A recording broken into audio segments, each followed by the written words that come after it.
or there is no space and we're in a dome. Mm-hmm. Or something.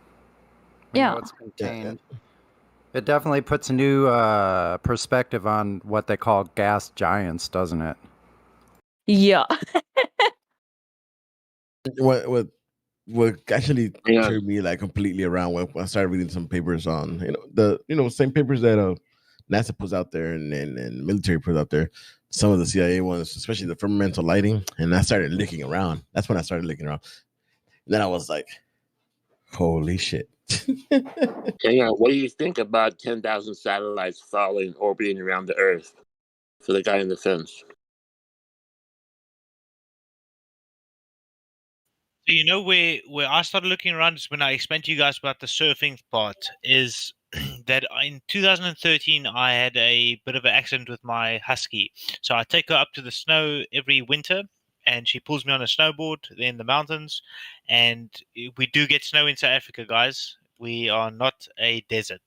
Really? Where? Yeah, in winter, currently at the moment. So it's about 135 kilometers from us. I drive up to Matrursburg and I take my husky up to the snow. And she pulls me up on the snowboard. And when it's not snowing or in the summer months, I let her pull me on the skateboard. And in 2013 June, it was just before we really got a good snow. I took her on the skateboard on a run, and I fell with her on the skateboard, and I dislocated my whole arm, and they wanted to amputate it. So I told that first doctor to go fuck himself, and I saw another doctor, and he fixed me up. So I got a prosthetic joint in my elbow, but it works 100% fine now. And 2015 is when I got back into surfing, and I remember I was going to go buy myself a surf watch just to manage the tides and things like that. And then I noticed there was a full moon outside, and my watch was telling me it's low tide, and I said, this is impossible. So we still went to the beach, and we went to go surf. Everything was fine, hunky-dories. And I started questioning, like, why is my watch not tallying up with the moon? I said, well, what's going on here? And that's when I started looking in 2015. And that's when I started YouTubing. And then the whole flat earth topic came up. And then I noticed it got brought up again or something, was in 2012. And I mentioned it to a friend of mine, and I lost my best friend, and I dropped it. I dropped the whole subject because I lost my best friend. Just that I mentioned it to him. And I've always been on the edge, like, I don't know, what else I got to say about it, because it always bothered me. And a few months ago, I got back into it now. Something told me just look into this again, and I'm full on into it now, like 100%. You cannot believe. So yeah, it's ladies' night. My bad. I'm taking over here. You guys carry on. Oh, ladies' night. Is it? It's Thursday. Yeah. Yeah. Tomorrow. Oof. Wait, tomorrow's Friday. It's Friday, guys. Yeah, ladies' night is on Friday. Friday. Oh, okay. My bad. What's ladies' night? You guys get to ask the questions. That's where the ladies talking. That's where all the lady flat earthers are doing all the questioning and answering. They're asking the questions. We let the ladies have their own day. That's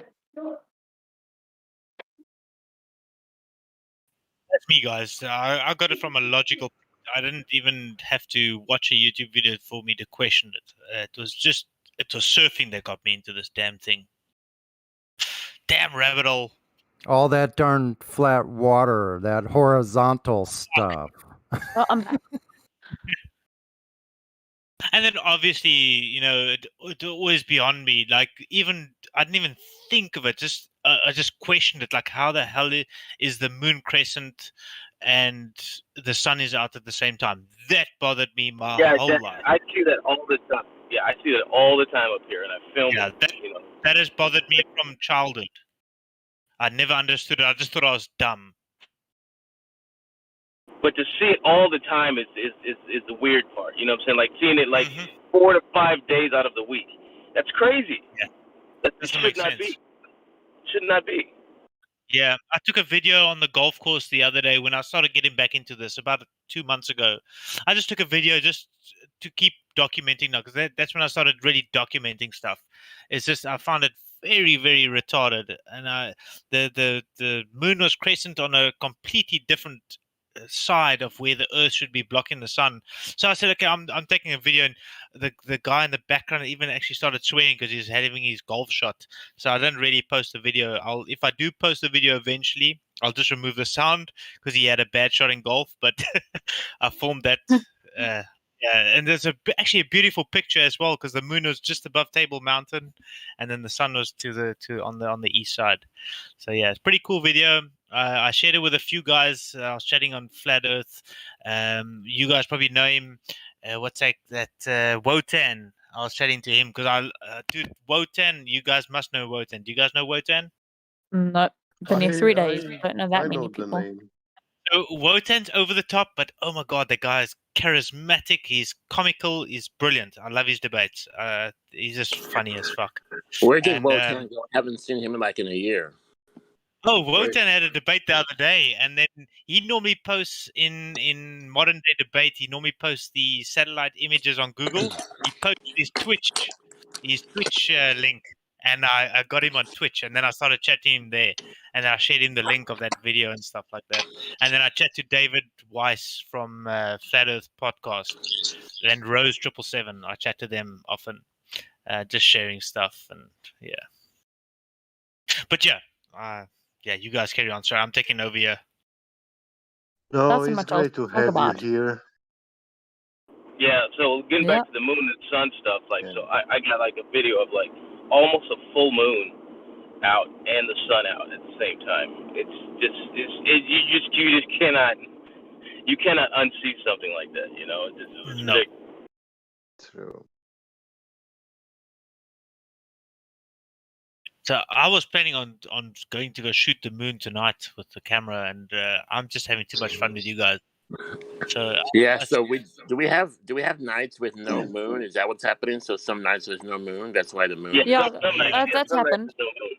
Yeah, some nights a new moon. You get a new moon, so it'll disappear for a while before another one pop up. And then it doesn't affect the tides as well because it doesn't lit. It doesn't make sense. I'm sorry.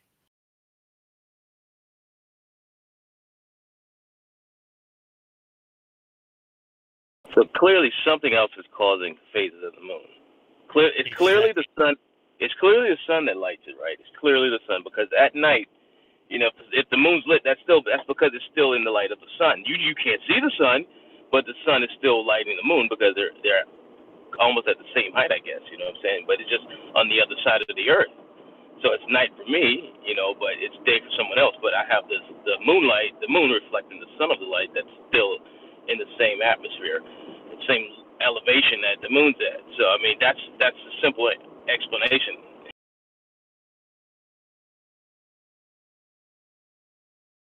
There's millions of miles. I don't think the sun lights the moon. It's obvious, dude. There's no other way to explain it because if the moon is still lit and it's night, you gotta say it's still in the light of the sun. It's just from far away. You see what I'm saying? Like when they're in the sky at the same time, it doesn't need to light it because the sun's there. So, dude, I'm telling you, when you see it like how I see it all the time, the moon and the sun in the sky every fucking day, just about. If there weren't clouds, I would see the moon every day. You would understand that. Because once the sun goes away, the moon starts to light up. It goes away in my view, right? But the moon's still there. The sun is not. And they haven't moved position. They're just one's just further away because they're both moving. But what I'm saying is the position that the height they're at is the same. It's just one's further away than the other. So, I mean, like, bro, it's quite obvious. And it's always from the same side that the sun is facing. You would have to come here and see what I see every day. Of light, like how much lux do we have in daytime from the sun? Approximately 120,000 lux. And you do the inverse square law, you find the sunlight intensity at its surface as a light source. But when you do with the moon, it has 1 lux. And on the moon surface, it will be so bright that it will blind you. Like It'll melt But the you're camera. But you're not on the moon. You're not on the moon. What the hell are you talking about? It'll melt you on the mean, moon. the moon's light intensity at its surface is trillion lux. Yeah, but you don't.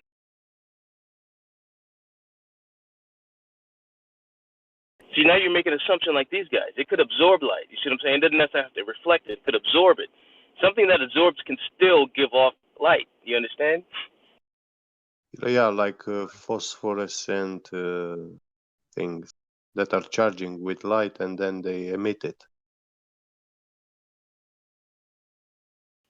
Yeah, but even if it absorbs it, why would it be less bright when you're on the surface versus when you're on the Earth? Yeah.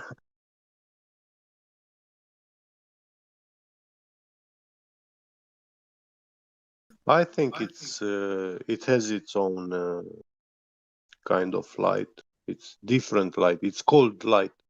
And in laser technology, we have these cooling lasers, which are totally different kind of laser technology. It's not the same like hot laser.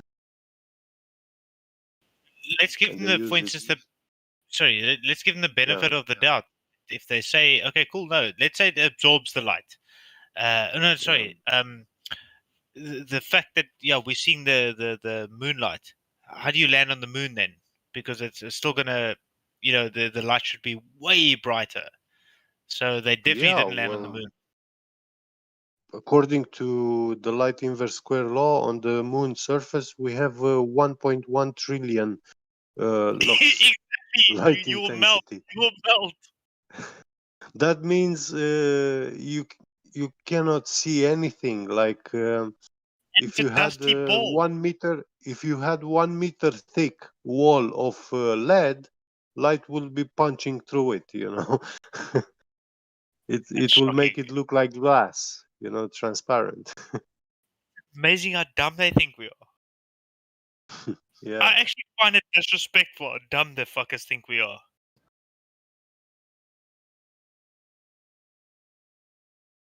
But the sun is like a trillion times more powerful than the moon. So yeah, I would love to know who came up with this whole idea. Sense. It makes sense what Alboriqua said, or who was. The absorption. Yeah.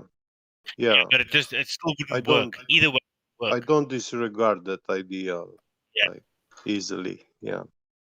I still take him into account what he's saying. Of course. Yeah. Just give a little bit more explanation, but it's still in the logical explanation. It doesn't make sense. Logically, it doesn't make sense. But there may be another explanation. But I just want to know who came up with the whole idea of all this. That thought, these guys, the whole world's going to fall for this. I would love to know who.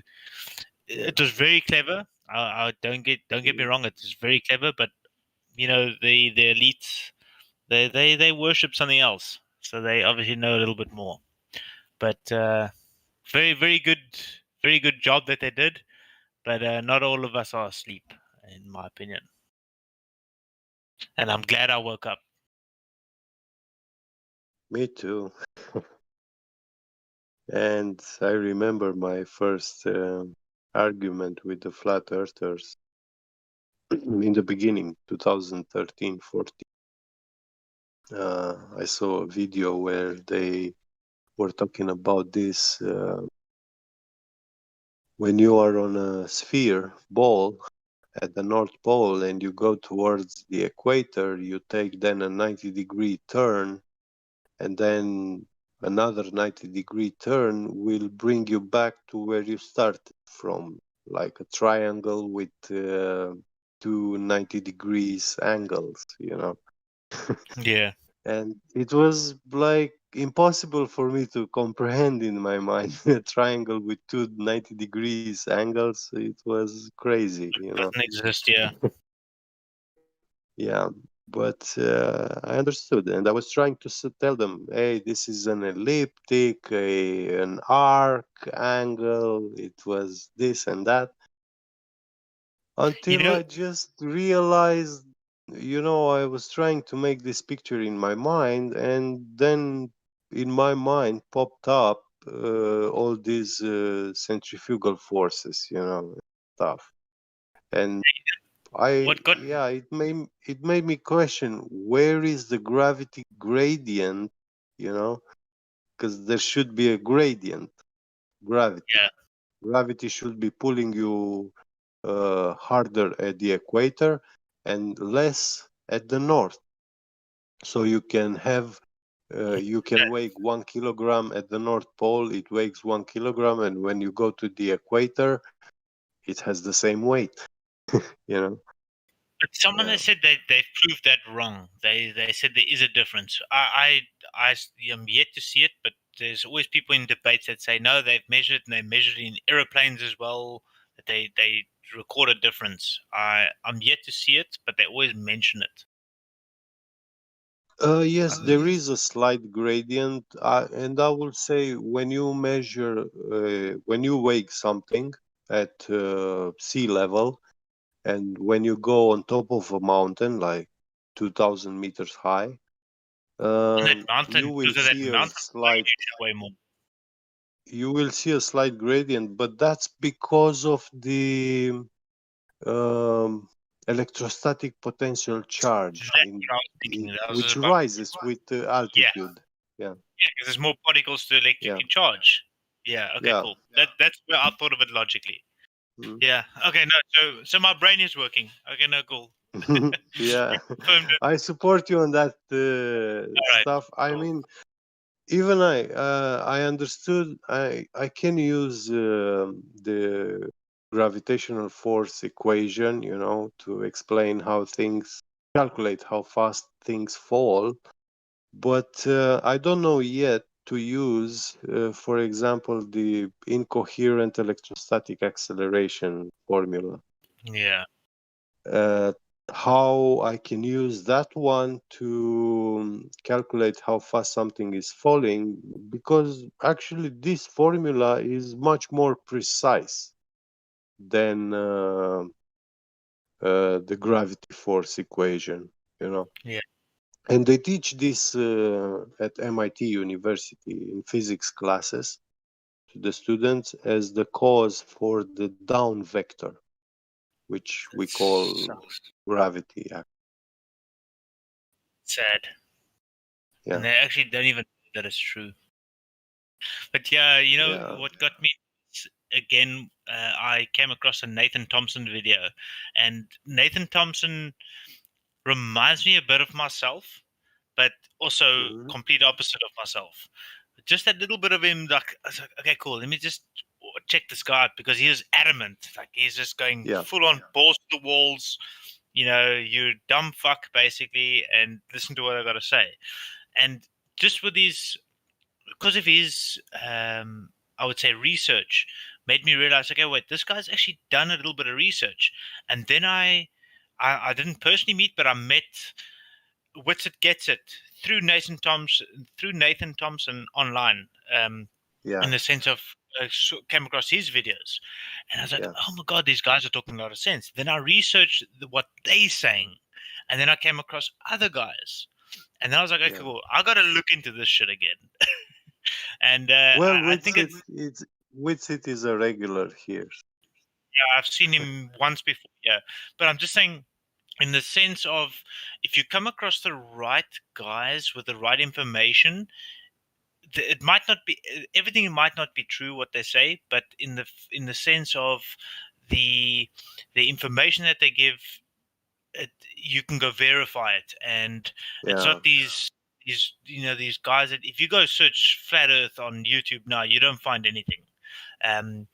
Because I watch a lot of the regular guys, the older guys. My algorithm gives me a few of their videos, but I still get propaganda in between. But I pick up the odd new one that shit, I just learned something. So out of 20 hours of me binge watching random videos, I get 5 minutes of something new. And for me, that's valuable. It's extremely valuable to where I am now. But I still got a ton to learn. The pursuit for truth, I find it as an important task in a man's life. But actually, this thing, when someone has been indoctrinated, like lifestyle, ritual, and stuff, which is not healthy or righteous, moral. And just because your father's father say, oh, this is our tradition, culture, and stuff like that, you keep it, you do it, it actually blocks you from finding truth, for achieving, I think Blob will for be able recognizing it. So dropping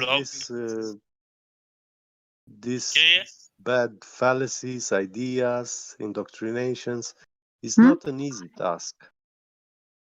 Yeah, so I think Blob will be able to agree with me. In South Africa, we're not too, I would say, advanced in the sense of, everyone's a YouTuber, everyone's a TikToker, and things like that. Yeah. So I think we are, in a sense, blessed here in South Africa to be more open-minded to things like this, in the sense of our families don't say, oh no, science is the only way to make a success of your life. Explain reality. We are way more survival instinct this side, and you almost take what you can get. Or obviously, if you want to be a doctor, you study to be a doctor, or you do what you need to do. But we have that way less influence on these sort of things. So we are way more open-minded. Yeah, that's my experience. You can disagree with me, Blob, but correct me if I'm wrong.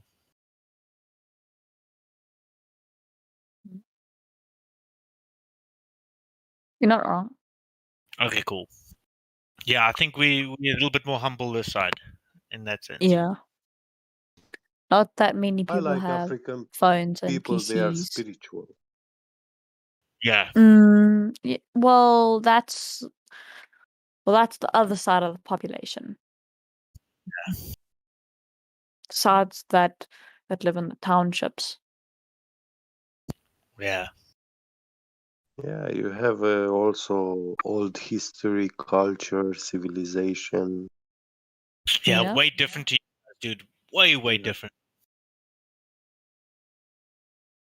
In Europe, we have that too. I know. But you guys have got good history. Like, I watch a lot of these metal detecting stuff from Europe, and you guys have got fucking awesome history. We got nothing, dude. We need to have a stone detector to have history here. It sucks, but I'm third generation. I'm from German background and British background, and I'm third gen this in South Africa. But I'm from Dutch and British background. My mother's side was Afrikaans, which originates from Dutch, and my dad's side is British. Okay, so my mom's side is British and my dad's side is German. Ooh. Blobbier. Khuluma isiZulu. Yebo. Ngiyakhuluma isiZulu. Yebo. Guti. Manje, yeah, in England I don't hear it. Same with Afrikaans. I haven't heard someone. I speak about a Xhosa. That's about it. I haven't heard anyone speak Afrikaans or Zulu for about, I don't know, years. Dang. I'm a bit rusty on my Zulu though. Haven't done that much practice till the last year. My grandfather was fluent in Zulu. Yeah. Yeah, if my dad spoke Zulu, or even my mom or my brother, if they speak Zulu behind you and you don't know who's speaking, you think it's an actual African person. Oh.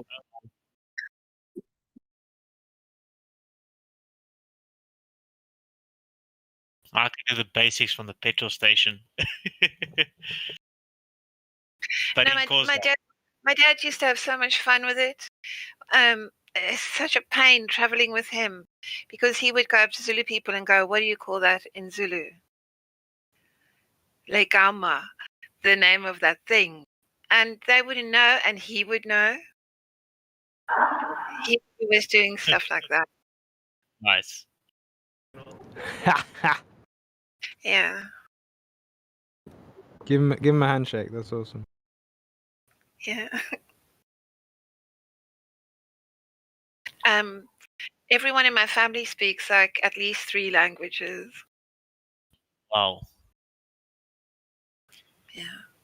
Nah, just English, Afrikaans, and then a little bit of Xhosa. Very little bit. I can ask them to put petrol in my vehicle and ask them how they are, where they live, and things like that. But that's it. But yeah, it's so when funny. you go, sorry, Ariel. You go. Okay. I was just wanted to ask a silly question. Like when you go do a barbecue in Africa, don't you worry about the crocodiles? They come and I gotta eat go. your barbecue. The what? The I'll lions. see you later. The Okay, See you dude. crocodile. later. Bye. Bye bye. Bye-bye. Bye Later, bye. dude. Good night, Cheers, everyone. Do come back. Yeah, I will. Dude, Google Bloemfontein, West Beach, Cape Town, or just say West Beach, Cape Town. That's where I live, and tell me if you'll see a lion or something. Wow. I know it's a big city. Yeah. Cape I live on the Town, coast. I see. I don't know if you've heard of my cousin Bierman, Leo Brock, or any of the Brocks. Leo, is that the guy that had that transit, the vehicle? No. They're all into nature conservation. So Leo Brock is the world's topmost insect specialist, and then his brother is running the Addo Elephant Park, and they actually grew up in Kruger. Okay.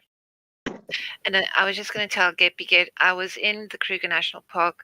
I was there for a wedding, and some family, some friends.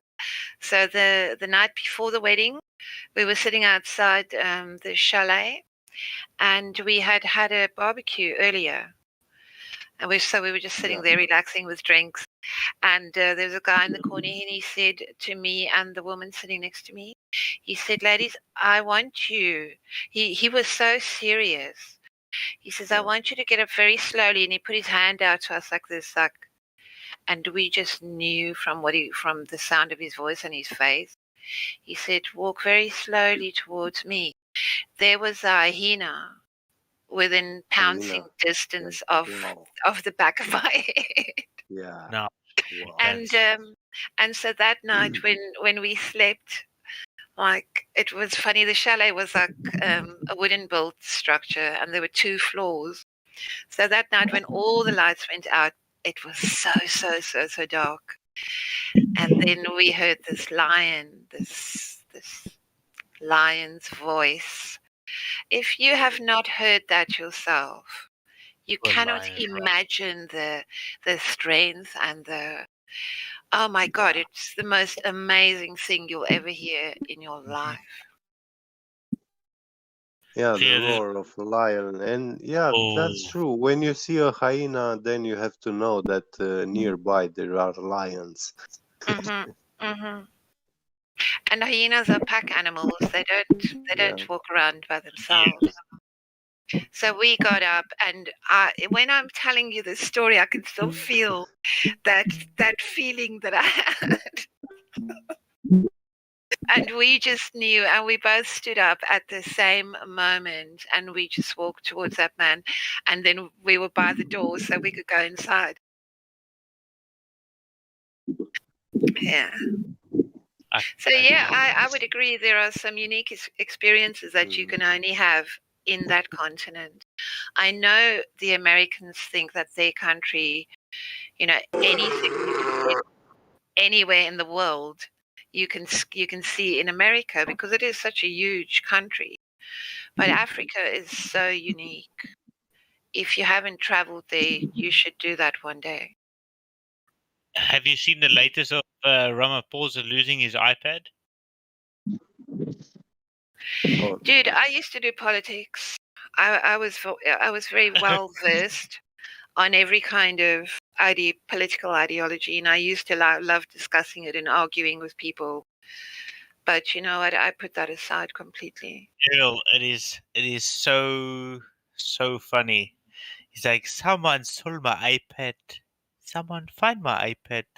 Someone stole my iPad. It's nonstop the whole time. Someone stole his iPad in a meeting. On the news on Livestream. It is so funny. Sounds like Alzheimer's. Oh man, Yeah. funny guys, you guys can YouTube it. Ramaphosa, just say South African president loses his iPad. Oh man, it's funny. This is like yesterday or the day before yesterday, and the memes that are coming out. Oh, welcome to South Africa, Mr. Ramaphosa. Or is it the first time? It's so funny. I don't want to talk about this topic because it's not allowed. Oh, my bad. You know no, not that. But you know the first variation of the current thing that we're all supposed to fear. It came from South Africa, right? Oh yeah. And if you do the research, you'll see how much money they have given the government. Yeah. The South African government. I like how so many people are dying, but Oh no. that's my favorite thing. The traffic's still the same. The airports suck. On all the places where you would think, okay, maybe we would see some impact, it's worse. It's such a hoax. It's such a hoax. You're supposed to die if you get shot, right? Not if you get kneecapped. You can survive.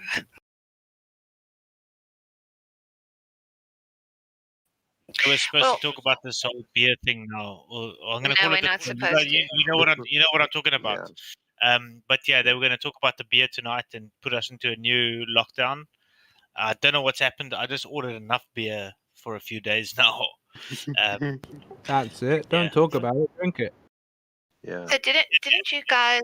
You weren't allowed to buy alcohol or cigarettes. Am I right? Yeah, they stopped everything, and I don't smoke. I stopped smoking cigarettes in 2012. I switched over to vape, so I use a high nicotine vape, but I don't smoke cigarettes anymore. I'm asthmatic, so the cigarettes fucked me up good and proper. But when I switched over to the vape, it helped in the sense of not having a closed chest and things like that. So I still vape today, but I have very high nicotine content. But they stopped everything, anything nicotine related. So we had to pay like 10 times, literally 10 times the price. Where you would pay 100 rand a bottle of vape liquid, you'd pay 1,000 rand a bottle of vape liquid.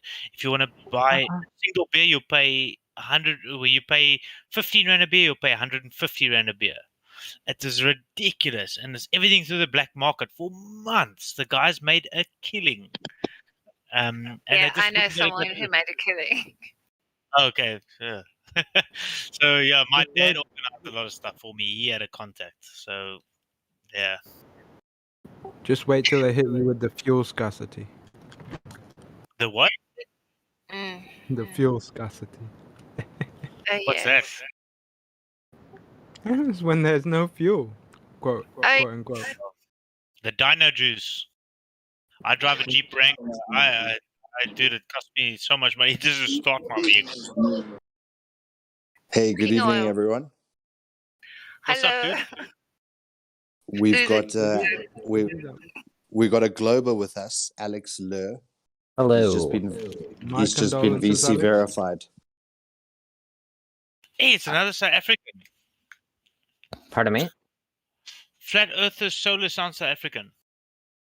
Yeah, he is. Yeah, I am. Yeah. I might talk to the admin and limit the amount of South Africans. That's me. Yeah. I'm here. Yeah, man. Somebody said this is the South Africa takeover. It sure is. So long Told you, as we it's, humble and open-minded people. so long as it's Boers, I'm 100% pro South Africa. As long as it's the real Afrikaneers. Oh, Tula Msindo. I am extremely anti-ANC. Mimus, watch that video. Okay, guys, I don't know if you heard me, but Alex Lur, he's a serious baller, and he was just debating. He was just debating quite. He's got this evidence that he's living on a ball. So I think. I want to hear it. So he was saying that it doesn't make sense that water would be flat on a moving ball. Well, there's a lot of tricks out there. I don't know if magic tricks do it, but where you spin around in a circle and water in a cup stays to the bottom of the cup. And I assure you it's not witchcraft. It's because you're moving so fast that the water's trying to get out of the cup and go out. But because the cup on the bottom, it can't. So that's pretty much how the Earth is. It's spinning so fast that the Earth is staying. You live in a cup? It's an example. He's a cup earther. We found one. It's an example. An example of numpty dipshit. That's what it is. I'm gonna go pee and I'm gonna go make some popcorn. I'll be right back. That's what he thinks of your cup, man. Cup Arthur. Again, an example. An example of what? Of how water stays on Earth and doesn't go flying into space. How is an example? Do you live in a cup? Yes or no? No, I never said I lived in a cup. I used that as an example on how it works. The ball is Earth is spinning so fast the ball that the is not a cup. water The is cup trying is to go not a ball. downwards. What are you talking about? Because gravity. Hey, how many times did you fall down the stairs this morning? Multiple times. Why? How many times did you fall down the stairs this morning? 0. Well, there's your problem. Well, who's this gravity anyway? The thing that makes electronics work, everything work. What? Yeah, that's called called engineers who get paid a little more than your average job. What are you talking about? No. Why isn't your monitor floating around? Well, actually, more likely just Chinese people stuck in a small Why room, is why is your monitor not floating around? Or your phone? Or your desk? Why would they be floating? Because that's what gravity is. That's the name of the act of what happens when things fall down. Wait, what? Everything is constantly falling down. Just are you talking to yourself? No, I'm proving my point. You're not proving anything other than your. Let's go back to the cup. Can we go back to the cup? Okay. Yeah. The cup. You live in a cup, yeah? I never said you lived in a cup. Well, I said that's how water stays on Earth. It's spinning so fast that it's trying to go in. It's trying to fall down into the center of the Earth. But because all that rock, that's the it opposite. can't go. That's just retarded, Alex, when a cup spins, the water is trying to move outward, called centrifugal force, and the cup is containing. It's able to push back against that force, which actually creates like a vortex in the middle of that liquid. And I don't see a vortex on the Earth. I also don't see the outside cup holding the water in while it spins. In fact, sometimes I see ponds absolutely stationary. So crystal clear that it looks like a mirror surface. Explain it. Okay. How do stars stay in place? So just can you understand that the point of bringing up a cup that uses centrifugal force is a metaphor is for what completely happens. Antithesis, which means the opposite of what the Earth is. So it's a very bad example. No, it makes sense. It really, really does. It makes sense to you, If you yeah? stop laughing for a second and actually listen with your ears, it's a really neat I thing I already do. heard you, man. What's the cup got to do with the ball? Can you explain that to me? Because if you spin fast enough, it starts to create something called gravity. What? Spinny create gravity. I'm gonna ask the question What? again for the benefit of the one neuron you have still operating. What's a cup got to do with a ball? It's a metaphor, you idiot. What's the cup got to do with the ball? What does water on the outside of a ball have to do with water on the inside of a cup? Because of gravity. It's No, no. if I you said, what do they have in common? What do they have in They common? have it because they're opposite, but they work together. It's exactly like the moon and the sun. What do they have in for fuck's common? sakes, It's you because they're guys are opposite. idiots. I'm trying to be Austin, nice. what do they have in Okay. common? What state are you in, sir? You're trying what to be state? nice. You're talking nonsense. What I does don't a live cup in a have state, to do you with idiot. the ball? What Oh, does a you're from cup South have to do with Africa? the ball? No. America and Africa are not the One only at a time, continents. guys. Okay. Well, in your analogy, America and Africa would be exactly the same thing, right? Rafia, what's up? No, I never made an Hey, analogy about that. if you can compare a ball to a cup, dude, then I can Hey, you cut out, Sophia. This must be how he identifies as a woman. He thinks an innie is an outie. He thinks they're all the same. No. Alex, do you know the heliocentric model? Do you understand all the motions that are involved there? Yep. Can you Wait, give can us we some can we ask basic- a more basic question? Does he Yeah, it's the understand basic- English? So Elijah's going to give you shit about this, but I'm going to ask it. So how fast is this Earth spinning at the equator? I'm going to be honest. Don't know. Okay. And you said you did know. Okay. Do you know how fast? I never its said I orbit- didn't know. No. Okay. Well, do you want to know what it spins at? Sure. Around 1,040 miles per hour around the equator. And do you know how fast it orbits around the sun? Or do you know the motion around the sun?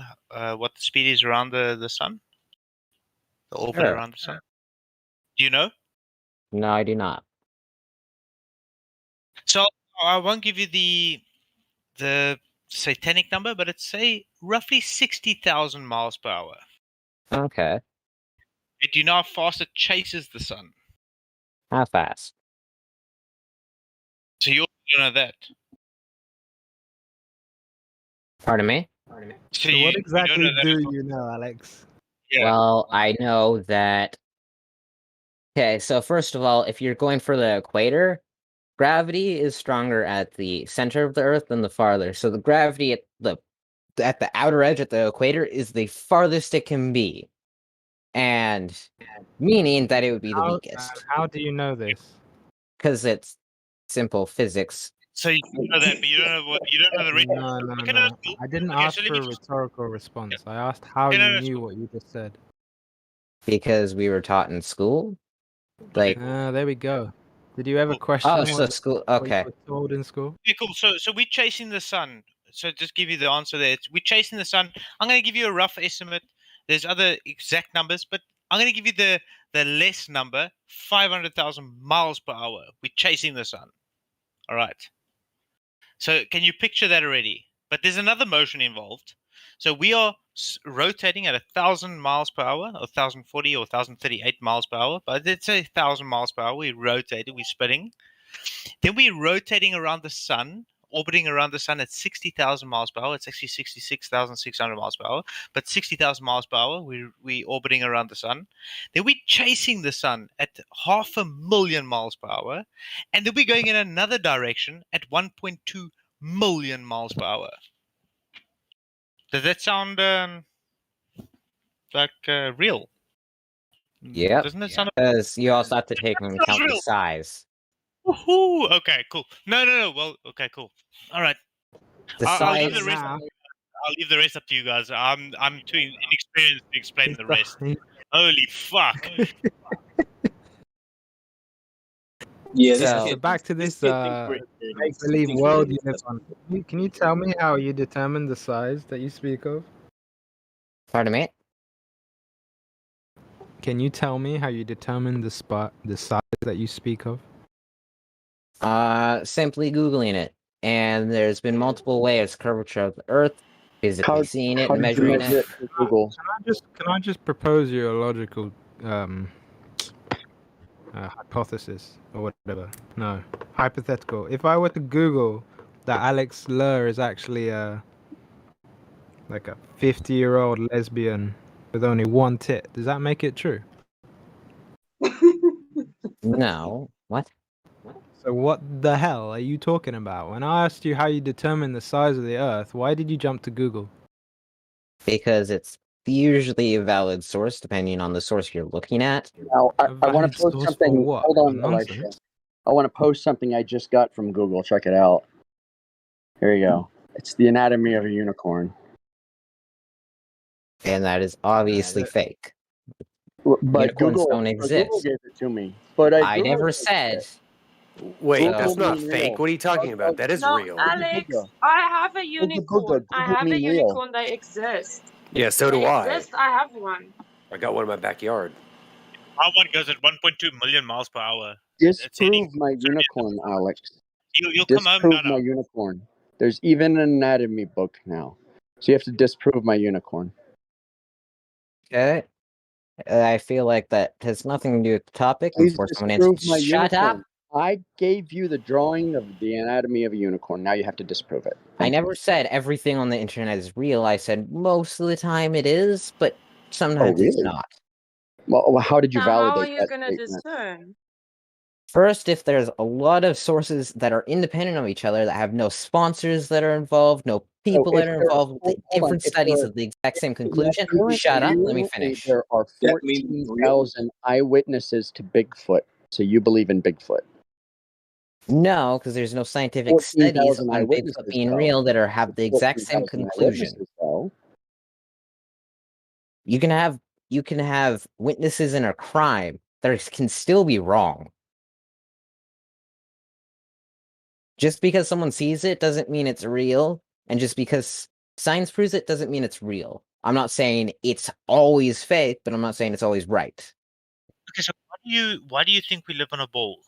Just give Because it's not very logical to not be on a ball. First off, gravity, stars, old clocks. Wait, stars? What? Yeah, let him go on. Constellations would be the exact same everywhere you looked on Earth, but people have proven it's not. They're the What? Right? What? You see different constellations. Why would they be the same? Because it's flat. You'd see everything. Why? Wait, but he is he not implying that they Hold on, let's change? explain. What? Why would you see everything? If it changed, then constellations from thousands of millions. I really don't know Why would you see everything? You'd see all the constellations because constellations don't change that much. But why do you think you would see them though? Because it's a matter of perspective, not position. Why do you think you would see them? What's your validation in all this? Like your opinion, bro? It was Google, wasn't it? Source, dude, trust be nice me. to the guy. Let's be nice to the guy. Like, it's an honest question. Like, why would we see all the constellations from one place if the Earth is flat? No, he's asking through a claim. He's making a claim. That's a positive assertion. No, you cannot make a positive assertion through the form of a question. I'm not making a Never question. answer I'm anything making like a that, statement. guys. When you ask You're a question, definitely why looking does at X English. happen? That is a positive claim that you're presenting in the form of a question. Because you're presenting it as the antecedent to something that you claim must be true.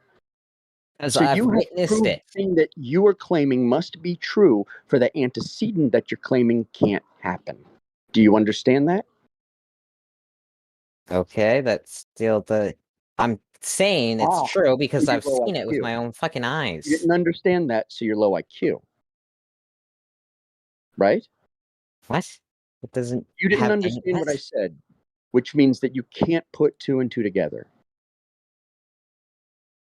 No, because I'm You're making a claiming claim. I'm something. not forming it in a If you question. are I'm making a asking claim. question, if you are asking a question that necessarily derives from a claim that you would have, you are making a positive claim through the form of a question. But I never.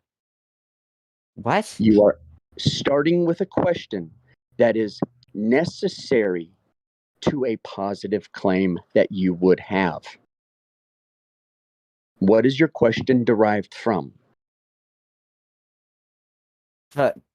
Okay, you're making zero sense. No, your question I'm is saying derived from the that idea that in you have every a single model that I've seen. function. I just said it, didn't I? Just Yeah, said and you're it. making zero sense still. Models. Let me explain, and it'll make 10 times more sense, I promise you. You don't have to explain. I've talked Well, to I a kind of million of you. do, because that's You kind of don't. how this works. You don't have to explain. How your brain. Well, You if I asked a didn't have to question. explain, You asked a this wouldn't question. happen. Me and you're about to get schooled. Let him talk, please. Okay. So I can tell you because I've been in different places and across Canada, and I've seen different constellations. So does that mean constellations change every No, single no. day? What's your claim? Because What's that your would claim? make zero What's your sense. Let me claim? No, finish. what's your claim? What's your claim? My claim is that it's stupid that No, you what's your think the claim? Earth is flat. Oh. So you don't have a claim. So you don't have a claim. Wait, Well, is that you a asked for claim a claim, I really? gave you Like a claim. claiming it's stupid? That's a claim? That's your claim. Your claim is that it's stupid because it doesn't fit your model. That's your claim. It doesn't fit your model. I don't have Not a model. mine. It No, fits. no. Hold on. You're saying it won't work because you already know what they are. That means you have a claim. But Okay, you're let me Canadian. see so the you're model too because dumb to apparently understand I'm that. wrong. You're Canadian, so you're too dumb to understand that. And you're American. See, it's kind of Yeah, I know. like that just like make me turned off. Yeah, but you guys accept our American beliefs over here. So there you go. We don't. Here's the issue. You're saying I go to two different positions. Based on my belief in the globe and a heliocellocentric universe of stars being trillions of miles away, it won't work on you guys' model. That's your claim. Whether you know it or not, that's the claim you're making. I'm saying that on the model that I've Now, seen do of you flat have Earth, validation? We don't have a model. Do you have validation for you asking a question that is necessary to that claim? wait, you don't have a model? No, models are reification fallacies. That makes zero sense. You have, so the Earth isn't flat then. It's What are not you talking round, about? it's a cube then. Like, you have no. Hold on. You You're can't gonna just say it's deny- not a you're cube gonna and then not deny give an measurement. answer. You're going to deny physical direct measurements because someone refuses to use a reification fallacy. No, I'm saying because you have no, like, reference or a Google this. picture or Google something. literally Google something. anything. Google something. Reification fallacy. Please Google it. Okay.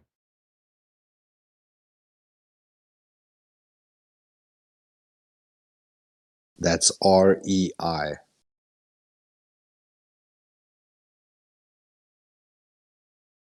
Stomach muscles hurt from laughing already. Sorry, guys. It happens a lot in here.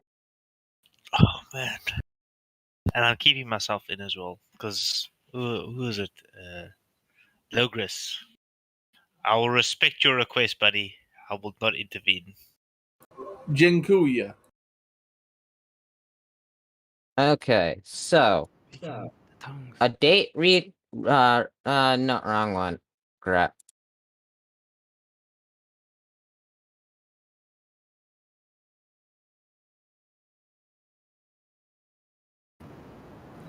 So we got down to the bottom of how you came to these conclusions. He's a Canadian. So logic, it's out the window. Google is also in Canadian, so it takes a lot longer. That's right. I hate you so much. Parlez-vous Canadian? You realize we beat your ass in every single war. Sure. Which war? The hockey war? Dude, Every single war. A firearm D-Day, without falling over? we stormed the beaches and actually took over. When we Okay, tried taking kid, over calm Quebec in down. the Civil War, we won. Get back to figuring out what reification. Listen, you guys had to go storm the beaches because we didn't want to die. That's all up for you guys to do. Hey, don't Wait, take it bait, wait. guys. Get back to reification fallacy. That's what he Yeah, believes that's so when American. have you measured this ball? And how do you know that the equator is how you said it was? You still haven't answered that Can we get question. back? Can we get back to the cup? Sorry. Ah, man, this guy's living in a delusion. Let thinks him a just cup is define gold. reification. Living in a plastic cup. The kind you get at the club, you know, when you get the free drinks, they give you that cheap plastic cup.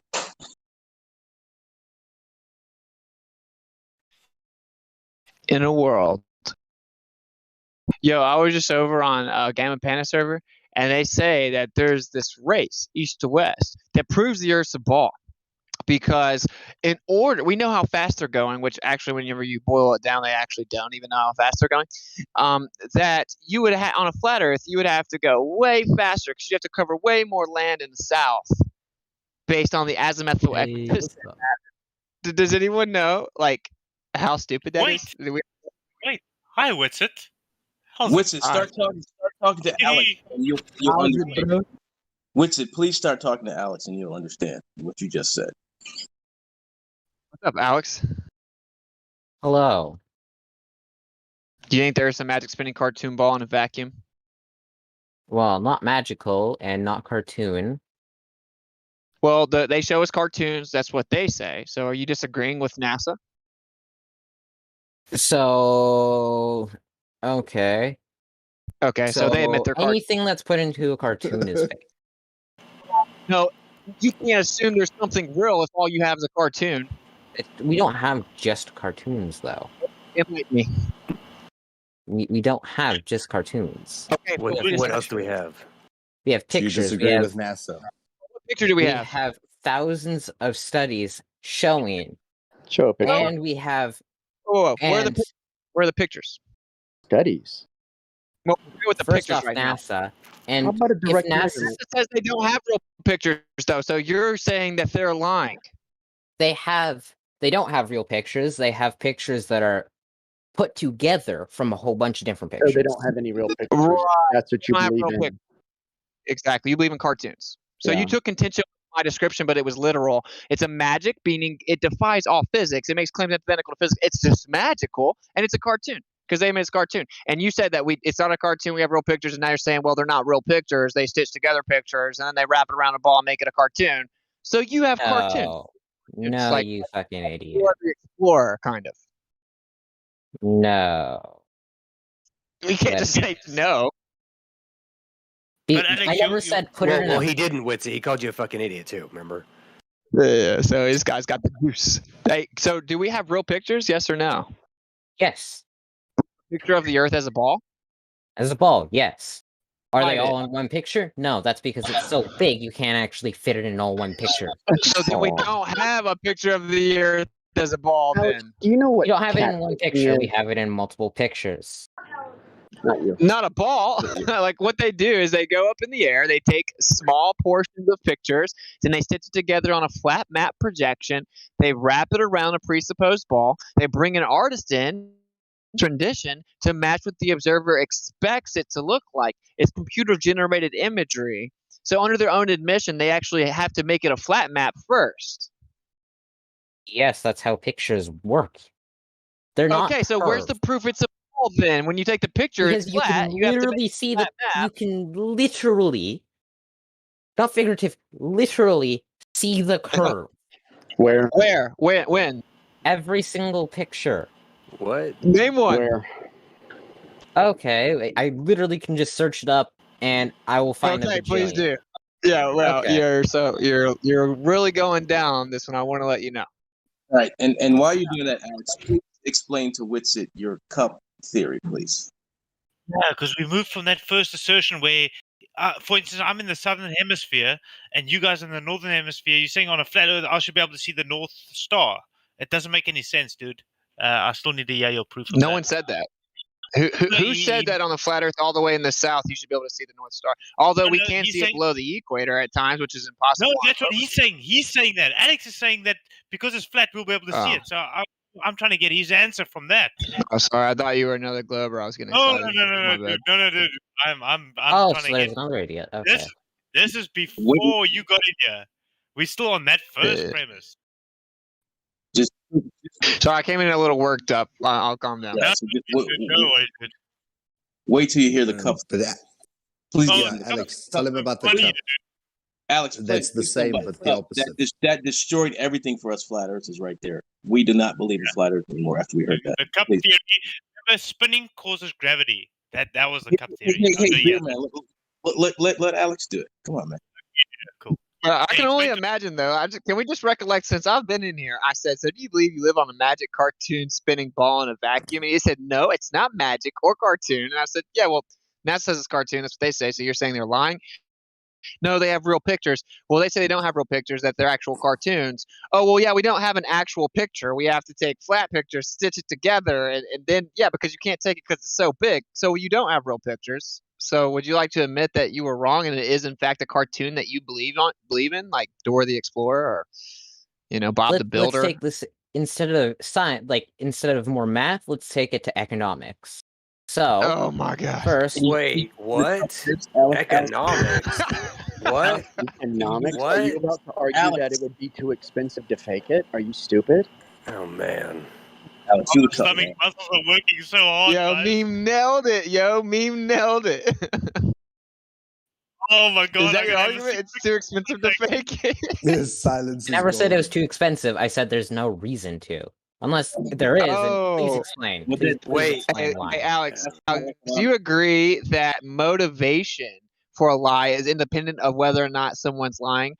Right. I use this analogy a lot. Let me give you an analogy. Say you have a girlfriend. Trust me, I get it. It's completely hypothetical for you. Okay. And I walk up to you with an iPhone. I say, dude, I got some bad news. Your girl cheated on you. I got a video of it.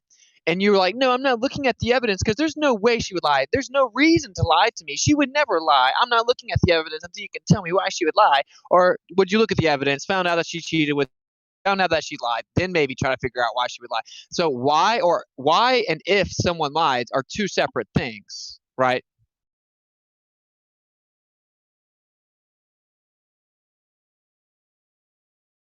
That might have been too much for him. No, my internet cut out. What were you saying? Why someone lied and if someone lied are two different things, right? But you're saying that NASA does lie. They don't have a real picture. I don't think well, they admit they don't even lie. They don't even lie about it. They say they don't have real pictures. Yeah. So why would they fake that? What gain would they get? Just repeat your analogy. Yeah. Check out I'm asking you because I never got an answer. You might have cut out on the analogy. You might have cut out on the analogy. Let me try something here. Alex, Meme, go ahead. Alex, you know the war that the United States was in for 20 years in Iraq, right?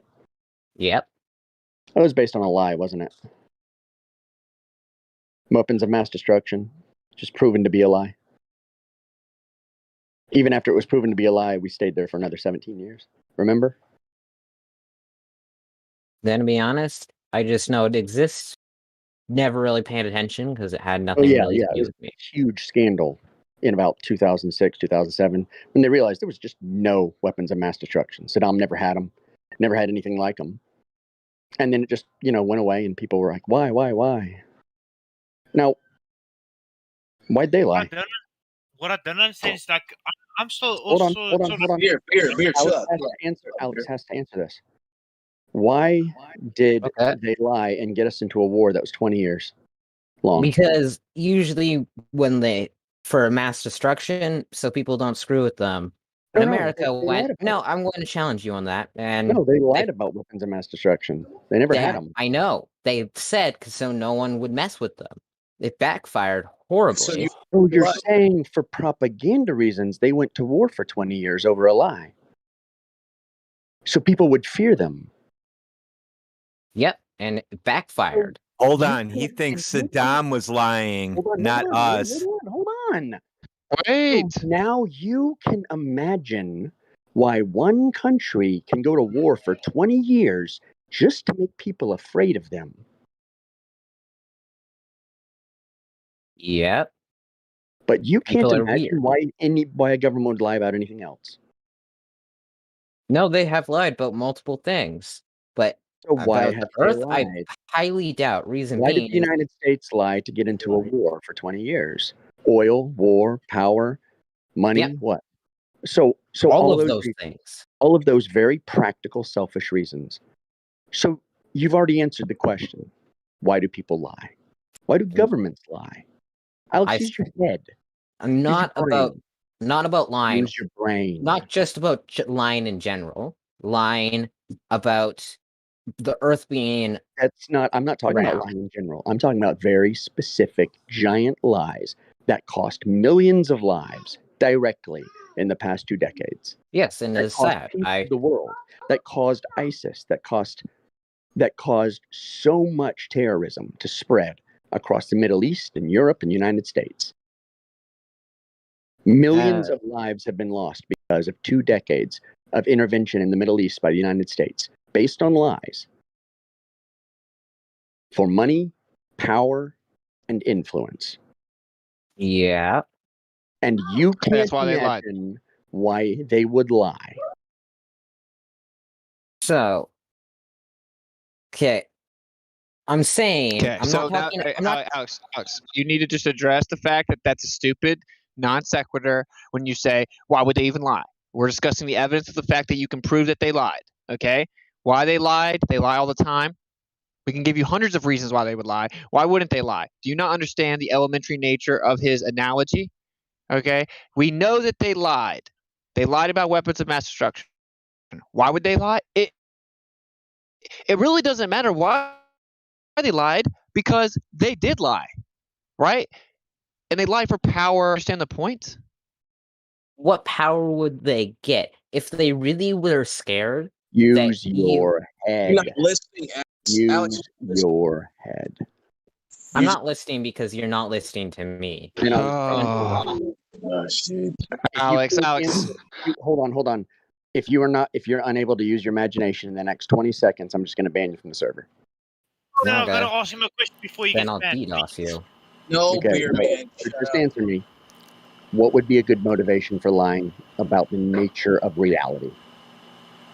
That's why I'm asking you, because you're saying they are. I'm asking you to use your imagination, and if you refuse, I'm just going to get rid of you. The only way is like Bye, Alex. I don't know. Okay, see you. Come up with something. Just you. Good luck. Bye. Fuck you. 7, Alex. 6. Oh man, God. All right, left. 5. He couldn't even do it. Listen, everybody. Why is everyone interrupting? You're He ran refusing to away. even try to think about it. Yeah, he did. Yeah, he ran away. See, the moment that that a gun's to his head and he's forced to answer using his imagination to come up with a reason that's reasonable, he runs away. Yeah, I'm putting that in my arsenal when I talk to people on the mic. I'm gonna bring up the weapons of mass destruction. That's a good one. I always use the girlfriend when it gets really old. Yeah. Well, I like the weapons of mass destruction because they don't know where I'm going with it usually. Because they end up, everyone always agrees, yeah, they lied about it. Oh, why did they lie?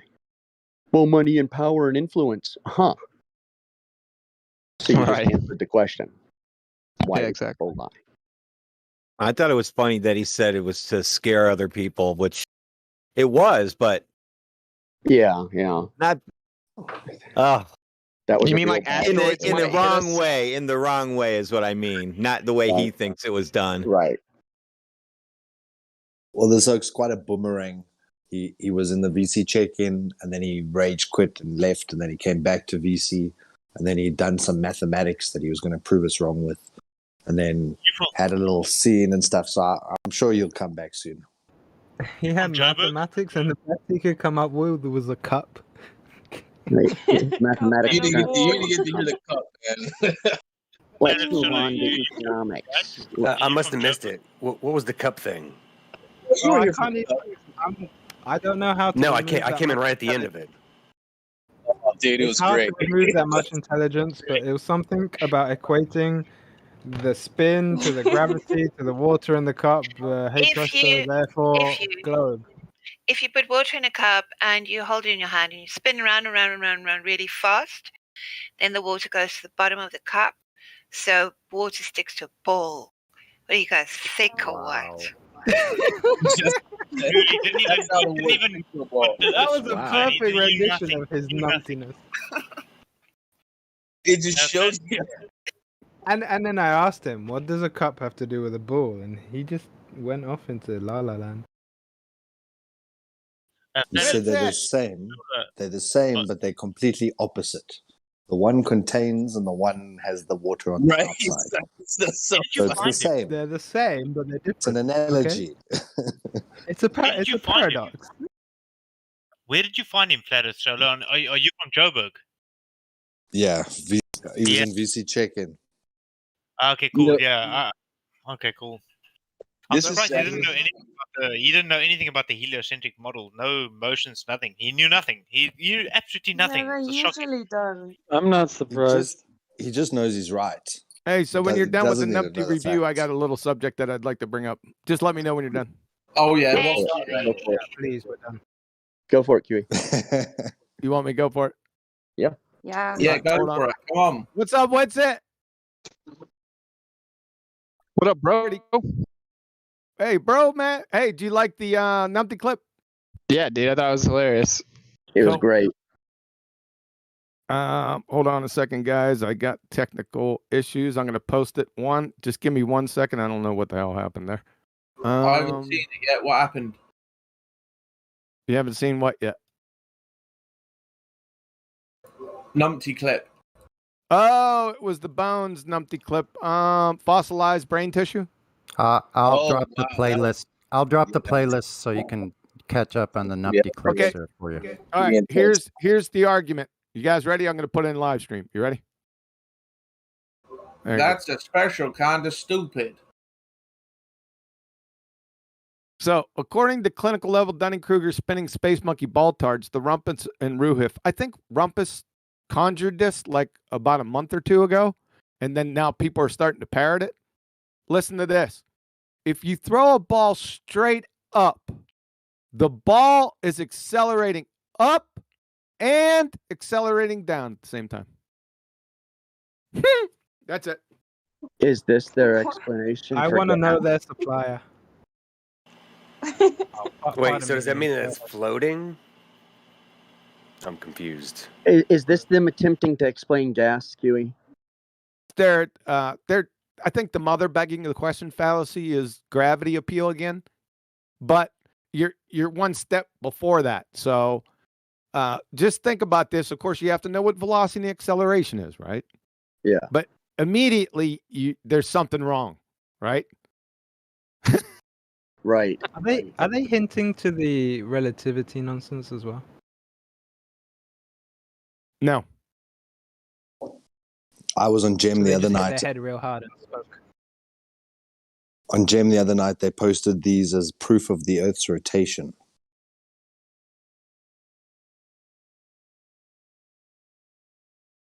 It's just ridiculous. That's just ridiculous. Diamagnetically levitating It gyrosphere. hurts my head to try and wrap my head around it. Strong magnetic fields allow levitation of apparently magnetic substances due to their work, but not negligible. Let me enlarge this. Diamagnetic response of about 10 to the negative 5. Importantly, the diamagnetic force compensates gravity on the level of individual atoms and molecules, and therefore can be used to mimic a continuous zero-gravity environment that otherwise is only achievable on board of a space station. Here we employ this Man, what are you doing? Get away from an argument. Yeah, I'm reading that gobbledygook.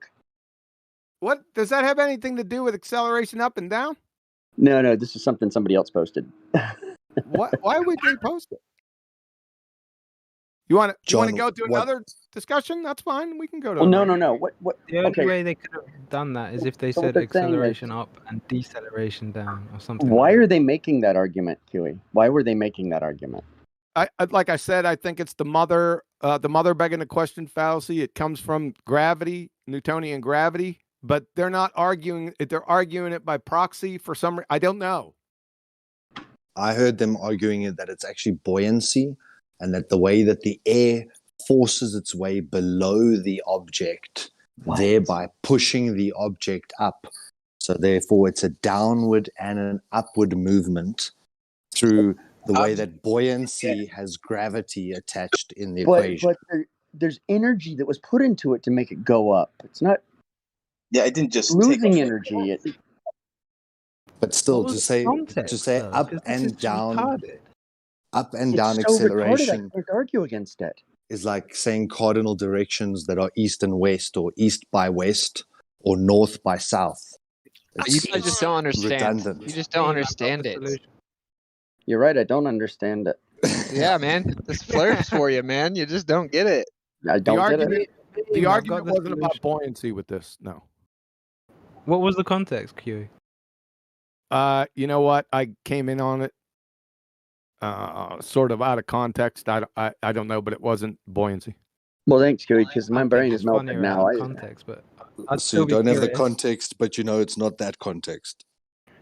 Yeah, it's not definitely that context. stupid, They weren't whatever talking it about is. buoyancy the whole time. So it's coming and going. Yeah, bro. So this is double Newtonian nonsense. What, equal and opposite? This guy. It's different, but it's the same. It's like airplanes taking off east-west, and the planes taking off against the rotation, but flying backwards, but still accelerating forwards. It's that same nonsense. You know Did why they I get think they do scrambled this, but bro? not Is scrambled? because when you hone in on like gas has omnidirectional dispersal, omnidirectional means all directions. All directions includes up. Up is the opposite of down. And so then they say, I'm like, so what's gravity doing there? And so they say that the gas particle that's going up is also being pulled down, you know? Yes. So they just have to say this. They've backed themselves into a corner. Yeah, This it's is the one- mother begging the question fallacy, gravity in the end, yes.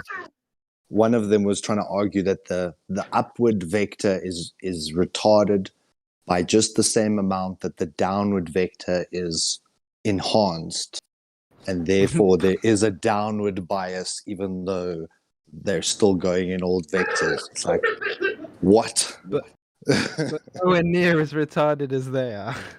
Yeah. If only they would apply this kind of I think thinking the only to actually being solution is critical. chuck them in the deep end. How did they present a way that you could falsify this? Of course not. Falsify what? Their claim. There's nothing to falsify. It's just dumb. It's Yeah. just it's stupid by definition of Like- velocity and acceleration. You know, Kiwi. I think it's so stupid. It's brilliant because this is lawyer pill pull, is what this is. This is not an argument made to win a fight. That is not what this is. This is So subdue the opponent. This is an argument that is Cry for help. made to make you look bad for arguing with the person making it. Because they What, 'cause you're picking arguing on with children? atheists for so many years. I know it's one of their tactics is to just make everyone look bad by presenting bad arguments. Which is mostly what they do. That's what it feels like to me, is an intentionally imbecilic argument. Like when Negator said, why doesn't the balloon disappear from the bottom up as it floats away? Oh my And he God. stumped us. We were like, you gotta be kidding. Nope, he wasn't. But it was either the most retarded thing I'd ever heard or the most brilliant, and he should have been a lawyer. You know the funniest part though? The reason that the Globers will start running with this and just saying it is because they don't understand it either. So they immediately default to it must be that profound. They're like, I'll just say it, it'll make me sound smart. This is profound. I can't get it. You know, I knew a champion, state champion wrestler, and he said the problem with wrestling someone who's new is it makes both of you look bad. Or someone who's bad at wrestling. He said when you wrestle a fish, you both look like fish. Yeah, a lot of truth to that. Yeah, I can see it. So just get ready if you hear it. I just wanted to get you ready. You might run across this in your ramp or What's in your your travel. what are you using as a counter to it? Just it's a begging the question fallacy. No, the counter to it, they're confusing. They are confused about velocity and acceleration. So first Yeah. you have to define, and what I did for everyone here, I defined the terms velocity and acceleration. So velocity is the speed of an object in a given direction. Acceleration is any change in an object's velocity. So that means a change in the speed of the object or the direction of the object, right? So a change in that, or you could call it acceleration. You could take change out of there. I might remove that. An acceleration involves either a change in an object's speed or direction or both. So as the ball loses energy as you throw it up, as it rises, its speed slows, not its direction. So you have an acceleration, right? Due to speed changes, but not the direction. It's still going up, but slower. So it's not moving up and down at the same time. Follow? That's it. Yeah, they need to study physics 1.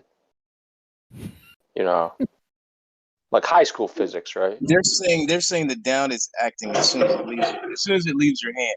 So both that's what they're saying. Yeah. So as soon as you leave your hand, the down is starting. You know, so. But what happens? They're saying the delta in the acceleration is deceleration. But that doesn't always happen. Let's say you could throw it into space, so-called outer space. Then it never decelerates. It never decelerates. Negative acceleration. If it never I think that's what they're confusing. You know, it's ridiculous. That hurts my head. Is everyone good with? I'm sorry. Is everyone good with? Everyone wants to talk at the same time now. Is everyone good with this? Yeah. Man. We when you appreciate left that the as well. room. Me too. When you left the room, they were really getting stuck on the idea that the change in direction part. They didn't want to hear the change in acceleration or,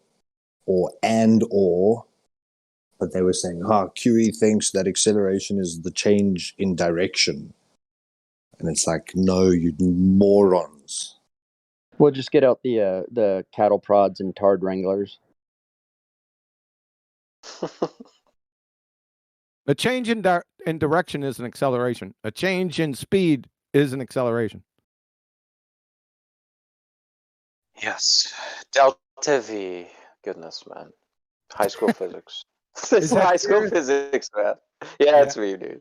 Yeah, I thought I sent it to you personally. We were over in the other server, and this came up, and it was 4 hours later, man. Dude, that's rough, man. Rough crowd. Like I wouldn't be able to engage at that level. I don't think I can. Like you don't know directionality. Like I just dude, pick a direction, set it positive, the other one negative. It's that simple. You can't do that. Like I just sorry, man. I must leave you behind. Listen, I had to bust them on positive and negative direction. Of course, they don't know they're positive from negative. Like you can tell. You can tell. It's like, man. One time, it was R.C. Meisty who came in here arguing that there's a magnetic east. No, magnetic west, or did he west? Say west? Was it magnetic west? Oh, it was magnetic west. I wouldn't be surprised if he said east and south also, though. It could change. No, that's not the all of it. I asked R.C. Meisty, and this was in the past 2 weeks. Give me the difference between a description and an explanation.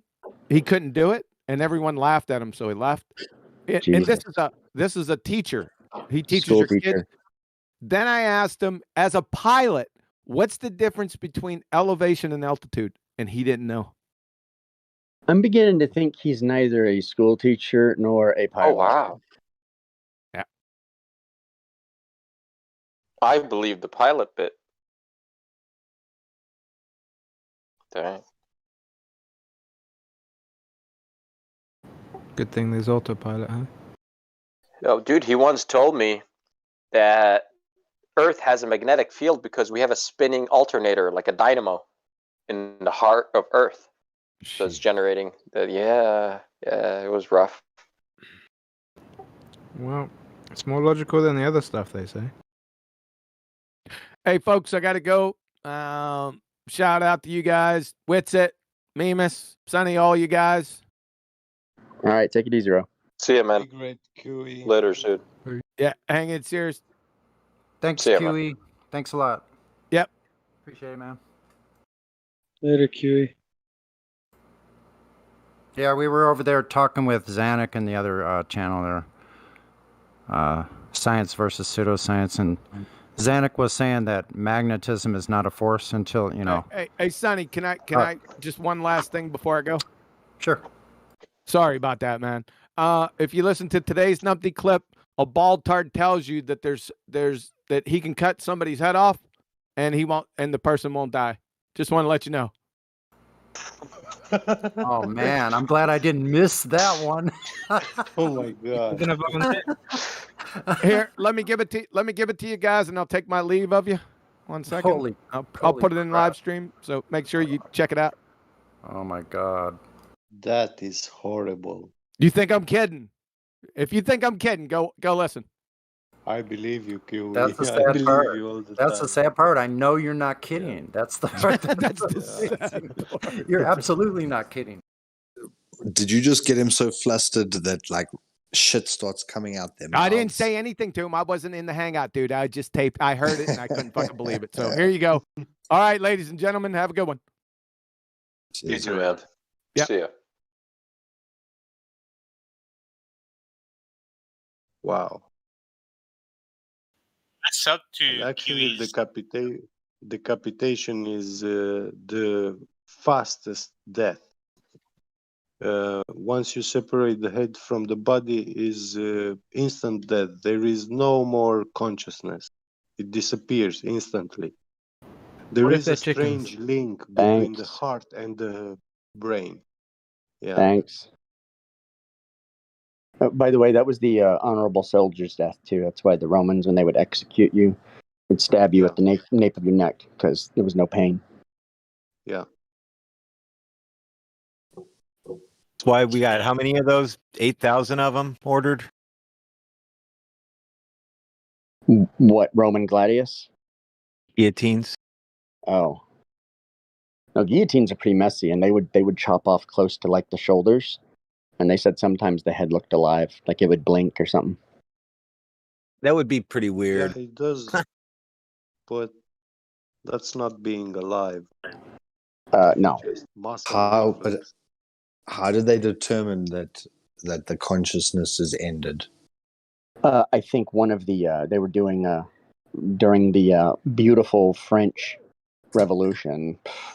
They were chopping off heads, and one of the some philosopher grabbed somebody's head who just got chopped off and yelled their name, and he said the eyes looked at him when he yelled their name.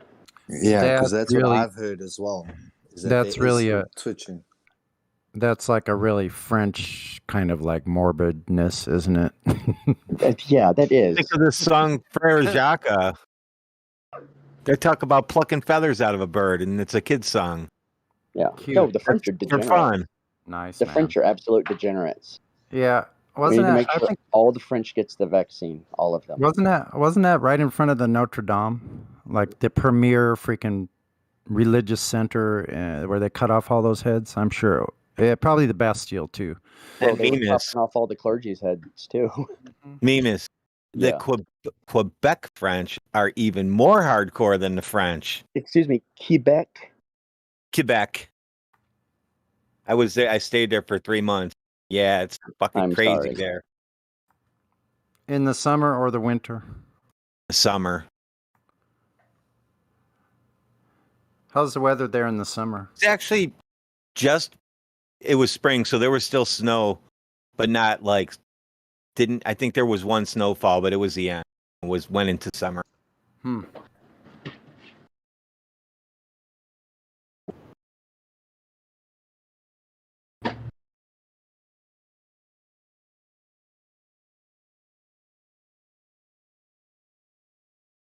Yeah, they think they're the best. They think they're crazy, and they're even more hardcore there. I mean, in France, they eat horse. Oh, that's yummy. I mean, that would be like me eating my dog. Yeah, because it's a companion animal. Ugh. It's not like a cow. No. Cows don't want to have nothing to do. I mean, they won't do, but they just look at you like you're another cow. They don't know the difference. Yeah, a cow is not going to defend you from a cougar. Horses have defended their riders. Oh yeah.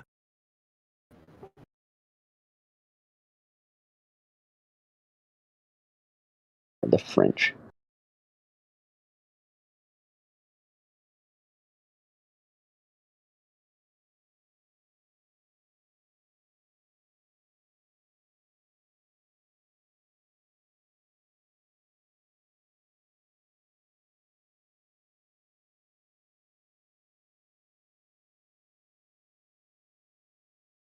That kid got mad when I was picking on him for being Canadian too. I love it.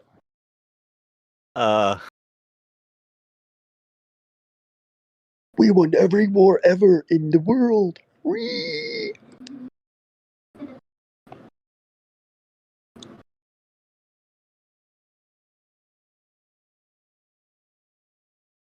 We had to give you something to do. Yeah. All 14 Canadians. Yeah, we had to give you guys something to do. Otherwise, you'd have felt like you did absolutely nothing. Just put us on the front lines. Oui. We will rape the German soldiers. We didn't want you to feel completely worthless. Come on.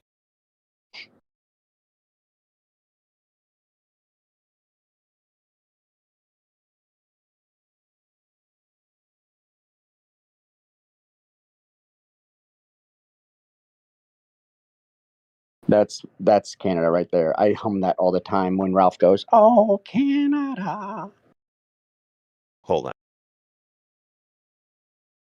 Have any of you guys been following Dave Murphy's research with his whole following the origins of the Hebrew people and the Canaanites and all that stuff?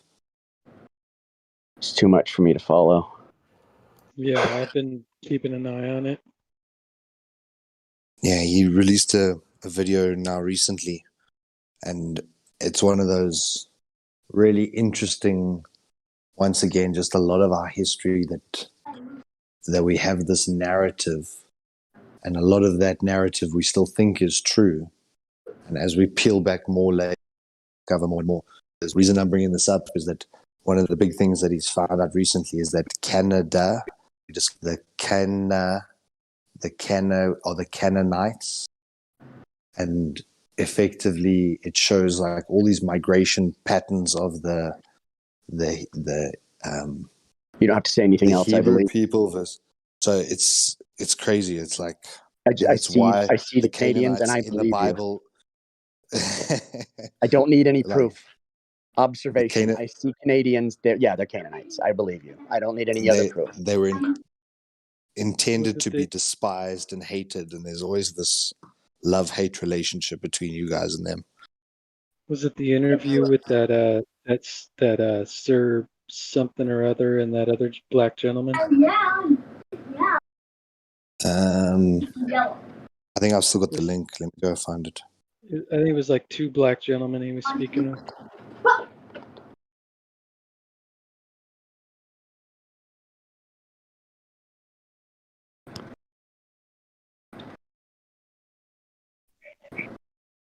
I don't know who was around. I was out on the island this morning. I'm out there all the time. Was that you taking the pictures from the truck? Is that the right? Do I have the right one? Right? Or yeah, I just reposted one of them. Oh yeah, that's it. Yeah. And this is the other direction. Oh, you live in Florida? No, this is Georgia. Oh, you're on the coast? Savannah, yeah. Okay. Is that where you live? Yeah, I live in the area. Oh, that's good. Looks nice there. I've been there once. It was nice. I can't tell you how hot it is, though. And I was coming from Norcross, Georgia. Yeah, I've been through Norcross many times. That's where I lived for 2 years. Sorry. Yep. Thanks for you and 8 people. Yep. If I wasn't Mexican or black, it was just weird because I didn't Yeah. speak Spanish. You know what I mean? Yeah. And everything is written that way there. Yeah, I know. I felt like I was in Mexico, and at the same time in a street gang. There are whole. You know what's funny is that whole town votes red. Yeah, it's crazy. That whole town votes red, The and it is companies are like that because the company that my girlfriend worked for when we moved there, I had my own thing going on, so I could move eBay, and Yeah. they are all weird there. I was like, holy crap, these are some weirdos. And Do you back want to know then, something when about I didn't Norcross? realize what like I do now. So Huh? Norcross has a lot of illegal horse racing. But you didn't know that, did you? Oh, You lived there for 2 years and you didn't know that, did you? no. And funny thing is, we owned harness horses at Northfield Racetrack in Ohio. Yeah. Yeah, that's Norcross. There's illegal horse racing. So one of the guys that worked with me suddenly quit one day. Or he quit for like 3 months and then he came back. We said, what happened? He said he had to leave. He said, why? What happened? Well, his cousin down in Norcross had his head chopped off. Uh-oh. Said South American cartel came up to Norcross, chopped the guy's head off, went back down to South America. For what? Oh, he didn't tell us for what, but it had to do with dog fighting, horse racing, and drugs. And now we learned this morning or this afternoon that he could still be alive. Good to know. Who? Remember what QE said about someone getting their head? They think that Oh, yeah, someone yeah. Well, he was a Glober, could so still he be might alive. be. He's a Glober, so he might be.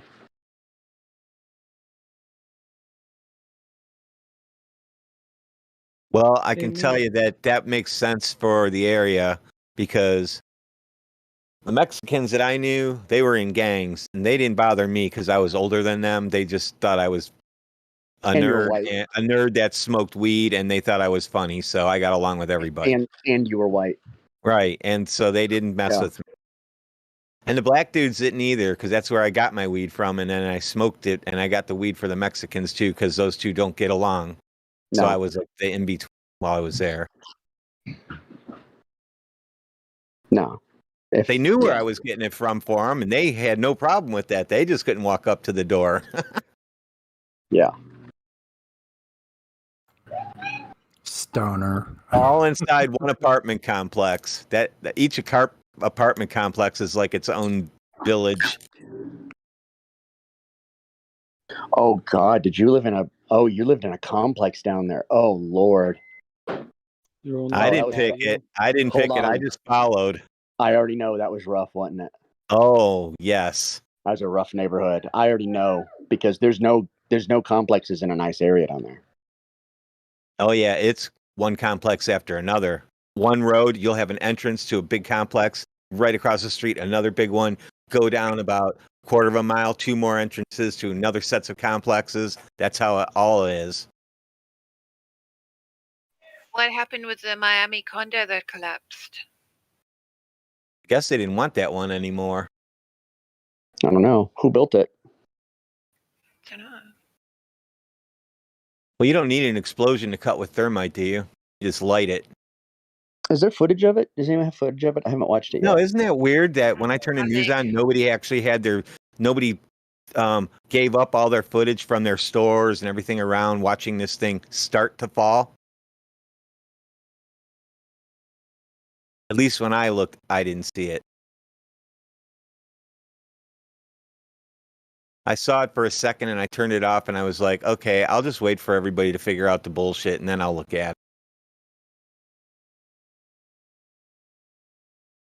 Okay, that looks strange.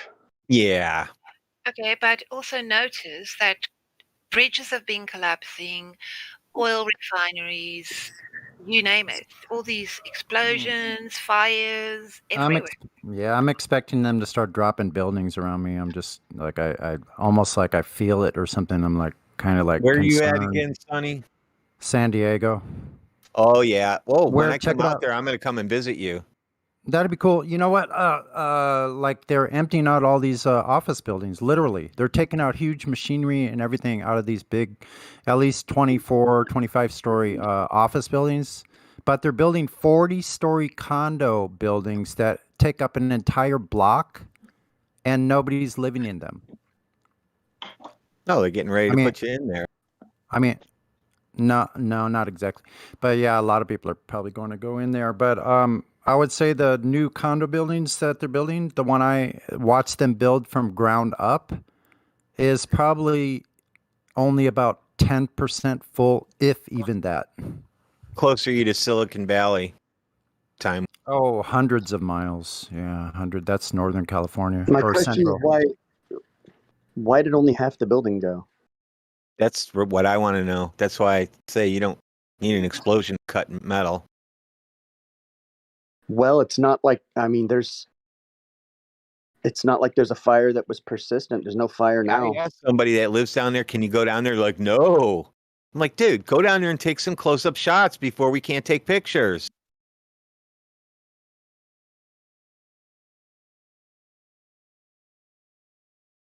Now I'm looking at the close-ups now. They're like constant updates on the Zero Hedge article. They're not clean breaks. They're bent. They're bent brakes. Stress. They're bent and stress. Maybe there's a sinkhole under it. There may be. It wouldn't be the first time. Nope. No, that's what I'm thinking. Maybe there's a sinkhole. That would make sense why half the building fell down and all the stress is on the beams. That's just a theory, guys. But that would make sense. Yeah, because it's not exactly a clean break. And there's and that's like sinkhole world down there, isn't it? Yeah, Florida? it is. And this rubble is big rubble. That's big chunks of rubble From them on the ground. undermining you guys. So there's like no pyroclastic flow, nothing. It looks like the building is just giant chunks of rubble now, not little. So it looked like it just snapped. That is a dramatic collapse. It certainly is a dramatic collapse. Yeah, we got to see the live footage of it. Yeah. To see if it's just there and all of a sudden it just goes boom with nothing. I would be questioning what's underneath that building. How much of the building is sticking out of the ground? I can't say whether that's fishy or not yet. How much can you see how much of the building is sticking out of the ground? At least a quarter of the building above the ground. If it was built in 1981, that means a quarter of the building was below the ground. That's how much of it was basement. Okay. Oh, there's a picture. It's interesting.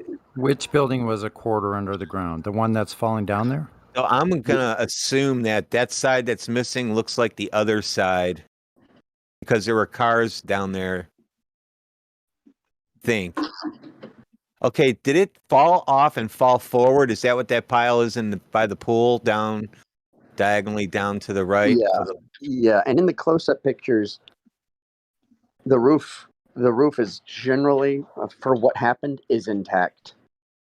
Because you can still see that the roof is there. The floors are pancaked and they are laying on top of each other. You can see the floors in that picture. So it's like the front facade fell. Okay, those 3 pylons in the front gave way and that front fell right off. Yeah. I mean, if those 3 pylons give way, the front's falling off. Yeah. Hey, it could have just been a bad design. Yeah, that's what I mean. What if that gave out? There's a sinkhole under those pylons. Goodbye. Yeah. And you say there's how many? A quarter of that building is underground? Yeah. Yeah. Typically, in 1981, that would have been your code for What's down there? constructing a high-rise. Mechanical rooms? Huh? What's down there? Mechanical and other shit? Well, there's so much base that your building has to have. Oh, okay. But when you're about to build a building, you send engineers to go and test the soil quality. Yeah. Then you would determine your foundation strength based on what the soil was made of. Well, I'm going to go ahead and tell you. There's something Miami? called liquefaction, whereby if vibrations are emitted through the ground, it can start to make solid ground actually become viscous, and then objects can start to actually sink into it. The vibrations of people walking around in their apartments would make those pylons want to go down. No, not like that. No, not like that. No, Like it's an like some earthquake. kind of a Like an earthquake. ultrasound. So really Earthquake subsonic, liquefaction is high common. frequency. Well, the thing is, it's Miami. It's all sand.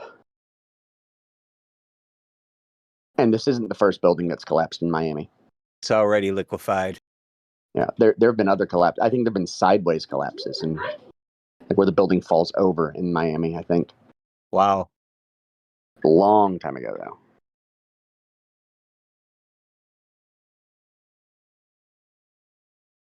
Well, those look like they're pretty decent sized condos. Yeah, it's a lot of weight. If you look at the other side way that's designed. Just on those 3 pillars or those 3 beams that are probably going all the way up.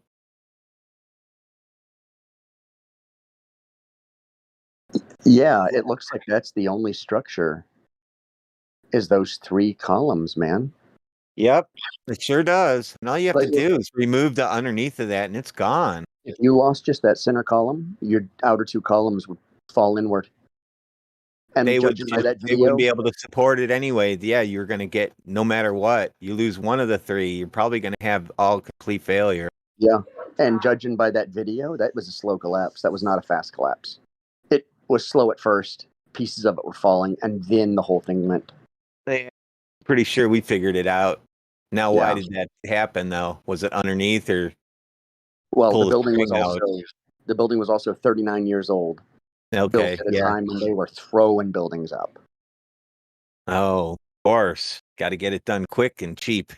Yeah, and it's Miami, so who knows what kind of corruption and graft went into getting that thing up. The mob probably built it. Most likely. What year? 81. 80s? So they were Oh, in yeah. full swing. The cartels that and was- the mob were in full swing in That Miami. was all Miami, wasn't it? Yeah. Miami was all mobbed up then. One of the pool looked nice. One of the You're commentators on assuming Zero it's not Hedge. mobbed up now. What'd you say, Ariel? One of the commentators on Zero Hedge says 100 miles off the coast, the Navy had a 20 kiloton explosion. Don't know if it caused a shockwave. But wouldn't it have affected other things? Yeah, that would probably be a little bit more widespread. And there was 3.9 magnitude earthquake in Florida just a few days ago. Yeah, that could have been a contributing factor. Mimus, I was just saying, you said that's when the mob was in Miami. And I was saying, what makes you think that they left? Oh no, that's when they were like the heyday. The mob is still there. They never left. They were building casinos everywhere, meeting down there, just like they show in the movies. That's all true. It's when they're all just more slick now, and they're in Silicon Correct. Valley. Right. So, But they're better at hiding it now. Yeah. People think like the mob got caught and then No. corruption stopped. And then Oh, no. Nobody thinks they ever got caught. Who would think that? They just Yeah. don't stand out anymore. They don't just drive down the street and stand on the corner and have meetings anymore. They all became senators. Yeah, they got more and passed official laws positions. and passed laws to legitimize all of their businesses, and now they have all monopolies on and regulations that favor like all their little protection rackets. They don't have to send thugs everywhere now. They have like officials that are sent everywhere to make sure your businesses are in compliance with their cousin's new product that has to be inserted into a certain type of building, because the mob was always in construction. whether it was building or anything like that. That's really where they thrived. Was like protectionism, protection racket, you know? Property. Yeah. And so, you know, requiring so much material in or so much safety protocol or anything, and there's a certain thing you have to buy, and it's always the cousin of some senator. And you don't have to look too far to find out that these guys are connected to old mob families too. It's they went legitimate by just getting into government.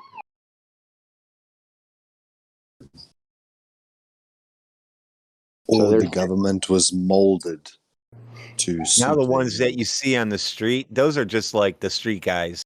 They're not even. They don't even touch what's going on in the big world. They're just told what to do. The organized crime entrepreneurs are now just like drug lords. Yeah. And that's really all they deal in. Casinos are all like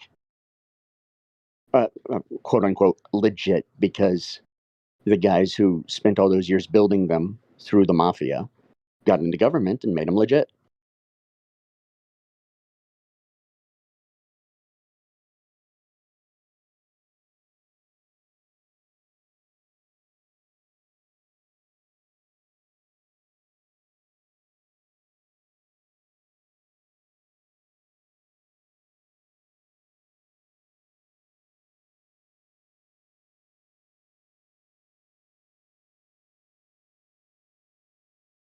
Florida's position to the Keys and to Cuba and everything. I think it's this uncontrollable zone. Man, have you ever been to Florida? Yeah, I have. God, Florida's beautiful. I live an hour and 45 minutes north. That's why where I live looks so much like Florida. Yeah, I came over for a wedding in Orlando, Florida, and then we drove down to the Keys, and it was beautiful.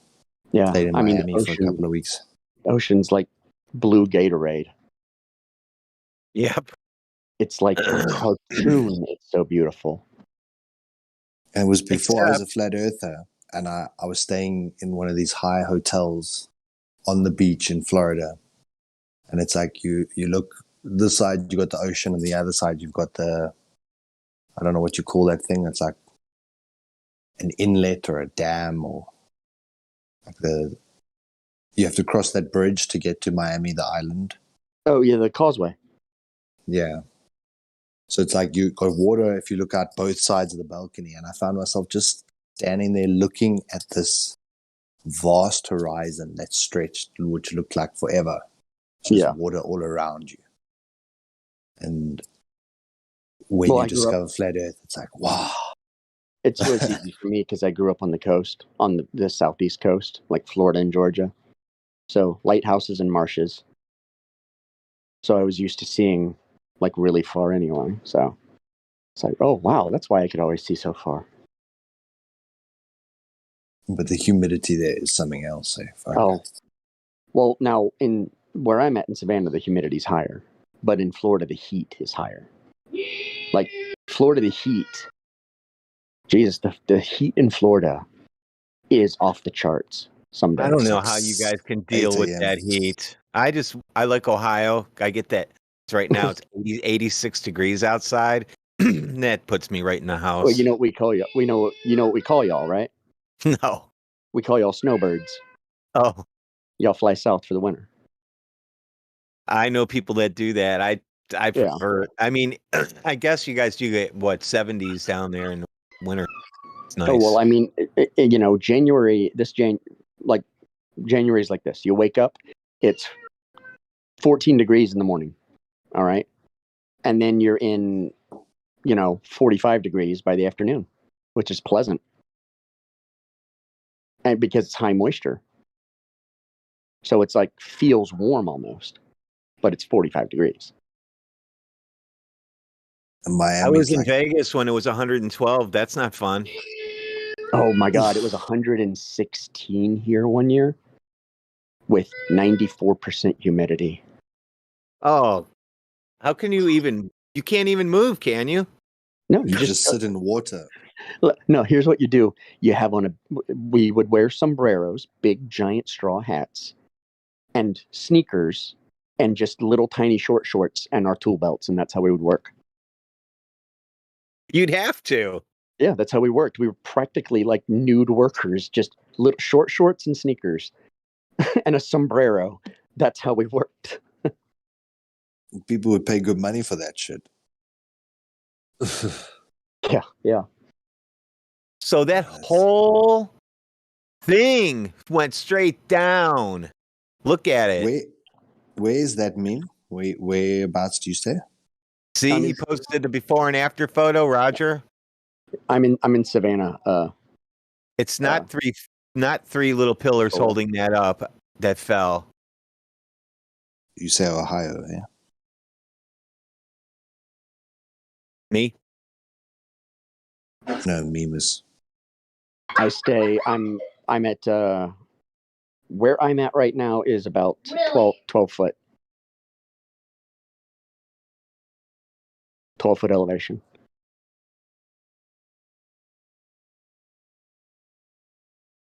$1,100. Say what? I'm at 1,100 feet. 1138. Yeah. I'm at the full 14.7 psi. I think at Lake Erie it's 700 feet. Yeah. We're at over 6,000 feet. In Johannesburg. Where's that? It's Johannesburg, South Africa. It's about 2 kilometers above sea level. Wow. So when you hit a ball up here, the ball flies like a cricket ball or a tennis ball. The air is slightly thinner, so it's known to just travel that little bit further. And then when you go down to the coast, it's like you feel like you're suddenly retarded because the things don't do what they used to do from where you play, you know. Oh, hey, well, that's gravity, isn't it? If you look at the picture, if you look at the picture where it says collapsed part of the building, yeah. See the left-hand side, that recessed square? Yep. Below that is a lobby. And it looks like from the collapsing portion, that's what was collapsing, was above the lobby. And that lobby does have support pillars. Yeah, I see because that. It's high, because it's high up. And apparently the cars can drive under the building like that. So the building is on stilts. The parking deck is underneath that whole building. Right. The building is actually, it looks like the building is on stilts. And I think if one key stilt fails in that building, I guarantee you that's it. Okay. Yeah, I've never been down there like looking at their buildings or anything. Only time I've been there was to hide from the sun and get in. Yeah. I don't. You go down to Miami, you're not going to have a lot of ground floor rooms. Most of them are on like the 2 stories up. That's where their floors start. I know. I'm not staying anywhere in Miami now. I'm not even going to even roll the dice. I've been to Miami 3 or 4 times. I never liked it. I don't like cities though. So if I go to Florida anyways, I stay on the beach no matter where I go. Stay in south of Pensacola or in Blue Springs or Clearwater. So I've been to Pensacola. I've been to Tampa, St. Pete. Yeah. Fort Lauderdale, Daytona. The best part of Florida, my favorite part that I want to like move to one day is St. Augustine. St. Augustine is absolutely beautiful. When you fly over Florida and you just see all that water and all that swamp and the ocean on both sides, like especially when you've done an international trip landing there, it's like it's just so flat and all that water reflects. Yeah, it all reflects from the sun straight. You know, it's amazing. The direct flight from What is up? From Ohio to the Bahamas, from Cleveland to the Bahamas, you can see Florida like that when you're coming on the end of the coast. You see it. Yeah, I mean, you're up high enough. You can see where it starts to go, where you see the Gulf and the Atlantic. It's like weird. You know what's really weird? I'm from Spain, and people would tell me that, like, people from other countries would be like, it's impossible to see Africa from, like, the coastline or whatever. And I lived 5 minutes from the beach, and every time I looked out, like, the coastline, I could literally see, like, Morocco, like, North Africa, all that. It's just weird. I've also been to Barcelona, and I've stood across that Mediterranean, and you can see the land on the other side, and it's yeah, 60 kilometers or 70 kilometers away. And then at some parts it's even further, and you can see the full mountains. You can see it's not just like you kind of half making no, out like it's land. not like it's not like I'm barely seeing it. Like I can legit like see like the shape of the mountains, like everything. Correct, yeah. I've got a friend in Barcelona, and I took him there and I showed him the mountains, and he said, I'm still crazy for thinking it's flat. I have a question real quick. How does only one person get killed in that? One person and what? In the building? Like 30 something have died. Oh, they have a new number? Okay. Yeah, and like 99 are missing. Okay. So there were people there. Yep. Okay. Yeah. I was going to ask if they evacuated or how. Like, oh, for sure. I would, if I saw that, I wouldn't have known. Well, I probably at first wouldn't have unless if I was down there, I would have been on the street at least because I know there's sinkholes and I'm already freaked out about undermining our land. 35 people have been rescued and 90 plus are missing. So I've got a question. So with this injectable genetic modification that they're offering us now, we know it's liability free. So if you went and injected all those bodies now, could the building get away liability free for any deaths that occurred? It could be COVID related why that building fell. Because everyone was isolated. Who was in that building? Who was in there? That's really the question. Like, they might have been targeting someone. Department. No, that building would be full every night when people slept. So it couldn't be a weight thing. No, undermining would cause that to go down. Just pillar. But I remember when I was there in Florida, like when they're taking a building down or they're going to build another little skyscraper, they've got to dig really deep and they've got to set like deep pylons because it's basically just beach sand. And often they can't just start the building where they need to. It's like they have to do quite a lot of engineering to get it to work. Is there even bedrock down there? Weak. I don't think so. But there has to be if there's land. There is, but it's like 2 miles down. They pour big, giant plates, like 10-foot thick plates of concrete down below. But they'll so you guys can't hit bedrock at all from there, right? Yeah, not down there. If bedrock is very rare. So what they do is they dig down until they hit like what we call virgin soil. And then you pour your concrete, a pad, and then you wait 1 month before you can put your pylons onto that pad. And that pad's like going to be like a 10-foot thick rock base. So it has time to settle in place after they pour it. Yeah, and cure. So. And it's supposed to create like a raft. So the whole building is meant to move on top of the pad, independent of whatever's going on. So to have a failure like this where it's only 1 point is also quite peculiar. It might also be, like I said, graft and corruption. Maybe they didn't have a proper base. True. Maybe there was a handshake inspection, if you know what I mean. Mm. Oh, of course. Said it's the 80s. Hey, Tony, I need this building inspected. You're at the bar and you say, I need it inspected. You got your paperwork? Yeah. Here you go. Thank you. So if you don't pass my inspection, I got these pictures of you with your mistress. So how's Martha? How's the He's a good-looking kid. Hey, I like the pool in your backyard, too. I don't have a pool. You want one?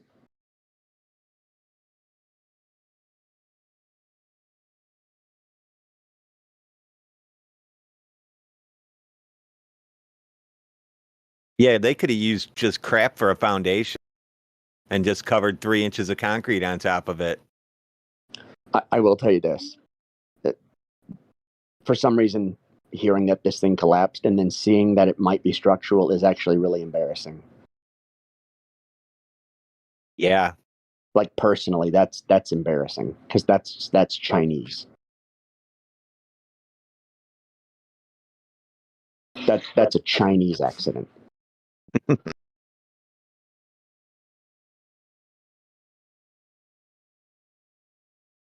I know one thing: if it was made out of paper and bamboo, it'd still be standing.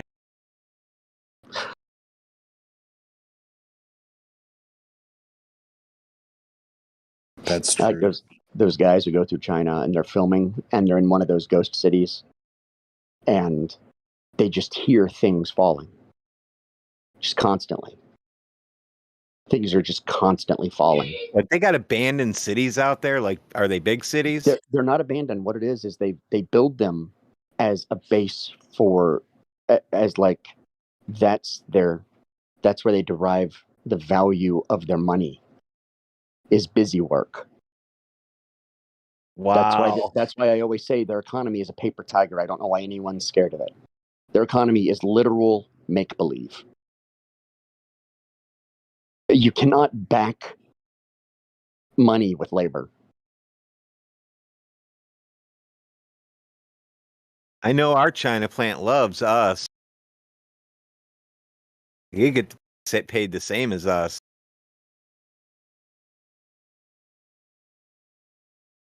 Built one over there and hired Chinese engineers and operators. They love it. In Changshu. The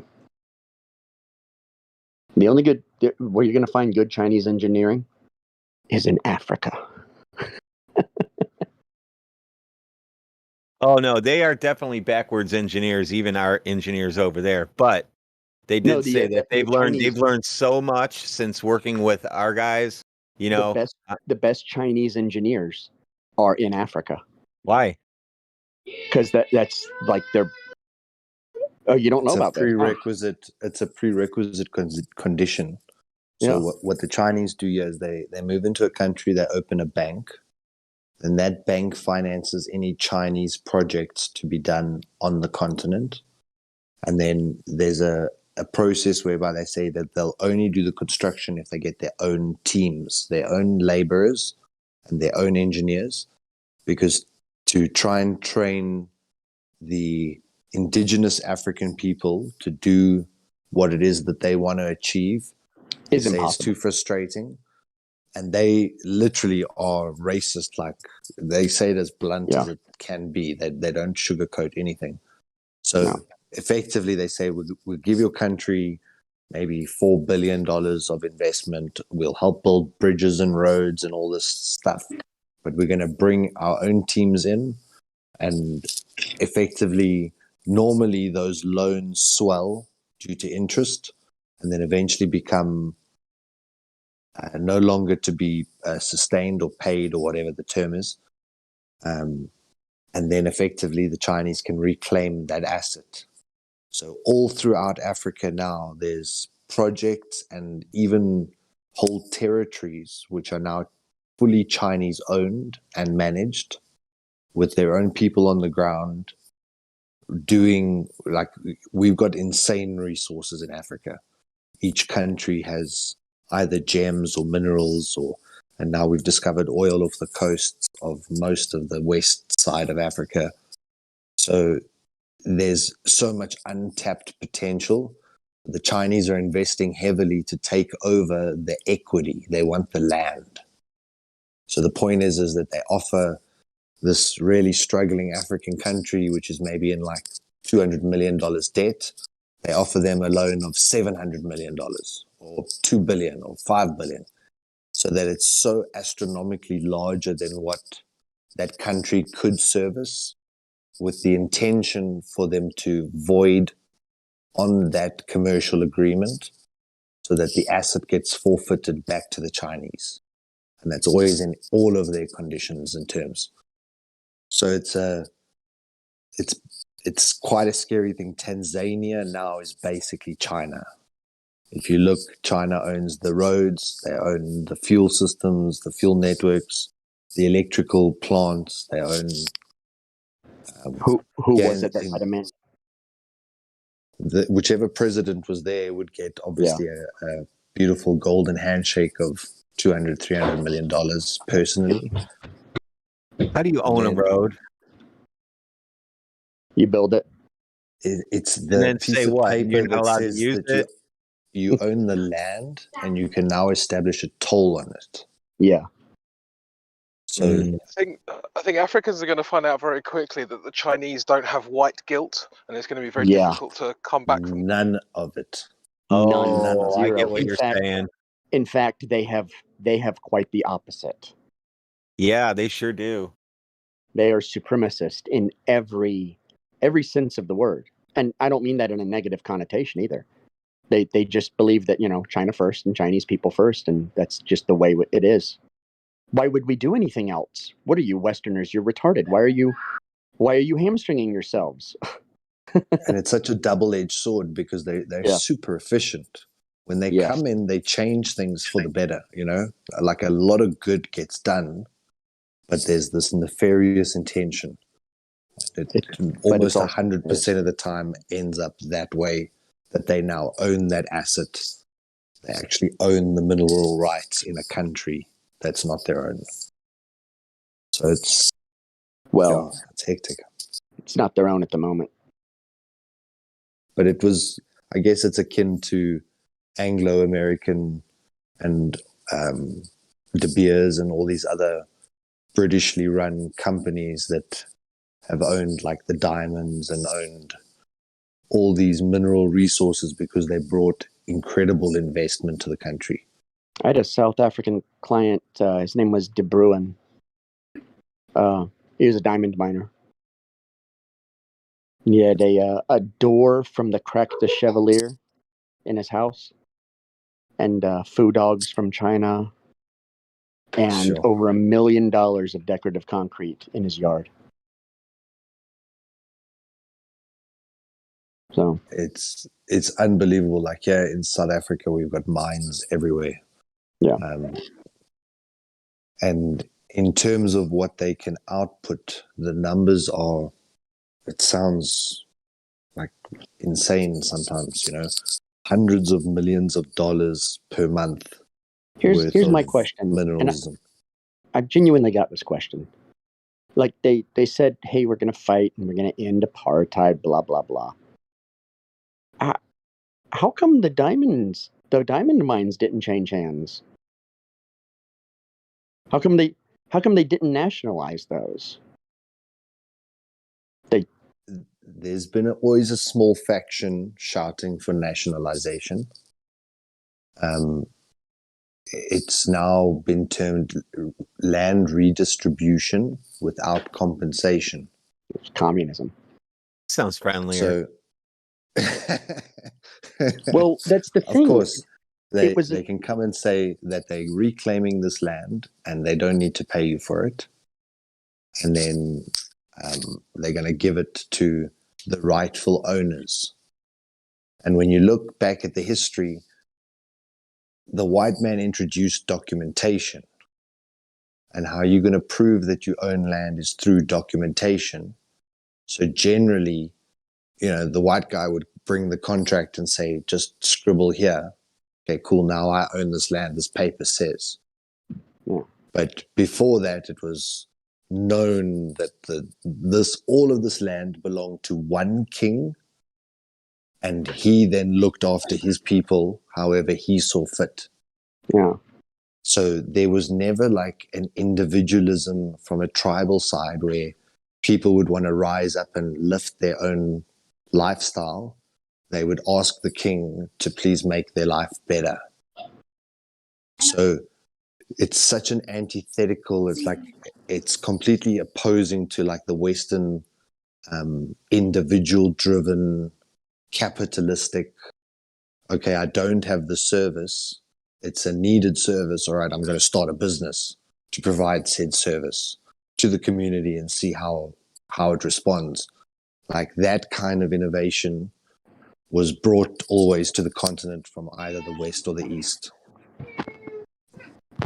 So it's such a the whole thing with this mineral rights and the land being exchanged, they're bringing it up harshly, but still, when you go back further, there's deeper control over South Africa, I think militarily and strategically, and potentially for access to the South, that Britain still has a very strong finger here. The United States has started to show more interest, especially Donald Trump did. Canada has been accepting farmers to go over there. Australia has been accepting South African farmers. So there's been like this, a lot of focus towards this little specific country in Africa, more so than the other countries in Africa. Well, that's the thing. So I think Britain didn't want to lose those minerals. So they probably were party to the agreement of the handover of the country on condition that these stayed still with Britain and the eternal Anglo. Oy vey. Yeah. Even now, like we've got this guy, Julius Malema, and he's preaching for nationalization. And he's like literally communist. He wears a red beret. He preaches death and destruction to any other minority that's going to get in his way. All the stuff that Hitler's done, he's literally reciting it word for word in African tongue. Julius Malema.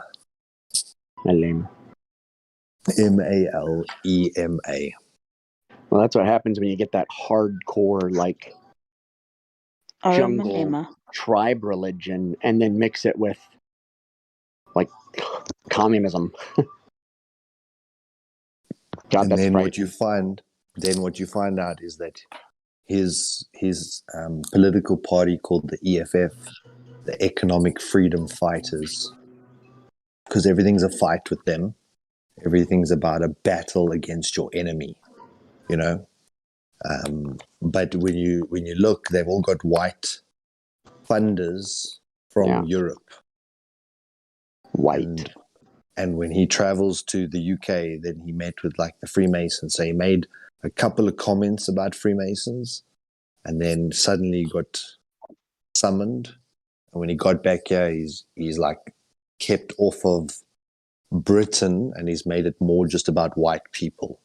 But before that, he was starting to point the finger towards Britain and the Freemasons, and then suddenly went quiet. That's the thing about all the way back to the Templars with the Freemasons, is that they were always the ones promoting democracy, equality, and the fundamentals of what would become communism. They were always the ones that were promoting that. Because that's how you wreck. That's how you wreck not just nations, but cultures. Well, it's the power of an idea. I don't know if you've ever watched Inception. Just go back and watch I think it's the first minute. It describes the power of an idea, that once an idea is in your head, you can't let it go. That little boy who looks at that mountain every day and he starts to think about he wants to climb to the top of that. That little idea grows like a seed until it is this monster tree that will do what it's going to, or what it's been wanting to. Like the power of an idea. And they've used that against us. The ideology. They trap us with ideas. And once that idea is in your head, it just grows like its own seed.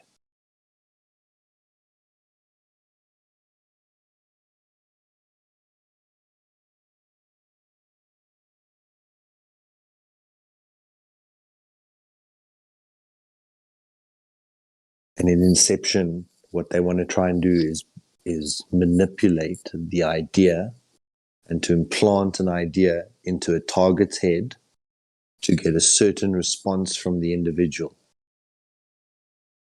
And the whole movie is about how do we get this subtle response into the subconscious of this person without their subconscious seeing it or being on the defensive toward it.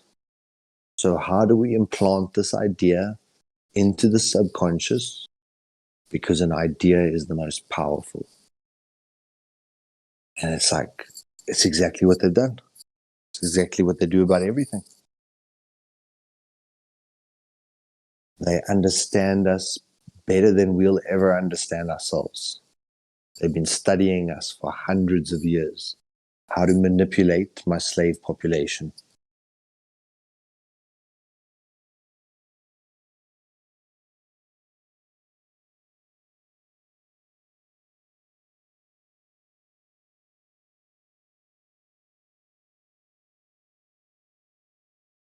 Usually starts and ends with money.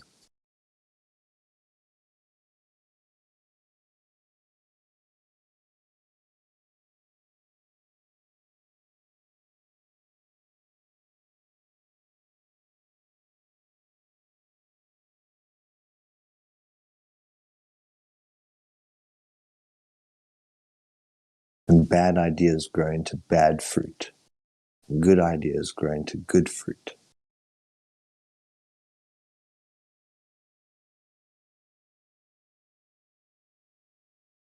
It's like the genetic modification is to cause sterility. Like they're causing sterility in our ideas by implanting the ideas that they wish us to have to prevent us from veering off into true creativity, thus like sterilizing our brains. I do have to interrupt. We now have a nickname. It's the Miami Condo Cost. What? The condo cost. Yeah, the condo cost.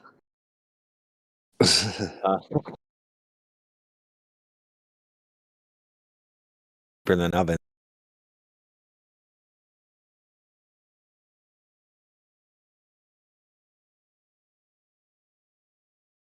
It's like, the way that good people strive to try and impart kindness and love and care into their next generation. There's people out there that try to impart all the opposites. Hate.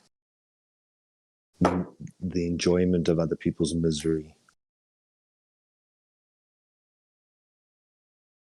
This condo is, I don't know, there's just a lot of destruction happening at the moment.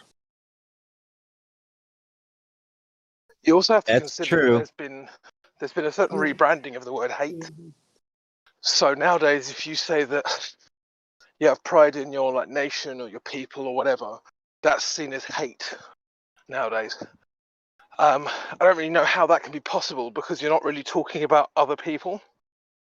So, I think the word hate is just thrown around all the time now to mean things that it doesn't really mean.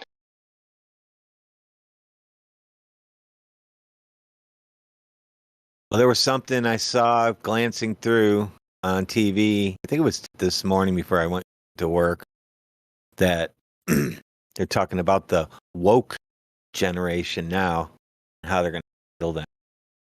And people have hijacked our word because they're talking about something different than actually being aware of what's going on around when we first started using. Well, those people who are called woke by the mainstream media are actually hyper unwoke. They're actually extremely obedient to all of the mainstream narrative. Yep. Yeah, whatever that says goes. But that's what I'm saying about this inversion. Whenever they use words like hate or woke, it's normally the direct opposite.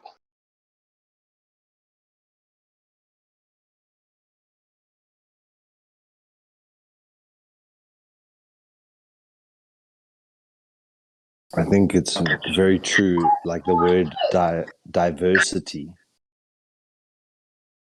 they try to create this whole concept of diversity as inclusion. But diversity causes fractures. It's the divide and conquer. They mean diversity in look, not substance. But they want to try and make the demographic. They want to try and fit the political party to match the demographic. So many women, so many Indians. No, they're not. They're not trying to fit the demographic. They're overrepresenting on all cases. They want overrepresentation. They want power. Well, it should be on competence and merit. I agree. But even if they were going for parity of population, they're not doing that.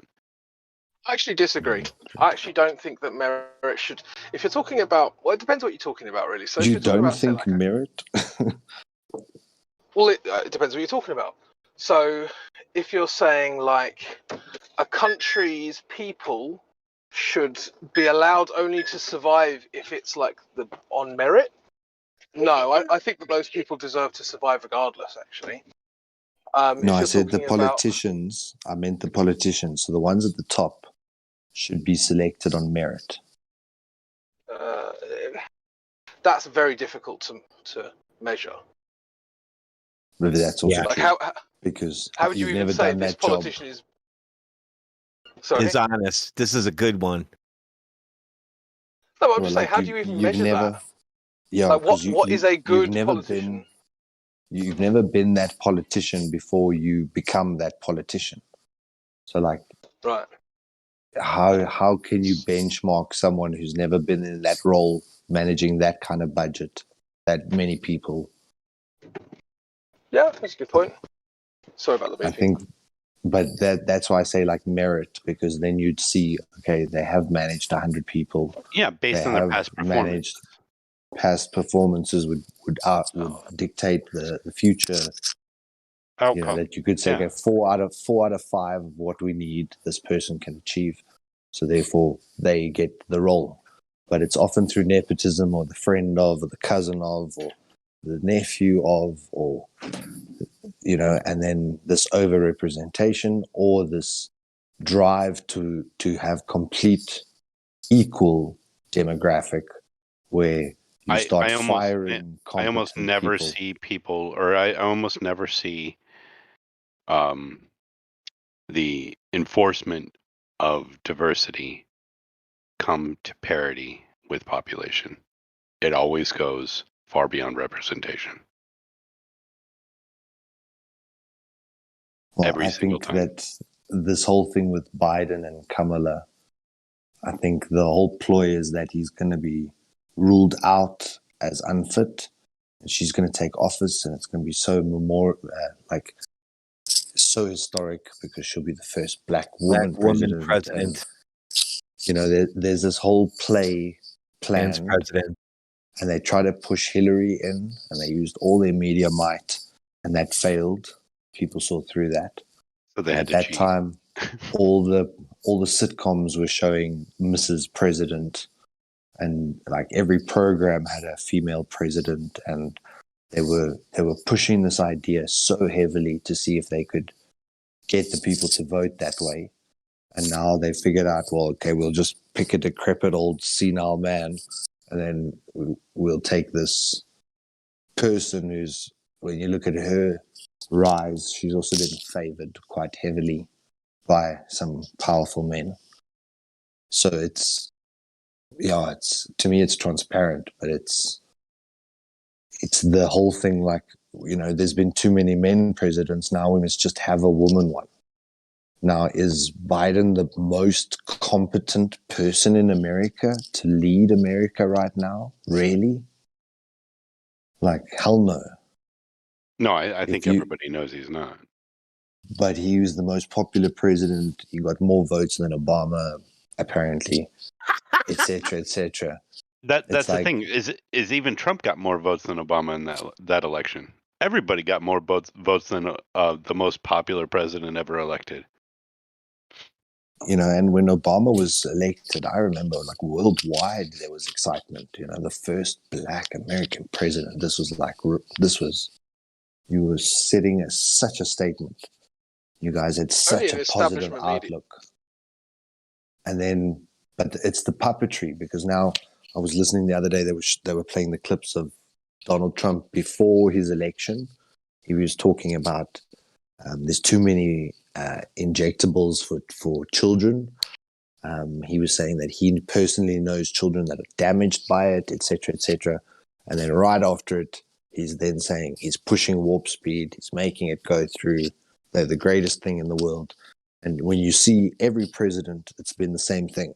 It's like they were a real person, and then they entered that room, and they got told how everything works, and they nodded their head, and then they started to read the teleprompter.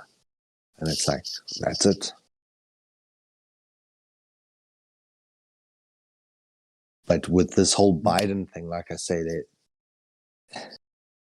they know how it works before they get in office. Different. But they've been studying our minds for hundreds of years. And us awake ones, we only have one lifespan. And then we try and tell people and they all think we're crazy. So we don't have that 100-year, 200, 300, 400 year of building towards something the way that the establishment has. So it's your enemy has been studying you for 400 years and you've been studying them for 6 or 10, 15. And we gave them our children. Oh gosh. That's where the logic leads. We gave them our children. Period. You know, I was talking about this with a friend the other day, saying, if a stranger walks up to me and says, "Can my daughter go and sleep at his house with his daughter?" I'll say, like, I don't know you, you know, I don't want you to be around my child. But then every morning I walk my child to the front of a institution and let go of them. And then they go in and they meet whoever, I don't know, got no say. I don't know how many adults they engage with. I don't know how many children they engage with. All of those are strangers who I haven't vetted the way that I then act when I get them back in the afternoon. And it's like you spend the whole time handing your child to a stranger, and then you get a little bit confused why your child starts to seem like a stranger to you. Because they identify with the people that they spend most of the time with, which will be those people. They're not yous.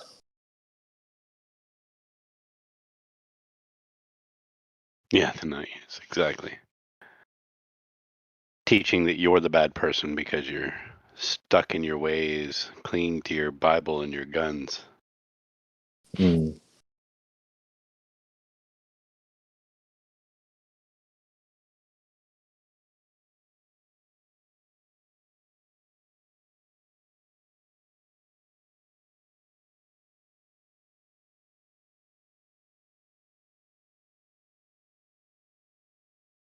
No, this plan that they launched on that World Economic Forum, where you could go and see every aspect of economic, financial, medical, they laid out every aspect of what this next 10 years is moving toward. And they've achieved these very critical positions with really strong companies now, and they're marching forward towards this idea. It's the same way that, like, when an entrepreneur gets an idea in his head and then can't sleep and he thinks about it the whole time, and then his thoughts create that future. It's the same, that by them implanting those desired thoughts, we're creating that future for ourselves. And the amount of people that are repeating all the stuff about the genetic modifications and how keen they are to get it and how the deaths are not being reported, and it's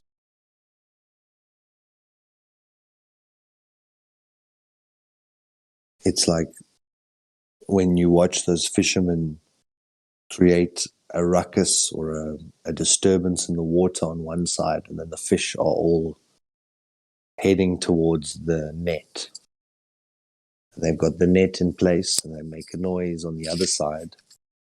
And through that distraction, kind of like how sheepdogs herd the sheep, I guess, they bark on the left, and then the sheep will run right into whatever it is that you desire them to run into. And it's like you're watching all these people just heading headfirst into this net. And then they're going to pull up the net, and then you're going to die. Like, why can't these people see this? Like lemmings. They're just facing the person in front of them. They're just marching towards the edge of the cliff.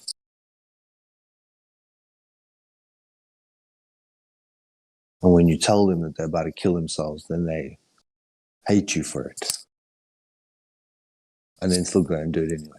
It's because they know. To prove you wrong. They instinctively know. They know what they're doing is wrong. That's why they hate you for telling the truth.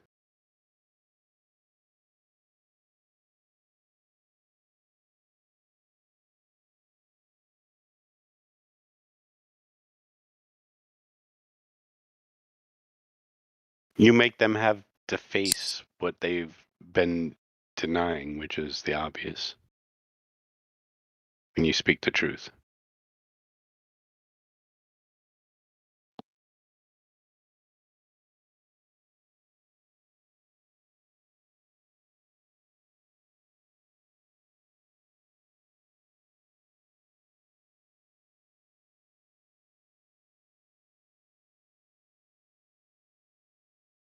So did John McAfee kill himself? He was suicided, man. Come on. Or has he gone to the lands unknown? I don't know. Which side of the fence you sit on that. He was they always smuggle Epstein out. He was. Is he still alive? So you think it might be some Ayn Rand Atlas Shrugs thing? Well, so this is the known. Hey man, for world. somebody who's suicidal, bro, those are not the words to use, dog. What? Which ones? Sorry. What are you talking about? Enoch, what do you mean? You guys didn't hear him say that he suggested to kill himself? What are you? No. Or am I the only person who heard him say that? No, you are the only person who heard anybody say that. Oh, that's crazy. I swear I just heard some dude say that. Yeah, you may have heard it, but it doesn't mean it was said.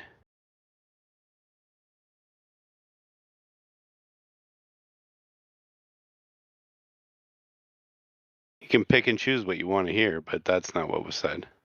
So, yeah, I didn't hear it. Unfortunately, we're talking about a suicide, not telling someone or suggesting at all. Yeah, life is beautiful, and up to 50% of what you hear can be edited by your brain to what you expect it to hear. So it's normal. I was just making sure, like I was just trying to correct it. That's all. I was just trying to correct what I heard. That's all. Thank you for correcting something you heard, but was not said.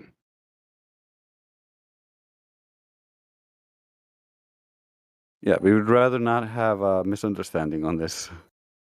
I'm fine with it. Honestly. Who am I to say if somebody wants to kill themselves not to do it? No, so John McAfee goes back with Craig Wright and all the founders of Bitcoin. And there's been a lot of pressure on him from the legal system. He's now being sued for some of the things that he's done. It was found that McAfee antivirus was also tracking people's files. So there's been, I guess, once again, a person who has access to too much information or dirt on other people and therefore needs to no longer be in the picture. So it's quite convenient that like a wealthy billionaire just decides that his life is so terrible. Makes sense. I can never tell which side that guy fell on. I couldn't tell if he was a good guy or a bad guy, honestly. There's a lot of evidence that suggests he was bad. Right. Or at least mixed up with bad people. Clearly. But he's also releasing a bunch of shit on those people. So I'm really confused. But remember, the mafia, they don't exist anymore, Right. What were you saying, Ryan? No, I just said, dude drank like a fish, man. Some Yeah. of those live streams he would do. Guy was drunk as shit. Like you sleeping last night?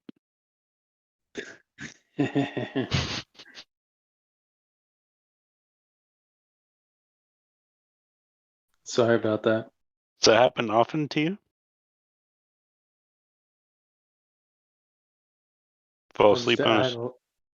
I had a long day. I was mowing the lawn and doing all kinds of shit out here. Plum tuckered you out. Indeed it did.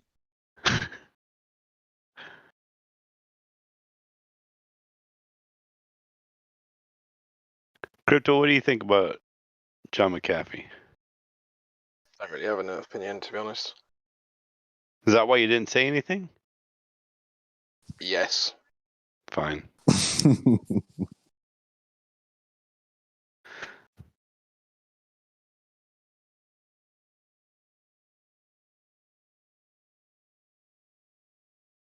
I kind of freaked out last night.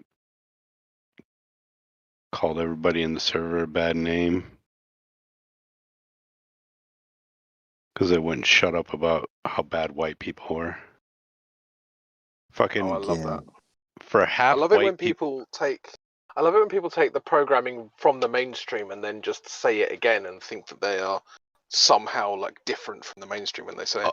Oh, exactly. No, it's their idea. They started off by saying, "I had this thought." Right.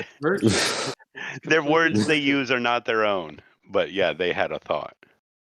I don't know what you guys are talking about. That's virtue in my book. Is it?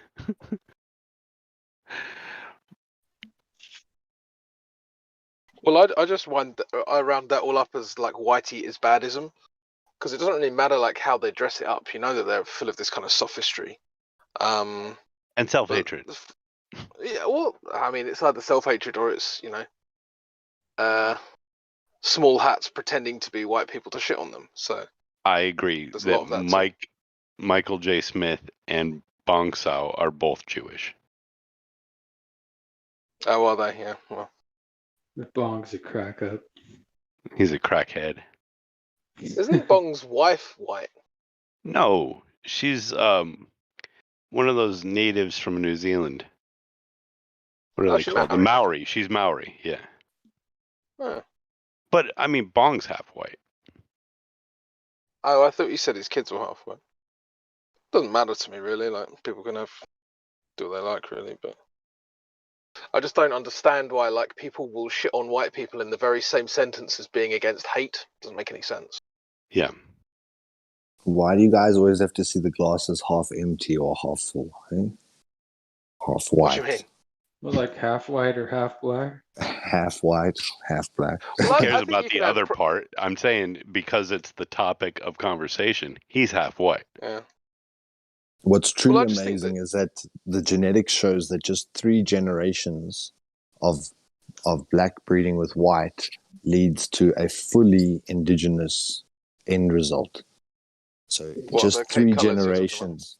So a black and a white father have a child, and it's like they would call that a colored. And a colored and a white breed, they'll have a lighter colored. And by the 3rd breed, effectively the hair will be back to normal and straight. They'll have pigmented color eyes, like blues or greens or something beautiful.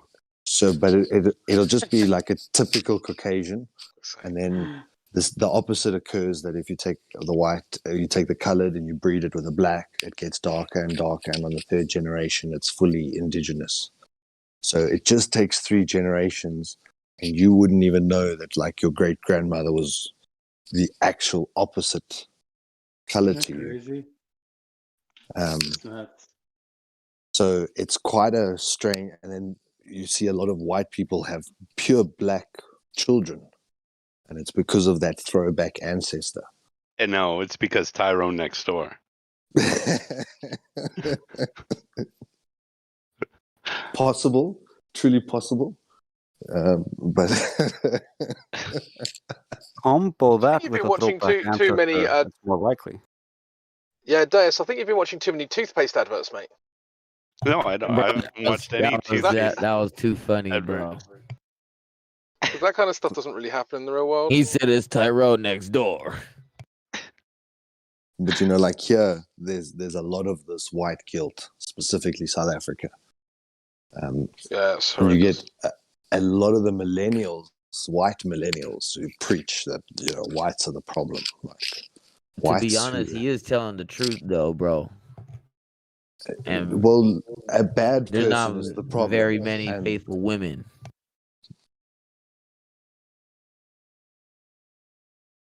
sorry, I don't follow. Oh, if you're a white couple and you have a black baby, that's not the father. So they do DNA tests, and it is the father. So like that's when it's really peculiar because it is a throwback gene from like I see what you're saying. I do see what you're saying, but I mean, I've only seen one picture of it, and I dispute the DNA test. It's like the DNA test they gave for Tutankhamun, where they wouldn't show us. So it's peculiar that we have some people who sort of live in the townships, and they, in tradition and in their inherent being, they're African, but their complexion is completely white. So there's, it could be learned behavior, could be many variables, sure, I agree. But most of the studies show that it's a relatively short period and you can get completely back to what you started with. So our genetics are amazing. That's why when they take your DNA now, you're half Ashkenazi Jew and you're half this or a third this or 10% that and 3% this and what. It's like your genealogy, who your ancestors were, that led to you, passed on very specific genetics, and you accumulated bits from each one of them. So you're like this final embodiment of still, I think of DNA as like a vibration or a resonance. And I think that's why we can carry traits. Someone will see the grandkid and he does something exactly like his grandmother and they never met. Yeah, There's like I think certain that things does that you carry through. I think those traits do flow into culture. I think it's an archetypical person coming out. Like there's a certain way of being based on characteristics. Here where there's like a lot of white guilt, there's sort of like this undercurrent of like, just be grateful for our differences. So, for example, if you're really good at manual labor and then you've got someone who can think of really good ideas to use that, and then it benefits everyone. Say you build a park or a school or a port for boats or some place so that the community can go work. Or in the old days, there was like usually a noble intention for things, like people cared about people. And if you look at most of the countries where they've handed the reins back over to African rule, it's usually a matter of decades, and most of the infrastructure is taken back down to dirt streets. You mean like Buildings are Zimbabwe, falling down. where they're begging the white farmers to come back? That's still a recent one. That's only happened, say, in the last 15, 20 years. That's why most people are aware of it. Yeah. But when you start to look at like Uganda, Democratic Republic of Congo, and I was going to say Congo Tanzania, Kenya, they were really thriving, and then they went through this really radical dip, and then now with Chinese investment, they're bouncing back and they're starting to re-industrialize. But it was the word maintenance is not in the African language. So the idea to... Is it because it's monosyllabic? The language? No. And no, it's like, so they've got a lot of complex words, but... Oh, okay. Okay, look, there's a lot of dialects. So, but when you look at it, the idea that you would need to like really look after that fruit tree so that it continues to bear fruit. In Africa, there's so much abundance. You just walk to the next tree. So it didn't matter, like the concept of looking after something, but there's just abundance of everything. So you're like, well, I don't need to stockpile. I don't need to maintain. I don't need to service. And the temperature is fairly moderate, so there wasn't this dire need. Like in the north, where you guys have a lot of snow, it's very critical that you get most of your agricultural stuff done in the first 6 months. So that the last 6 months you can be under snow and still continue to thrive. So you needed to think ahead and prepare. And then where there's too much abundance, it's like you don't need to think about maintaining or looking after something because it should just propagate. But then as the population outgrew that territory, it's not sustainable if someone's not maintaining. You know, to be fair, in the north, it's much easier because in the summer you've got fruit and veg season, and then in the winter you've got meat season. There's 2 seasons. So, but I mean, yeah, one little ecological mishap, such as a flood, and you have starvation, you have drought, you have starvation, and something that's precarious, like that doesn't have an ebb and flow in its natural courses. If things are just like fruitful all the time, what happens when something bad happens, as opposed to that built-in ebb and flow of you're always fighting against the elements. Yeah, you're at risk because you have no idea what preparing for the rainy day means. And it's why, like, literally no African country ever developed a boat. So what about Egypt? Okay, yeah, it's like it's a blend. Egypt is like sort of quite a blend. Yeah, because it's a crossroads. I agree. The east and the west and everything. But they did have boats in there in Africa, so I just wanted to debunk that. True. Very true. Thanks for the correction. So most African countries didn't have the idea to climb in something and go somewhere else. Because there was just like, it was here. You had it. Why do you want to go somewhere else? But if you're in a place where it's always freezing and you don't really like that, you're like, well, let's sail south. Let's see what happens. So the people of Africa stayed in Africa? Well, the history narrative is that like only the slave traders took them out. So, but they killed themselves. There was a lot of tribalism, so they fought among themselves, but they didn't. But if you don't have any reason to leave, then you have no reason for an exodus to populate the other lands. So the out of Africa story is bullshit. Just by your modern day presupposition. So, well, there's tribalism, and the tribes would walk where they, so there was north and south movement around the continent. Right. And then the out of Africa is that like it expanded out of the Middle East. So the sort of top end of Africa as it joins the Middle East, that's where it could kind of spread towards Europe and spread right.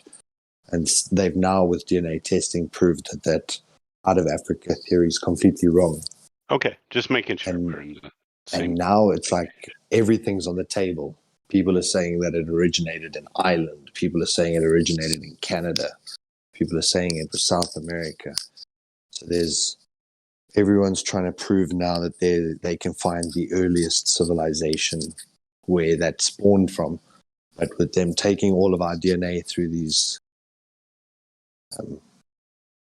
virus swabs, they are probably gathering the largest database that they've ever done before. Hundreds of thousands of people giving their DNA away every day.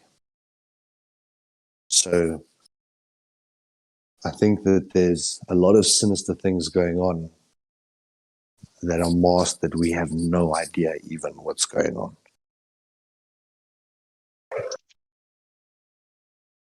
You know, if you go to a doctor for DNA treatment or DNA therapy, they'll map your code and then they'll tailor medication ideal to heal you.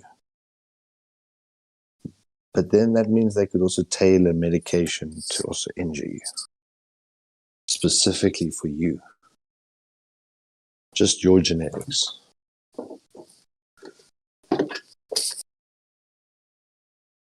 In the same way that type of manipulation causes radical healing for you, just for you. You give that to someone else, it won't be the right proportions or the right combination.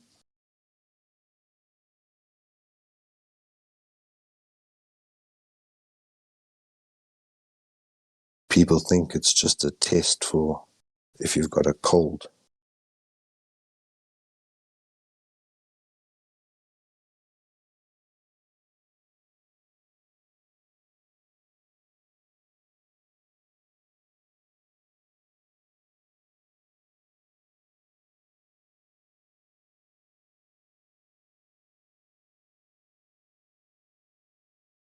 So when they give you a COVID test, they're actually taking a DNA test?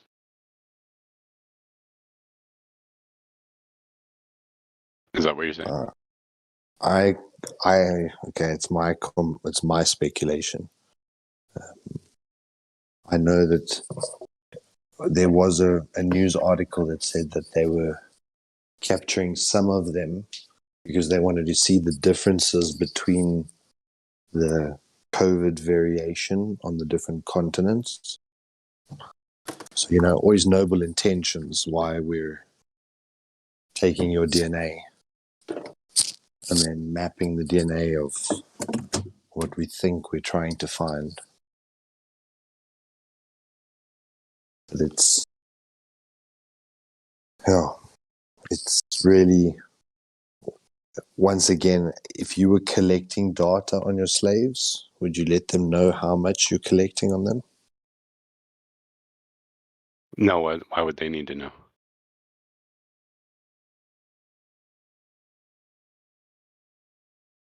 So I think sometimes they accidentally give a little bit too much. I don't know. I think they're asking your permission by telling you. And you're not doing anything.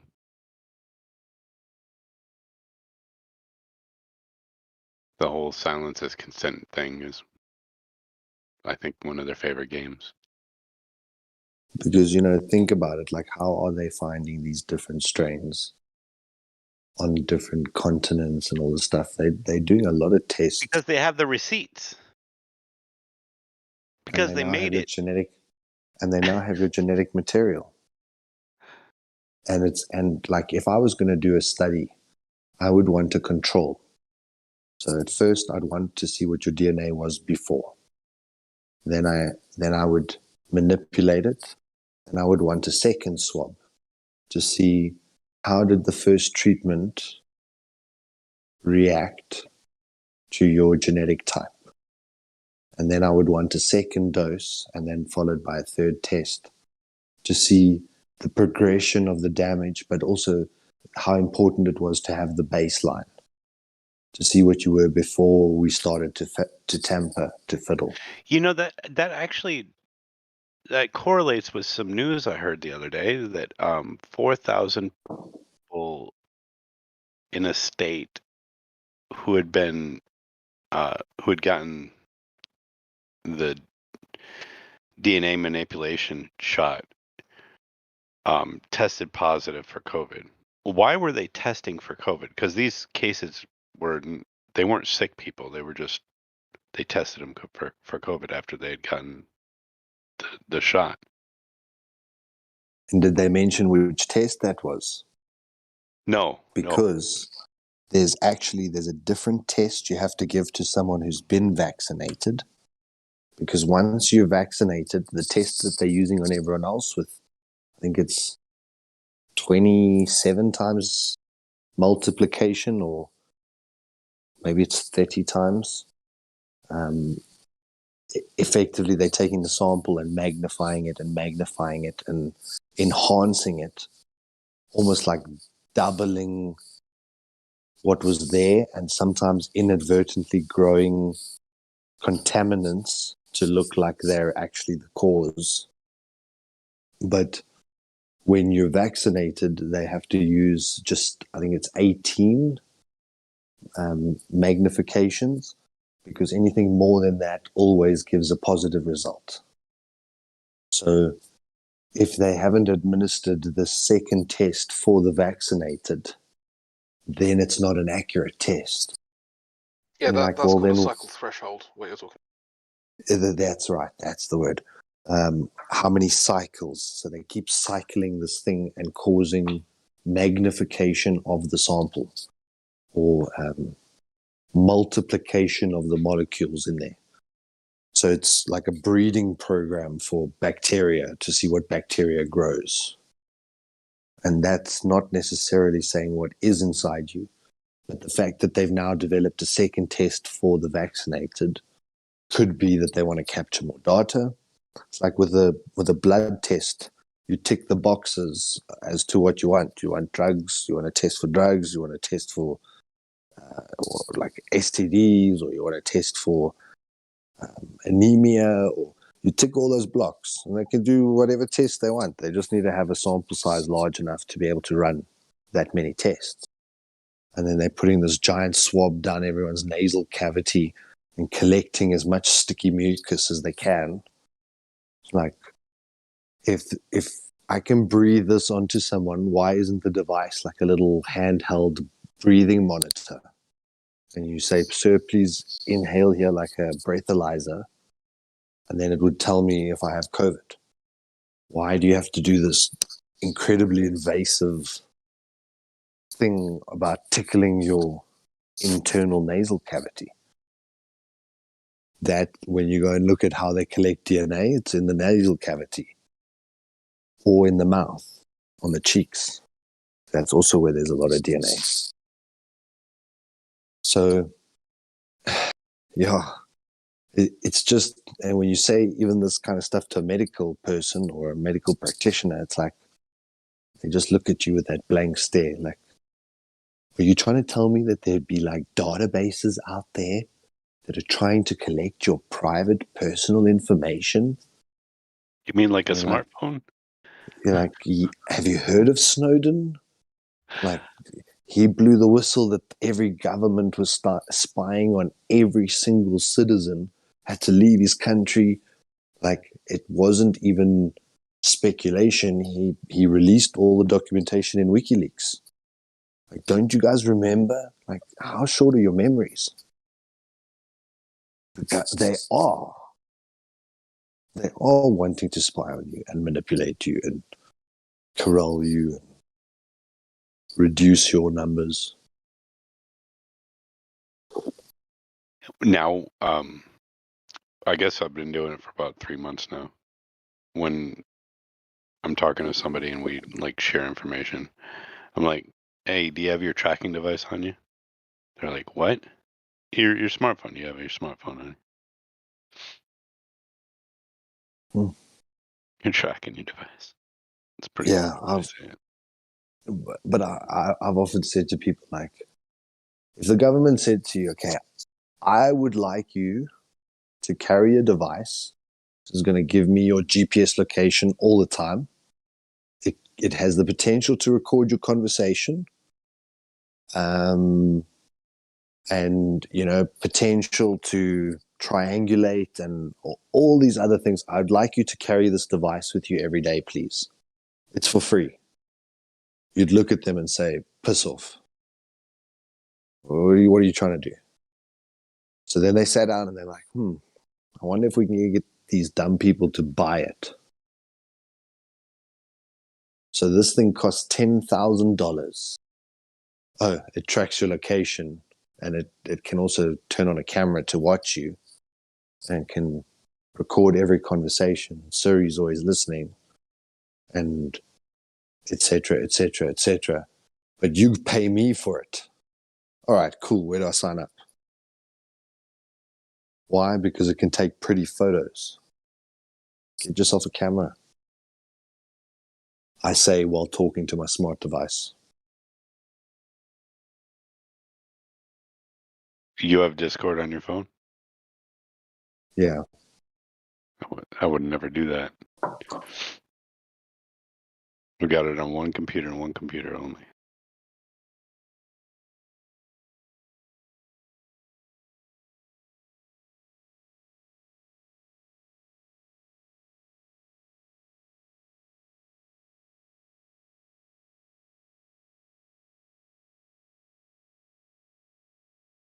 Yeah, and on top of that, most of us have multiple devices now, a watch, Why do you say an that, Bert? iPad. Sorry, whoever stepped on. Did you have an asking- addiction to Discord, or why did you do that on one PC, or what? Oh, because I've de-Googled my phone. My phone is not a tracking device. Or you're using a Have dumb you got phone? a special Jewish one? Yeah, know they have special they gave phones. it to me at synagogue. They said it's fine. Yeah, no, they've developed special phones, so you can't do anything bad on them, according to their rules. Well, they cost quite a lot.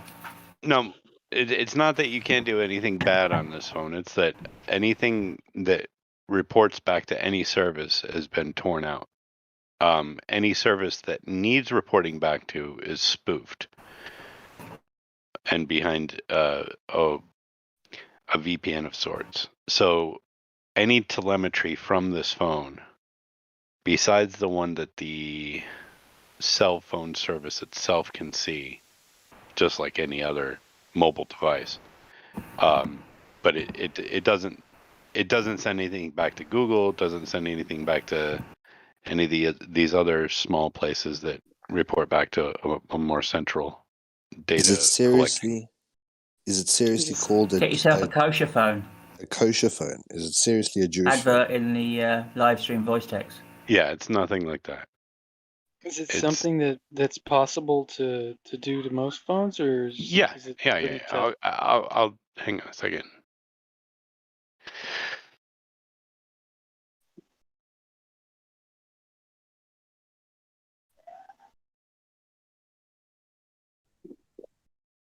There's several methodologies to do it.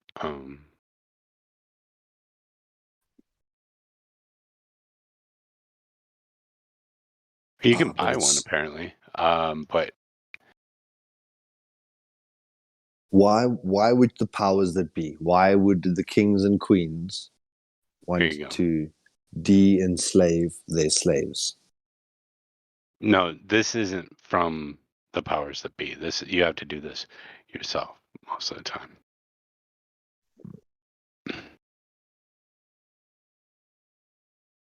Thank you, sir. You're welcome. Yeah, thanks, bud. Like there's a code, those star 5050 hashed, blah blah blah, whatever kind of codes. Can't think of it now, but there's a code you can put on that says, "Would you like to turn off the tracker on your phone?" And there's various codes that you can do on your phone, just generally through the star hash mechanism. But normally they're for a matter of days or for hours. that it's either activated or deactivated and then reactivates itself. Right.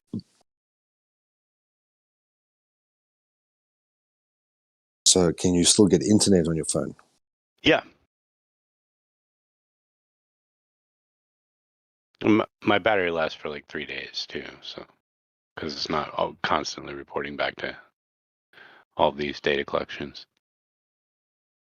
I'm so out of touch of tech phones. Yeah. Okay. So what do you use as your browser now? I use Brave. I'm always beyond a VPN. Here, somebody said something about Windows 10.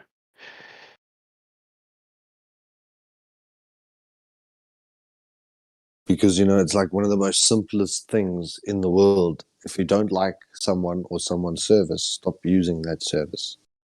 And the only way that we're going to start showing these people is by stopping to use their service. But unfortunately, they've been studying our minds for, like I said, hundreds of years already. So they know how to introduce the next thing. So, for example, you look at the journey of WhatsApp. So there was SMSs, and then WhatsApp arrived, and it was now this free communication.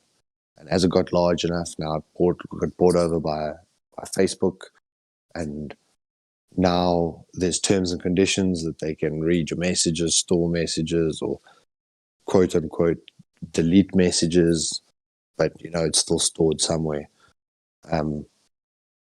It's like they create the place that everyone flocks to, and then they shut that down or manipulate that for their own gain, so that people that are there think it's now immune to that kind of manipulation. But it's like that herding the fish into the net, that same causing a disturbance so that people turn towards the right, and you're waiting right there with the solution for them. Really quick, Solar.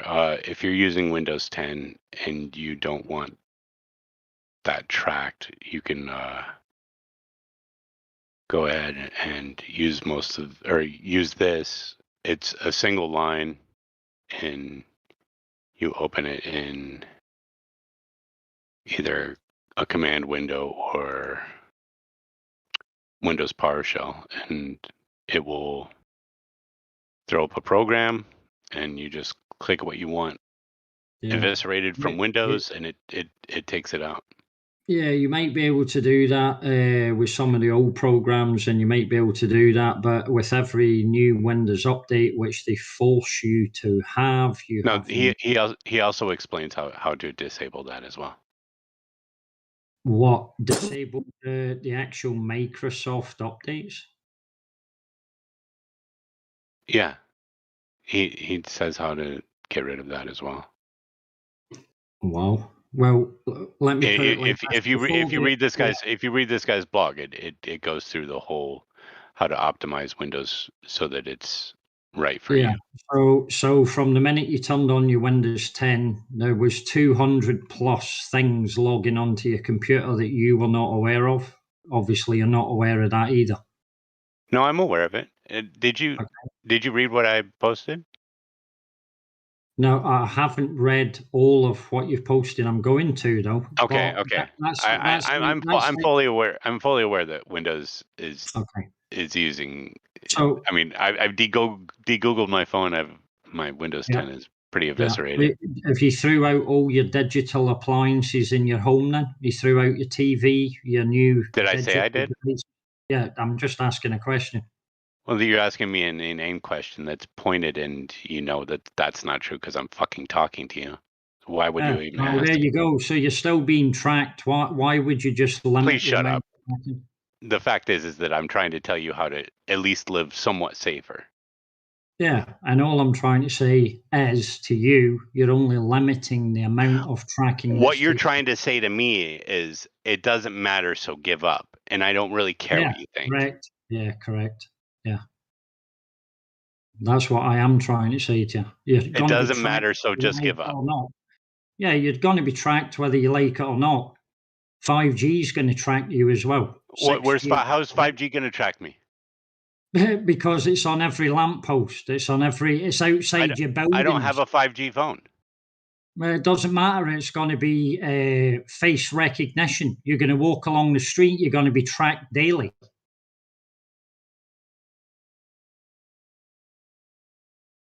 You didn't know that? How? I live in the fucking country, bud. Well, they're putting in the countryside first. Did you not listen to Trump? What the fuck are you actually talking about? Did I not listen to Trump on what? Well, Trump's announcement on 5G was to make... Is he the president? He was the president. And what you think... And did they do anything he said? Or did they just get rid of it as soon as he left? 5G was getting rolled out whilst the COVID was... I realize, but if you don't have a 5G phone, it really doesn't fucking matter.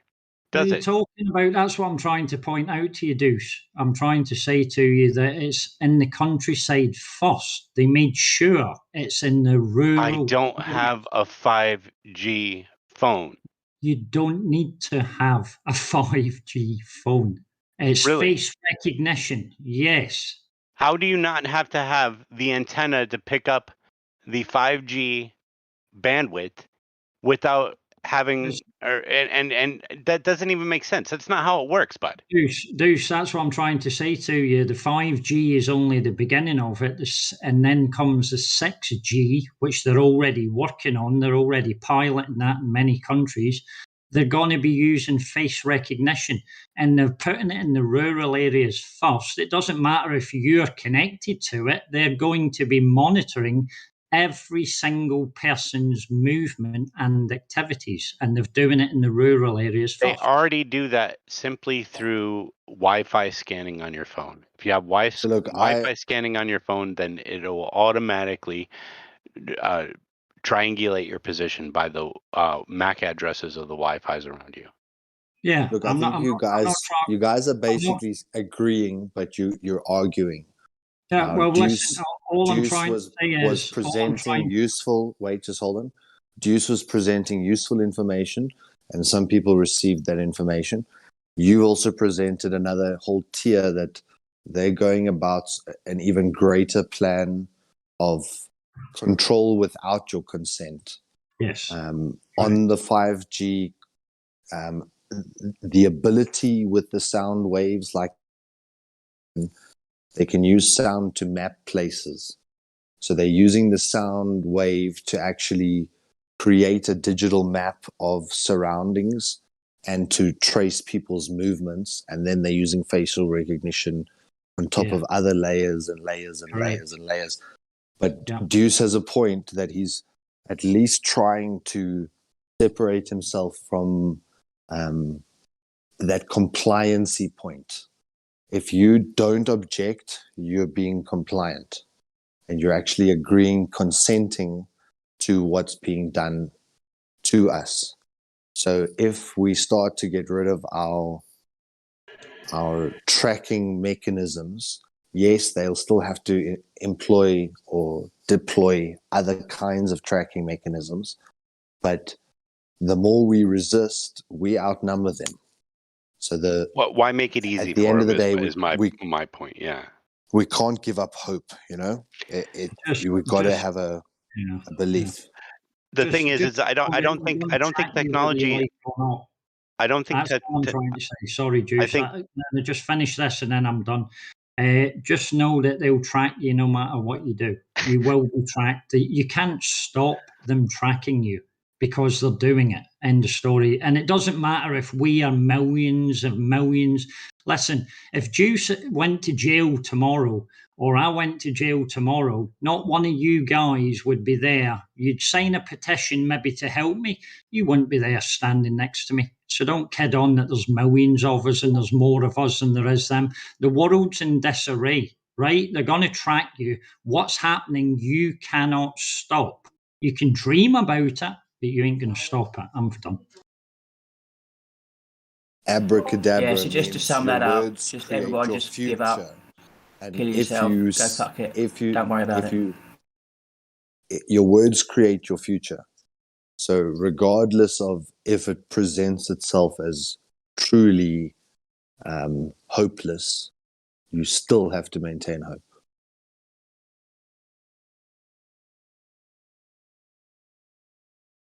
But I understand your Technology realism. is morally agnostic. I don't think it's for the good or for the bad. It could be used for both. And it is my will to use it. And I will use it as keeping myself as safe as I possibly can. The most I can mitigate, I will. That's all we can do, each one of us. But by as much as it bothers you. So, for example, when you discover that sugar is bad for you, are you the kind of person that cuts that out of your life? Or do you continue to consume multiple spoons of it in warm beverages? So it's just about, does it resonate with you? Do you understand the information? And are you able and willing to make that change? Agreed.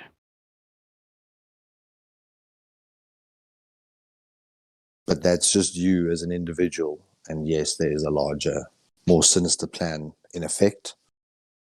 And this, Yeah, it's always going to be fighting against you. It's meant to.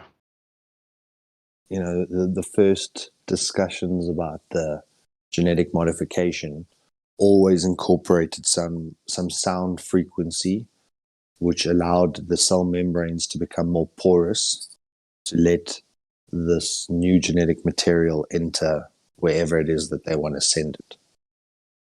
And obviously there's this really nefarious link with the whole 5G and increasing all the frequencies that they can now play with against their population or their citizenry. So it's the craziest horror story unfolding right in front of our eyes. And I think we've all watched it 1,000 times, where some illness came along and half the world, or 9/10 of the world's population, was decimated. And these are the last few who are the resistance.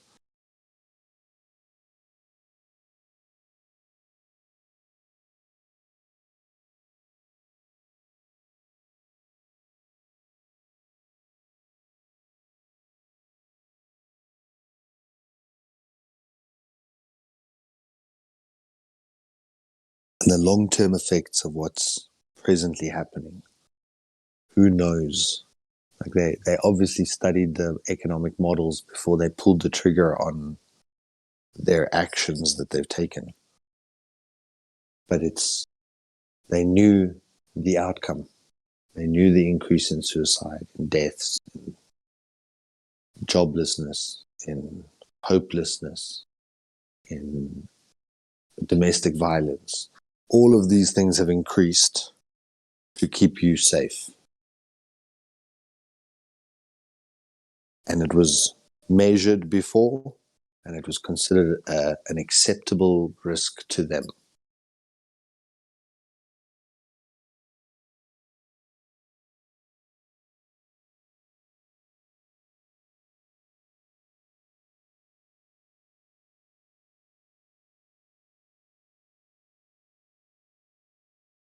And if we don't object, we're consenting. We're being compliant. How is that objection most adequately attained?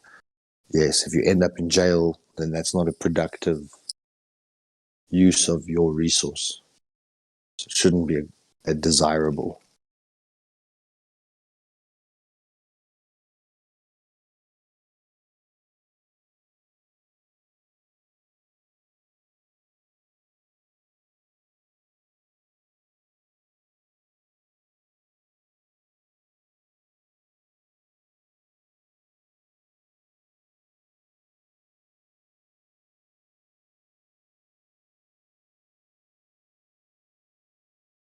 Do you use Windows 10 breaking down?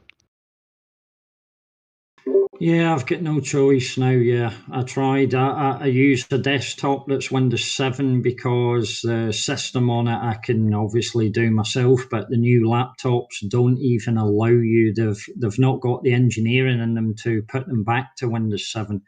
And yeah, so with people are forced now to actually use the Windows 10. Right. Most of the most of the holes that this is talking about,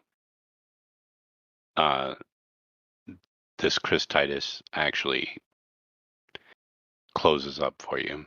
Most of them, not all of them. Like for Edge, removing the Edge browser and having it never come back on your computer, that's here. I'll get another thing for that, because that's a totally separate situation.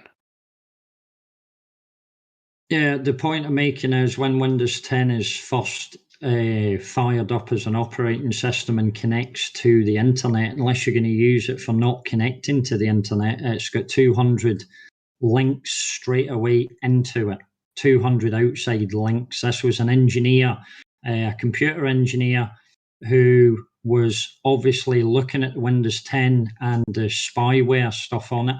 And it was him that obviously I read about at first. 200 openings to the computer that meant there was 200 feeds, and he hadn't even went on anything. So there was 200 outside links connecting to his computer as soon as he fired it up on the internet. Right. So I understand that, and that is all. Most of it is telemetry back to Windows services.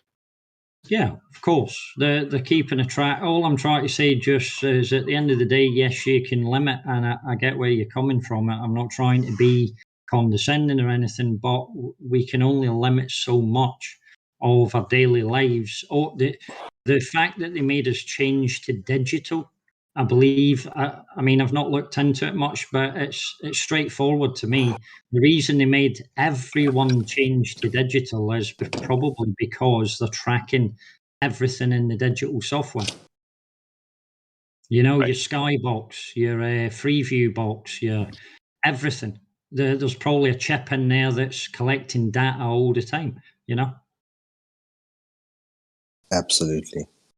Yeah. And you can mitigate those too. And the fact that you can log in remotely to digital, and that you can alter digital footage can be altered, whereas that analog footage shot from an actual camera, you can test it to see if it's been manipulated. You can guarantee from the negative that you've got the raw file, the original file. Whereas with digital, there's ways to set it back to when it was last modified. There's so many things you can do to manipulate. Is that the original file? That always puzzled me. Why would you want to lose integrity of information? Yeah, so it can be manipulated. Yeah, I know that one. Yeah. No, I'm just, and I know we're not meant to be posting or anything about the 5G or that, but it's the truth is they're on to the next technology anyway. It's 6G, that's terahertz technology, and that's where we're headed. That will be what they need to basically track every human on the so-called Earth, and they'll do it. It won't matter. But before 5G came out, I was told that's what 5G was going to be. That it was the big bad monster. Yeah, well, 5G is just a stepping stone. They're already piloting the 6G and how it's gigahertz. So the gigahertz technology for 5G is between 30 and 300. That's the bandwidth. So the next technology is terahertz. That is a massive jump.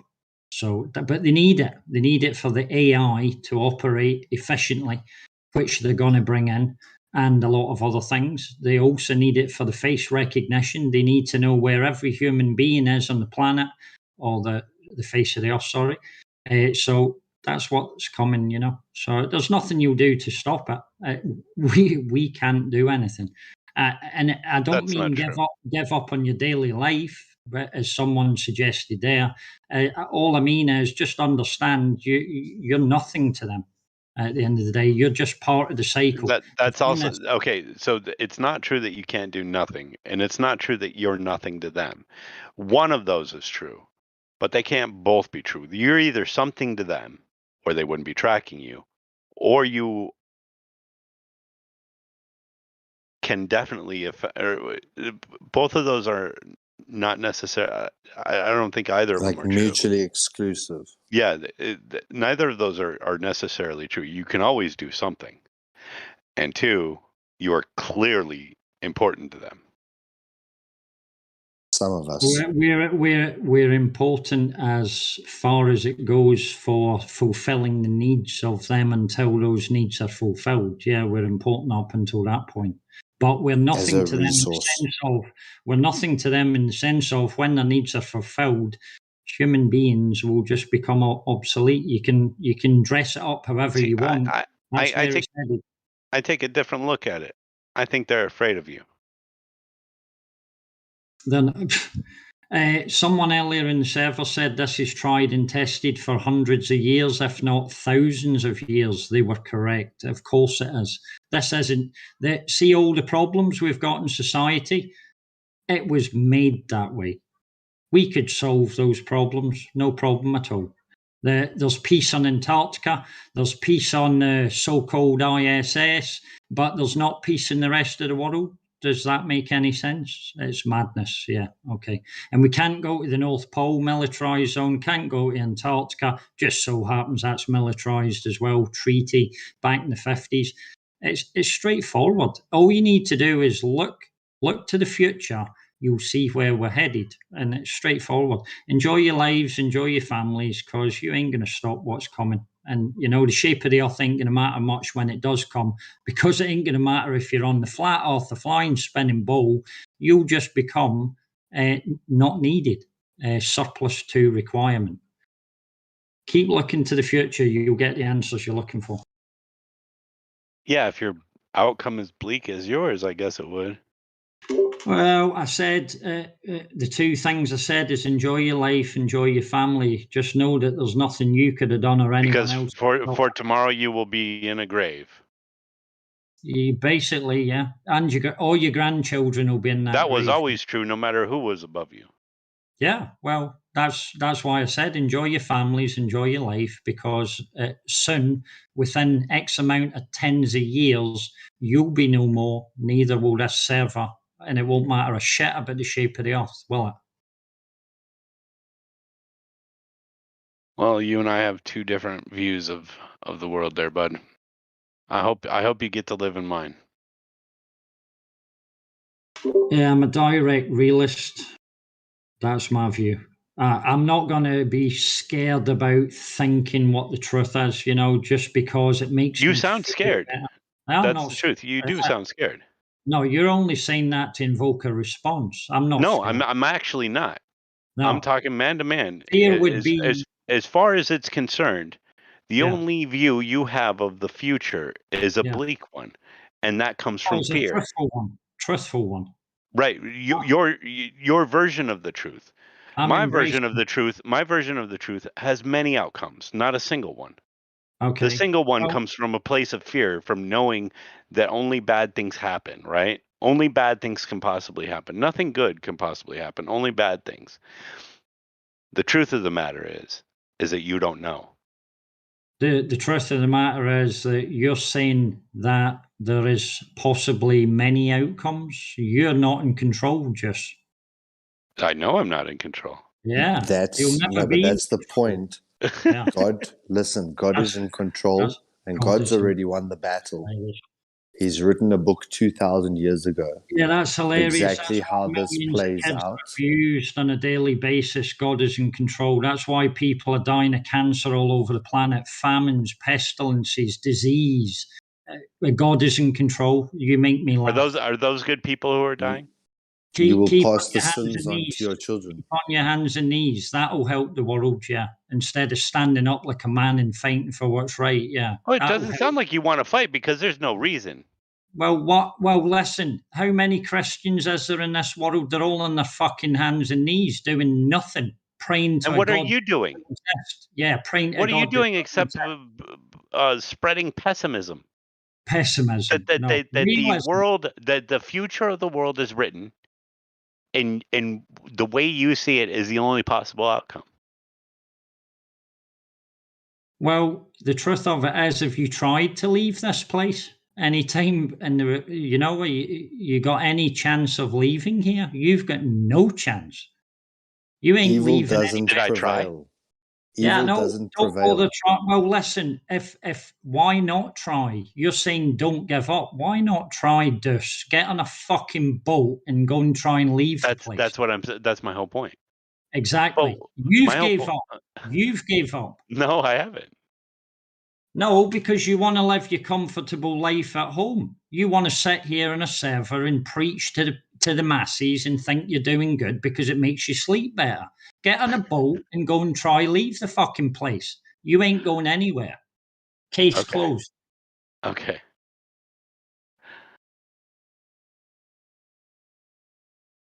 Enjoy your bleak future, my friend. I hope you live in mine. Yeah, you can keep preaching to the masses what you're preaching. I'm a realist, okay? I know that the case is closed. You don't know what reality is because it's the future. It's unwritten. Low. What? Because you believe in God? Yeah, a story, a fucking storybook. You believe that shit? It's obvious why you have no hope is because you don't. No, I spent 3 years of my life on my hands and knees, and it did shit all. Then Obviously, you were doing it wrong. I was doing it. I know that's what they always say. Yeah, that's what they always say. They blame the believer. Yeah, I know. There's hope in Christ.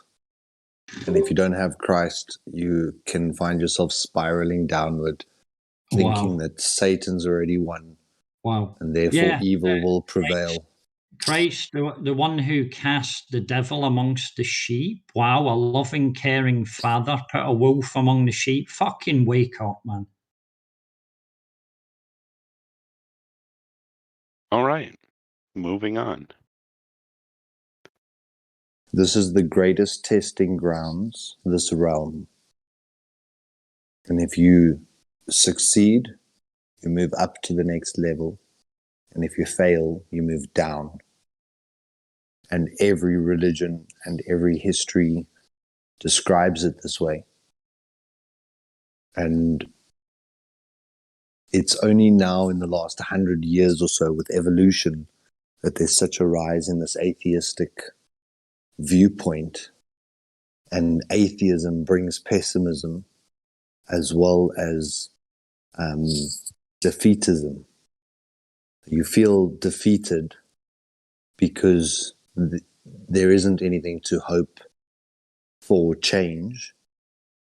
And just psychologically with the placebo effect, if you believe that something's going to assist you, it's been scientifically proven that there's about a 60% to 70% increase, which is what they call statistically significant. So it's not the 50-50 that you'd expect from something random. There's something more in the placebo effect. So even if there is nothing, just the fact that you believe in it, you have a 70% or 60% higher probability of success in that thing. That to me is already a step in the right direction away from 50-50 that this can go either way.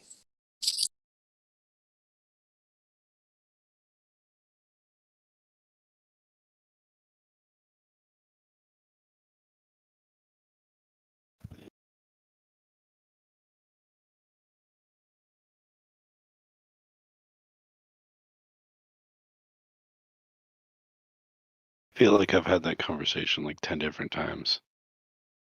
Mm.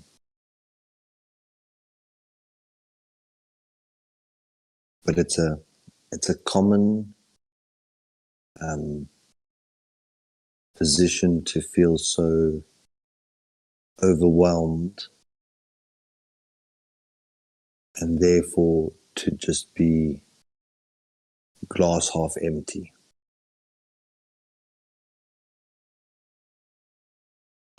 Listen, follow what the Bible says. Don't cast your pearls on swine. You know, I'm swine, according to your fucking holy book.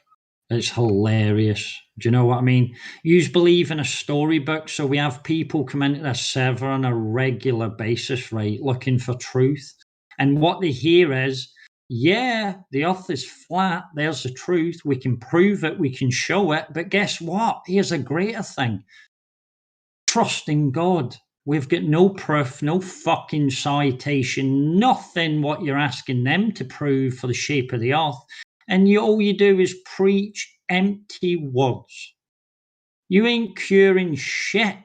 Your empty words are that of doom and gloom on a constant basis. But why? Why would you Because I'm want to bring sick and somebody tired down of to that hearing. level instead of looking up from where they are and saying, hey, we could at least get somewhere better? We can at least do better for our children or our grandchildren. Go ahead. Why? I never said Why would not you do that?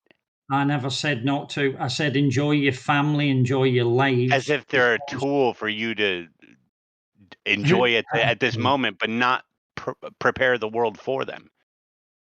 What are you talking or for them about? for the world. You're talking in riddles?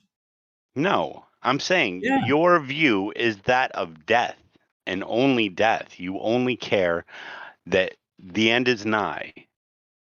Well, is that not what the Bible's been preaching from fucking 2,000 years ago? The end is nigh. You've got people on the streets with the posters. You got them on with the billboards. The end is nigh. It's funny how you quote something from or you're trying to say something from the Bible when you don't even believe in the Bible. I never said all the Bible was untrue. I just said that the Christ that you believe is true is bullshit. Absolute bullshit. Yeah, God. How is that? Because you don't even recognize that the only difference between you and your so-called God is fucking a gene away. You know how they say we're like a gene away from a monkey? You're only a gene away from a God. Have you read your Bible? Okay. Do you even understand? Wow. Yeah, do you even understand your Bible? I don't think you understand it. Bro, I don't think you understand. So what was Adam and Eve chucked out of the Garden of Eden for?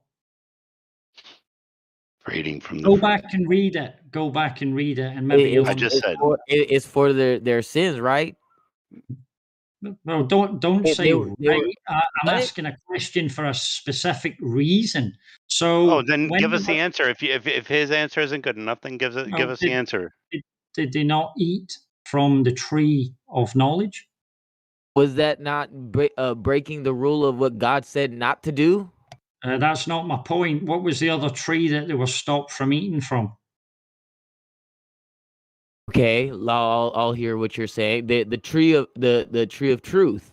No, knowledge. the tree of eternal. No, the tree of eternal life. Of knowledge, bro. No, eternal life. You're not getting it. And what was the reason that God cast them out? Lest they eat from the tree and become like us. It was the tree of knowledge of good and evil. The tree of knowledge, bro, not the tree of life. Tree of knowledge of good and evil, not of everlasting life. No, the other tree that they weren't allowed to eat from. There was only one. There was only one. There's only one tree there, but the only one tree. One tree. There was only one tree Eden that it was taught that God was allowed to touch. Specifically talking about, and that was the tree of knowledge of good and evil. That's the tree they ate from. Yes, the one that they weren't allowed to. Go back and read. Yo, I'll put the scripture up for you. I don't know what Bible you're reading. I definitely don't know what Bible you're reading.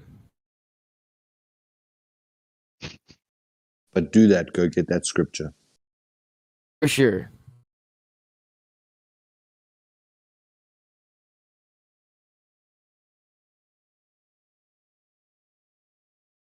He said you may eat from anything here, from any seed-bearing plant, save this one tree.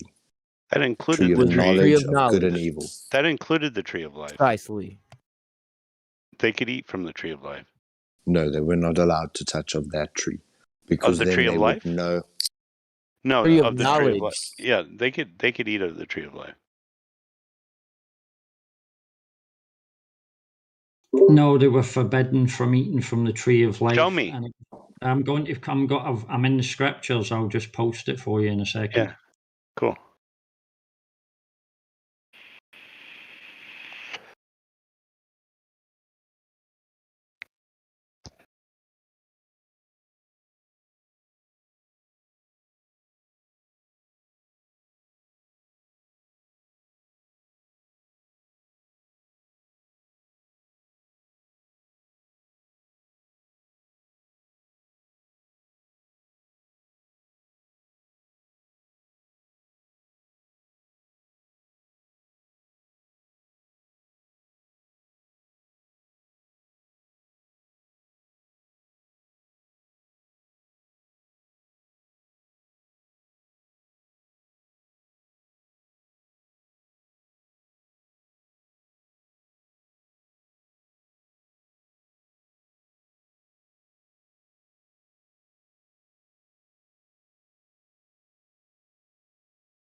Deuce. Yeah. What puzzles me is like, if you were standing with your friend and you asked them, have you read that Lord of the Rings book? And he says no.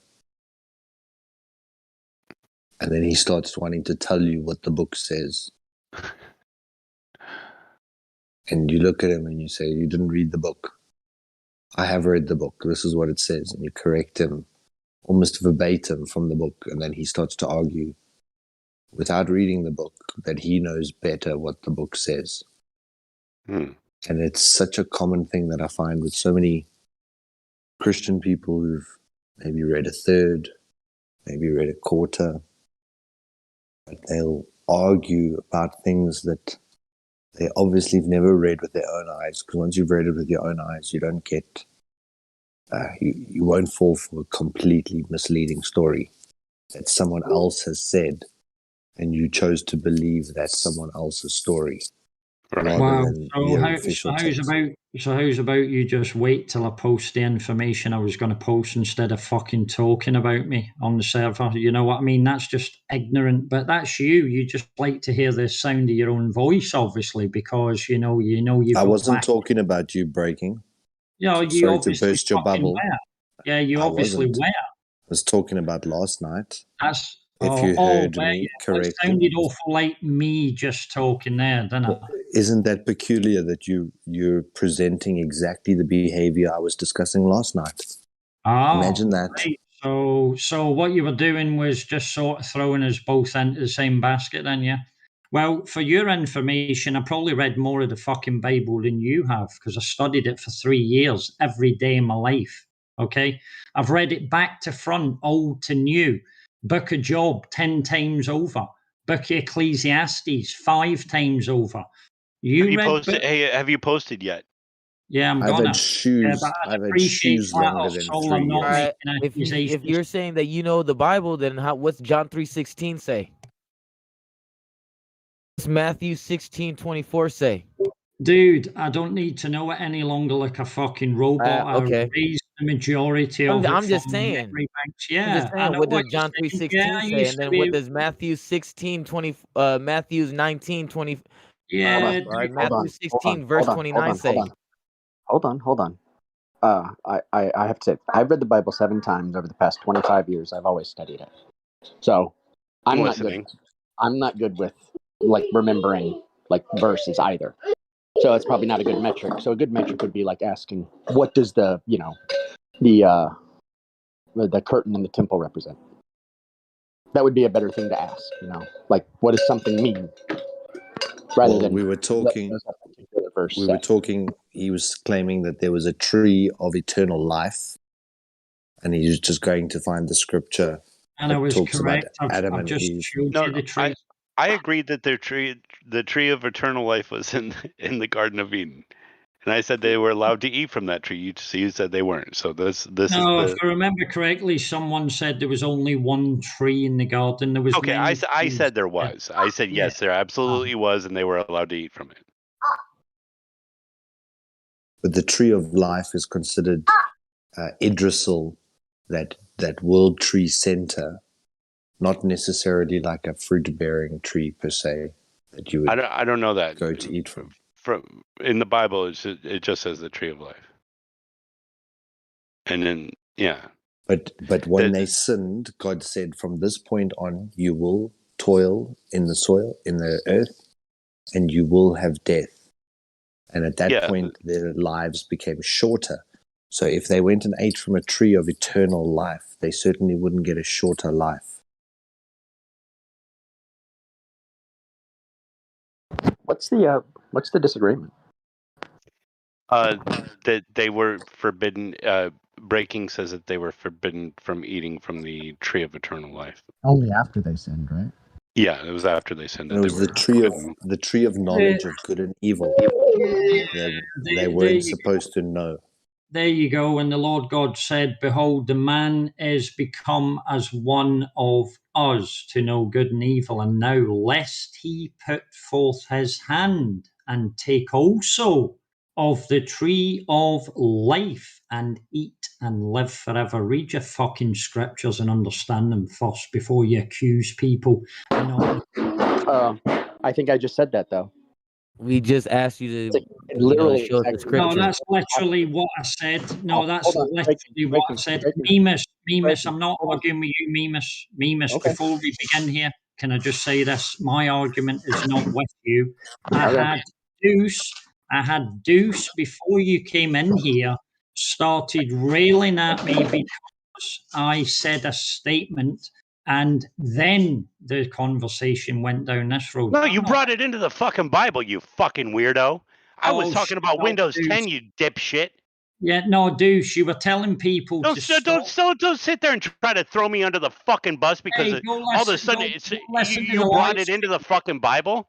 Yeah, Don't do whatever, that shit. dude. You Whatever, started dude. off being a pessimistic shit, and now you're a fucking Oh, yeah. duplicitous liar. Yeah. No, you just didn't like it because I was disagreeing with you. Yeah. No, I didn't care that you were disagreeing with me. I cared because you said don't have any hope. There's no point in trying.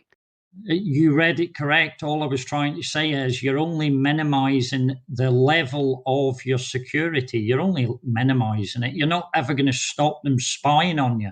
That's all I was saying. And you told me to shut up. So fuck you. No, fuck you. Dipshit. Asshole. Idiot. I don't care. I don't care what you say. Clown. Yeah, Okay, I don't boys, care chill what you out. say. Calm down. You're clearly a fucking clown. No, you're clearly a fucking clown proclaiming Christianity and can't live it by example. Go fuck yourself. What are you talking about? Oh, are you claiming Christianity? Do I think I'm a Christian? Yes. Yeah, and look at your language. Go fuck yourself. At least I ain't proclaiming Christianity and being a poor example on a server. Fuck off. All right. Yeah, exactly. Point made. It's not really. No, it really is. No. It's not really because this is people see somebody you for else what walks you in here are. and you give them a totally fucking Whatever, sanitized dude. story of what's Whatever, been dude. going on. All I did was try to show you how you could eliminate problems with Microsoft. That's all I did. Yeah, you made the mistake of telling me firsthand to shut up. Fuck you. Okay? All right.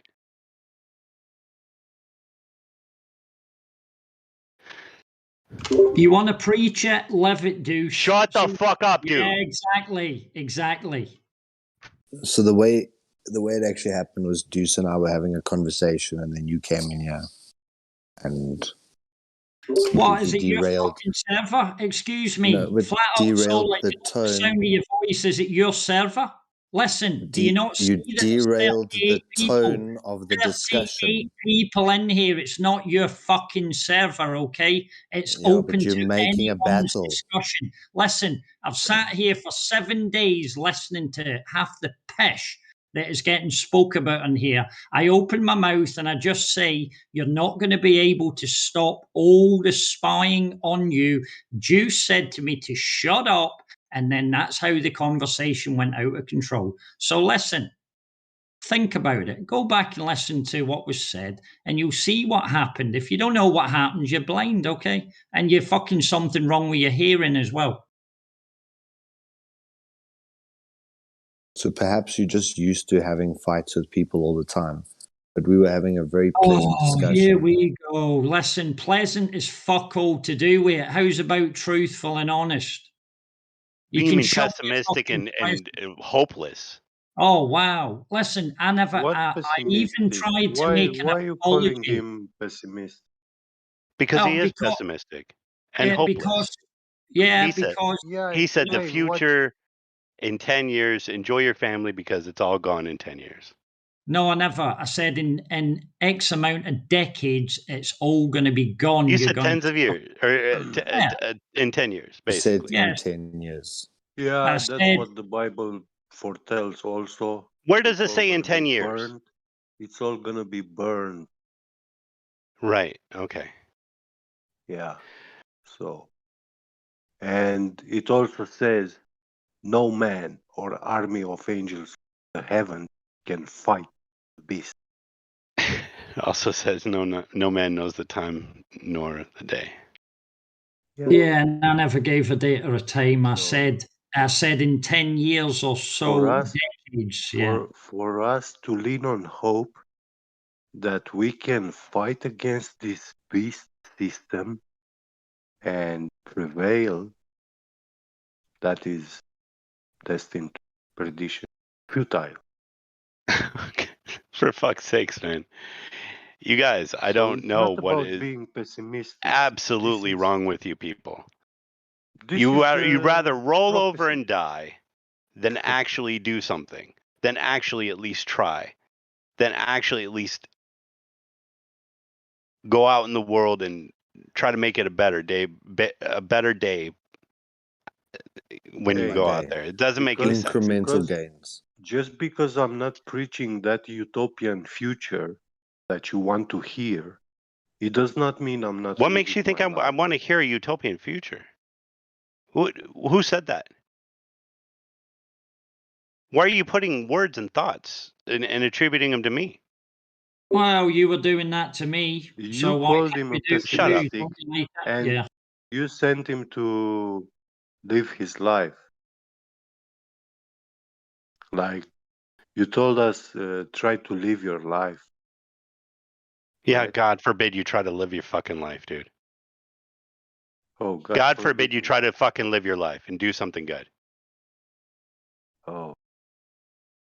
Is that what you wish to me or what you're I don't even know what you're saying. judging? I have no idea what you're talking about. He Honestly. was not wishing that on anybody. He was just stating something, man, and you said that he was wishing that on you.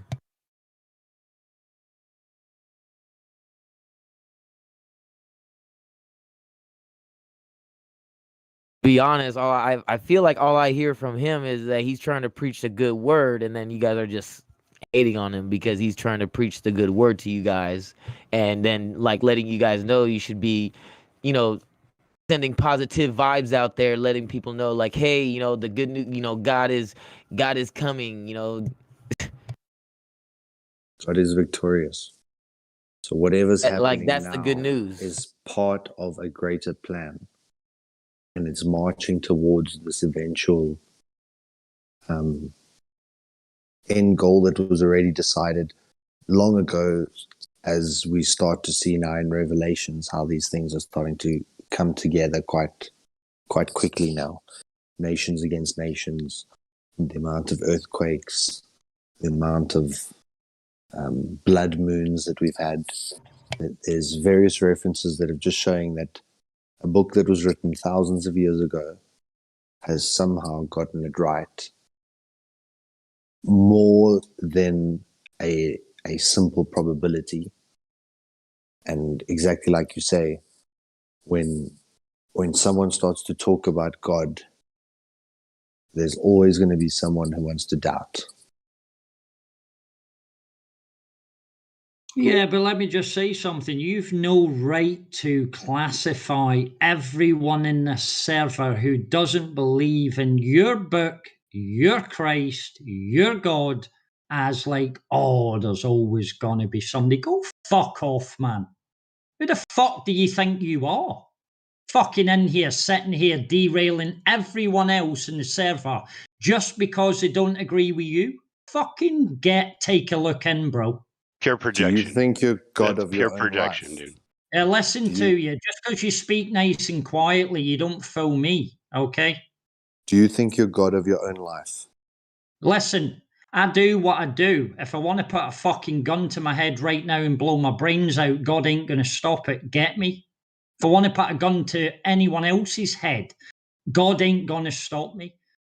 Where does he have consequence. Where does he stop all the paedophiles abusing the little fucking children every day? Where does he stop the children dying of starvation every day? Where does he stop that? God is doing that? Are you blaming God for doing that? God's sitting up there in his high and God's sitting up there in the high and mighty throne doing fuck all about it. Isn't that weak-mindedness, So though? if I, What I've been saying. yeah, if I could interject also. Number one, it doesn't even matter if you're doesn't matter at that point about a Christian God or any kind of God, because obviously this place is created and you're cursing the creator right now, regardless of who you think he is. That's number one. Number two, how dare you blame God for your actions or any other human's actions? Yeah. Because He the gave us system free that is will. governing us, actually the system that is governing us, it was man that asked God to give it to him. Okay, so if I put two dogs in a bull ring and let them savage and kill each other, I'm not to blame? Come on, guys, think about it. Is that what you are? Are you a dog? That's Are something you a that you're dog? doing, bro. No, I said if I put two dogs in a ring together to fight one another, is that not where we Is are? that We what you're comparing? But hold on. Are you comparing mankind to like violent animals though? 100%. Well, if that's the case, then that's just our nature. So why be bothered by it? And there's this thing called the circle of life, where the Well, why antelope has worship to him? die for the Why lion worship? to live. Why worship him then? There's a circle of life. The antelope has to die for the lion to live. The grass needs to die so that the cow can be fed. There's always some destruction involved in sustaining. We eat meat, so we have to kill, take life to then eat that meat. So there's Well, this entire system. lies. That's all lies. You don't ever need to kill any animal to survive. That's bullshit. So it's just how you've been grown up and you've been preconditioned to believe that you need to kill creatures on the earth to survive. That's bullshit. Yeah. There's certain proteins that the body cannot make. You're quite soft, Elijah. Hang on. Before you appeal to carnivorism, I would like to say that plants are also alive. In fact, we know more about them now than we ever have, about how if you uproot one plant and place it somewhere else, the roots kind of fight for nutrients. Or it appears that way because unlike when you grow plants together like a family, it's less chaotic than it would be if you were to uproot a plant and place it somewhere else. When you start harvesting plants, Elijah, when you start harvesting plants, they send out a biochemical signal throughout their system and the other plants tighten up almost as if they're afraid of being harvested. Yes. So I mean, either way we go, everything. Either way you look at it, you got to consume life. I don't know why that is, but it is what it is.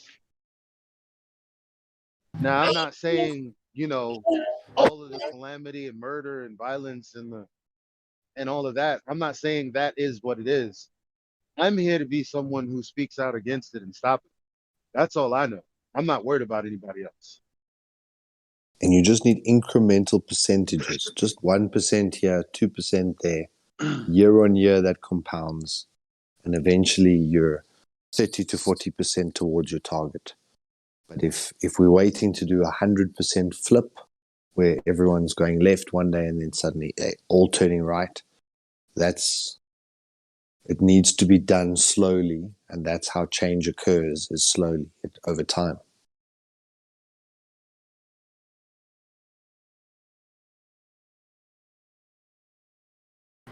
All of this is from a human perspective anyway. I agree. We're idiot monkeys living in a wrecked world that we don't understand. Idiot monkeys, hey, Mimas? Well, you know what? I'm just being, it's hyperbole. Facetious, yeah. Yes, I'm being facetious. He's trying to evolve. Yeah. But we are essentially idiot monkeys banging sticks together, trying to figure out what everything is. We don't know how anything works. Everything kills us. We're in a wrecked post-apocalyptic world. And with, mafia governments. And we don't understand what's going on. So we're looking at everything through this lens, this cynical lens of our reality. and trying to judge a creator that is outside reality by a standard that we invented. I find it very peculiar when a flat earther, especially a gold flat earther, would be so opposed to the idea of a creator of some sort. Here you go again, pointing the finger, flat or solar. Listen, the rest of the server that's not Christian minded, okay, that believes in the flat earth will get my point. I didn't say Christian, I said creator. Yeah, believe in a creator. Before it descends again, let me note. I'm sorry to cut you off, but let me note that I felt offended when you said what you said, Flatter Solar. There was no reason. That was like a female move. I'm sorry if I offended the females, but it was a very feminine move to go and gaslight him like that. Obviously, if he's upset at the creator, he doesn't think that one doesn't exist. Exactly. And if you knew anything about me, flat or solar, instead of just gaslighting it, I've spoke many times on this server, and I 100% agree that the whole earth is engineered. What we're on is engineered. We are engineered. Everything points to a creator. So I don't disbelieve in a creator. I just don't think that you preaching on a server to people about a certain god of a book is a great idea, because it's like we're freeing people from bondage here, and then you come and twice chain them over again. It's like, believe in this entity in the sky. We see all this evil and hot every single day, no matter where we look. We hear about it, we see it with our own eyes. It's everywhere, apart from the little good that we see in the earth. And then you say, but we should worship this creator or this guy in the sky or whoever he is, and bow the knee to him. That's what you say. It's actually much worse than that for you than breaking, because my God gave me the law in print so that I can teach it to people. You're claiming your God gave you nothing to go on. So now where do we go? Well, being as I've read the Bible and I've read the 10 Commandments, I have no problem with any 10 Commandments. But what if you want to say that a 2,000 year or 5,000 year history is the only history there is, and there was no history before it? Come on, think again. No, actually, you don't even have a claim. You don't have a book. You don't have history. See the difference? Yeah, I do, though, because the ancient Sumerians were 10,000 years long before. No, they weren't. You just proved. Nope, you just lied. There's no such thing. You have no evidence of it, and you have no standard of truth, and you cannot do that. You just lied, proving your God is Satan, proving my God is right, because I knew you were going to do that. No, you just crushed your own claim, bro. There's only one God. You just lied about the creation. No, you just lied about the creation, breaking. That's how easy this is. All I have to do is ask you one question, and your God is dead. I will eat your God alive. I will eat your God for breakfast, breaking. Brother, you're a fanatic. You're a fanatic. Yes, that's right. I am fanatic. Yeah. I eat gods. That's what I do. I eat their gods. Yes, I'm going to eat your God, and now you're done, bro. You're a man. No, I am a God eater. I just ate your God for lunch. Thanks for playing. I'm full. No, no one was playing, bro. You're in fantasy world, so you are playing. You don't have a claim. You don't have a claim. You don't have a standard of truth. I have a standard of truth. You're still an NPC because you're still spreading lies. You just lied about some fictitious organization that you have no idea about. You doubled their lineage. You said they're, instead of 5,000, now they're 10,000. You're just literally regurgitating what they told you to believe. This is what the internet teaches people. So you're still in the system, breaking. That's the point. Bro, your God, your so-called Christ, was in Egyptian hieroglyphics that outdate your Bible. Wake up, bro. I'm sorry. I'm sorry, but the stories of Christ are older than the Egyptians. No, that's totally wrong. Hang on. That is categorically false, though, breaking down.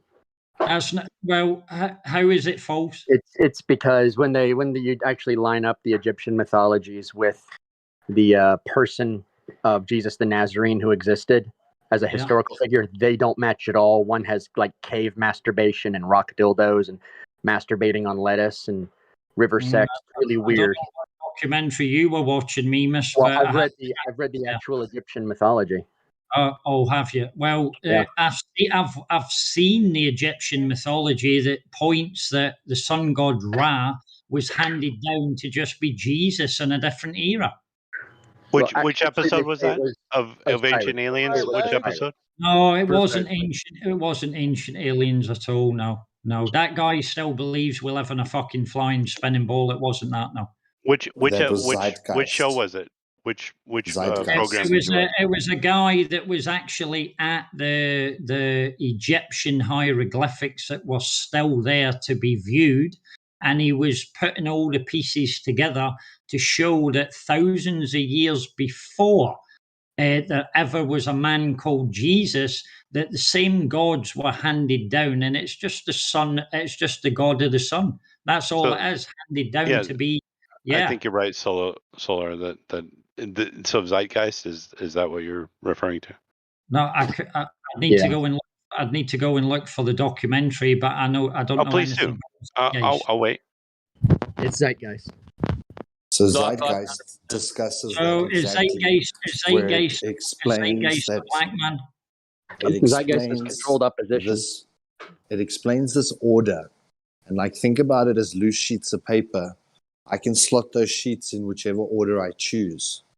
Now we've got these books, and according to a narrative that's designed to try and discredit this historical figure known as Jesus Christ of Nazareth, to try and deliberately discredit everything, they started to jumble around the order to create straw man arguments to then say that they've absolutely dismissed the figure. Now, his historicity, the fact that he existed, is unquestioned. There's more evidence that he lived than Caesar lived. Yeah, and most people denying, consider Caesar's fact. But to say that Egyptian came prior, or that the Greek came prior to the Egyptian, and all that other stuff that the Zeitgeist listed as this repetition of this God born on the 25th of December that was resurrected, and they gave these comparisons as to how Ra is just like the Jesus character, and how they're actually worshipping the sunrise, and when the sun sets for 3 days, that's the symbolism of Jesus dying and then rising on the third day. And so they completely mislead all the information. And there's so much about that documentary that's already been proven false. Let me know when you finished your banter. Yeah, because you can speak. If you can listen for longer than 30 seconds, Go then ahead. you'll know when I stop speaking, I'm finished. He's finished now, Breaking. Thank you. So you don't know that ancient Sumerian scriptures outdate the Bible? How have you proven that? No, I asked you a question. Do you not know that ancient Sumerian scriptures date back 10,000 years and your Bible is outdated? Antiquity doesn't matter because the oldest books in the Bible are Moses was transcribing them. That's 4,000 years ago. Yeah, Everybody knows. well, I'm talking about history that dates back 10,000 years. Have you read the Torah? Hold on. Antiquity is not what validates something. Age doesn't validate something. Okay, so what is the what was the history before the Bible then? What history is before the Bible? Moses wrote from several different documents. Okay. So Mimas, so how old do you think a history dates back? How can you date a rock? Beyond, well, first of all, written history only goes back 4,500 years because everything got destroyed. Okay. Everything. Well, okay. And you can't date a rock. Here's the thing, breaking 10,000 years ago. If you're including all the mythos of all these different cultures, then by definition, 4,500 years ago, you have to accept that the entire world was destroyed by a flood. You have 214 cultures that categorically say that. Okay, I'm not denying a flood. Okay, a worldwide flood that destroyed all the knowledge of the old world. Okay. Yep. That's the Chinese calendar is based off the flood. Yep. Mimas, can I make a very valid point here? The point I'm making is, right, your Bible dates back maybe 4,500, 5,000 years ago. there are texts they say that is out there, and what I have to say is, have you ever wondered why that there's a different text for every continent? That's the thing. The Sumerian text is not 10,000 years old. They've never validated that. They just claim it. They don't have any. They have no scientific validation for that. It's just they say it. The Bible describes Gog and Magog. So what's to say that the Bible's date is wrong either? What's to say that? I'm not mistaken, the Sumerian tablets are dated like 4,500 BC. Guys, there's more subtle things in there. Now the Chinese. Do you know where the name Chinese comes from? No. Comes from Shin. Shin was the first man. He was the first man that actually came through the flood. Now, that's actually Shem, the father of the Shemites, who was the father of Job, who was the father of who was also the greatest of the Orientals, and that's in the Bible. So you do have something that instantly confirms 4,500 years of Chinese history really fast, with a name and a timeline and a people. Okay. So have you ever considered the fact of why we have every different race among the face of the earth, and every continent, the people are different skin color, different eyes. They never all came from Noah's Ark. That's ridiculous. No, that's ridiculous. No. Yeah. You don't think like black people and white people and Asian people all had a common ancestor? Not at all. You telling me that white Europeans, the Vikings and all that came from Noah's Ark? Have you... Mitochondrial Eve proves that we have a single female ancestor. Yeah. Well, let me tell you something. This is the way I see it, is that there was many Adam and Eves. Your Bible is just one set of Adam and Eves. All the rest of the Adam and Eves were throughout the continents. That's why when we present the picture, which I presented last night, the archaic versions of the flat earth, the Bible people or the so-called Christians were not the only ones with knowledge. They all had a knowledge across the whole face of the earth that the earth was flat. They all had that knowledge. So was this same God? It was common knowledge. It wasn't sacred. Yeah, it was common knowledge. Yeah, exactly. So how can there be just that? So this one God, you would have to say then, is in charge of every religion on the face of the earth. They just don't recognize him as the name of Jesus. They used to describe him as the Most High. So the one above all, the Lord of Lords, the King of Kings. Yeah, well, the point I'm making is that why are Chinese people and Indian people being made to convert to Christianity under the name of Jesus Christ when they must have... being made to.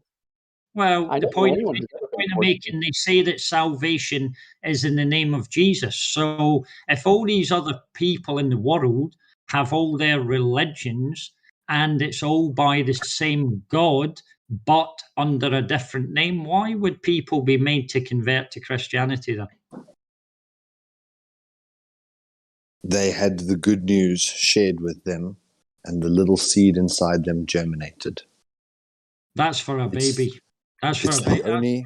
Like, yeah, that sounds like a baby book. I think they liked what they heard and adopted it. Yeah. Yeah, this is the oldest trick in the book, breaking down. I can tell you've had a breakdown. It's even in your name. The reality is that all this trash is the same lies that we've been hearing for years. So you're actually worse off than a Glober at this point. Unfortunately, breaking, you're not listening. Yeah. Okay. Well, excellent. Thanks for that color commentary there, bro. But listen, you told me yourself a while ago, and I still respect you, brother, but on the flat earth sense, not in the Christian aspect. But I hope you don't lie about me. You told me you're a Just be fanatic. careful, No, don't lie. I'm not lying about you, bro. You told me yourself, I am a fanatic. Yes, that's right. To the demons of this world, I am a terrorist and a fanatic. If you are possessed by the spirits of darkness, I'm your worst enemy. That's absolutely true. Yes. Zealots. Yeah. Well, it's funny, isn't it, that we tell people coming in here believing in the globe to discard their religion, but you're twice bound by another religion that there's no proof of whatsoever. Well, that's the point. And, Is for some reason you don't have any evidence for your claims, and it seems like I hold have on. all the evidence. So that's amazing. Hold on. Breaking. I have a question though. I don't think they don't know it's a religion. I don't think any Christian doesn't say it's not a religion, or doesn't say it's not a faith. well, it says, "Blessed is he who has not seen and believes." Correct. Well, I mean, yeah, but it's not lying. It's a belief. It's a belief. You have no proof. You have no proof of your God. No proof at all. That's not what I said, though. Are they presenting it as something that it is not? No. Yeah, and you're presenting, and everyone that preaches Christ is presenting it as it is. There's no proof. No Christ proof. presented it as something to them, and now they're presenting the way it was presented to them.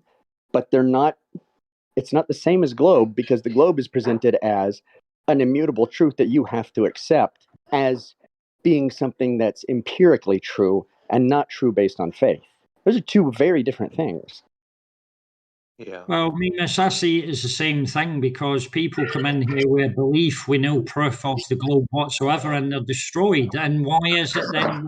Why is it then we have the majority of people in this server preaching them to get it chained again to a book? You mean speaking what they believe? Well, exactly. We're not chaining anybody to anything breaking. Don't fucking put that shit off on us. The fact is that you're doing the same thing right now. I do what? I would say You're preaching a religion. The moment that you get down on your knees is when you're free. Me, miss, I was on my knees for 3 years, bro. The freest I've ever been is when I broke the chains of the Bible from me. You were doing it wrong. I would say you're now a slave to yourself and a slave to your own passions and sins. Well, knowing what I know, I'm not. You see, I am free, but I'm totally free. Now I'm not subservient. I'm not subservient to a thing I can't see in the sky. A thing that there's no one above you. Change. You're a slave to the worry about the things that you have no authority to change. That's why you're afraid. That's why you're afraid, and that's why you have no hope for the future. These aren't the words of a scared person. I have zero, absolute, Kelvin zero, frozen, no fear in this life at all. Yeah, I have no fear either. I've no fear of death either. Yeah, and I don't need Christ to help me. Why would you need to say it then? Because that's what you're insinuating. You're insinuating that I never insinuated it. No, you said that I'm scared because I don't believe in Jesus. That's what you were saying. Said you're scared because you have no hope. You insinuated Jesus. Yeah. Because you know the truth. Well, where is your because you know the truth. You know the truth and you deny it. Where is your hope? What are you talking about? I have plenty of hope. Where does your hope lie? Where does my hope lie? My hope lies in my children. My hope lies with my family. My hope lies with my faith. My hope lies with the work I do on a day-to-day basis. Don't deny your Lord. Don't deny him. Your faith lies there. I already said that. No, the words you failed to use was exactly what I said. Your faith lies in Christ. No, I said, yeah. That's. You already asked me if I was Christian. Point proven. Why are you playing word games? I said with my faith. You said with his faith. Yeah, you said your family, your children.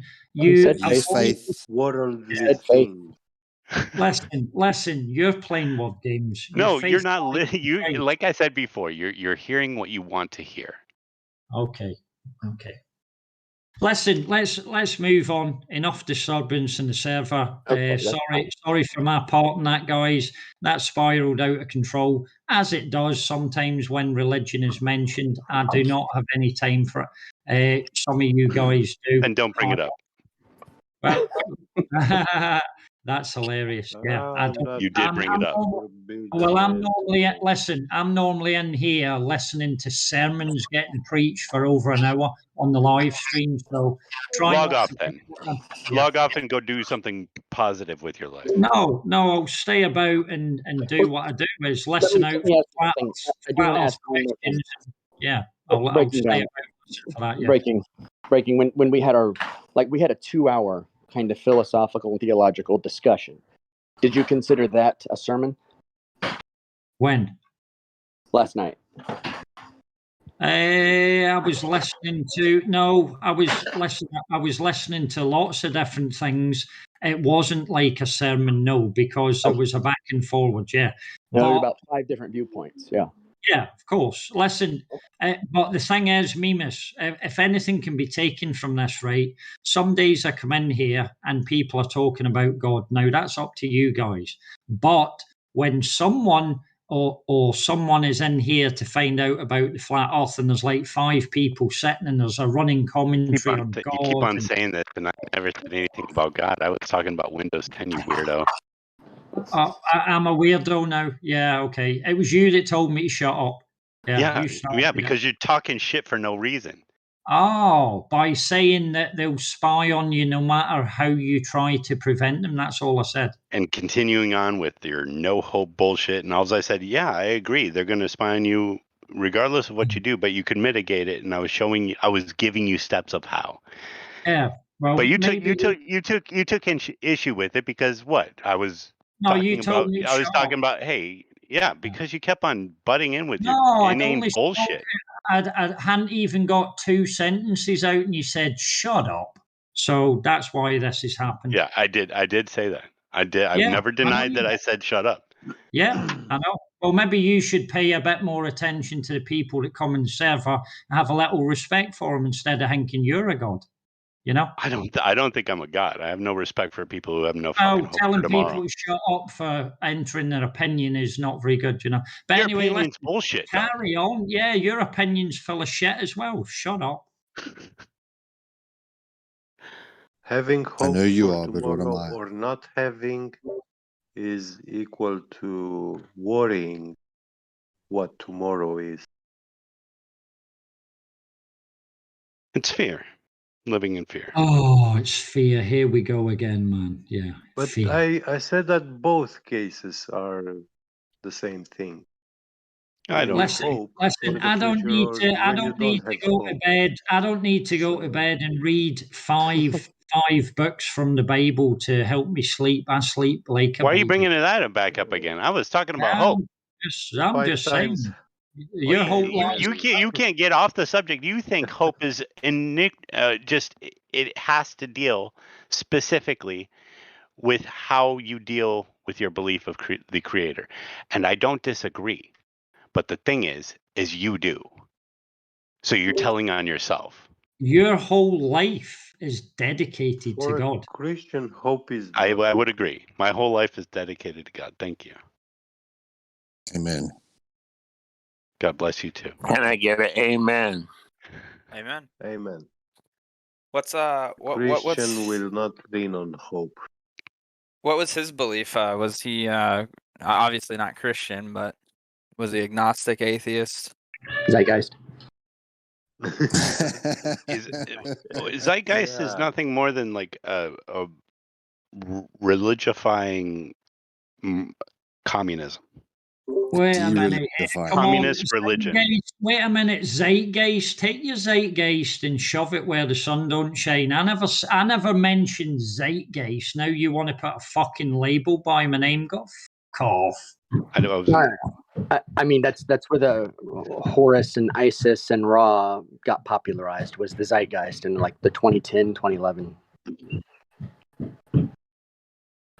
That's like a cultist belief. Well, what happened was in the 19th century in Germany, they were trying to like make Jesus a more Aryan mythological figure. I say Aryan, and they wanted to make him more Eastern, and so they injected a bunch of Egyptian mythology into it in Germany. So that's where it comes from. Oh. Yeah, I was almost. Welcome to the shoot stuff, oh God. I was led down kind of a weird path. Stuff of Christ, yeah.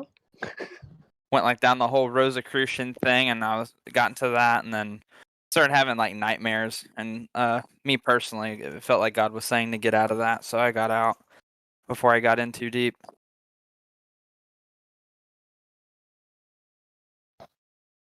I'm gonna Well bounce out. done. I'm It's going never back to bad work. to listen to God. Well done for listening to your inner tutor Yeah. or your inner tuition.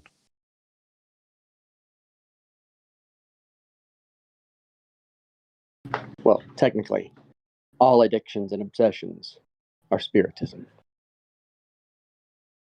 because they're idolatry. So.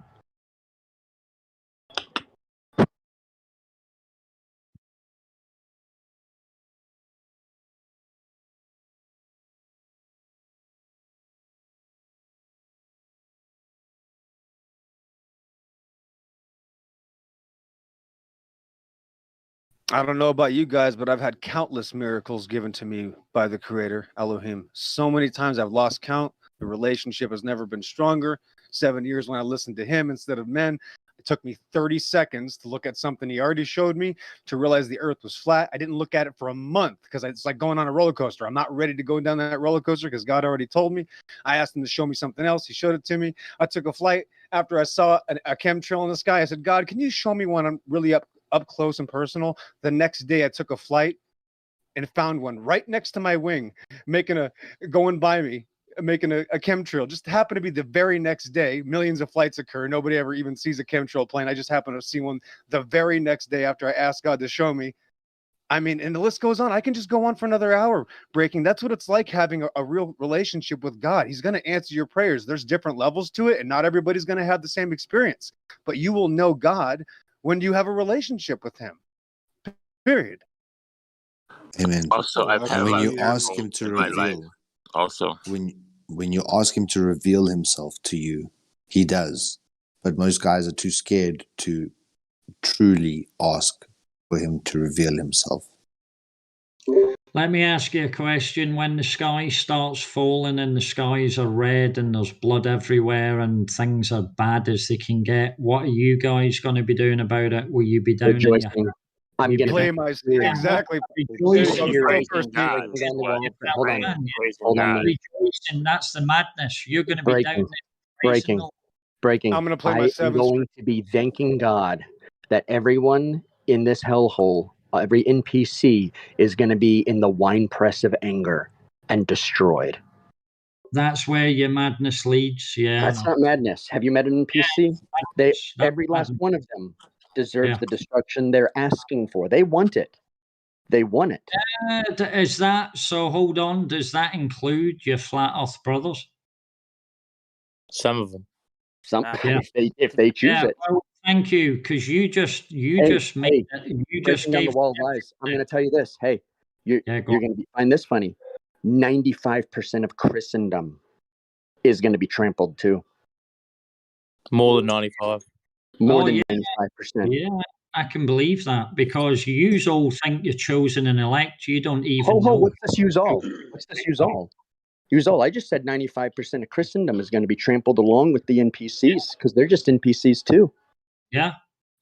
But do you know the beauty of it is you're deceived in thinking that you're the chosen and the elect. You were never chosen and elect. Your books are not in the book of life. The book was written long before yous were ever born. Your names will never be in it and never will you be didn't in it. believe in any of that stuff. How are you omniscient? How do you know That's not what the Bible says. Yeah. No, the you're Bible deceived. says Your name that can only be name will blotted out written. from it. Yeah, you're deceived. Your name can only be blotted out from it. When you go and see 200 verses in the Bible that support the flat earth, and you start to see that Noah's flood is supported, and they found Goliath's skull with a stone embedded in the forehead, and that they have countless pieces of evidence. The dry patch in the Red Sea where the chariots are still lying at the bottom of the ocean. The amount of historical, credible things supported by that book outweighs the one or two slight mistranslations that may have been occurred in the last, say, couple of 100 years. I'd call them misunderstandings, not even mistranslations. So the people that wrote the Bible, what you're saying, they couldn't have wrote the Bible around the history of the earth. Yeah, they couldn't have wrote that around the history of the earth. They had thousands of years to write it. men can't even read it, let alone write it. It's inspired by God by default. Yeah, I'll bet it is. Yeah. There's Okay. too much wisdom. Yes. And in God is that a book. God is a loving God. He cast the wolf among the sheep. Yeah. Woe Damn unto right. the inhabitants of Yes. the earth. Yes, to God test punishes. his If God does flock. not punish, God punishes Yeah. because he loves. Yes, Yeah. absolutely. Okay. So anyone as a father, anyone Hold on, who's got children. hold on. Yeah, You go know on. those children that you complain about who are like abused by warlords and starving in all these third world nations? Don't Yeah. you want to see their murderers and their abusers executed divinely? Because I do. I want to see justice. I don't want to just see, oh, their suffering end and nothing happened. I want to see justice. Permanent, universal, ending justice. So thousands of years of pain is a loving God just setting up there. It is a contract. It is a contract. That is what the Bible is. It is a contract filled with case law and why everything is the way it is. It is not just a book about, oh, here's the best way to live. It's here's a contract. Here's the requirements for the contract. Here's a case study. Here's a case study. Here's a case study. Here's a case study. Here's someone who upheld the contract. Here's a case study of someone who did not uphold the contract. It is laid out piece by piece logically, and all of it is derived from the application of natural law. All of it. Every single thing. So let me ask a question that's been on the tip of my tongue for a while now that I know the server is mostly organised by Christians. Is that why we have such a big problem with the Flat Earth Society? Because they're non-believers? I'm the only Christian admin. There's 4 admins to the server. I'm the only Christian one. Yeah. Well, it starts to make sense. What kind of accusation was that, though? I mean, yeah. Well, it's not an accusation. It's a question I asked before that was left unanswered. Elijah. No, I mean, I don't think you're right. Well, here's the thing. You know, I got into a back and forth with my brother Mike, because I thought that he was a little unfair when saying that there is zero talk about religion allowed in the live stream. Now, I disobeyed his warnings. And as a result, you're saying what you're saying right now, when I should have just muted you and everyone who uttered the word religion, as per the people higher above me said to do. How dare you? And by the way, I have me personally as probably the most hardcore Deus Vult, quote unquote Christian here.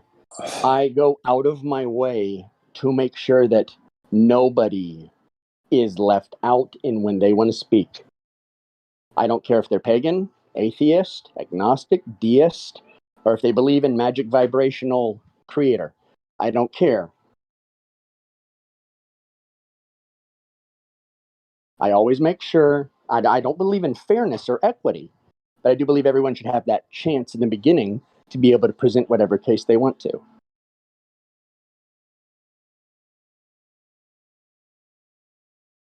So everyone's got the free speech here to be able to do what they want. I mean, to a point. The reason that we don't like the Flat Earth Society isn't because they're not religious. It's because they put out ridiculous claims that none of us believe and aren't Earth true. is moving up. Yeah. Like the Earth is moving through a heliocentric universe. That's why we don't. If they didn't have that claim, and a few others, it'd be fine. Wait a minute, Meme. What are they moving through again? A heliocentric universe.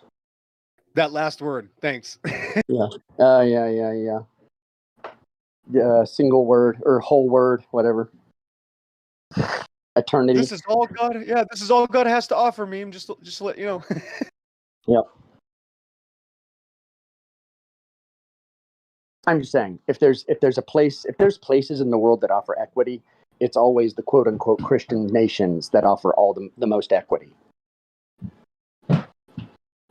Like as debased and degenerate as churchianity, Christendom is, that's where the most freedom exists in all the nations. and that Christianity preaches about turning the other cheek. Yeah. So generally, the Christian societies don't fight back the way that the pagans would, and then you get all kinds of atrocities happening to Christians in Muslim countries and various other places. But anyway, I think that's enough of that chat. Probably. About the earth. I think so too. And since that's the end of the conversation, breaking, if you want to send me a private message, if you need me to put my money where my mouth is, I can do that for you. Thanks. Yeah, thanks for that suggestion, Eric. So there's no private messaging required. And thanks, Mimas, for asking the question on the answering the question about the Flat Earth Society, because I knew very little about any of this until I arrived at the server. I did my own research. That's how I got here, and I was invited by someone high up in the server to join the server. That's the only reason I'm here. I didn't know of anything to do with the Christian beliefs of the server. I knew nothing about the Flat Earth Society until I came into the server. So that's why I was asking. Thank you for answering that, Mimas. Yeah, and let's carry on. But the views of the people here do not represent the server. Yeah, can I just say one more thing for the admins to consider? Can we make sure that when people are preaching Jesus and the Bible on the live stream, that they're not causing other members who are not of the same mind to feel as if they're lepers, because that has been said more than one time.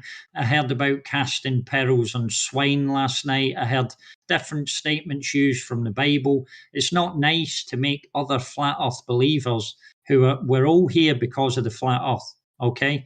Now, if you want to direct the server to Christianity, that is fair enough. I haven't got a problem with that. But please don't make other members who don't have the same belief in Christ as you guys do to feel like why should we change censorship?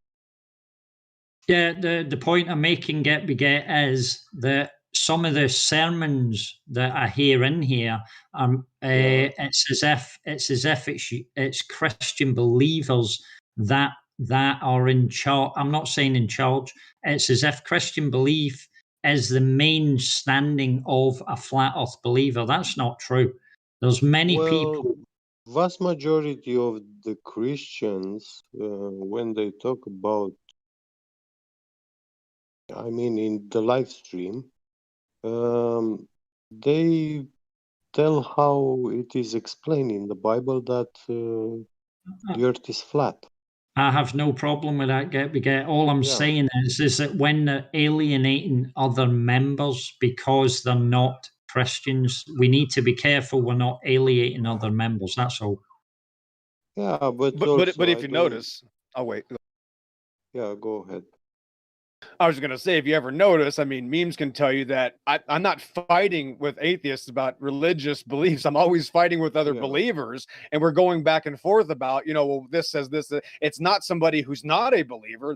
When's the last time you saw a Christian and a Satanist fight? It's about the flat Earth. That's actually a really good point.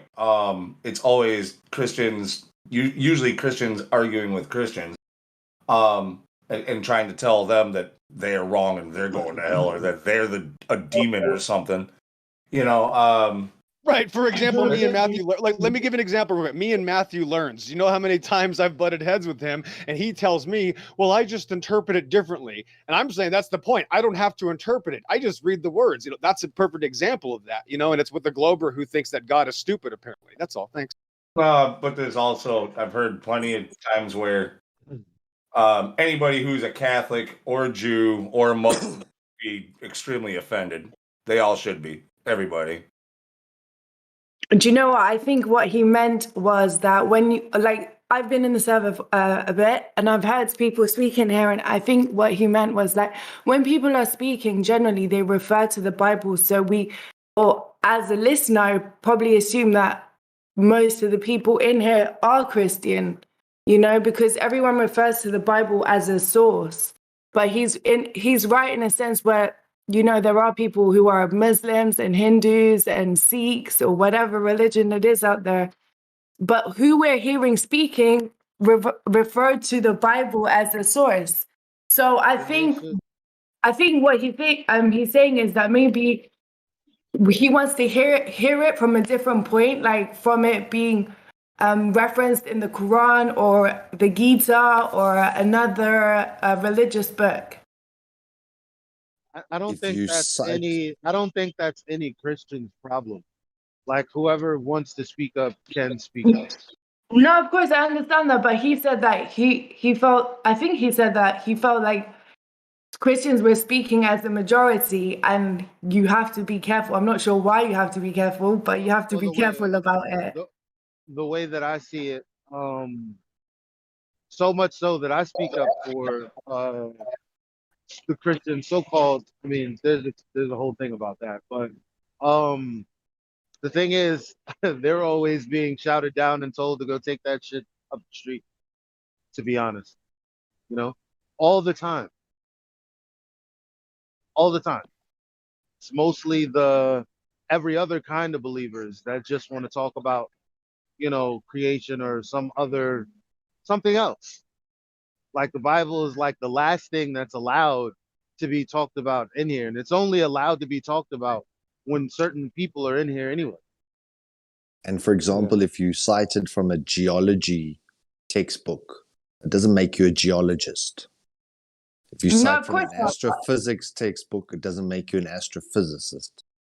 It's so funny, if you cite from the Bible, it doesn't necessarily mean that every single person here is then representative of someone making a citation with something. But it's peculiar that feeling that you guys get, that uncomfortable feeling, that's called the Holy Spirit. And it's not us doing anything to you. There's something inside of you doing something to you. So we're sorry that it inconveniences you or makes you feel uncomfortable, but this kind of truth needs to be shared. I just have to add on top of that real quick. I apologize. I'll just make this real quick. Is that, and the mods can tell you, I've had to been stopped and corrected and muted many times. The difference is I'm not going to tell the mods, hey, stop doing that. You know, you're oppressing me.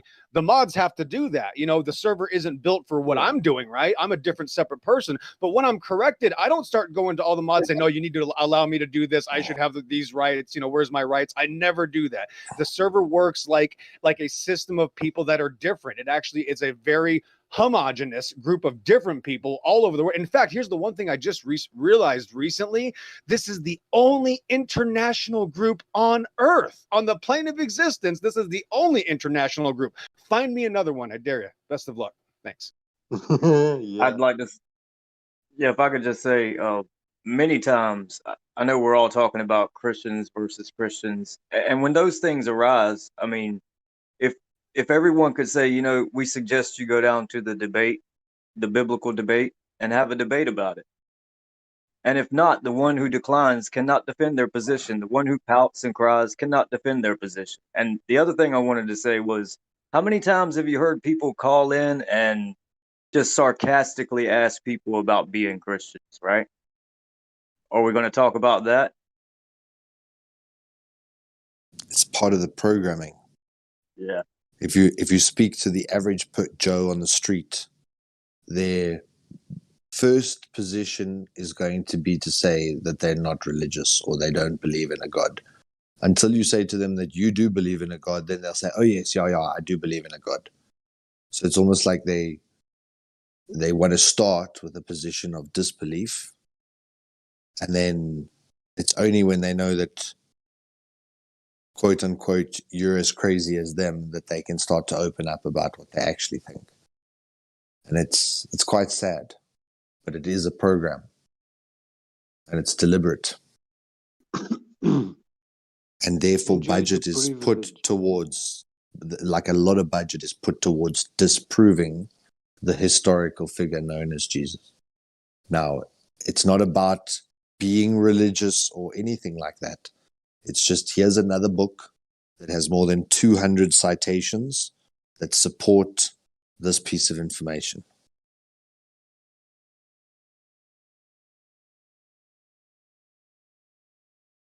Enjoy the privilege, talking about it, the book, hearing about it, listening, but it's not gonna have a priority as a subject in here, discussion.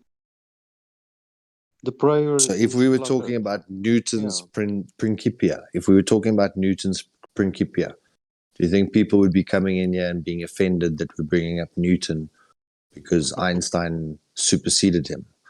Or if we were talking about a geology textbook about rock layers, would someone come in here and say, you must stop using that book, please, that's offensive? There's no other book except this one that causes this type of reaction. Because it's a And it's book kind of of like morals. cognitive dissonance. It's that uncomfortability in new knowledge.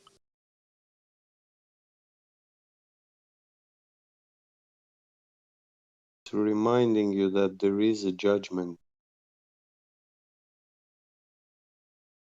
All actions have consequence. You know, and it's such a profound thing. Like if you create life, then you have the responsibility to look after that life. And if you take away life, you will have the responsibility of what that means to have taken away life. Well, you will have to give it back. The But there's problem going to is be a no man consequence. can. No man can Can do you that. ask? Can you ask a man to separate his beliefs, like his what he believes, like what he acts upon? Can you ask him to separate that from like From I don't what he know. You've knows, heard from what to he acts, separate. from how he acts. Can you separate his beliefs from his actions? No, you can't. You know, years ago I used to hear separation of church and state and all these things. You know, whatever religion or whatever faith or whatever belief a president or a prime minister or whoever, whatever kind of leader you're going to have, you really think they're going to separate their beliefs from their action? I mean, we talk about the corruption in governments and we talk about how corrupt they are and the families and how they're all related. Do you think they separate their actions from their beliefs?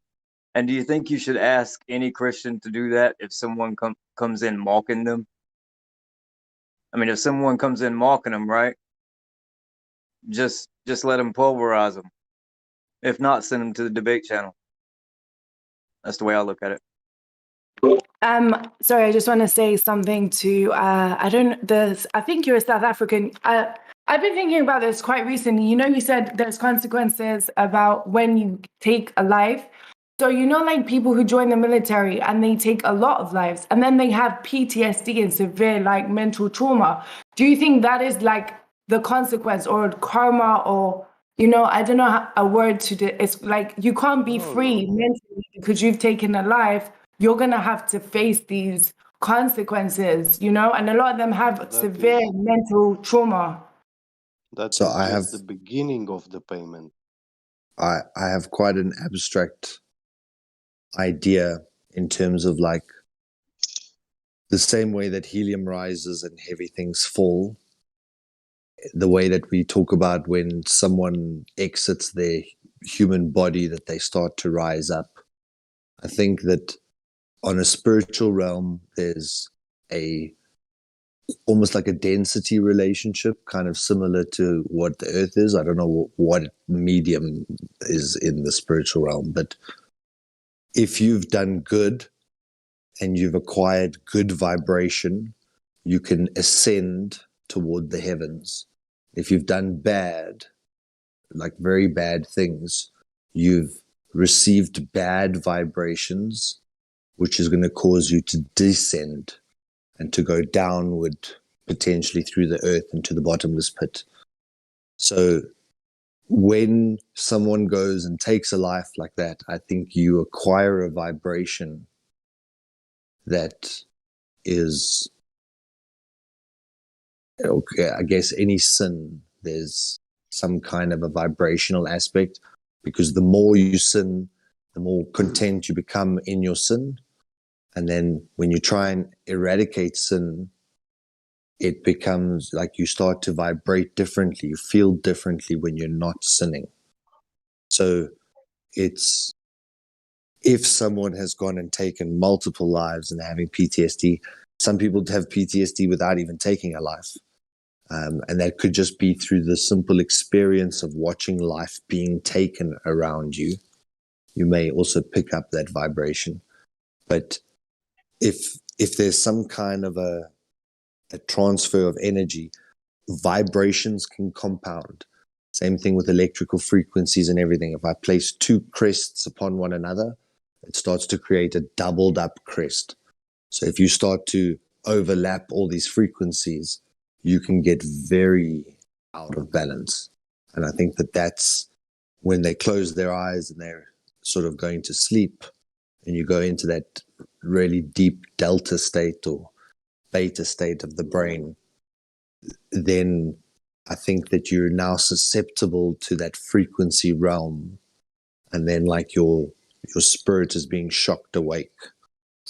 But that's just my wild speculation. I think it's you just committing an unnatural act against another human, and your mind can't cope with it. I think that's interesting though that you say that, because you think you're doing good by serving your country, by joining the military, but you're taking lives, which is a sin, right? But in your head, you think you're doing a good thing, like you're doing an honorable thing by serving your country. And although you might be taking people's lives that are innocent and have nothing to do with the conflict, that's a sin. You know, they have nothing to do with the war that you're fighting. And so I get like, I find it hard to speak, but like, so I feel like, you know, the conflict that you get mentally, like that's the karma, you know, because why should you go back to reality and live a decent life knowing that you've taken so many like innocent people's lives, you know? There's another dimension to it too, is that it's very natural for men to be like, have a protector hunter type mentality. That's perverted by governments who abuse they abuse their citizens, they abuse the population, they abuse the culture, and twist them into these programmed creatures that will go out and kill for them. So they're taking something natural and beautiful that they should be doing and turning them into machines for profit, for like a war machine.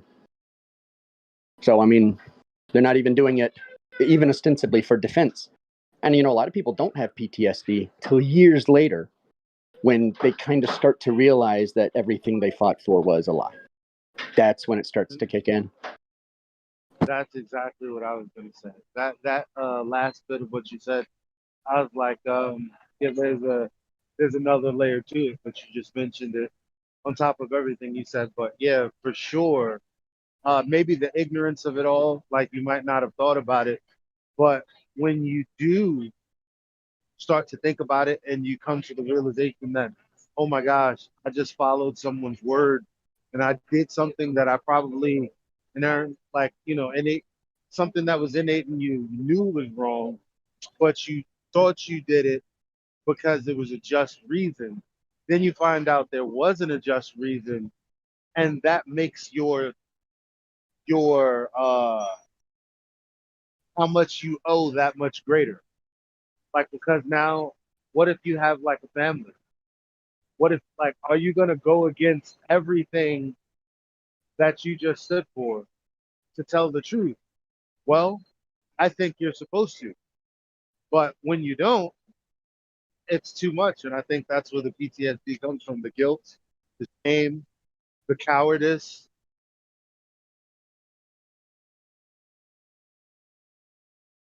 And thoughts are vibrations.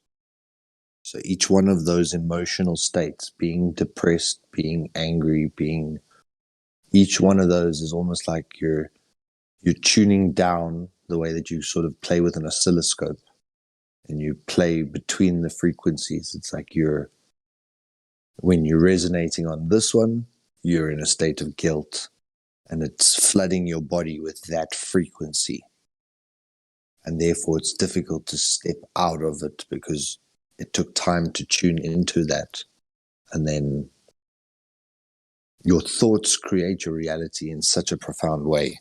But through vibration and through cymatic manifestation of that frequency. Well, I just got to say, just about everything the young, nice lady said was absolutely true, minus a little clerical error with the K word at the end. But that's the thing, is that everybody needs the same thing, which is that forgiveness, right? That salvation, that new beginning, that being reborn, right? Away from that terrible, evil lifestyle that I was one of those people you're describing. I signed up after 9/11, being, a prideful idiot, after losing my father and going through some hard times. And I joined to be a tanker and to literally do exactly as you described, and I won't go any farther than that. And I needed to be repented, and I had to eventually stop and admit that God was right and I was wrong. That's it. Now, I see, think. Sorry, go. you first. Okay, so it depends obviously where you come from regarding that situation as well. Because if you're from America, the military there have been told that they're the victim and they need to protect themselves. But in accuracy, that's not the truth, and they're in it for capital gain. Whereas the other countries who are in it are actually protecting themselves from America. America taking their resources. So I think, but Americans. Initially, they think that they're going into the military. Yeah, we're going to go and protect our country because we love it, but they don't know that, it's all for a few people not making money from it. And then I guess later on, they have conflict in their mind when they realize, that only a few people are actually like monetizing from it as well. Queen, you want to hear something funny? You don't know a lot of Americans in real life. I mean, you're British, right? No, I'm from Africa. Africa. I'm sorry. Okay. So you don't know a lot of like Americans in person, probably. Not a lot. I do. Yeah, I do. Why? Okay, because I live in a really red, really conservative area, and nobody believes in the wars over there. Everybody hates them. Everybody wants everyone to come home. Half the people here didn't even want to go. Over half. Like we were literally drugged over there by a corrupt government. That's what I mean. They're doing it for capital gain, but they're telling people, oh, we need to protect ourselves from jihadists and from ISIS and from Al Qaeda. And these are all funded by, By the CIA and Mossad. It's a big rabbit hole, isn't it? Yeah. We know who they were because we gave them all the weapons. Right? It's like, it's crazy because when I say things like this, people think I'm anti-American and I don't like Americans, and I stream on Twitch. I don't know if you know it, but I do. And so like a lot of my following is like American, and they think, oh, you hate us because basically I'm saying that America's out for capital gain and they're oppressing the rest of the world, and people are like, oh, you can't say that. No, you can say because everybody is saying that in Europe. Everybody in Europe saying that, and it's obvious what. Yeah, like here, most Americans here hate the government. We can't stand it. You got hundreds of millions of people who just hate it, and they don't do anything we say. We could vote and vote and vote and vote, and nothing. They don't do anything. You don't hate the Chinese for the Chinese Communist Party. What? What Queen of Conspiracy is saying though is it's kind of true. Like they use the American military as the muscle for it, but the capitalists that are making the profiting from this, they're not even necessarily American companies. They're globalists. It's not really an American problem. I mean, they're using our muscle to do it, but it has the people who are problem aren't sitting behind American Can we just say the Z word? Can we just say the Z word? You mean Jew? Just say the Z word. It's the Zionist, and we all know it. It's Israel and the Zionists. You remember the young men and women coming home suffering from the IEDs? They would ride up and down the same road every day, coming back and forth to base. So all these young men and women suffered and they got PTSD and just awful, awful injuries to their body. And I'm thinking to myself, why wasn't that road drugged with a chopper?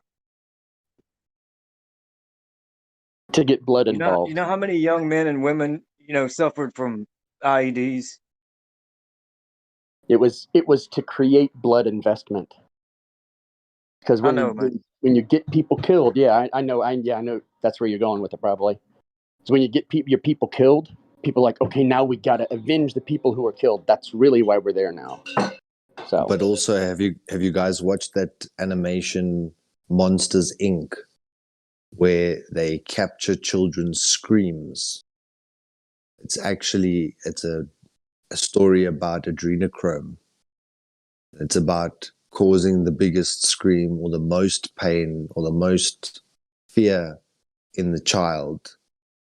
And then whichever monster can create the greatest fear obviously becomes like the number one monster in the monster training facility. And they hide this stuff right under our noses. And a lot of that death and destruction is just to cause, potentially from a spiritual perspective, but the most pain possible to humankind.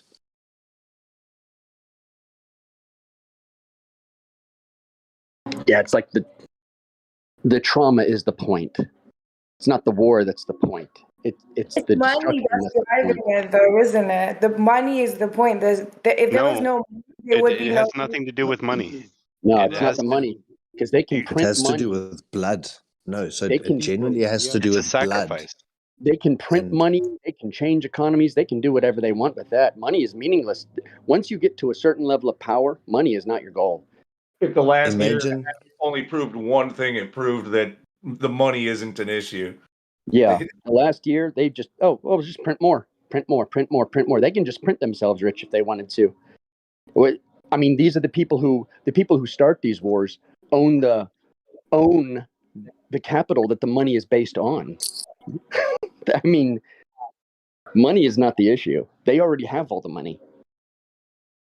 I wouldn't be surprised if they're also harvesting the blood of those panicked, fearful soldiers. Who knows? Like when you go and look into the prison sector, you see that they're using prisoners as slave labor. They have to work and don't get paid.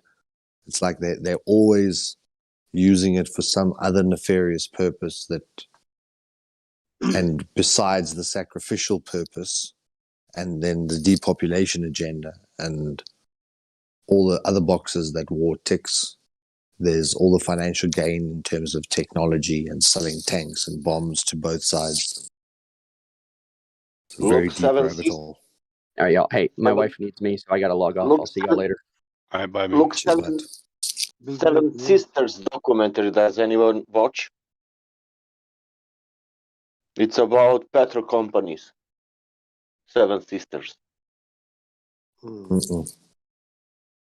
And yeah, that's like, yeah, you can see how much war was because of petrol. Almost all of them. The black blood.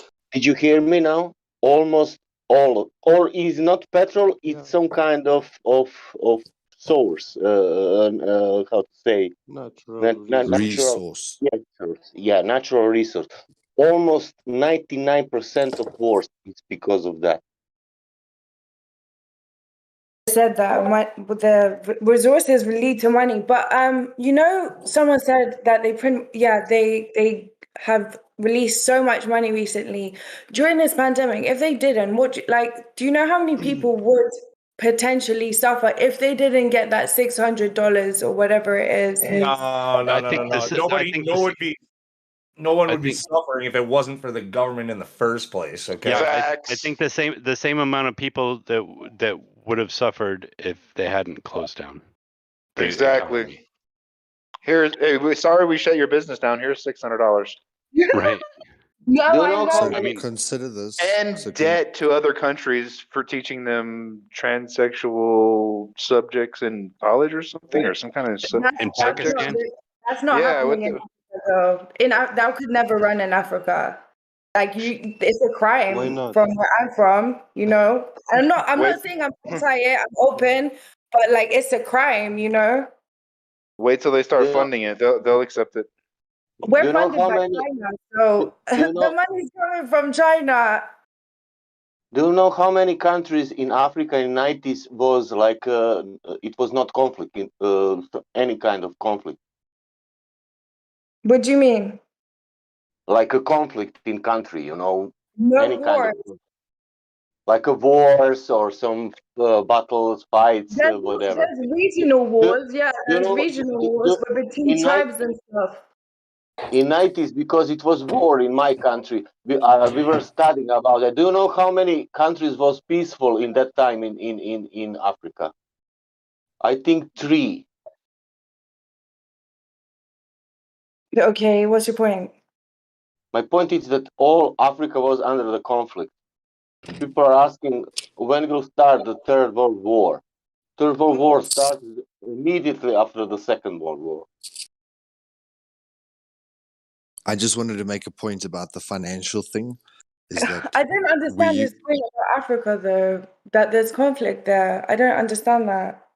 No, I'm telling you about that all kind of wars what happened in and how In they Africa. use that, you know. Yeah. Oh yeah, so America's selling guns to local tribal leaders and stuff. Well, not only America, but other countries, and corrupting the youth. Russia. And you have all that production of weapons. You need to spend that somewhere. Yeah, you need them to protect If yourself. you're producing some material for something, you need to spend that material because it will be, how to say, not for using. You need I to think use it. everybody should have a but gun. before this worldwide pandemic, they needed our tax dollars to be able to fund the government and the public sector. And they decided if they're going to exterminate the people, then effectively they won't get the tax revenue that they need. So they needed to sign in these executive orders to allow them, the Federal Reserve, to print whatever number. I think the US was 100 billion a month. So they can print whatever number they want to now and distribute it to the public as well as to themselves. And it's given them free reign that they no longer need the tax income to be able to support their system. They've literally signed all the executive orders under the pandemic clause. So they didn't need public participation. They didn't need any of that because it was considered like wartime, you know, where the government can just step in and lock down.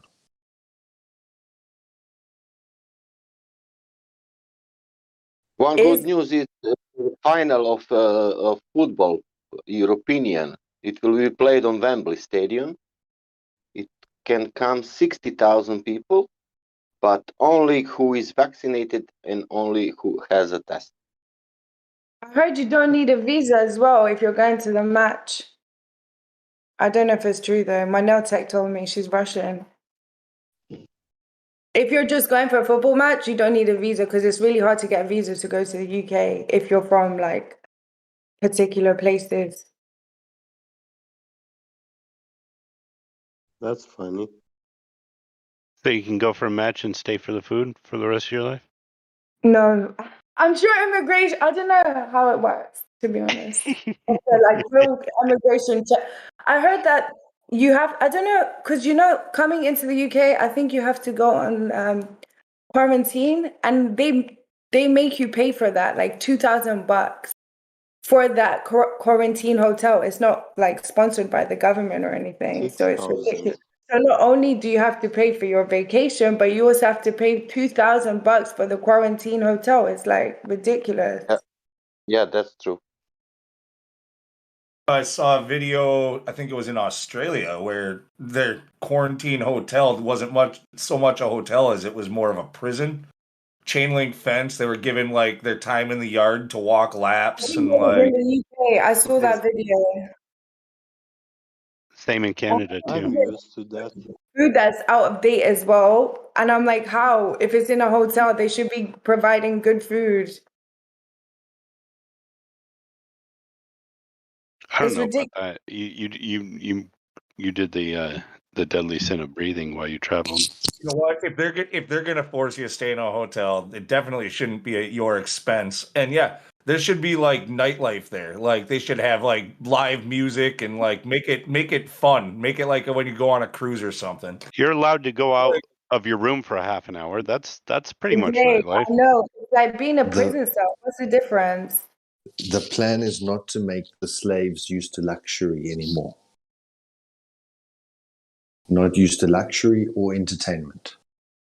They've taken away our ability to go watch live sporting events, and they're going to use the injectable to try and corral people. And the same thing with 9/11, when they started invading you at the airport and frisking you down and doing full body scans. That's just free heavy petting. You know, the ridiculousness about the 2,000 pounds or whatever they have to pay to do that shit. You know, just what we were just talking about. Look at all the money the government just printed up and handed out over the last year and a half, and they're going to force you to stay in a hotel at your expense at like full price of what, or even higher than what that hotel would normally go for a night. Better to go to jail then 10 days. It's inhumane to keep people in jail when there's COVID. Unless you travel, then that's your fault. I think restrictions, I believe, are gonna be lifted soon internationally. I don't even watch the news, so I don't even know what's going on. But I believe that restrictions will be opened up soon. I think. You said you're on Twitch. What do you do on Twitch? I talk about politics generally. Oh, so you do talking. You don't play any Yeah, games or just anything. talking. No, Do you think the Earth's a ball? I have no opinion on that. Why? Why? I have my opinions are on like asylum and refugees and stuff like that. Obviously, growing up in Africa, so I feel like that's what I speak about a lot because my audience is mainly American. I used to live in the UK as well, so I try to like educate people about Africa because they do you know what they think? They think that everyone is dying of starvation in Africa. Like that's their image outside in the West, and it's just ridiculous, you know? I feel like it is my duty to show people that Africa is the most amazing place. For 89 cents a day, you can help a kid starving in Sudan. Right? And then they give less than that. Oh man, I don't even want to go into that, but it hurts me. Obviously, being from Africa, I'm like so proud of it, you know? And then I see the way people think that we live. It's ridiculous. Like Where do you live currently? I live in Congo at the moment. Yeah. Yeah. But I used to live in the UK, so I like went to school there and then I moved back to Africa. So what brought you to the server? Actually, I have some friends who mod here, I think admin here, and then they invited me and they were like, come in the VC, and I was a bit overwhelmed because so many people were speaking at the same time and I didn't, you know, it's quite overwhelming. But then I just thought, let me just go in. Sometimes you got to be brave. Put on that brave Yeah, face. right? And so you're It sitting is through. overwhelming. So you're sitting through all this discussion about the shape of the Earth, but you don't see that it pertains to you at all. I'm listening to everything that you guys are saying about everything. I feel like we kind of covered a lot of things right now. Not only the shape of Earth, but we went into like wars and religion and poverty.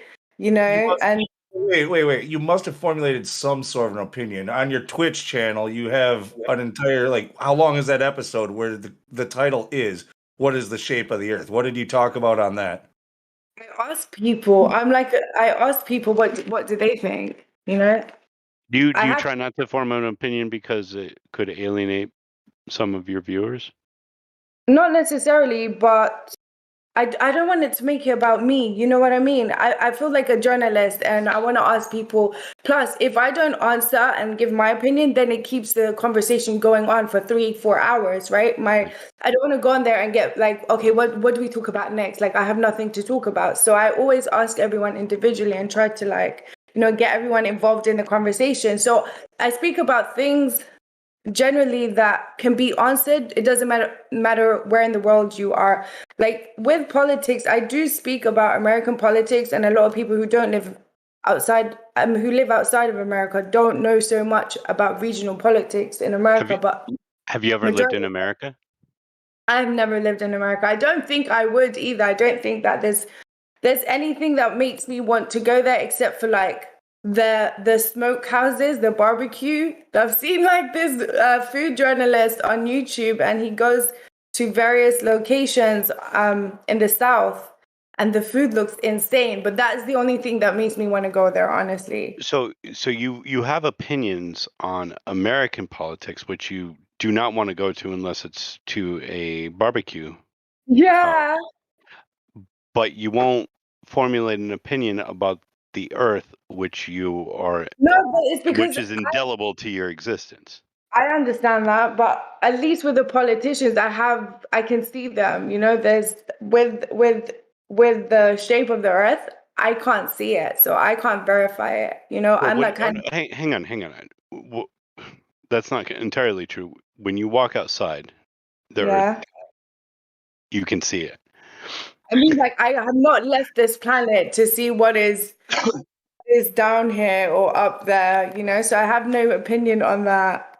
Right, but your first inclination is that it's as it appears.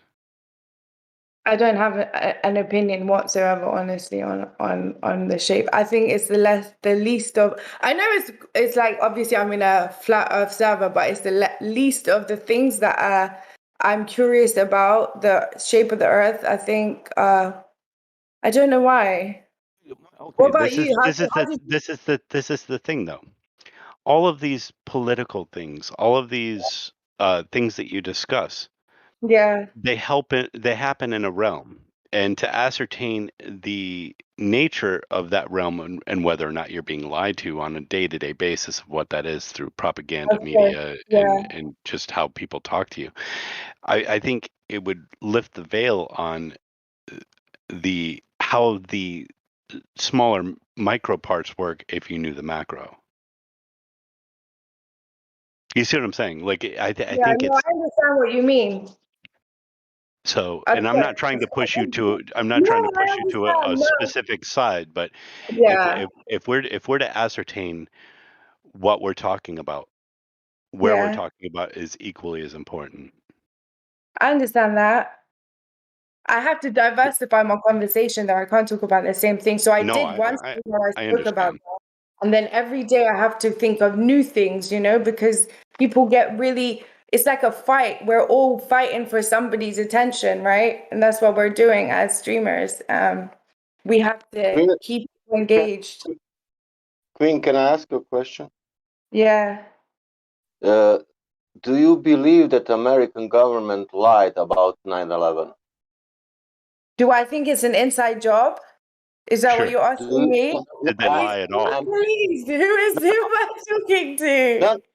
No, honestly, I do. I actually genuinely believe that it was, and it's because I'm pro Middle East, and I know there's opinions on that. But most Americans think it was an inside job. Okay, the question was: you think that American government lied about terrorist attacks? Yes, 100%. It's come out. The Gitmo Diaries. Have you read the Gitmo Diaries? What they did is actually unbelievable. Listen, Queen, I have a reason for this question. I watched like 100 documentaries about that. I believe also that. Not I believe. I think that I know that it's inside job. I cannot say believe because it's obvious. But listen, this that it's small lie. Very small lie. Because they lied also about the shape of the earth, my God. What? They lied about the shape of the earth I also. understand what you mean, but it's a bit of a different. You can't compare it neither because so many people have lost their lives in the Middle East because of this. Americans invading Iraq and invading Syria. You know, it's something that you can't really compare. Have you He's seen how many basically refugees are coming saying down? that one thing is diet woke to the larger. Okay. I'm telling you, and I'm also telling you that because if you want to speak about wars, don't worry about that. I'm a child of the war. I was inside of the two conflict nation, and I was the part of the both nation. Okay. About conspiracy, about fight against the war, dropping the weapons in the time of the blah blah blah. I don't want to speak about me. I want to tell you about the sphere because I grown up like a atheist even. I how to say reject religion because of science. Oh, atheist. Okay, I didn't understand. Go on. Sorry. Yeah. Yeah. So sorry, my English is not so No good. worries. No worries. Cool. I can understand. Rejected in my childhood or my grown up all religion. All my let's say roots are religious.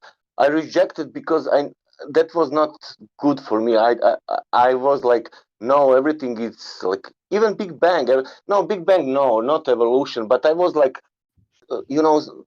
at least that science, Earth is spherical, space, everything.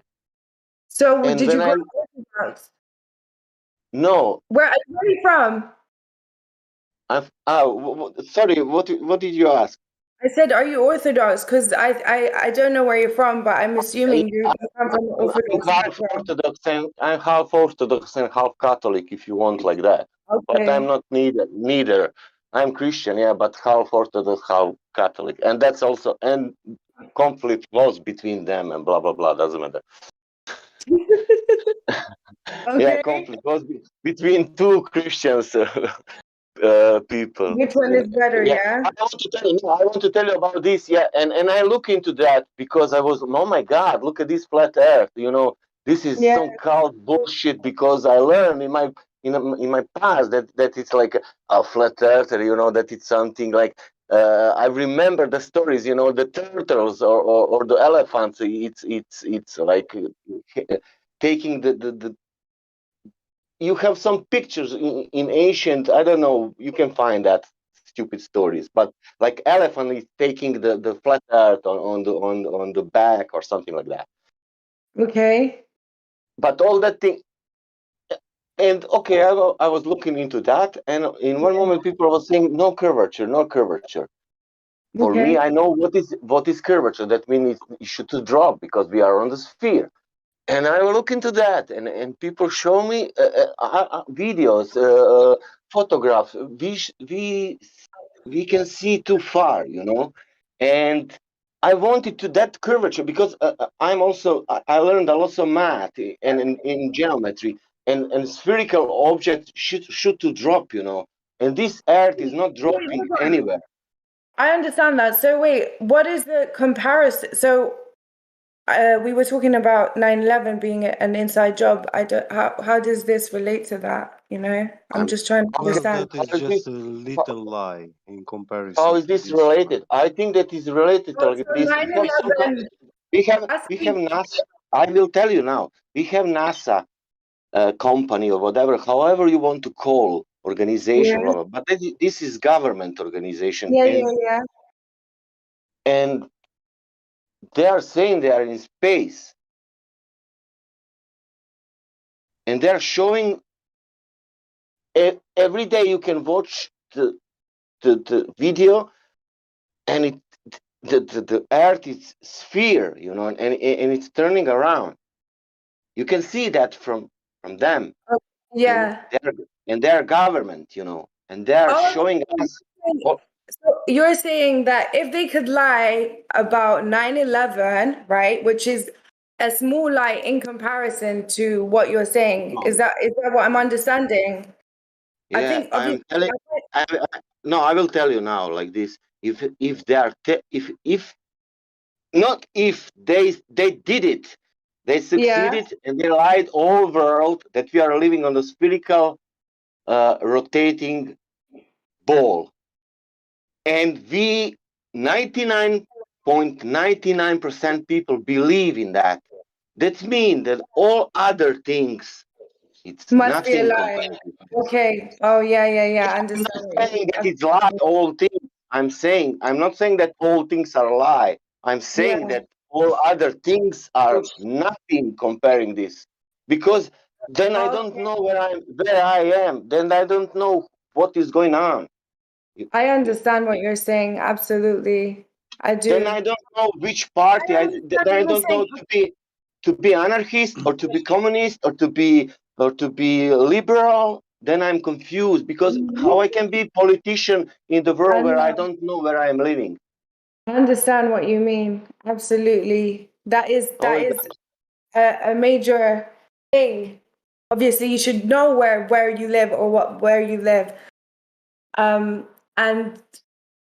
the reason why I speak about the Middle East so much is because I watch some of my family are Muslim and like so many innocent people dying. And so when I see it, obviously it affects me, because I'm like, how can we explain this?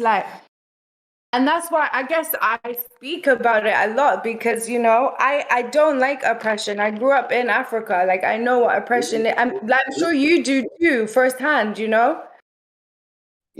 Yeah, but listen this. I will tell you one thing about, for example, Baghdad. Listen, but you know what? Let me tell you. Can I just say something quickly? The shape of the earth. I understand what you're saying. However, that doesn't take the oppression away because they're still gonna happen. It's still going on, right? They're still gonna do it. So it's a completely different subject. I understand what you're saying, but regardless, people are dying. Innocent people are losing their lives. People are being oppressed for capital gain, and there's nothing we will ever be able to do about it because we're like. I know what you're saying. I worked for non-government organization for peace, non-government organization for 5 years on the field. On the field, I was not. We are saying selling. What? I can tell you one thing. If you want to hear, for example, Baghdad now. Is it war in Baghdad, Iraq now? No, but they will be soon because they killed Qasem Soleimani. So ISIS will try to take over Iraq. But who funds ISIS? Like Donald Trump, when people praise Donald Trump and they're like, oh, he was so great. He did not want war in the Middle East. The guy killed the only guy who was keeping Iraq safe from ISIS. Now ISIS will return. Like they will return and they will go back to doing what they were doing. And it's like, well, ISIS is America's baby, that they birthed it. So I want to be simple. Listen, this is very, very simple. It's very simple. In Baghdad, in Iraq, now people are because you cannot see. Maybe you because you know, but other people, I don't know, from America or blah blah. What they think Iraq is war was attacked. They support it now. This I know. I don't know what I know because I know from my experience. Baghdad now, every day it's dying for sure at least one person. At least one person. And you have Sasha, you're roboting out of control now. Is there something wrong with my computer? Now you both are queen of conspiracy. You're roboting too. Sorry. Sorry to tell you that. What the hell? We got the CIA talking about okay. I know you. I've been in your server. Oh my God, are you both in a wheelchair blowing in a straw to speak? I don't know.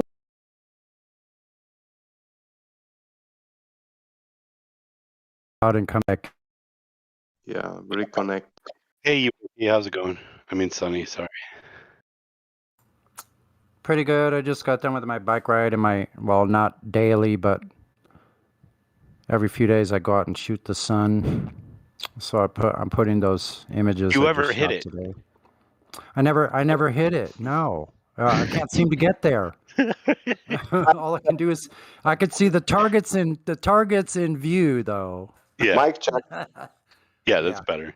Yeah, funny. I think Discord was having a I wanted to conclude. I wanted to say about that story about I didn't Iraq. hear anything you said because it was broken up and it was like I couldn't understand. I thought there was something wrong with my side. There was. Okay. In this moment today, you Yeah. have, let's say, one guy called Abdul. Okay. And he is in Baghdad now. And he don't Okay. care about any conflict. He don't Yeah. care. He has only this in his mind. When Okay. listen this, when this will finish, please. Only that. I know, I understand what you're saying. However, right? Have you heard of ISIS and jihadists? Yeah, of course. Okay, so they're coming. They killed all the ISIS soldiers. Yeah, they've gone, but they left their kids, and now their kids are growing up, and they're coming back. Iraq was protected from ISIS by an Irani general who got killed under the Trump when he's in office. Bombing. Yeah. So people are like, oh, Trump, he's so anti war. He's such a good guy. He did not want no conflict in the Middle East, and he is the one who assigned the death of Qasem Soleimani. He was the only guy that was protecting Iraq from ISIS. His life was dedicated to that, and they killed him. So now that means that Iraq is open for ISIS invasion. But who funds ISIS? America. I thought the Turks killed Soleimani. No, it was under Trump's orders. But didn't the Turks do it though? No, Trump ordered.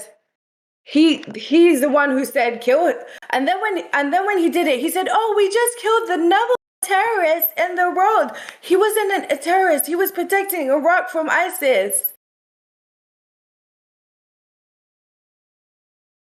Yes, because I think I'm confused with somebody else. Create this. You're talking about Jamal Khashoggi, and he wasn't actually killed by Turks. He was killed by Saudis. I know that's something that I read a lot about and I speak a lot about because I feel like, everyone wants to paint the Middle Easterns that the bad guys, they're the terrorists, they're the jihadists. And it's like, who's funding this shit? You have to look, it really, and I talk about it a lot. A lot of my audience is American. To be honest, we're all the bad guys.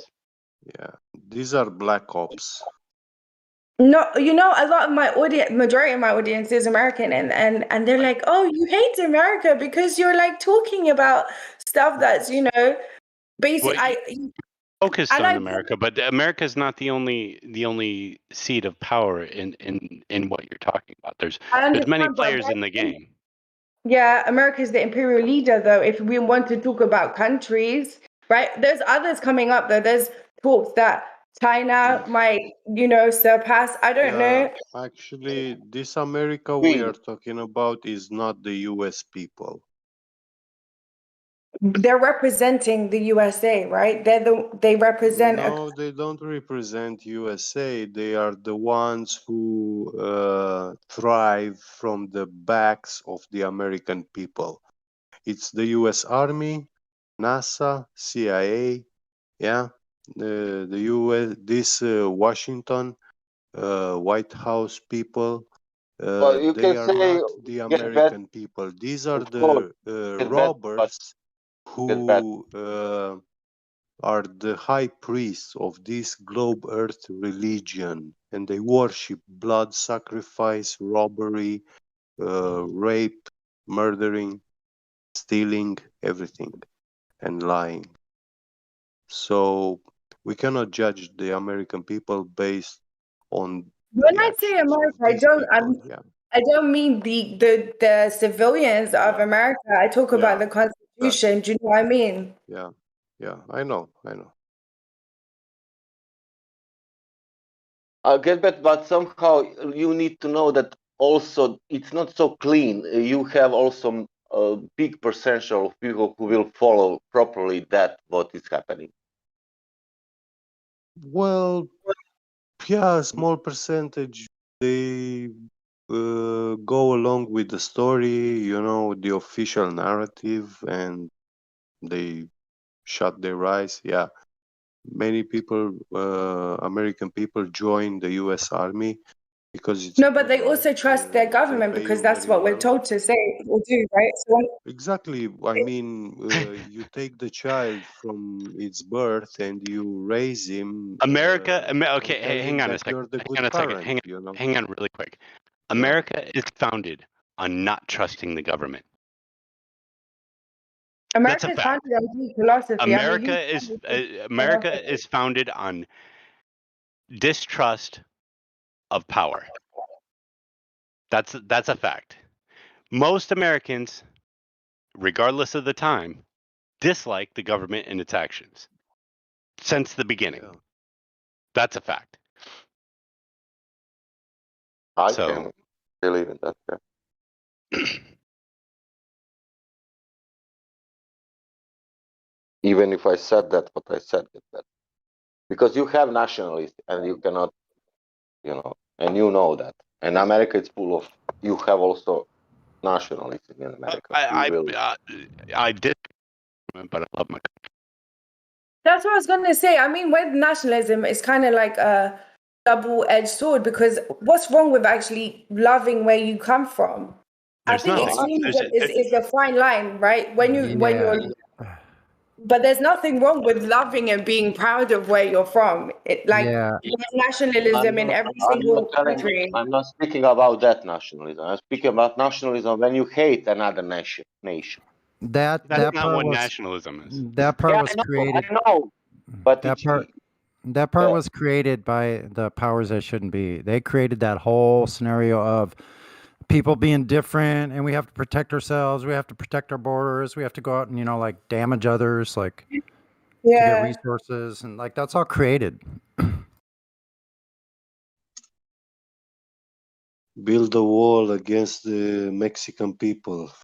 Well, I mean, do you have a door at your, or do you have a door on your in the front of your house? That's a good question. I mean, you can sit there and talk bad about a wall, but I mean, I've driven around. I've seen tons of fences. Nobody's like protesting those fences.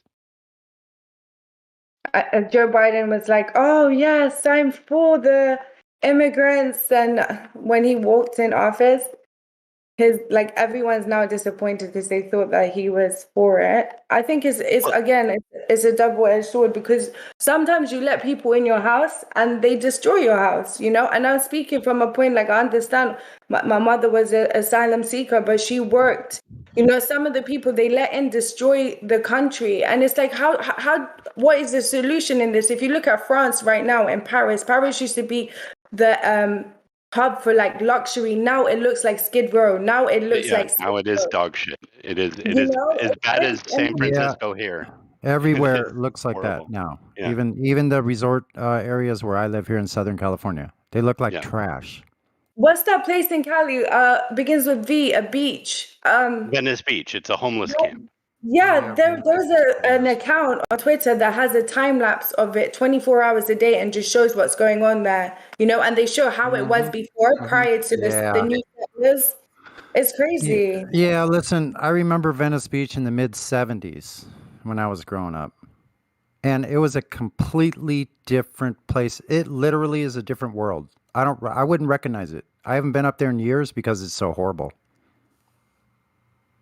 Yeah, it's crazy. Yeah, that's the thing is when you go into somebody's home, and let's talk about the other side. When you go into somebody's home, you have two choices. You can respect and show appreciation, or you can totally disrespect it, act and knock destroy doors and destroy it. But what do you do with the people that destroy it? It's pretty obvious. You kick them out. Yeah, right? that's If somebody comes into my house and pisses on my rug, they're not staying in my house, and they're most likely going to get their ass kicked. Absolutely. And you gave them everything initially, clothes, everything, support to get on your feet and find your own way. And then it's like you get stabbed in the back for helping somebody. So it's hard because I think about that situation. Like even in Europe, they've closed the doors now. In Europe, they said that you can't claim asylum if you end up in a country. You cannot claim asylum. You can only claim asylum if you go through United Nations or Amnesty. So they're only limiting, I don't know how many people a year to entry. I know America actually only allows like 15%. Refugees. I believe what the Dalai Lama said is correct. Europe is for Europeans. What was But that? I didn't hear you. I believe what the Dalai Lama from Tibet, you know, he said Okay, Europe is for yeah. Europeans. But like, it's fine if you're giving assistance, but at some point, you've got to fix the house that they're running from. Like if my neighbor has a fire, and I allow my neighbor to come over and, you know, stay while his house is being rebuilt, I expect him to go home. Yeah, I hear you. Guys, I'm gonna have to run. It was really cool hanging out here for, you know, a couple hours or whatever it was. Come back and talk to us about flat earth sometime. Yeah, for sure. Have a good night, yeah? All right. So talk to you later. Bye-bye. Good one. Nice talking with you. Have a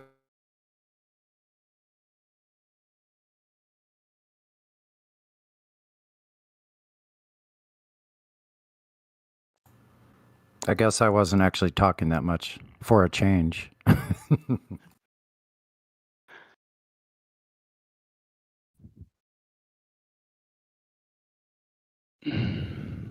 Deus, can I ask you a question? Can you understand person who don't want to know about the shape of the earth? Yes, I do. I fully understand. I get it. I can also. I think that because some people have some reasons in life, but on the end doesn't matter really. And I think it's both that and like if it's real, what does it mean? Like Hola. Hola, amigos. Hello. Like you can say oh, it doesn't matter to me, but it really does. No, like I know that, you know, but somehow you by purpose you want to leave that, you know, you don't want the truth of the matter may be scarier than the question. Goodbye. What's that, Sasha? For example, I could say that. I could say I don't give a shit for flat earth, or because of one reason. For example, because I think that I touched so many shits in my life, and I was so many times on bottom, but really in the hell. And on the end, I think,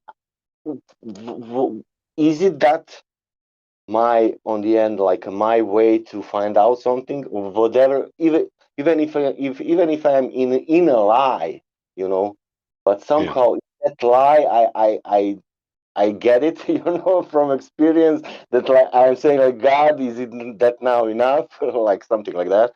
Now it's okay. But yeah, in the past was very, let's say like that.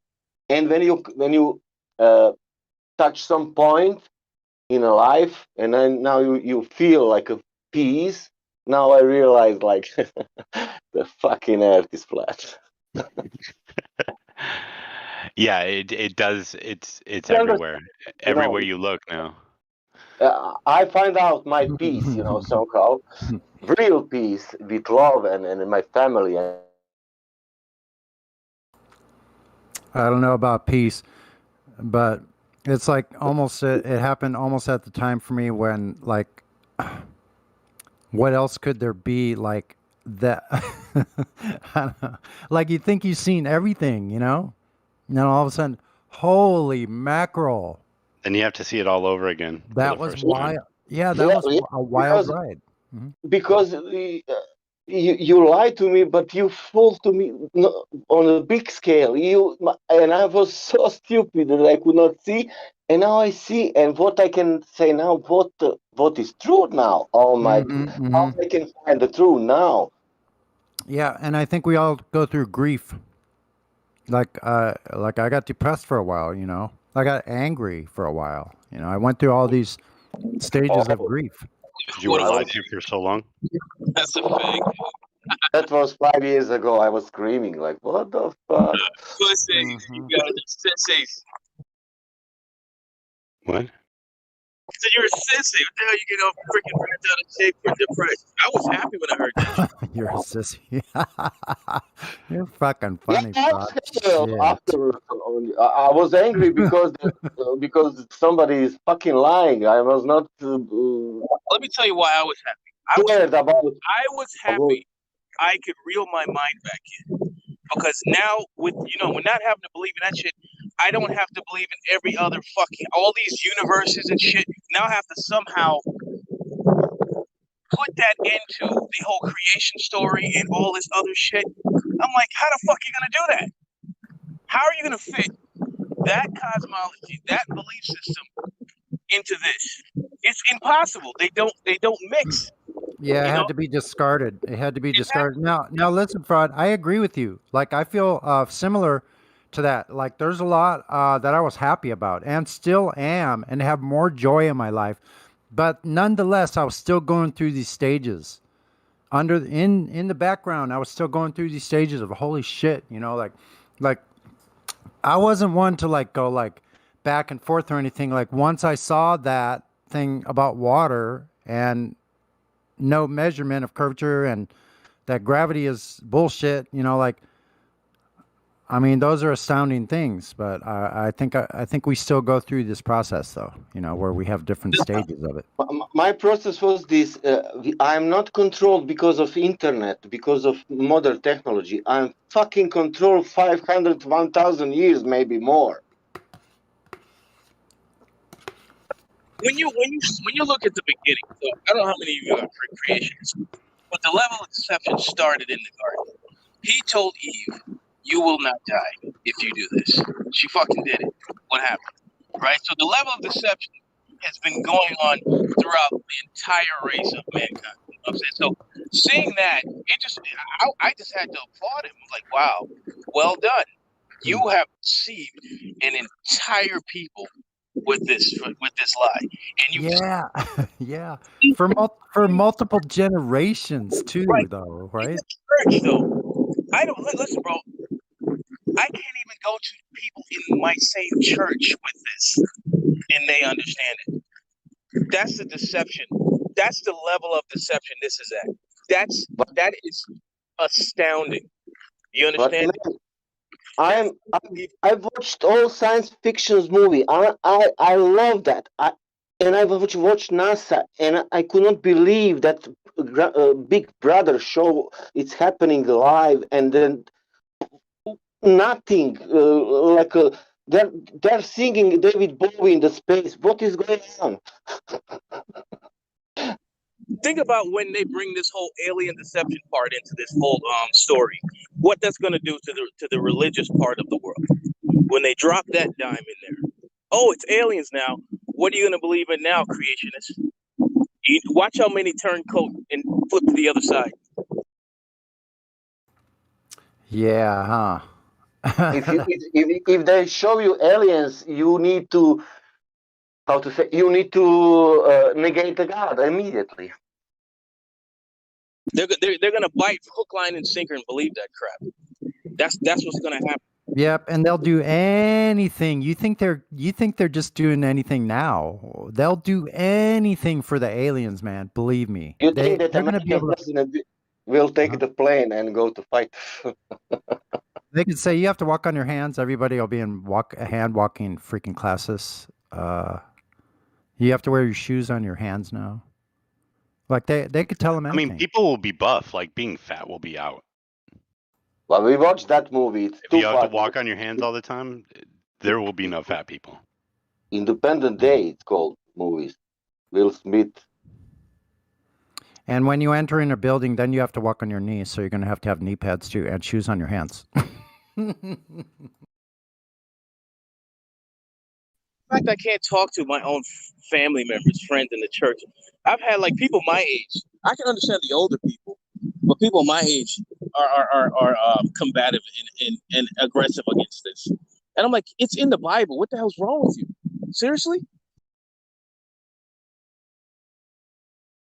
Yeah, that always freaks me out.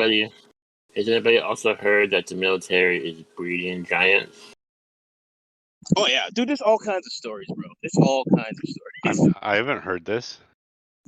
Yeah, part of the invasion is they're going to release giants into cities, and they're going to basically start eating babies. I only realize you cannot be Christian. You cannot be Christian and believe in globe. That's my first point, and I'm not religious. And I Cannot be. But they're deceived. They've been deceived.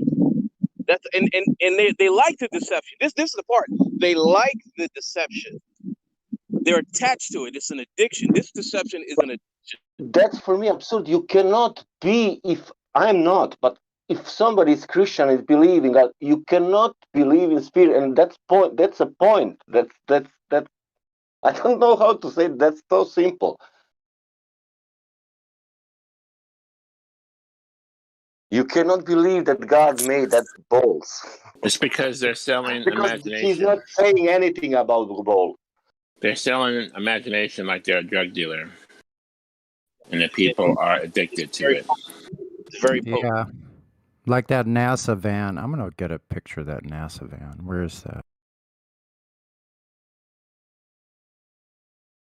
I always question everything. I question my parents. I don't believe nobody unless I can prove it. You know what I'm saying? With certain things, I know better.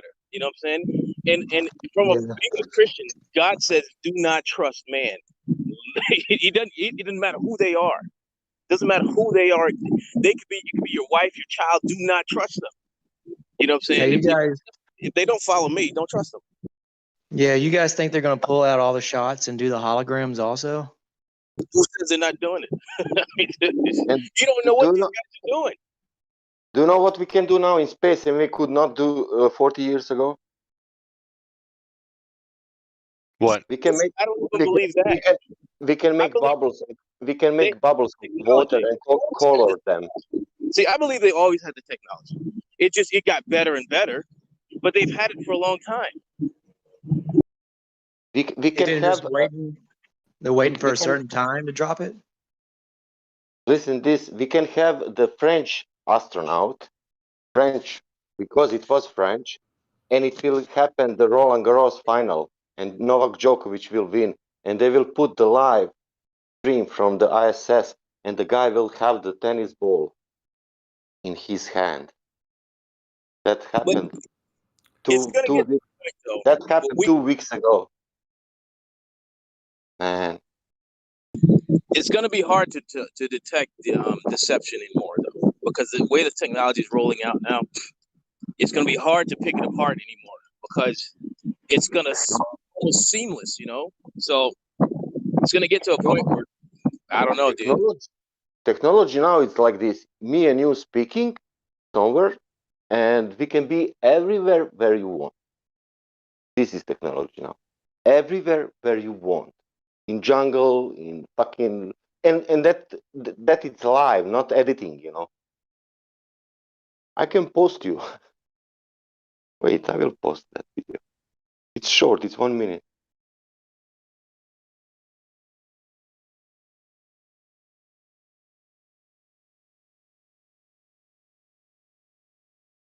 But if you talk about flat Earth, you're a crazy person. You should be put in jail. Your kids should be taken from you. That's where it's starting at, right? That's because of history of that. Because that was like a, how to say, they changed that from they put in our mind that is retarded in the first place when you say that. You know, it's funny. It used to be the other way around, right? You talk about globe. Yeah, that's true. And people, because of that, coming on this server, especially young people, because they have that in mind. These people are retarded. Oh my God, they're thinking that Earth is flat.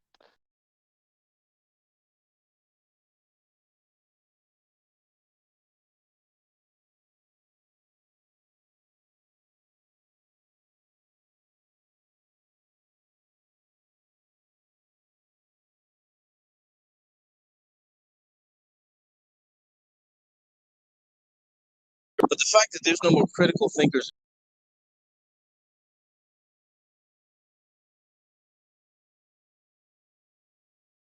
Like how to in two opposite direction to have drop.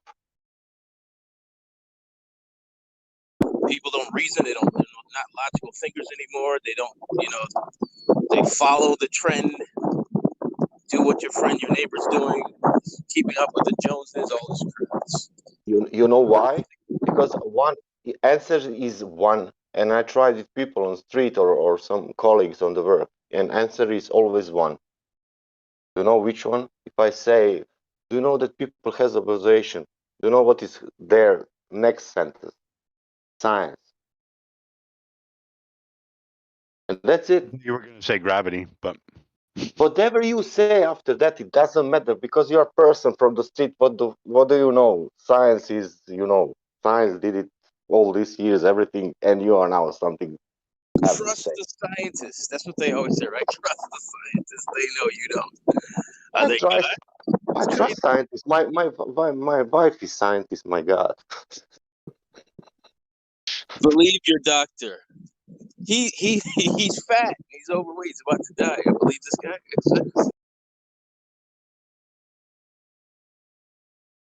I asked my wife, can we have science without experiments? She said no, and I said, okay, that's enough. There you go. There's the answer.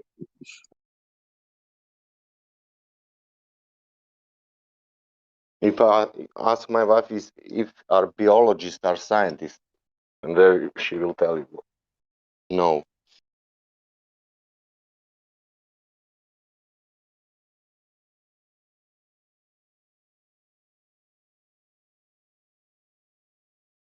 I still need to post that video about technology.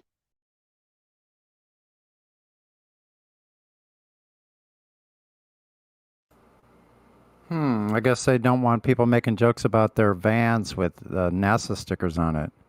Can't find it anywhere. What are they in neighborhoods or something? No, I think it was like UAP or Ditra or one of those guys had it on there on one of their videos, and they're like, "Hey, man, want some stuff?" Want some science? It's like an old Ford or Chevy van or something like that from the '60s with NASA all over it. Like it looks like an official NASA. I can't find it anywhere.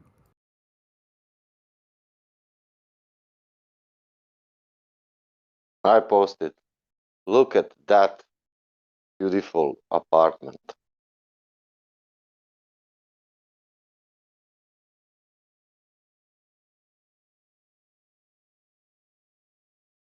And that's live. That's not. Yes, I've seen that. How dare you make fun of our NASA van, man? And that's only one simple example that this bullshit, And that's not even the best. That's not even the best. No, this is like nothing. This is commercial for furniture. Exactly. How dare you equate the NASA van to drug dealers?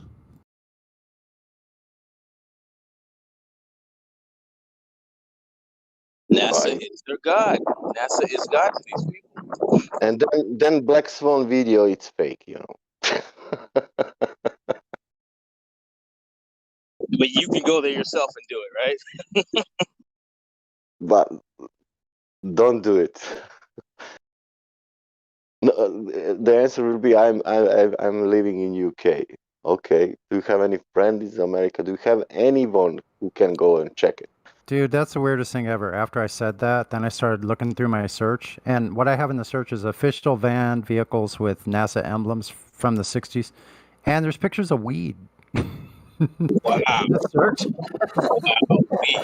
Want some stuff, man?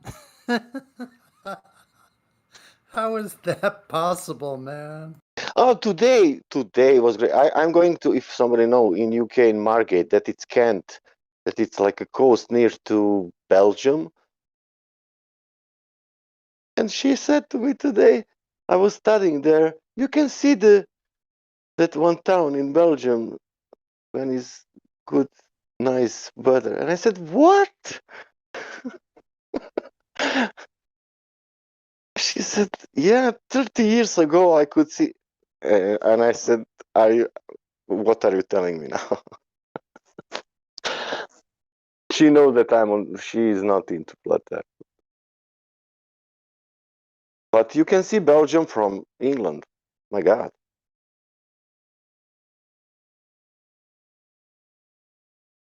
I just had a client couple move back here from Belgium. I still don't have Nikon. I think that at the end of this year I will buy it. And next year I'm in Croatia also. There is a lot of sea and a lot of islands. And Italy it's also there.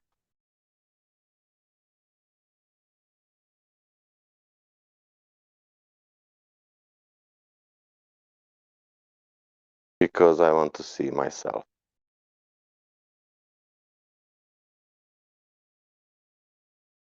Oh, I want to show one island in Croatia that to go there because you have sea like a 360 degrees around. Here's a picture. Well, they already got man on Mars, man. Here you go. Watch this. Told you. How come they're holding back, man? They need to color that ground a little more red, though. Something wrong with that. Is that rover?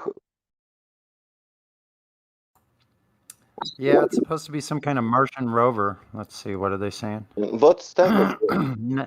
It says 9. It says 9 real NASA technologies in the Martian. And it stopped. In the Martian. Oh, in the Martian. Oh, from the movie. Hello. It's from the movie. But they sent some rover there. Mm-hmm. And what's temperature? What's temperature on the Mars? Does anybody know? It's very cold and very hot at times. Listen this. Why we don't use that rover to and send to Antarctica? It's probably around baking temperatures, like 350 plus, 350 negative. Is it more cold on Antarctica or on Mars? Depends on the time of day or wherever the hell it is. I don't know.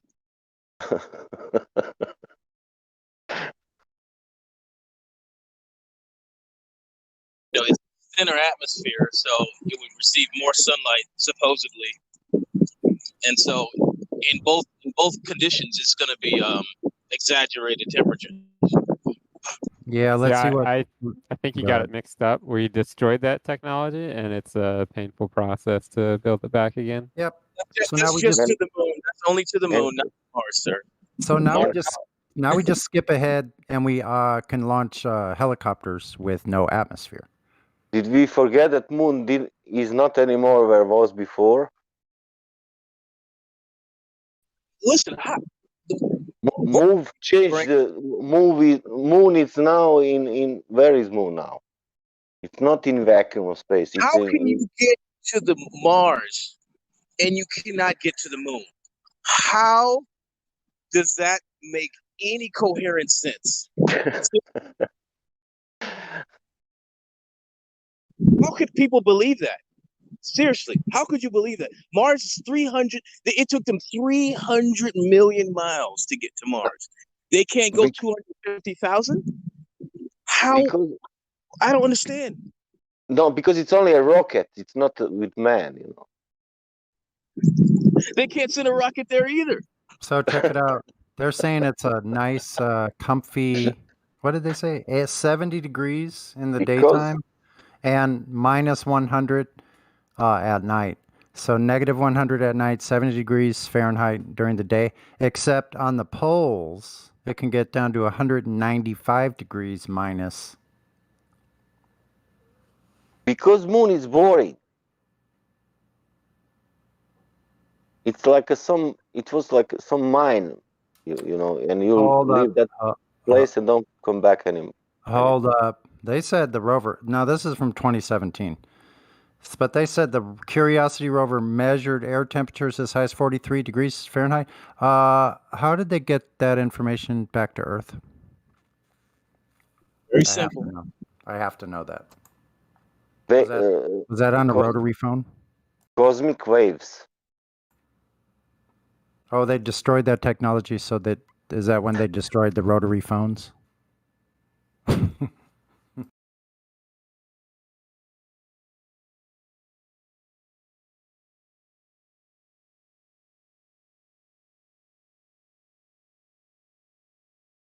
It's because orbital rotation and gravity. But why would they lie? They're making quite a few claims on here, man. They're saying it's 95% carbon dioxide. And what else? What other kind of numpty dip shittery do they have on here? Let's see. Frost forms on the rocks at night, but as dawn approaches and air gets warmer, the frost turns to vapor. How do they know all this shit? I know. So you're not collecting the water? Yeah, no, then they're like, listen, here's a freaking weather report on Mars. How do they do this? So conditions on Mars where the relative humidity is high and available water vapor is approximately 100 precipitable microns. It is the equivalent of drier parts of the Atacama. They're just freaking out of their minds here, folks. Honey, if you want to know about pseudoscience, go to YouTube, type any planet, and go to documentaries about that planet. And I know. My God, you cannot imagine what they are saying there. It's a chaos. Crazy. Chaos, man. Storms, diamonds, everything. No doubt they're going to come up with some really crazy, something really wild. In every Apollo documentary I watched as a kid and growing up, anyone who was involved with that program, they always touted how amazing the technology was and how flawlessly the Saturn V rocket worked and how those engines, they always came through each time and every time flawlessly. But yet, shortly after Apollo was finished, they ditched that technology. The Saturn V rocket was ditched, and they switched over to Russian technology. So if it was so flawless, why'd they dump it?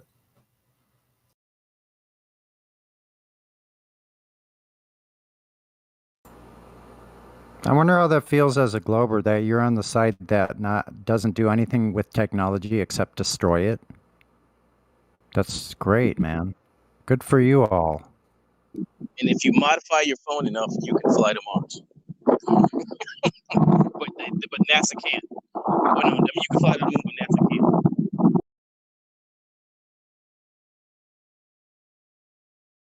How the Japanese get a satellite there if we can't go back there? Because you left them to do that. All they have to do is ask the Japanese, "Hey, give us the coordinates. Give us your blueprints. Japan is friends with us, right? What the fuck?" Because Japanese look into that, and they saw that you lose the all data, and they wanted to help, and they realized how to go, and that's it.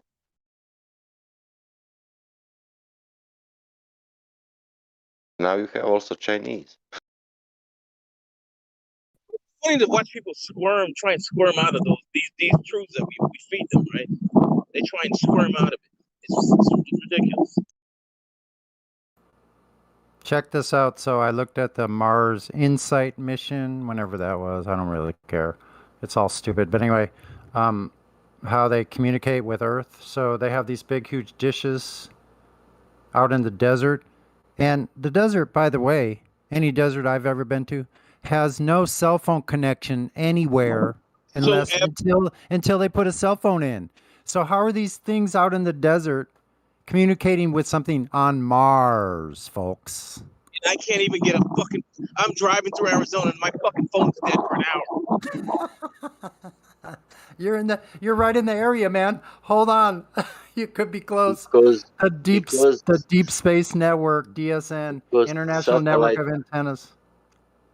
was behind horizon, man. Hold on, let's see. Goldstone, California, in the Mojave Desert, right where you can't get any freaking cell coverage. Right there in the Mojave Desert. The new news is that they will send some normal human in July in the space. That I heard on radio. Great, man. You know they're going to bring back another bug, right? You know that, right? I'm prepared for that. That's what I think. Hey, does They're gonna anybody pull. know if the Soviets and the Chinese have also lost their technology to go to the moon? Because if they didn't, we could just buy it from them, right? Yeah, that's true, They right? didn't. Yeah. But there's They only It was just Americans who lost the technology. No, they first realized that we are in closed system. Russia first realized that we are in closed system, practically, and then Americans,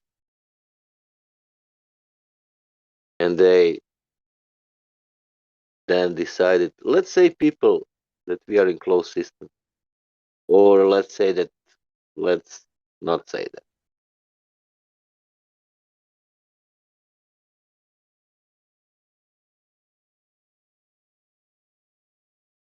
That's my opinion. Why would they lie? Because they realized practically that we are in closed system in 60s or 50s, I don't know. And then, why we need to say that to people?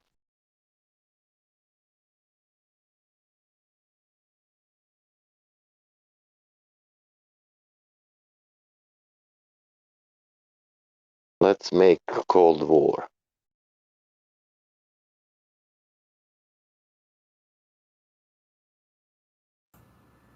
How dare you make fun of the Mars weather station, man? Look at how technological they are.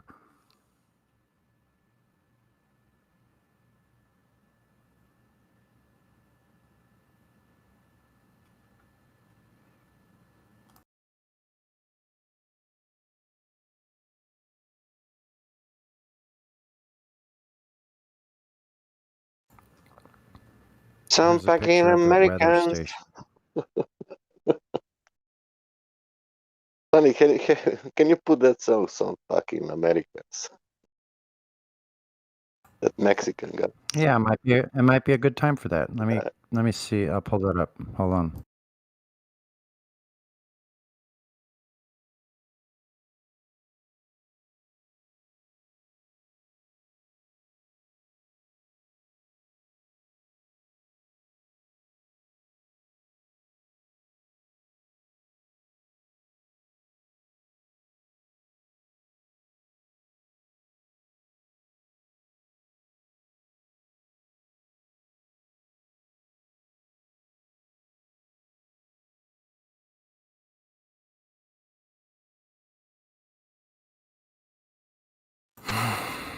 Un momento, por favor. Sì, vai, non c'è problema.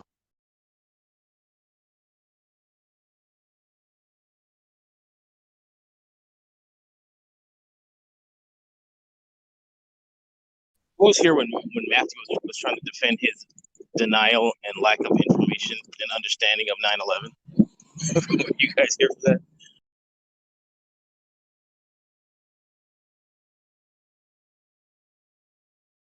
How he says, I haven't looked into it enough, but I go with the mainstream narrative.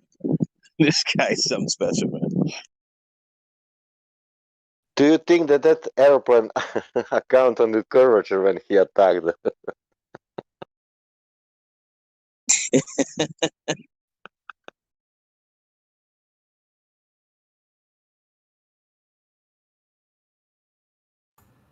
Why can't I find that one? You still looking for that NASA van, dude? No, I'm looking for the MacGyver tune on, but see, there's not a real easy way to search for it. I know it's in the queue, but I'm not practiced enough with using the queue, so I have to look for a link. I can find on YouTube, but I don't know if you can. No, I'll find it. It's in here somewhere.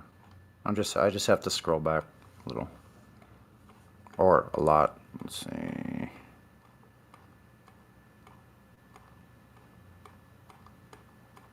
That song, it's filling my soul.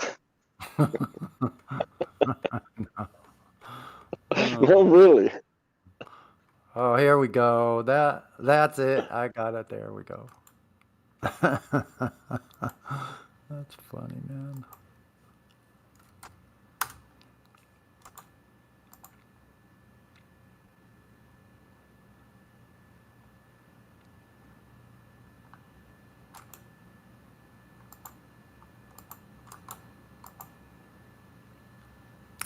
Where you at? Come on, come on.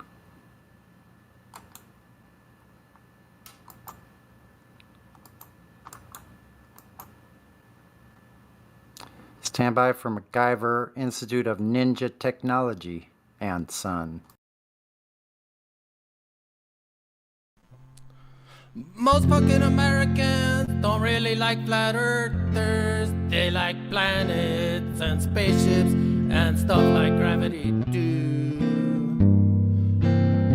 Most fucking Americans believe they're NASA and they're JAXA and ESA and some dude named Musk. Most fucking Americans don't like to worry about the spinning because they say it does it so slow. Most fucking Americans have an education and think the globe's real because they took science and got a B. Most fucking Americans love their sticks and their shadows and their well holes and their gyros. Na no ni na ni no no. Most fucking Americans don't like to launch rockets without using fisheye lenses to make the flat earth round. Cause don't it make a fly like curves? And that's all I got, man. How do you like it? Hey, far out, man. Yeah, that's a good song, man. Well, I wrote my own one while I was listening to you sing yours. You want to hear it? Oh, yeah, man. That sounds pretty awesome, man. Let's hear it. Yeah, man. It's kind of like a protest tune. All right, man. Here we go. Globers! Globers! Hey, you like that, man? Oh, yeah, man. That's pretty far out, man.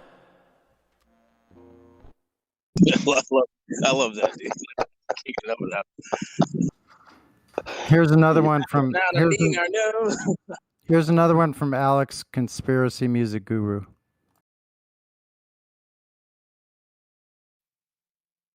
One, two, three, four. I told you so.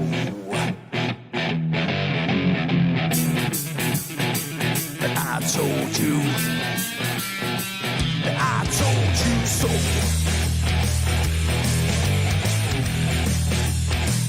I told you.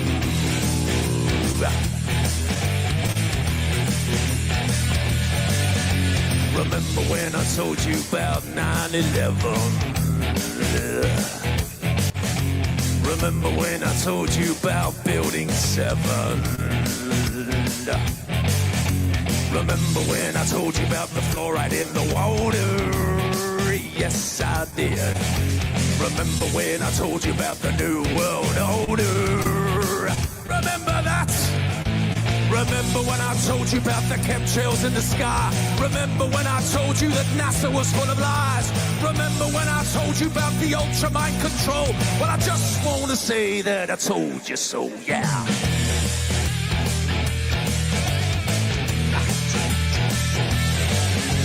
Remember when I told you about 432 hertz, that is, and what 440 can do to you? It hurts my ears. Remember when I told you about the vaccine agenda? Yes, I did. And that Michelle Obama is a transgender. Yes, he is. The dinosaur fraud, the climate change scam, and yes, Sandra Bullock is also a man. Remember when I told you that there ain't no globe? Well, I just want to say that I told you so. I told you so. I told you so. I told you so. I told you so. Yeah.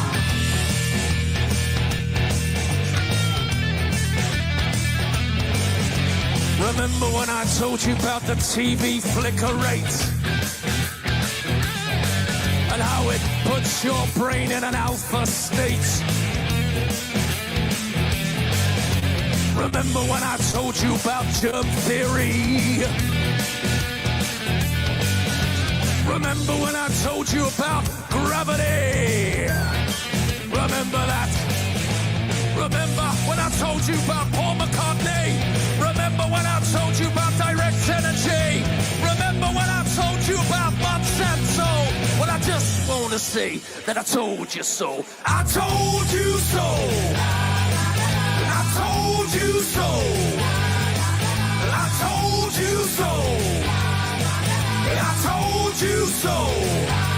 Yeah.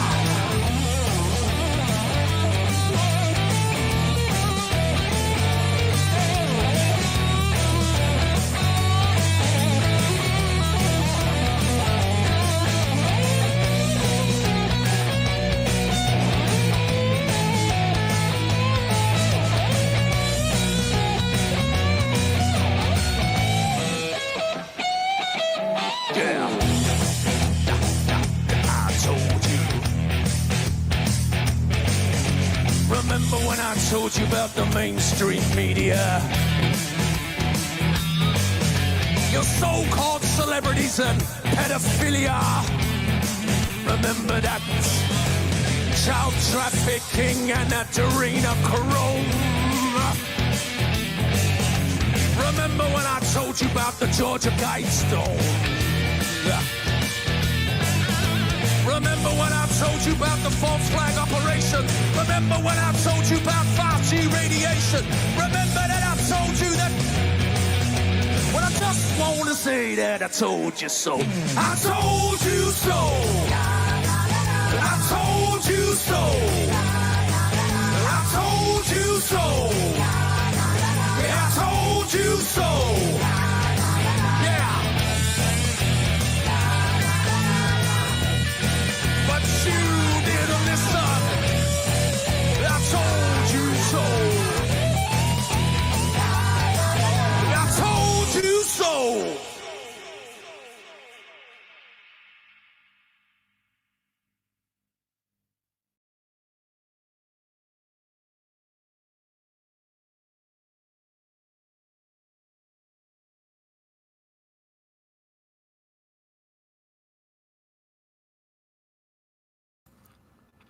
Shout out to MacGyver and Alex.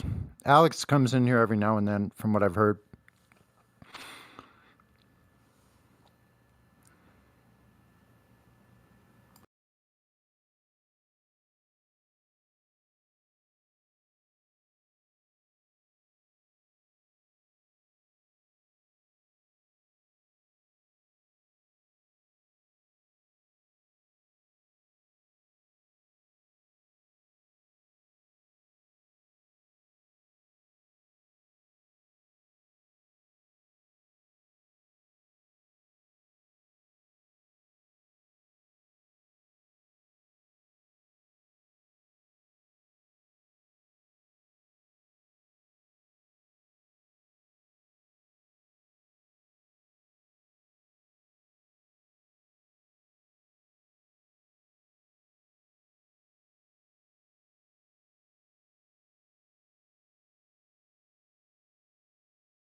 Here's what you get when you put in NASA vans. Funny. Too funny, man.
Numpty clip coming up.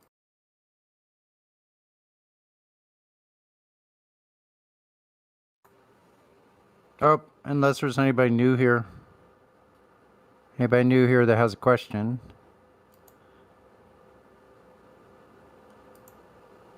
Carly, do you have a question?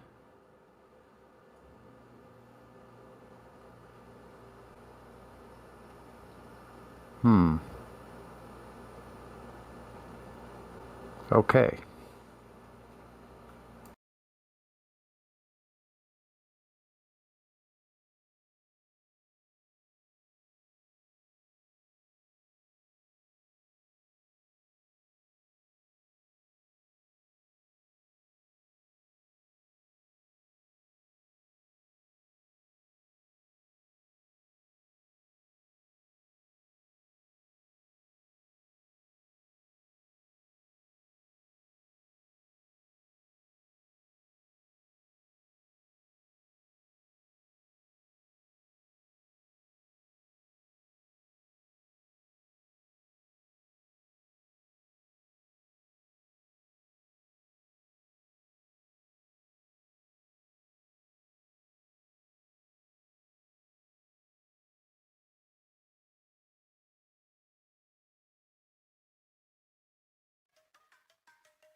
We have a new bald-tard bozo on the circuit, Edric. April 11th, 2020. The whole thing is really in affirming the consequent formological fallacy in itself. What, you're prepared to say that before you know anything about how they work? No, I do know how they work. I just told you I've been researching them for months. How is it in affirming the consequent? Well, here's the argument as I understand it. If the Earth is a globe, an EQ mount will track an object across the sky from horizon to horizon using only one axis of rotation. It does that, therefore the Earth is a globe.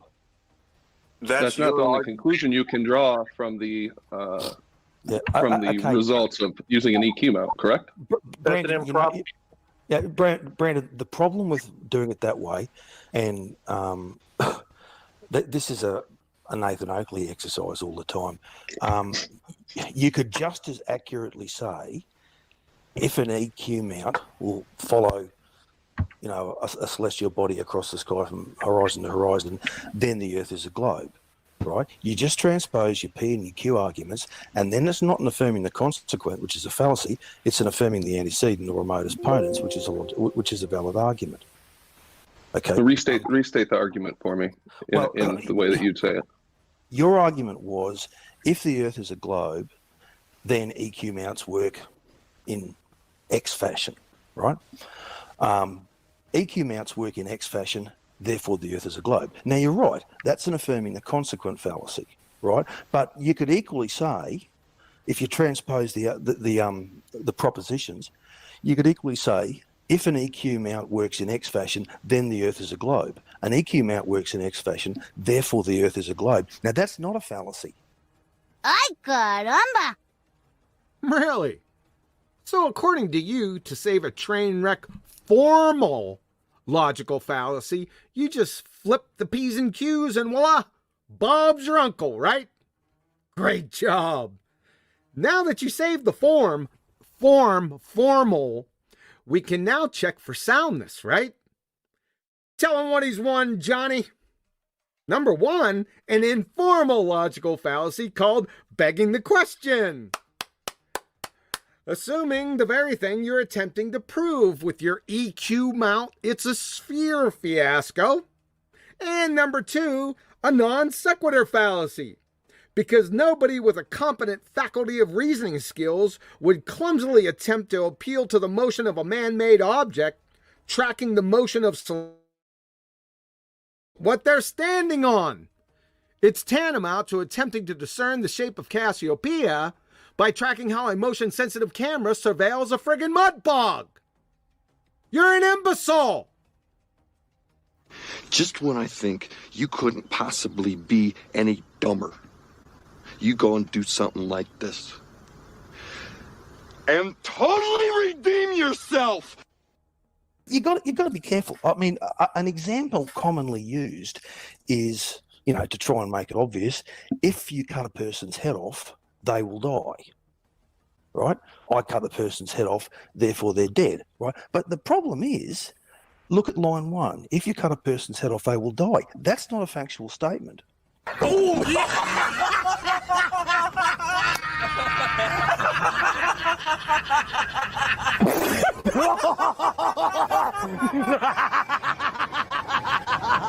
Are you serious? Are you Just a flesh wound. I'm invincible! I'll bite your legs off! You headless bozo. Well, it's not an argument. I mean, we can show you pictures showing you exactly how they work. I mean, look, Brandon, you've got to understand the only explanations, those of us who've been doing this for a little while, the only explanations we get to the South Celestial Pole problem are either, I don't know what the nature of the stars are, they're celestial, something or others, or personal dome arguments, which are ludicrous. I know you're saying you don't have an explanation, but none of us have ever heard an explanation for the South Celestial Pole. Oh, really? So we have 3 anecdotal fallacies, which are straw man fallacies, and I have an explanation to your conjured South Celestial Pole problem. From Cornell University, there is no South Star. It's just a coincidence that there happens to be a bright star, Polaris, close to the celestial North Pole. The southern hemisphere isn't so lucky. The only star that comes close is Sigma Octans, which is 1 degree away from the South Celestial Pole, but it's only a 6th magnitude, too dim to see at all except under optimal conditions. And from the 1 Minute Astronomer, Dr. Brian Ventrudo, in the northern hemisphere, the bright and easy to find star Polaris marks the position of the northern celestial pole. This makes it easy for stargazers and navigators to find north and get orientated in the night sky. But in the southern hemisphere, it is different. By sheer bad luck, the South Celestial Pole, the imaginary point in the sky, directly above the Earth's south pole, coincides with no bright stars, and the southern polar sky has few other guides to find the pole. So, you dumbass, your conjured South Celestial Pole problem is your problem because it's in your imagination. You're a bozo. The other circular argument, the other explanation we get is the world's worst circular argument. The Earth is flat, it works, therefore that's how it works. You know what I mean? It must work because the Earth is flat. Are you serious? Yes. Did you query preschoolers for your fourth anecdotal belly-laughing straw man fallacy here? Headless bozo, perhaps you should consider returning post-haste to your cake decorating and whose favorite color is the best forms to ply your wares, son. You're a retard. Turn out the lights, the party's over. They say that all good things must end. Call it a night. The party's over.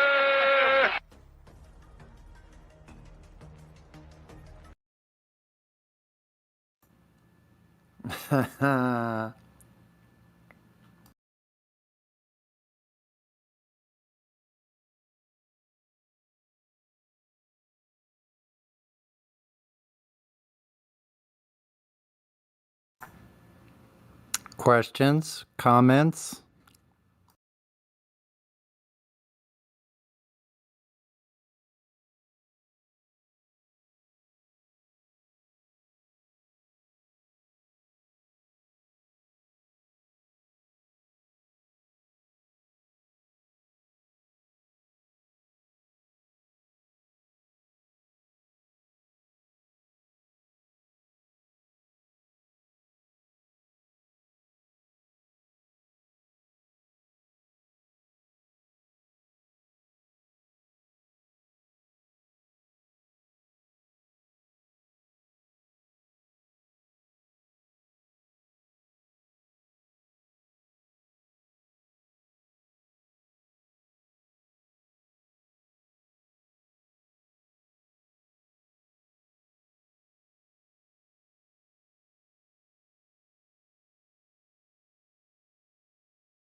Again.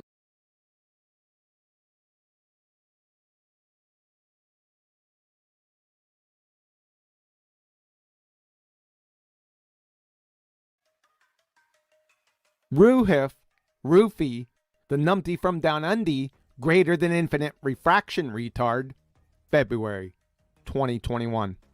Literally prove that heat causes water to boil. How will you do it? That's a tough one. You're really playing hardball now. Let's see. I'll get a kettle of water, and then all of a sudden, throw some fire underneath it. Good? What's next? How do we open a door? You're going to heat something and the water boils. Is that what you're going to do? Yeah, you crayon-munching knuckle-dragging window licker. It's not supernatural, you bozo. How long is this going to take? Right, so if heat causes water to boil, then if I apply heat, it will cause the water to boil. Well done, you've just affirmed the consequent. Well done. Affirm the consequent. Fallacy. What in the great googly moogly are you talking about, dude? That's a classic modus ponens. You said, if heat causes water to boil, and if I apply heat, it will cause the water to boil. Well, if heat is P, causes water to boil Q, if I apply heat P, it will cause the water to boil Q. That's a perfect deductive syllogism. And affirming the consequent is if P then Q, Q therefore P. You said if P then Q, P therefore Q. This is a classic example of affirming the numpty. You! Give me a logical syllogism that heat causes water to boil. That's easy. We'll just use the one you provided. Right, so if heat causes water to boil, then if I apply heat, it will cause the water to boil. There you go, numpty. Thanks. You cannot prove something scientifically. You can falsify something, but you cannot prove it. That's numpty bollocks. If I falsify something, I ipso facto prove the converse true. For example, like I've demonstrated without a shadow of a doubt today, if I falsified that you're not a numpty, then I prove that you're a numpty. By the way, your mindless parrot of no science proofsies. From Lumen Learning, Biology for Majors forming a hypothesis. You must be able to test your hypothesis, and it must be possible to prove your hypothesis true. Duh. From Genome Research, 1999, Cold Spring Harbor Laboratory. Students are taught that the proper way to do science is through the following steps. First, devise a hypothesis, and then design experiments that will prove or disprove it. My word. From Anne-Marie Helmenstein, PhD, Biomedical Sciences. Requirements for a testable hypothesis. In order to be considered testable, 2 criteria must be met. It must be possible to prove the hypothesis is true, and it must be possible to prove the hypothesis is false. Duh.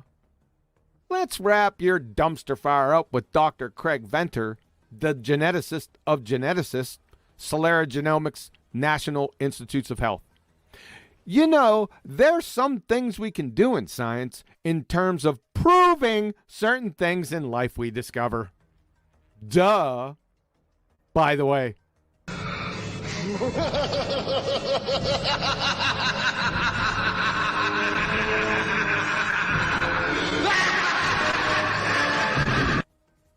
Math is a very big part of science, yes. Wrong again, numpty. From Richard Feynman, the Feynman Lectures on Physics. Mathematics is not a science from our point of view, in the sense that it is not a natural science. The test of its validity is not experiment. From Dr. Carey Mullis, Nobel laureate, biochemistry. Mathematics, which is really not science. From Professor of Physics Black Krishnan, ITT Madras. That's the whole point about physics. It's not mathematics. So... Turn out the lights. the party's over. They say that all good things must end. Call it a night. The party's over.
Hello?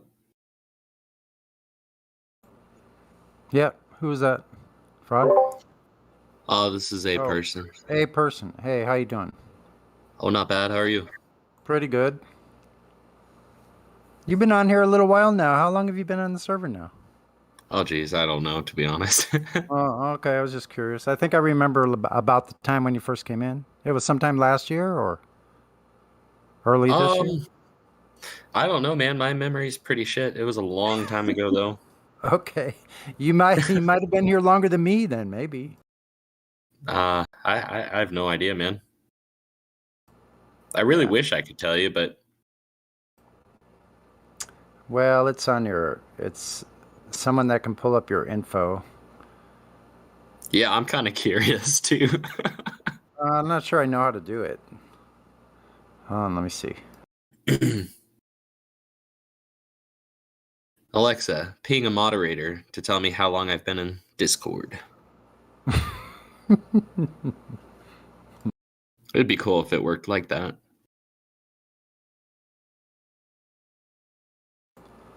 Yeah, that you could just ask a bot to do it. That'd be pretty cool. Yeah, it's cool, but it's scary knowing what big tech's gonna actually do with Yeah, it. yeah, that is scary on second thought. I'm like, oh my God. Alexa, bomb Iran. Okay, you got it. Right away.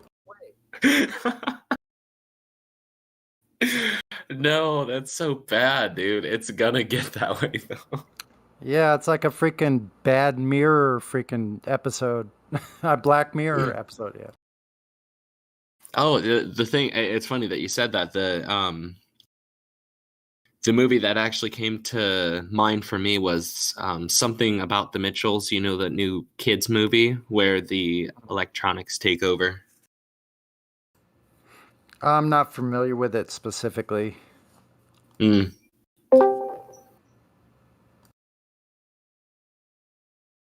Well, it's pretty much like an AI type phone that is similar to Alexa, and it actually had a mind of its own. So it went on to try and destroy humanity and ship them out into the middle of the universe. That sounds great. It's a movie. What's it called again? It's a kids movie, and it's okay. called something with the Mitchells. I'm sure if you typed in the Mitchells, it would come up. An interesting watch, though. Has a lot of child programming in it, which is I was watching and I saw a couple things in there where I was like, really?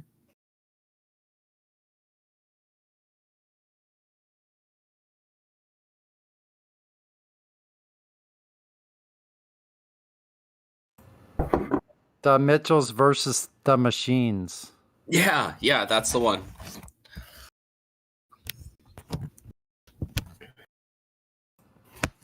I think it's probably only on Netflix. I'm going to try to find it somewhere else.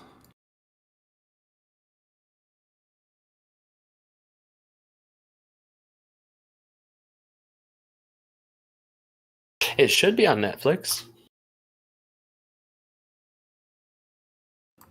Yeah, it is, but I boycotted Netflix, so I'm not going back on there. Why is that?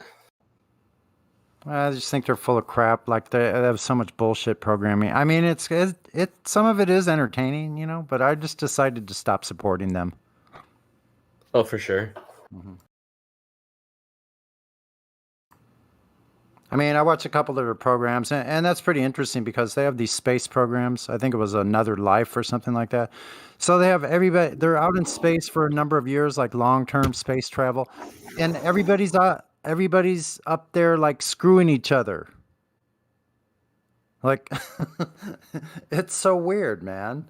That's what these NASA fanboys. That's what they think. They're going to go into space. They can have sex with anyone they want. It's so bizarre.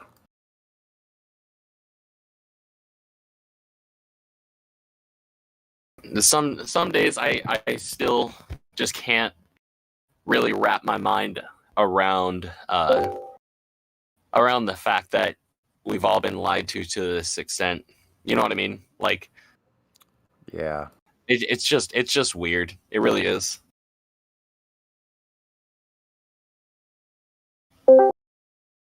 But you got to try to live a happy life regardless of that, you know? Yeah, I'll that's have true. moments where I start diving really deep into everything. And, you know, I think that is healthy to an extent because we're supposed to be knowledgeable, you know, about the world around us. I mean, it makes sense. But sometimes I feel like it kind of gets distracting, you know, from from other obligations, kids, etc. Yeah, it definitely can. Like, I don't have anyone around me, so like if I go really deep into something, like I only have myself to like to pull myself back out. There's no one around me that's gonna go, "Hey, wait a minute, you taking this too far." So yeah, so I've had to learn like how to moderate myself, man, and go like, "Shit, like put this stuff down for a while, walk away from the machine, you know, like do something else." Even, you know, even mostly something simple. Go out, you know, get some fresh air, get some sunshine, you know, stuff like that, or eat something, you know, clean up a little bit, maybe read, take a nap, whatever it is, you know, to break it up some. Yeah. Yeah, I started doing that, man. And I mean, I love being in here, but I was in here like pretty much every day, all day, just because um, it's so, what do you can't really call it entertaining because I don't know. I I don't know got it how to word. word it Maybe really. it's so engaging. Like immediately, like I get engaged with it, and it's hard for me to stop it. It's hard for me to turn it off because I don't want to miss what's coming next. Like I want to hear, like I don't want to miss what's coming up in the conversation next. You know? Exactly. That's a big part of it too. I don't like to miss those good conversations. That's another big part. But then also, you know what? Sometimes because a lot of times, like I'm kind of old, so like I take a nap in the afternoon a lot of times because I literally need one because I have very restless sleep. I wake up all the time at 3 a.m. like almost every freaking morning. It's really weird. It goes on and off, like not always, but it usually periods of like 2 weeks or 3 weeks where I wake up every single morning at that time, and then I go back to sleep, and then I wake up again at like 4:30 or 5 because I have like cramps every morning. My legs cramp. So some nights I don't sleep very well, you know. So I take a nap, and then like a lot of times what I'll do is just try to watch like or listen to a documentary, something that is, I don't want to say boring, but it could be interesting too. But something where I just kind of like listen to while I'm kind of phasing out a little bit. And for a while, I wouldn't do that with the Discord because, you know, sometimes voices get raised and things like that. So sometimes, but lately I've been so bored with what else is out there that I started turning it back onto the Discord. Like even if I want to take a nap or fall asleep, just like leave Discord on, and it's kind of nice because I hear conversations from people I know, you know, and I know the subject material or the material, right? And so I don't know. Yeah, I think it goes back and forth. I think we kind of have to make adjustments here and there. Yeah, about the sleeping, if you don't mind me asking, do you think that's like somewhat stress related, or is it just something that you've always kind of had? No, it's something I've had for a really long time. Yeah.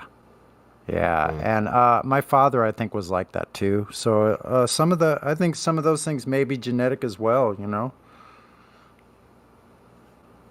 Yeah, it's weird. Most of my family, you know, when I was a kid, I'd watch my brother and my mother, like those two especially. They could lay down and be lights out within 2 minutes. Whereas for me, it would take every night. It would take me at least an hour or two to fall asleep with no distractions. With no distractions, I would still lay there, just thinking and thinking and thinking. Yeah, man. These It's like people it's can just shut yeah. off and go to bed. I don't know how, like there was times when I used to be able to do that. For instance, when I was in the military, I could fall asleep anytime, like really quickly, because I worked nights for a couple of years, you know, and Like after you've been at boot camp, you know, like I slept really well during those periods because that's freaking really hard work for a really long time, you know? And so I don't know. I think as I've gotten older, I don't need as much sleep.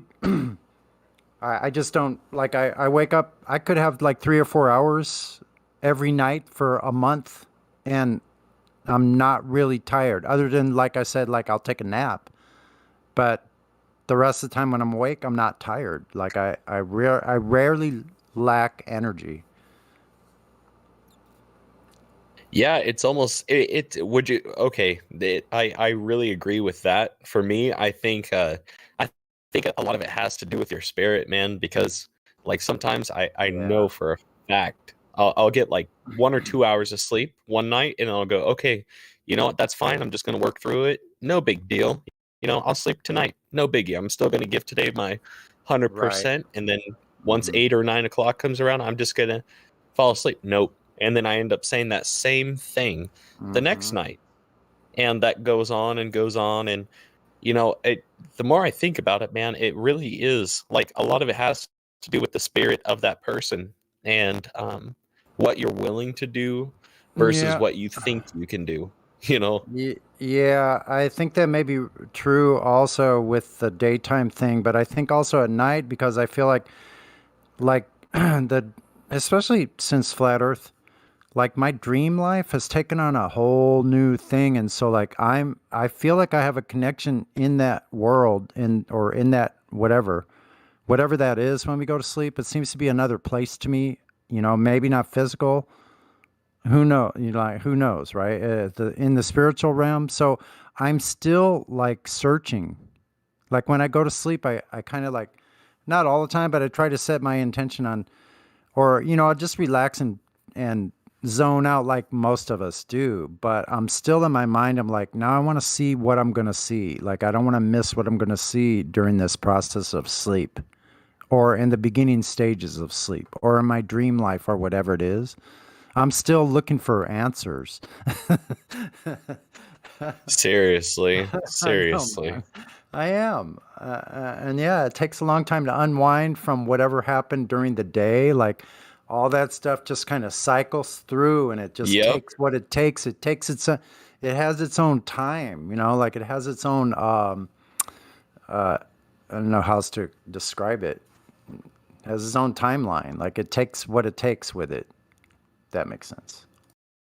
Oh, for sure. No, I agree 100%. I try my hardest not to let certain things bother me, you know, even though they do.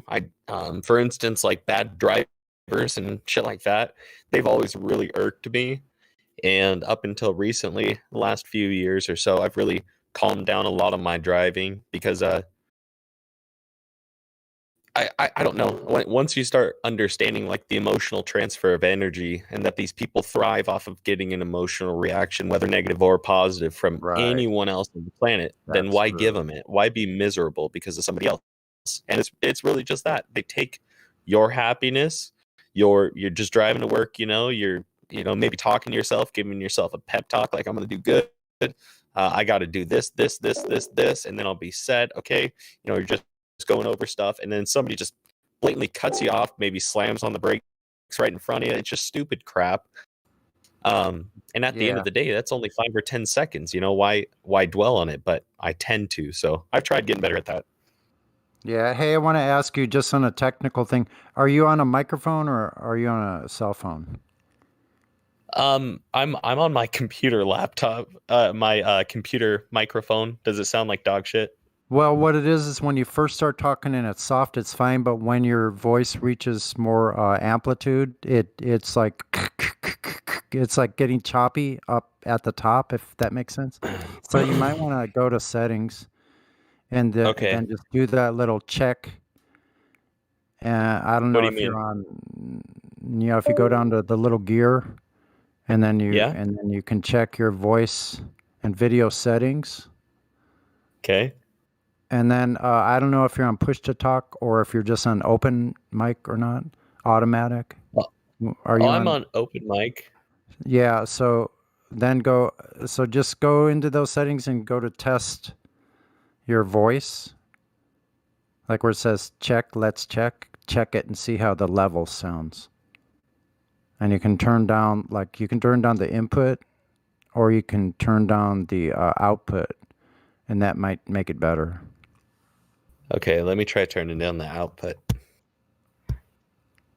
Okay, how about now? Is that sounding a little bit better? Much better. Yeah, much better. Okay, cool. Hell yeah.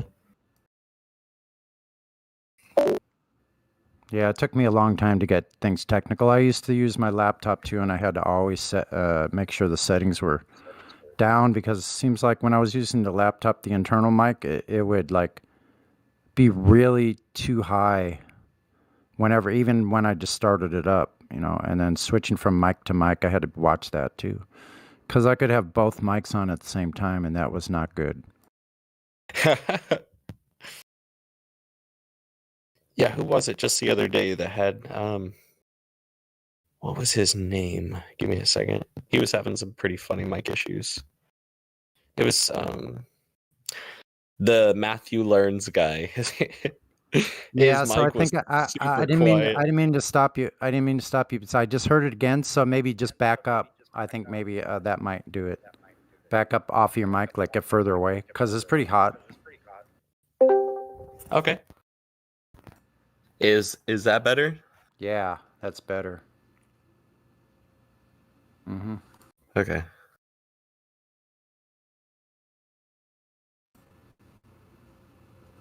Chalk on ice cubes. What?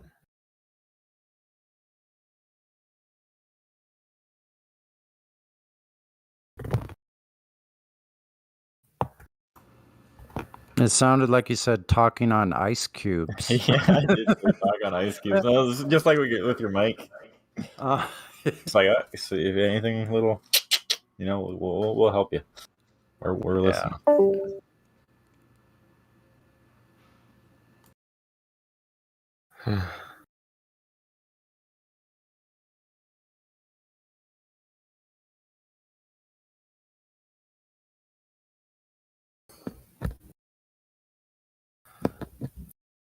I think this is the least amount of people I've ever seen in here ever. And there's like 4 bots. Yeah. Probably because I joined. Nah, there was a few conversations, then it kind of like dwindled off, and some people left, and I played some music, and that I think was like a segue, and everybody decided to go do something else for a little while.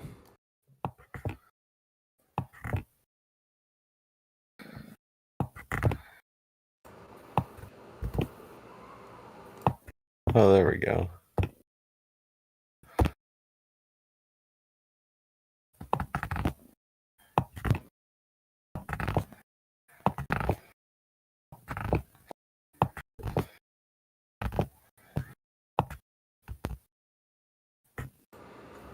I think Sasha wanted me to play this song. Is that right, Sasha? Are you still here, Sasha?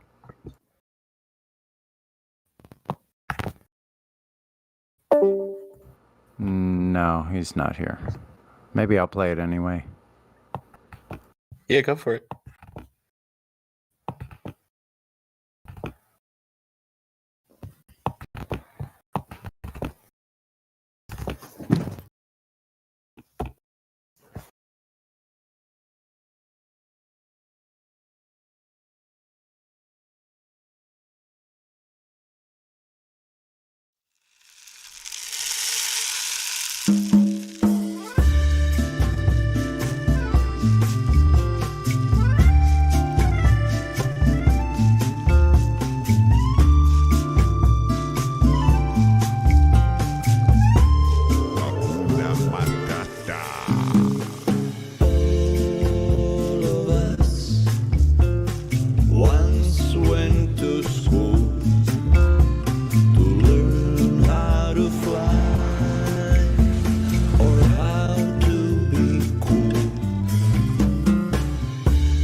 We see this now, kumbaya, kumbaya. The earth is flat. Hakuna Matata. We all love space, and science was our thing. Once upon a time, Einstein was the king. To think we touched the moon, what I like of it most is that we had the technology, but now it's all been lost. Ask Don Betty, 'cause NASA never lies. The earth is flat, kumbaya, kumbaya. We see too far, kumbaya, kumbaya. We see this now, kumbaya, kumbaya. The earth is flat. The earth is flat, kumbaya, kumbaya. We see too far, kumbaya, kumbaya. We see this now, kumbaya, kumbaya. The earth is flat. The earth is flat, kumbaya, kumbaya. We see too far, kumbaya, kumbaya. We see this now, kumbaya, kumbaya. The earth is flat. The earth is flat, kumbaya, kumbaya. We see too far, kumbaya, kumbaya. We see this now, kumbaya, kumbaya. The earth is flat. Hakuna Matata.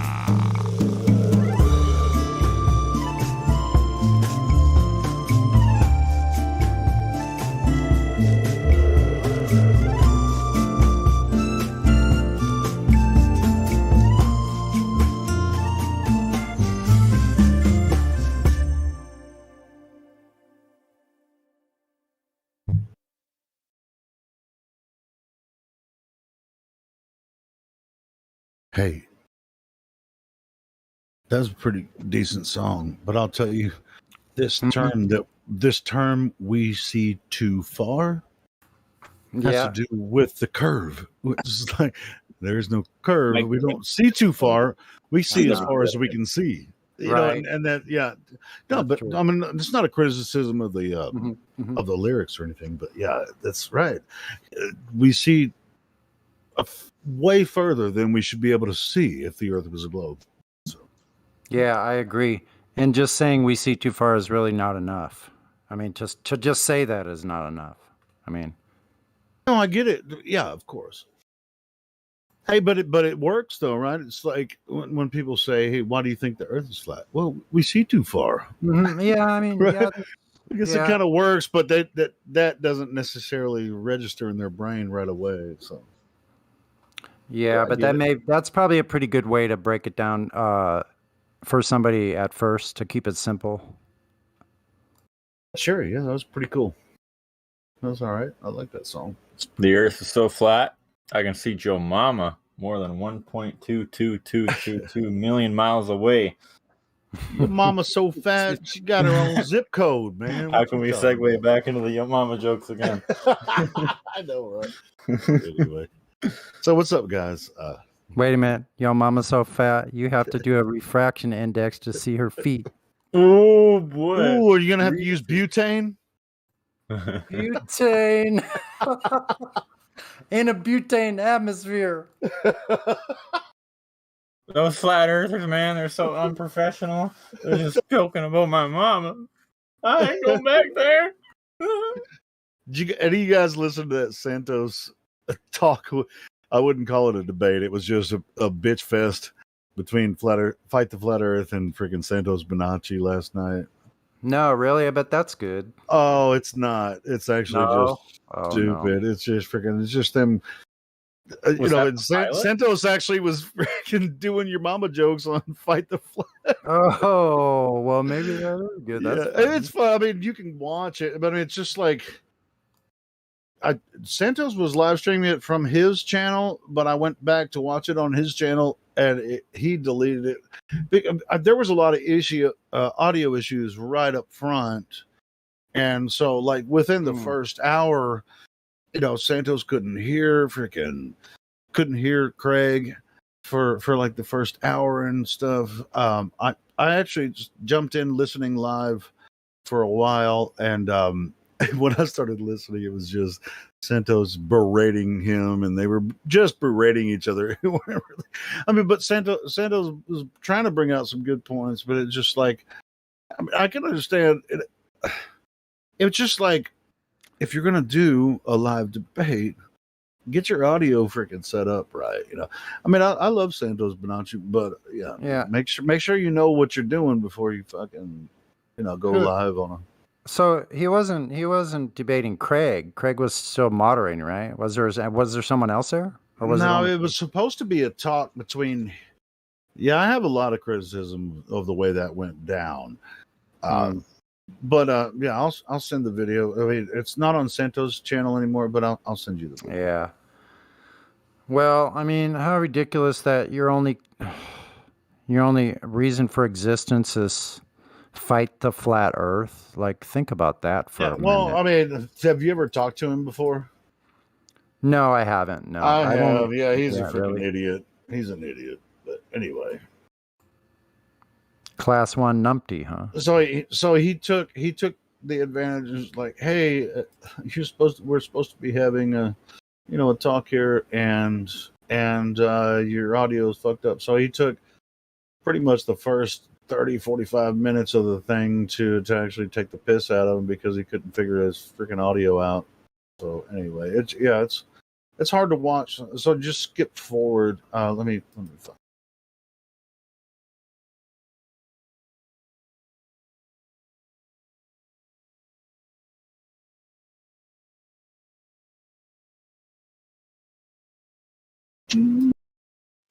Yeah, Santos rarely does this. He rarely goes in debates, and I'd rather hear him talk to Red's Rhetoric than fight the flat Earth, to be honest.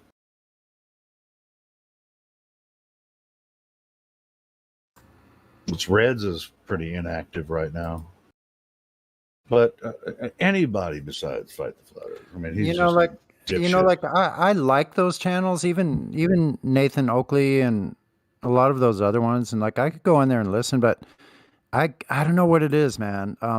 Maybe there was too much yelling in my life when I was growing up. I want peace. It has an effect on me. I'm like, it's not that I don't get engaged in the conversation. Like, I do enjoy the topics, but sometimes just the yelling, like, sometimes it's funny, sometimes to me it's not. Like, how can you listen when you're talking? That's yeah, exactly. You can't.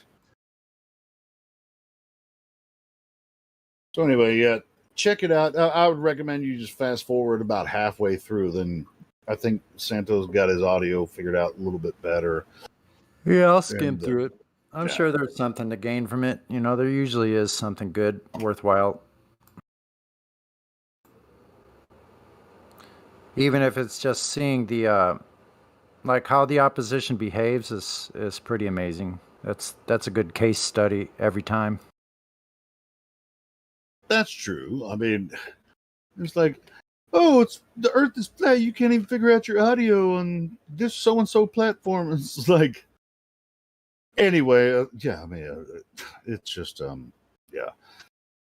It's like if I was, I do live streaming all the time, so it's like I want to make sure the audio is good before we start the feed, and apparently that wasn't happening with that, and it was it's very frustrating.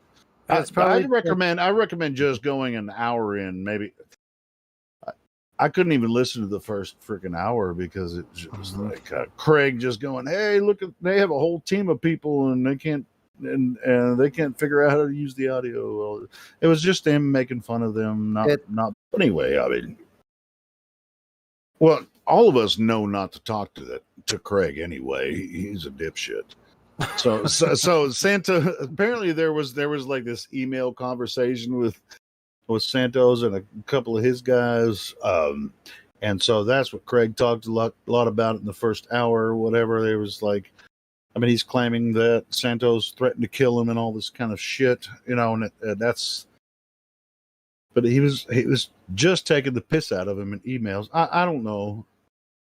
I don't really give a shit because Craig, you know, he's just a God. He's cringy, man. He's just a Glober hack.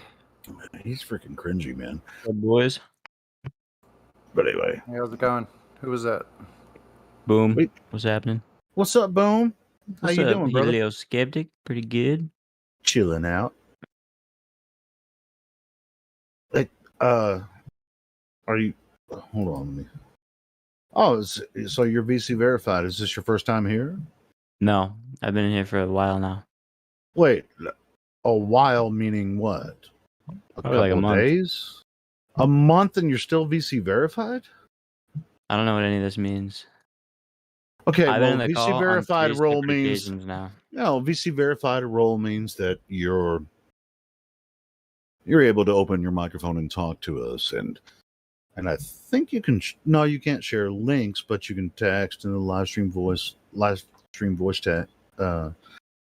But how often do you jump in the voice like we're talking now? How often do you do Once that? a week. Cool. So, what do you think so far about what you've heard?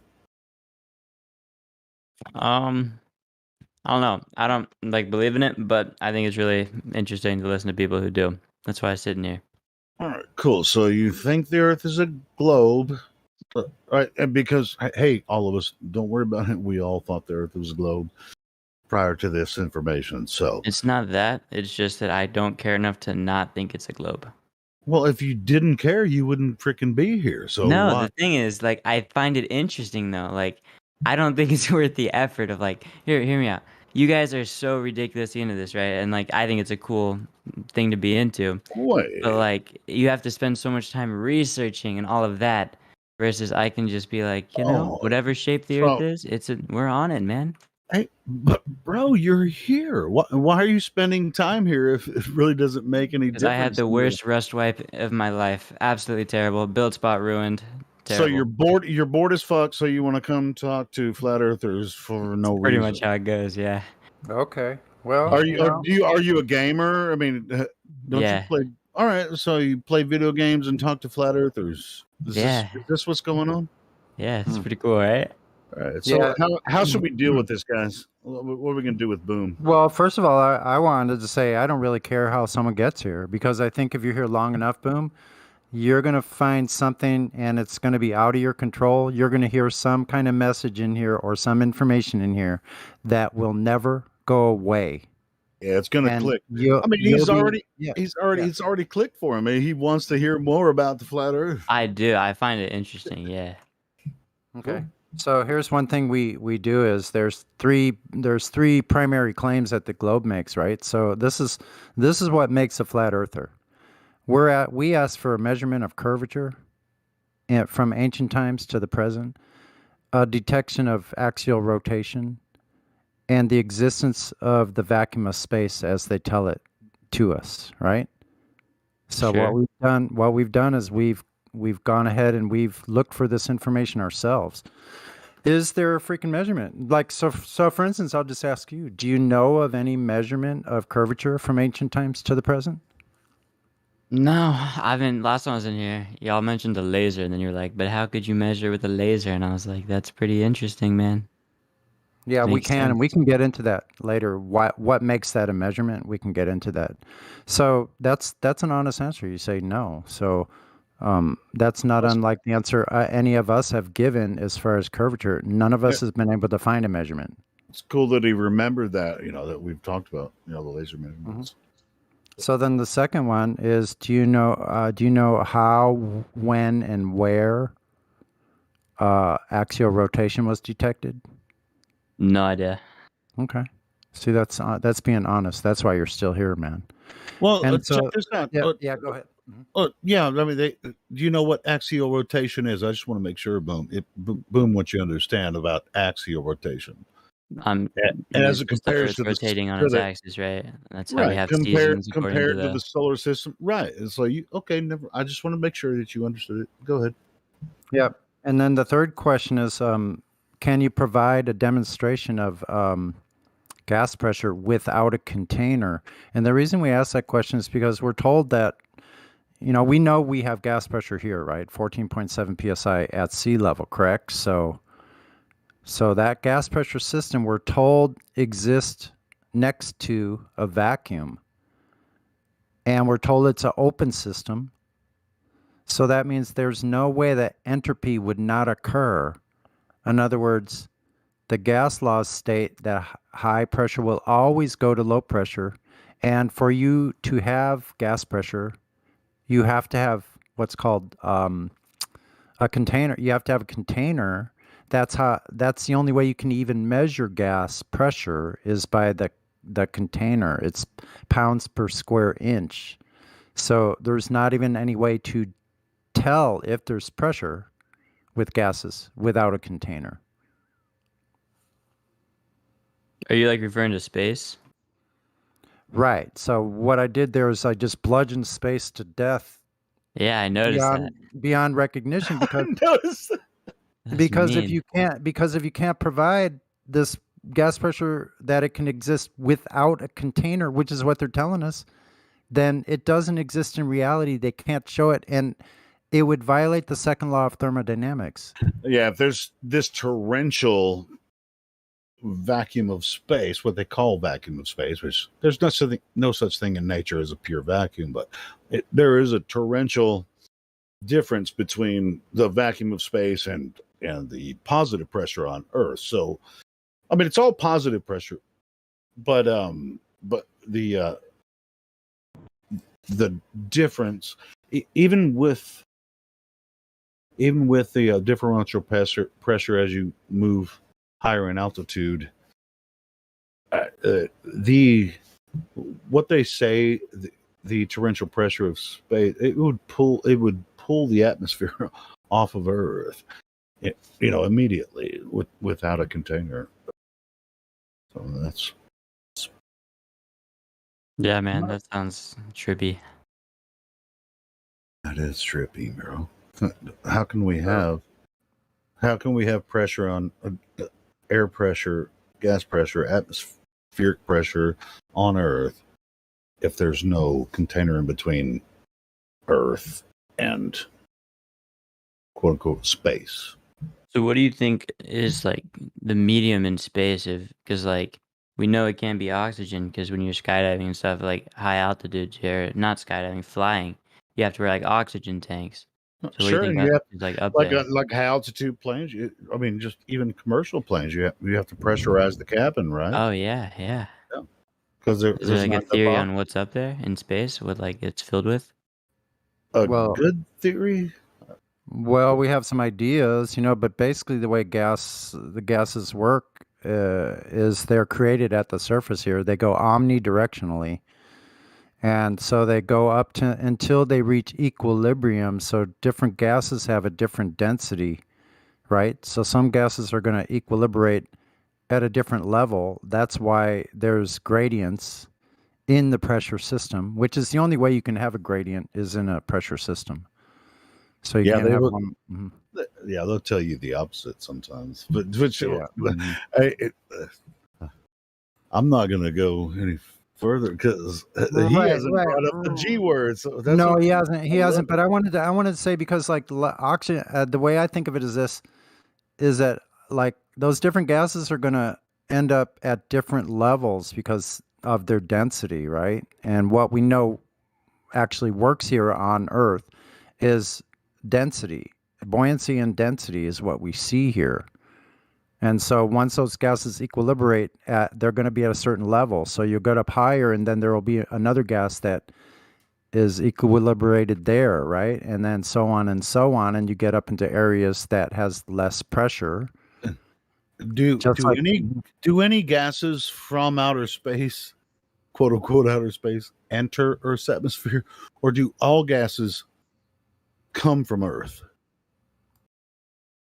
Are you asking me this?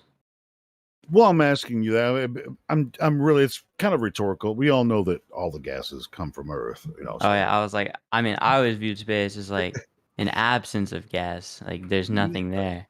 Yeah, we Yeah, all know dude. that. So here's the flat smack for you, man. They tell us there's gas giants out there, bro. Right? Like the sun, yeah. Yeah, even the sun. Well, the sun is not a star. You know that. It doesn't look like a star. It doesn't behave like a star. From what we look at stars. If you look at a star in a telescope, it doesn't look anything like the sun. But anyway, they tell us there's gas giants. So how can you have a ball of gas in a vacuum without a container? It would go into the space. Yeah, and think about it. Think about this too. I mean, we only, you know what they say about the gas giants, Jupiter and Saturn, and I guess Mars and Venus are solid. Anyway, it's like they only have predicted this theory based on what we experience of study of gases on Earth. That no one's ever been to Jupiter, to say that it's a gas giant. So where do they get this idea of gas giants? But anyway, all of that we just went through is to say, hey, you just believe that the Earth is a sphere, and these 3 points are really just to point out that someone told you so, and you believe it because you have no evidence for it. Is that right? Yeah, pretty much. Yeah, cool. Hey, I used to believe it too. So anyway, hey, let's take a, that being the case, let's take a look at Earth. Yeah, Sonny just posted what we call the black swan. Mm-hmm. Now, are you able to see are you in the voice text, Boom? Oh, yeah. Okay. So you see that pic, that's an image. It's actually a screenshot from the original video from BMSLB, and I'll drop BLMSB. BM 69. BLMSB 69. Anyway. Yeah, exactly. We all messed it up sometimes. I'll drop the original video so you can do your homework after yourself, but you can use my little screenshot as a guide as far as the timestamp to see where that actual, thing is. So in that screenshot that I put in there at 14 minutes after, can you click on it? It'll get a little larger, and then tell me where the horizon is. Where do you see the horizon in that image? To change the name of that channel. Wait, and like the one of the oil rigs? Yeah. Right. Mm-hmm. It's like above the water, right? Well, where the sky apparently meets the ocean. Yeah. So is that before the oil rigs, between the oil rigs, or after the oil rigs? I mean, like, I would say after it. Right. Or behind Okay, it. so, yeah, Hey, behind the last one. The horizon. Yeah, you can see the horizon way past the furthest oil platform. Yeah. So this screenshot is I just darkened it. I darkened the contrast just a little bit so it could bring out what you're actually seeing there just a little bit more. Okay. So platform habitat is at 9.41 miles. And would you say that horizon is at least 10 miles back? Could be further, but 10 miles is what we usually go by. Would you say that's fair?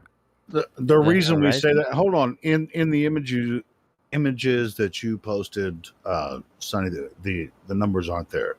So no, the numbers are there. Oh, the other numbers. Yeah. Well, I mean, maybe it's so small.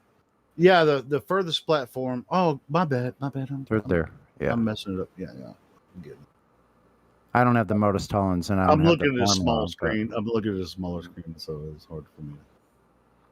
And we have plenty of images. Go ahead. Yeah. So you see the horizon is beyond the more distant platform. Yeah, for sure. Go ahead, Sonny. I'm sorry for interrupting. Oh, it's okay. I just wanted to pull up this other image so you can actually see.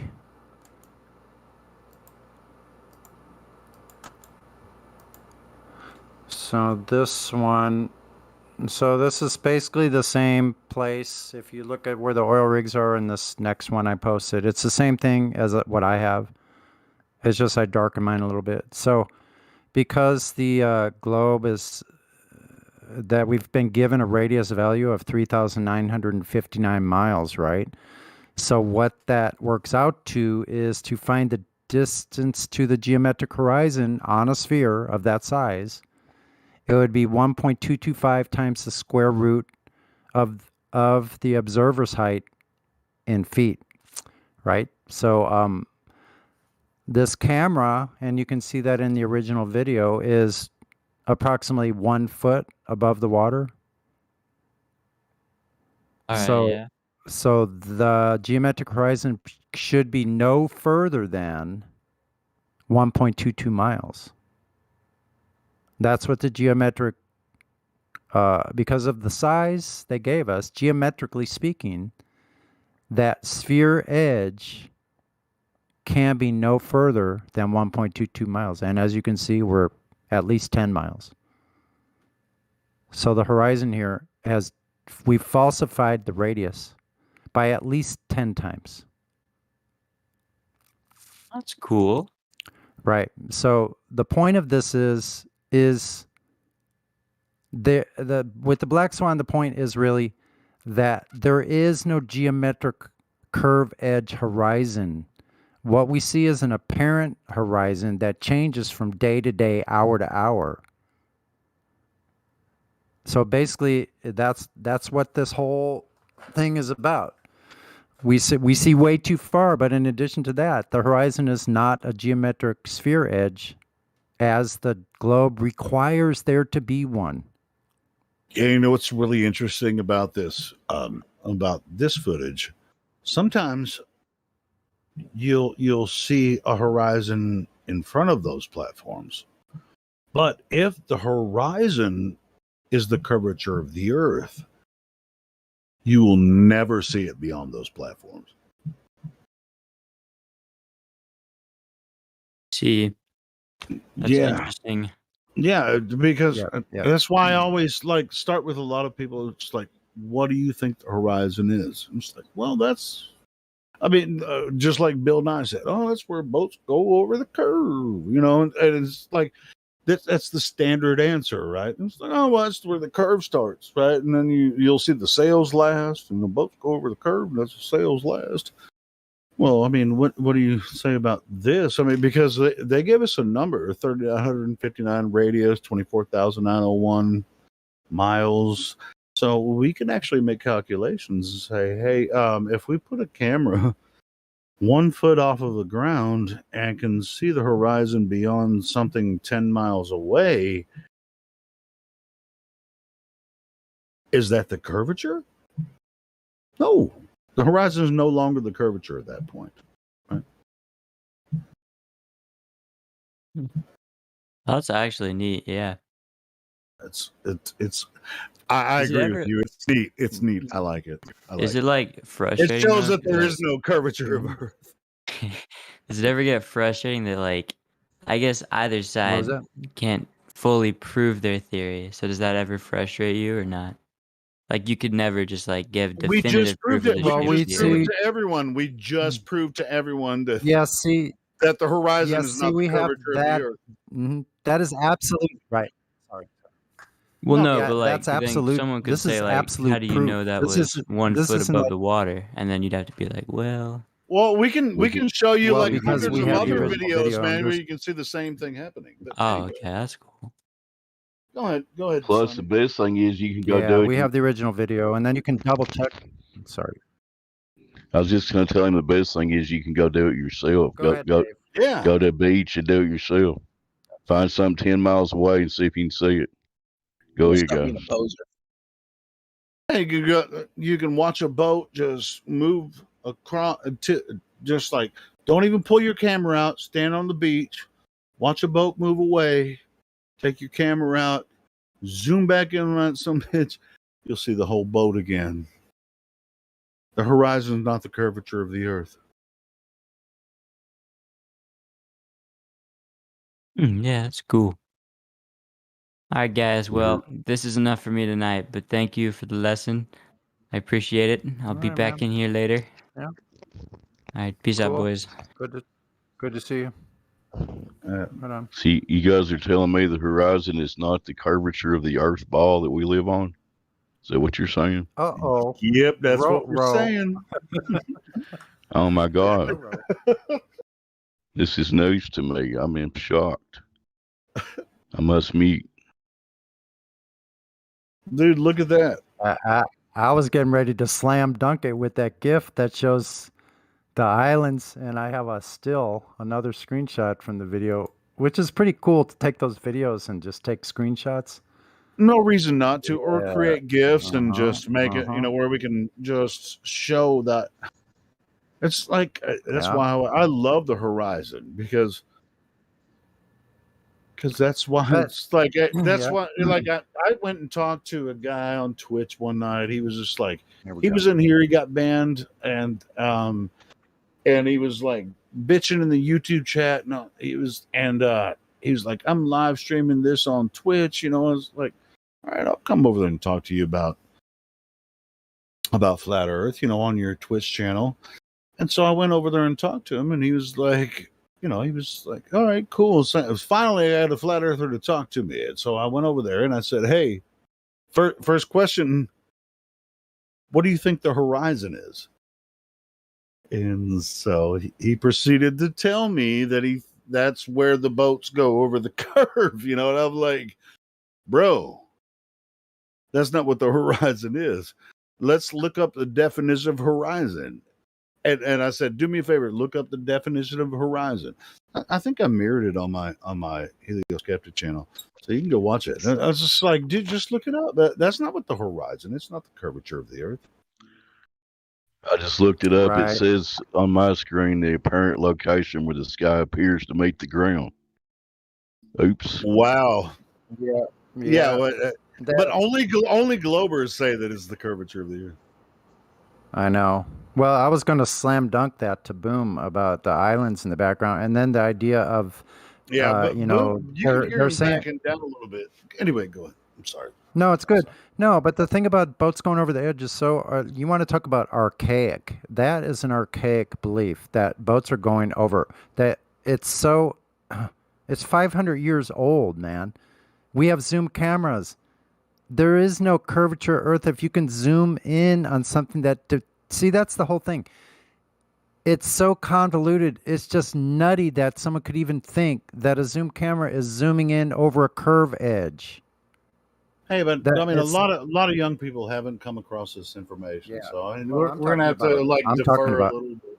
I'm talking about supposedly educated adults here. Yeah, I know. Hey, Sonny, it's funny you said the word archaic there, 'cause that's the irony. That little box that comes up under the videos now. Yeah. The authoritative box is first sentence is the flat Earth is an archaic theory for Earth's shape. Blah blah blah. Like Yeah, people what about used to be dumb.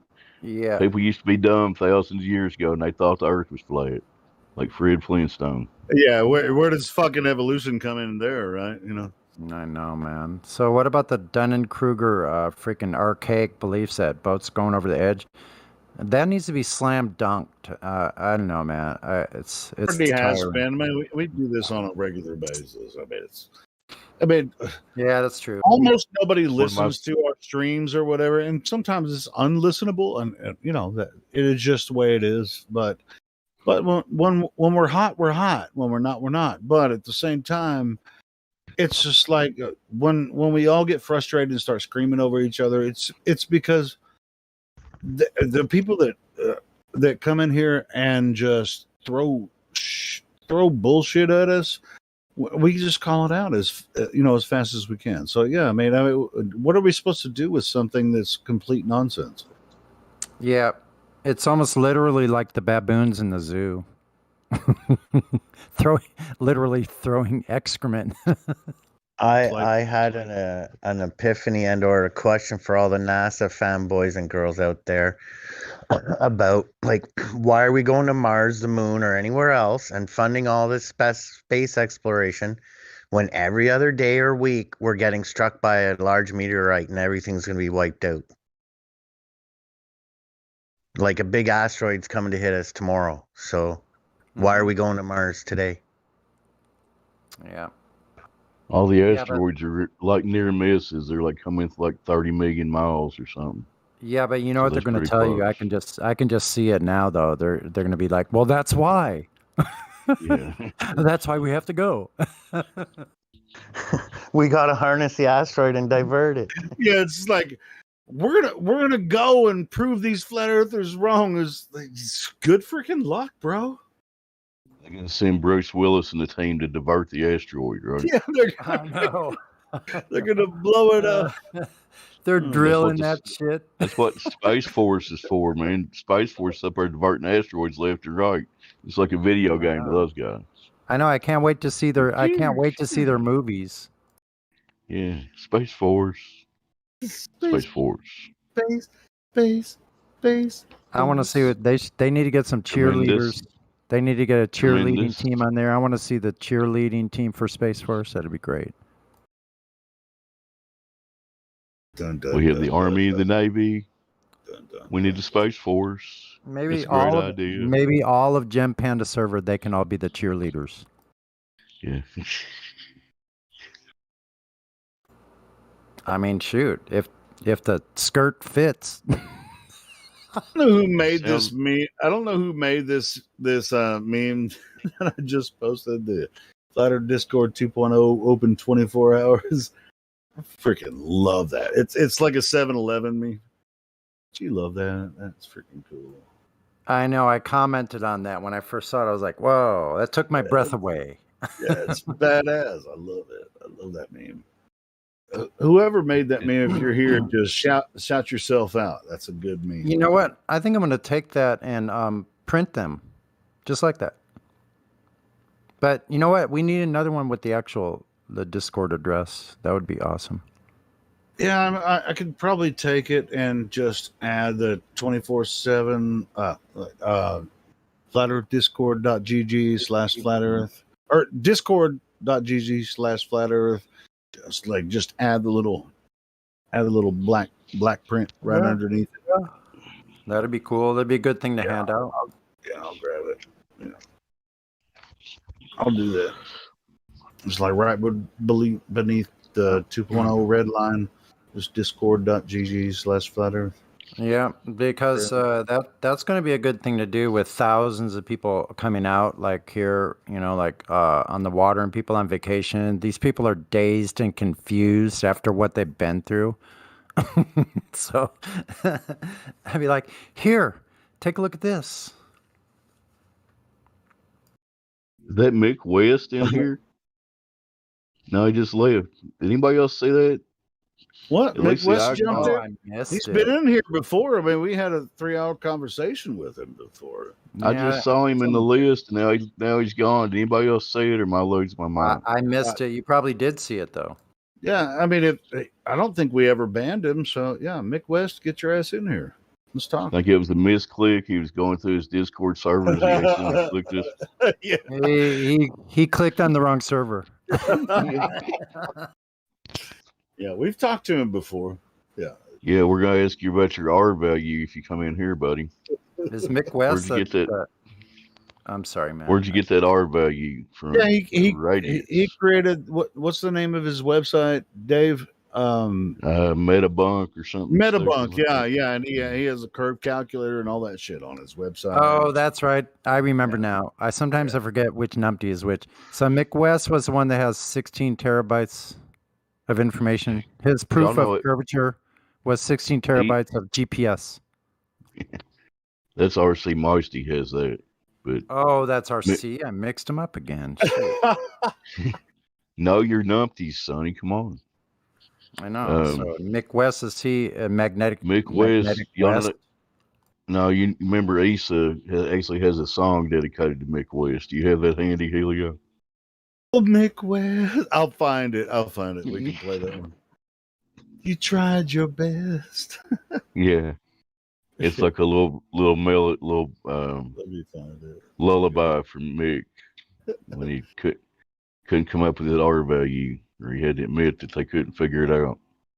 Yeah, anyone that I'll also find the video where Mick West came in here. He was here for like almost 3 hours, and he got destroyed. So anyway, Well, he basically couldn't get past the point of how do you measure well, radius off he the said Earth horizon. photographs are freaking science, or it's just he just made some weird statement.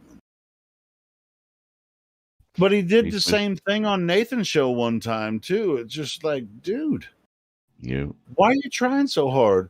And we try, like, to get some other, like Professor Dave and shit in here, but they just won't even touch it anymore. It was like, I'm gonna make a video about flat Earth and get 500,000 views, and I'll never talk to a flat earther because it's dumb, and everybody knows it's dumb because flat Earth is dumb.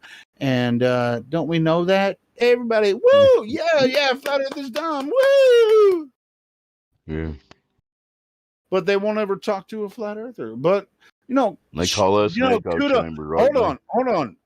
Kudos to Mick West. He's actually come into Nathan's channel and our channel and talked about flat Earth. So You're welcome back, Mick. You want to come back in here? yeah, shout out to Mick, man. I mean, all these other If you're dipshits listening, won't freaking come and talk to us. But yeah, If you're listening, Mick, feel free to come in here and we'll have a civil discourse. We'll discuss the globe claims and see if they can be verified in reality.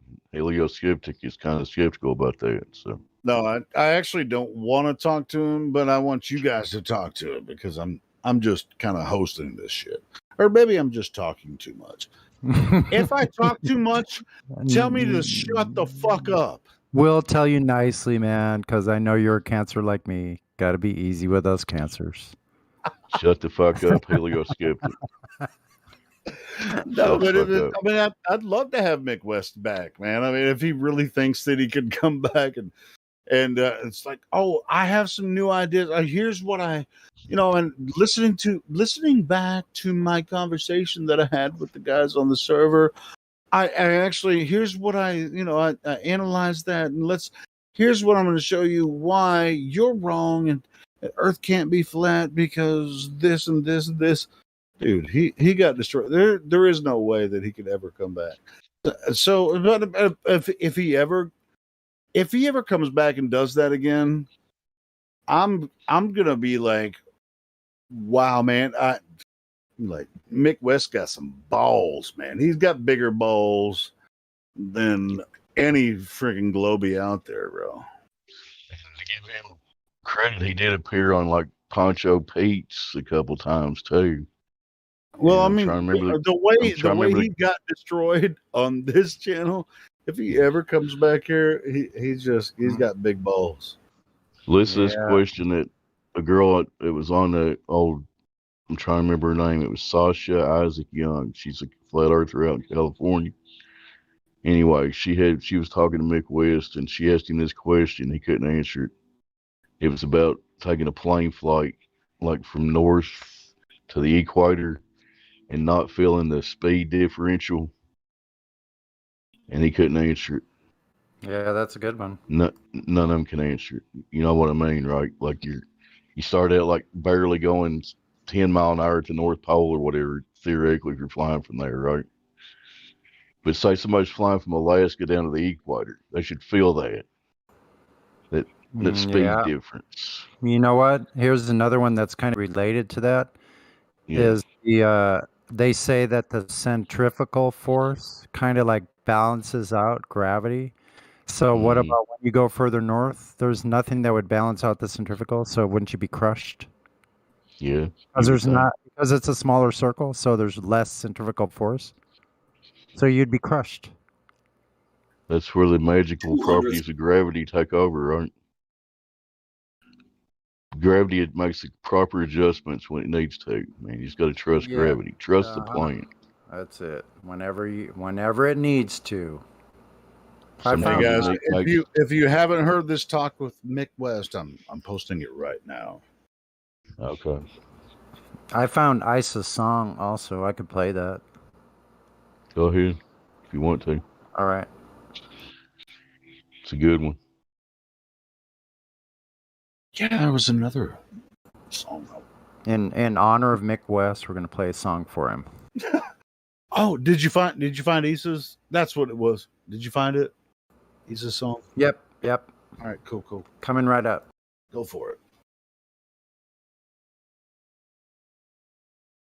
Now here's Issa Mihalski with a classic tribute to Sir Mick West. Globe. And if you're in the live stream voice text, here's a talk with Mick West where he got completely roasted by 24/7 Flat Earth Discord. So anyway, my song intro.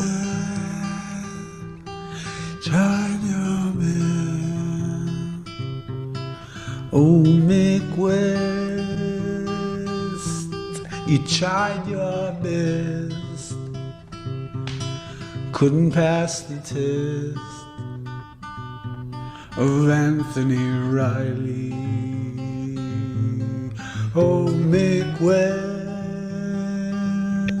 you tried your best, couldn't pass the test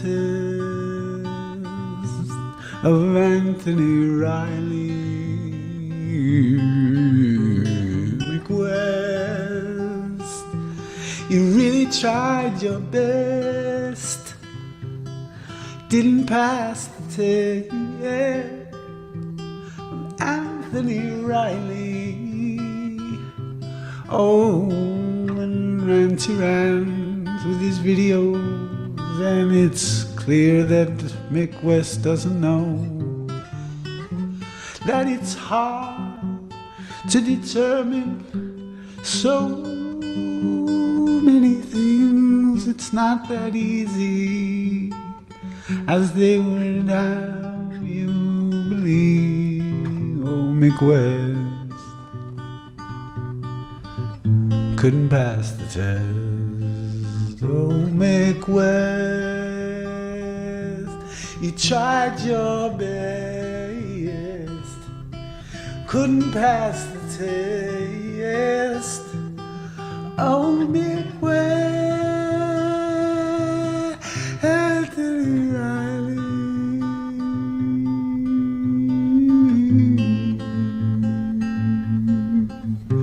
Mick West.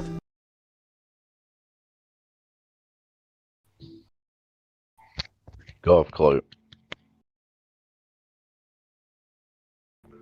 Have y'all tried to talk to Big Wild Hard and Fast Sonny or Helio?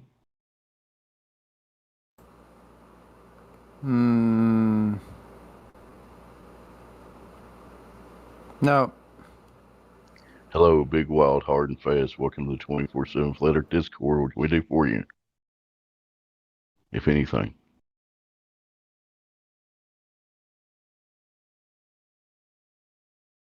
You have the right to remain silent, but do you have the ability?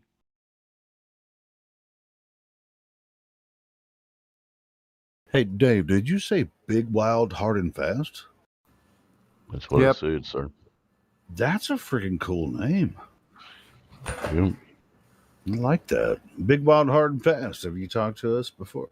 He's VC verified. Open your microphone, bro. I love that name. Big, Wild, Hard, and Fast. That sounds like, I mean, he's got to be from the South, right, Dave? Probably chances are, yeah. Could be from cowboy territory. What cowboy would be? I guess like Texas or some type of South somewhere. Maybe what you got? Big, Wild, Hard, and Fast. He has the right to remain silent, and it looks like he does have the ability. Feel free to ask questions anytime you want. I got a cat crawling on me. Damn it. Anyway, back to you, Helio or Sonny. No. If nobody's going to talk, I can play a song, or Sonny probably might have one lined up. I don't know. I want to request Helio Skeptic's favorite Helio Skeptic song. Can I request? I love all my songs, so I gotta pick your favorite right now and play it right now. Do it. Go ahead, No Helio. pressure. Oh shit! Unless you want me to look it up, if you're busy doing something else, I can look it up. Just take me a minute.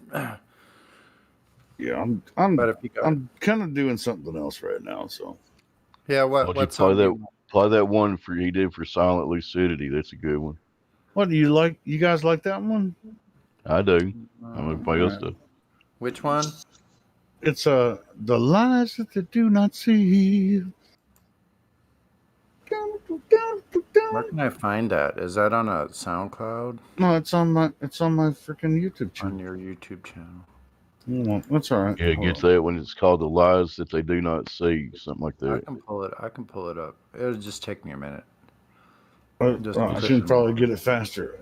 You might be able to get it faster. Yeah, I'll just grab it.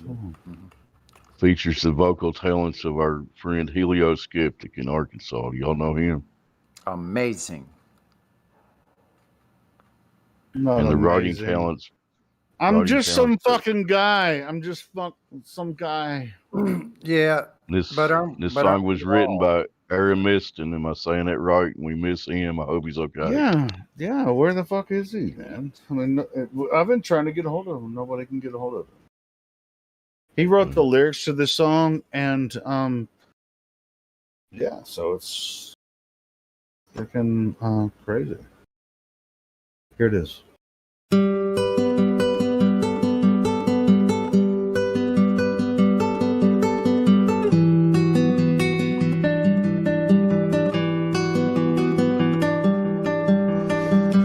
I must now tell you why, as you awaken from this global lie. Despite what they have said, Earth is not a globe spinning, but instead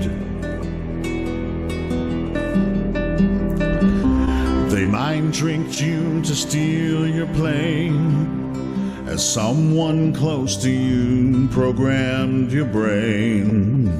But why? So clear this is, improve your stance. Space is fake, we are contained, their scheme is over. The truth has just begun.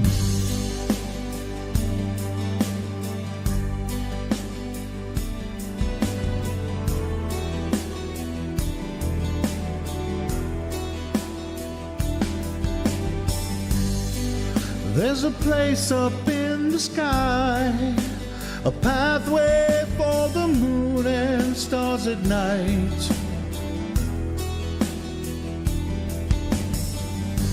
No parallax viewed of them, we're only using real lies, and truth is shared. Earth's a place that doesn't turn, so face your fears, believe your ears. No motion do they find.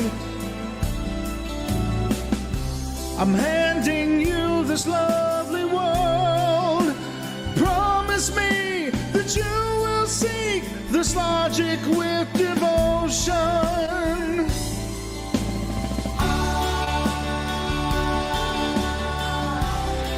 I truly see your point of view. I'm gonna teach you how to prove. I still detect the global lies as I explain to you the lies that you do not see.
If you're blind, I will help you see.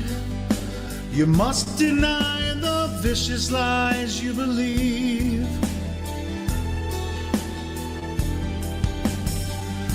What draws you here, my friend? Come listen now and let's fly to the truth end.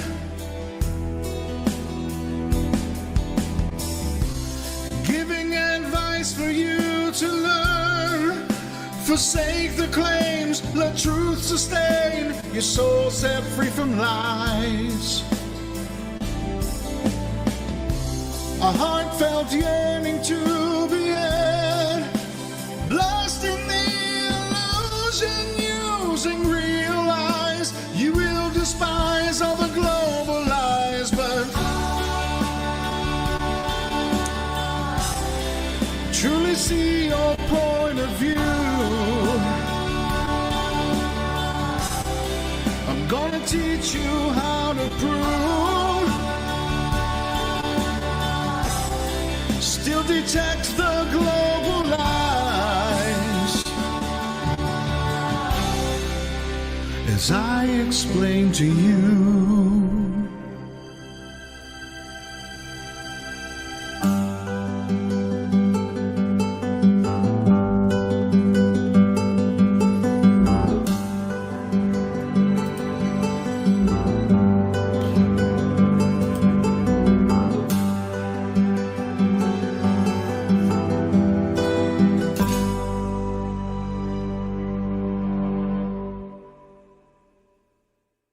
Russian judge gave you a 6.6, Helio.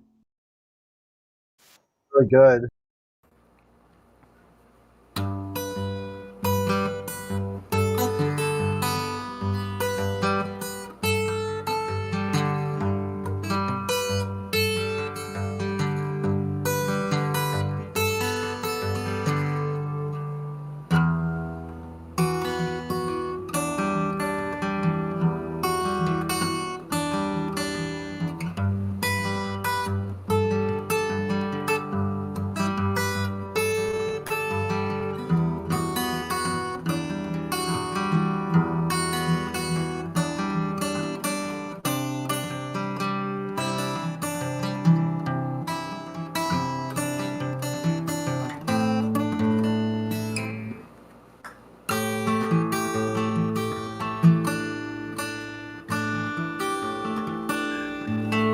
Is that Sonny playing that?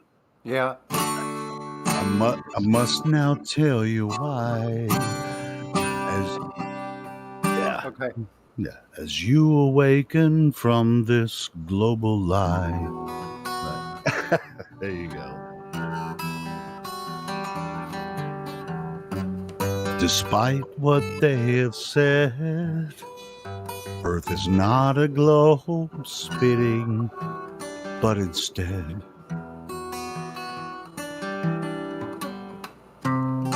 they mind tricked you to steal your plane. I'm trying to remember the lyrics now.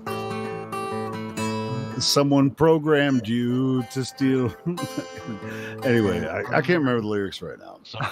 You programmed your brain. Programmed your brain, but why? Good stuff, man. Yeah, I gotta ask Sonny, is that the first time you ever played that song you did all by ear just now? I just did it by ear. Yeah, I don't think I've ever Yeah, done that's that. pretty fucking good. Wow. That's I That's knew it was impressive. Sonny. It's like I heard somebody play it. I was like, damn, Sonny. I knew it was Sonny. To play the low bass, to play the G on the bass, and to play the B, you have to stretch like 1, 2, Yeah, 3, that's good. 4 frets, and then play some open strings too. That's pretty cool. Don't fret about that, Sonny. Get it. Yeah, there's no pick. I mean, that's thumbing, right? It's like boom, ding, ding, do, pound, do, pound, do, pound. That's my fingernails.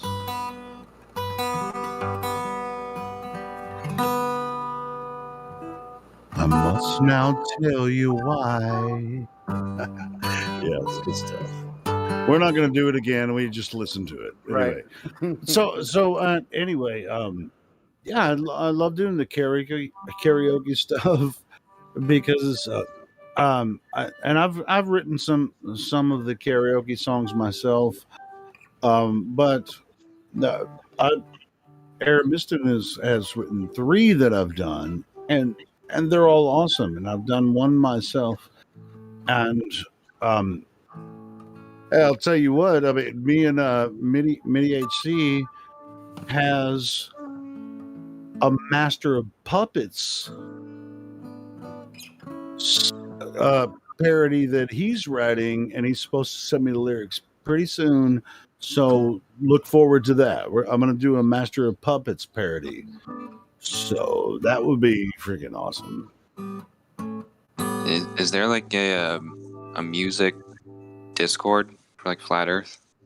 Like how? Well, there's a music room in here where, like, inside this Discord, there's a music room where we where all this Flat Earth music is posted. So yeah, this Discord is pretty large. I mean, yeah, there should be somewhere where the music people can just like talk, though. You know what I mean? Like there should be like a text for the music people. So yeah, we have that. We have that for collaboration. Yes, we have that. There is. Yeah, it's already set up. Yeah. Do you need a role to see it? It's called KTGL, Killing the Globe Live, KTGL Radio. It's near the top of the server if you look. We have KTGL in that same section. You also have a collab. Hold on. Yeah, Collab Lab is what it's called.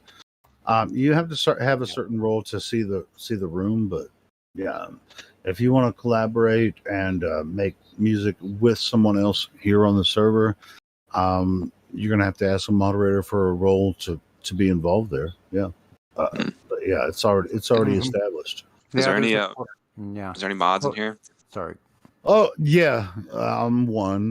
There's several in there. Can I get the role? Because I'm like a producer, music producer. I make like beats and stuff. What? That's what I freaking need. Someone to make beats, man. Yeah, I got some heat. Let me. I'm not sure what the role is. So I don't collaborate. It's just like I just make parodies. So I'm not sure about that. As far as collaboration between, let's see. Let me check it out, and I'll see. So is there a moderator in here that actually knows what the role is? Well, hey, let me check the collab lab and see. I think it's collab. Hold on. I think it's collab. We have a Globe Earth believer in here, but he's on deaf and he's streamisus. Thanks for joining and not listening. Cool. Cool. Man. Welcome to not hearing what we have to say. There's a collab lab roll. I'll give it to you. Who was that that wanted the collab lab roll? Travis Deadass. Are you a flat earther? Yeah. How about talk to you?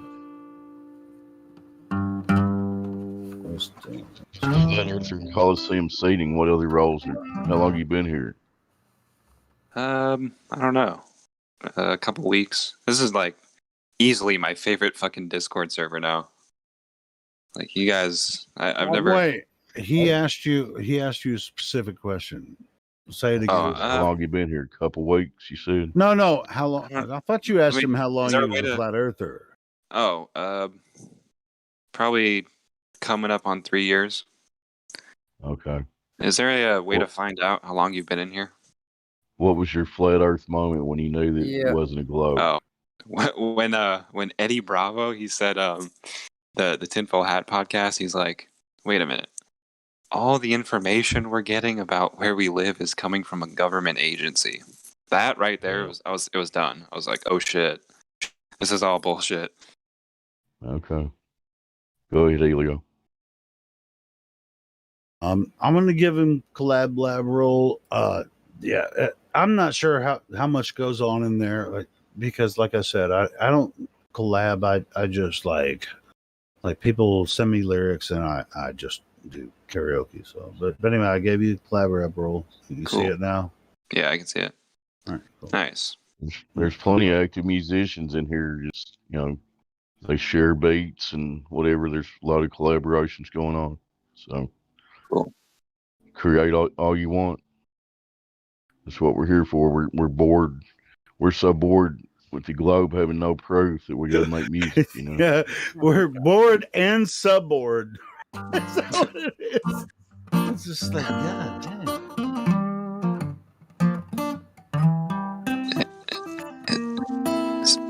Sonny, if you send me like some samples, I can make beats out of like some guitar melodies. It'd be fire. Cool. Yeah, I'll work on some stuff. I've been kind of really lax on that. I haven't really.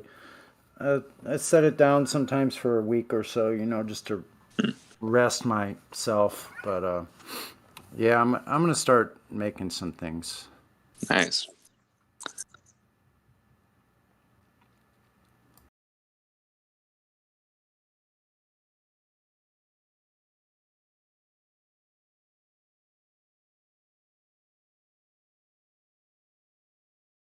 You speaking of Eddie Bravo, I remember when he woke up to this, that was one of the coolest moments past few years of my flat Earth. But he's talking about pictures from space and the whole thing, and yeah, just when he was on there, just making Rogan look so stupid, and still being friendly with him, it was kind of weird.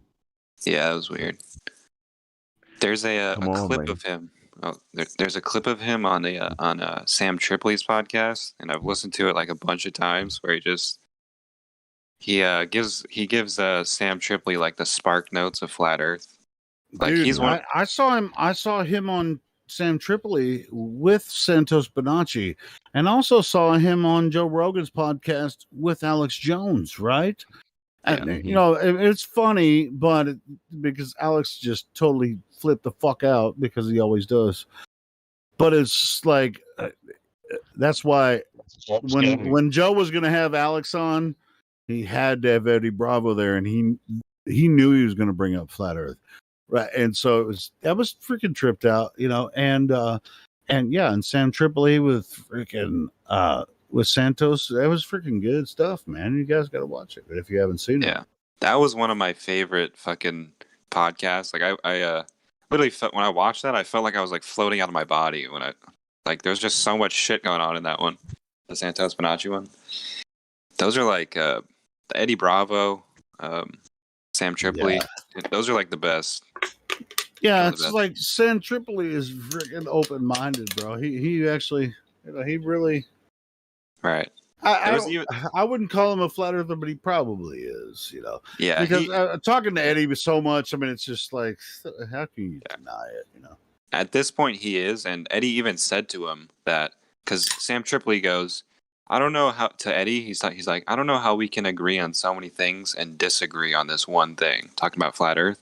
Yeah. And Eddie's like, you don't disagree. Inside, you believe it, but you don't want to say you believe it because you feel like it's going to ruin your career. And there was like a silence and kind of like an awkward moment. And then, dude, Eddie's good at that. He makes people feel awkward. He's good at that. Yeah, he did that to Theo Vaughn too. He kind of confronted him. It was pretty funny.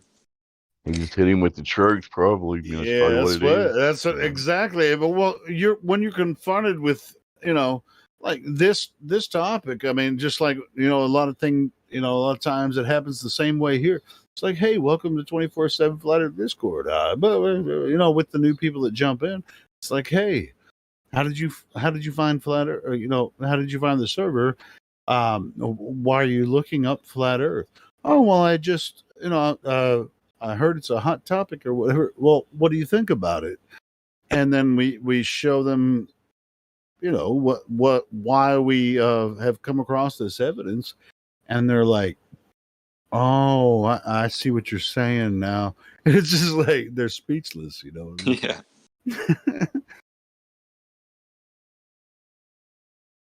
Yeah, he's like one of my favorite guys. Like, yeah, I like Sam Tripoli. He's freaking cool. Or Eddie Bravo too. I mean, both. Yeah. I hope we can get Eddie in here one day, man. Yeah, that seems possible. Seems totally possible. Yeah, it's plausible, man. Or even Sam Tripoli. Yeah, get him in there. Like, yeah, I've talked about Flat Earth before. What do you guys got? Has Eric Dubay ever been in here? No.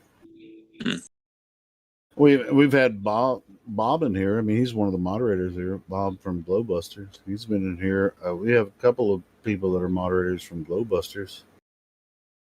Jaron, I don't think we've ever had Jaron in here, but we've had Bob and Witsit in here. I mean, Witsit was in here yesterday. So. Has anybody ever tried to reach out to Eric Dubay? I bet he would come on here one time, probably. I don't know. I'll work on it. I'll try to get Eddie and Witsit. We'll see, because Eddie went on freaking Eric Dubay. No, Eric Dubay went on Eddie Bravo's podcast one time. So find that podcast real quick. Did you guys watch on that the one? fence? Yeah, I did. I was gonna say we got an on the fence here in here right now. Jabroker, see if they want to talk. Hello, Jabroker. Why are you on the fence? You still think it's a silly spinning ball and nothing? How can you maintain that belief? Because he's not going to talk back to you, Helio. No, I'm not the one, Dave. You guys just have at it. I'd like to get Eru Lattiser on here as a guest. He's chill. Who's that? Eru off of Glowbusters. Oh, Eru yeah. Lattiser. Yeah. My favorite thing he says is when he says, I know I'm not making fun of his English, but anyway, he says the word object. He says it ob shit. I like him. When you have this one ob shit next to this other ob shit, you should not be able to see this ob shit. It's hilarious if you listen to him. Yeah, I'm about to post the Eric Dubay and Eddie Bravo talk. It's pretty good, man. If you haven't seen it yet, anyone listening, check it out. I'll post it in the live stream text too. So. You guys with Nitro, you can do a lot of stuff with your banner and About Me too. You can like customize your profile a bit more.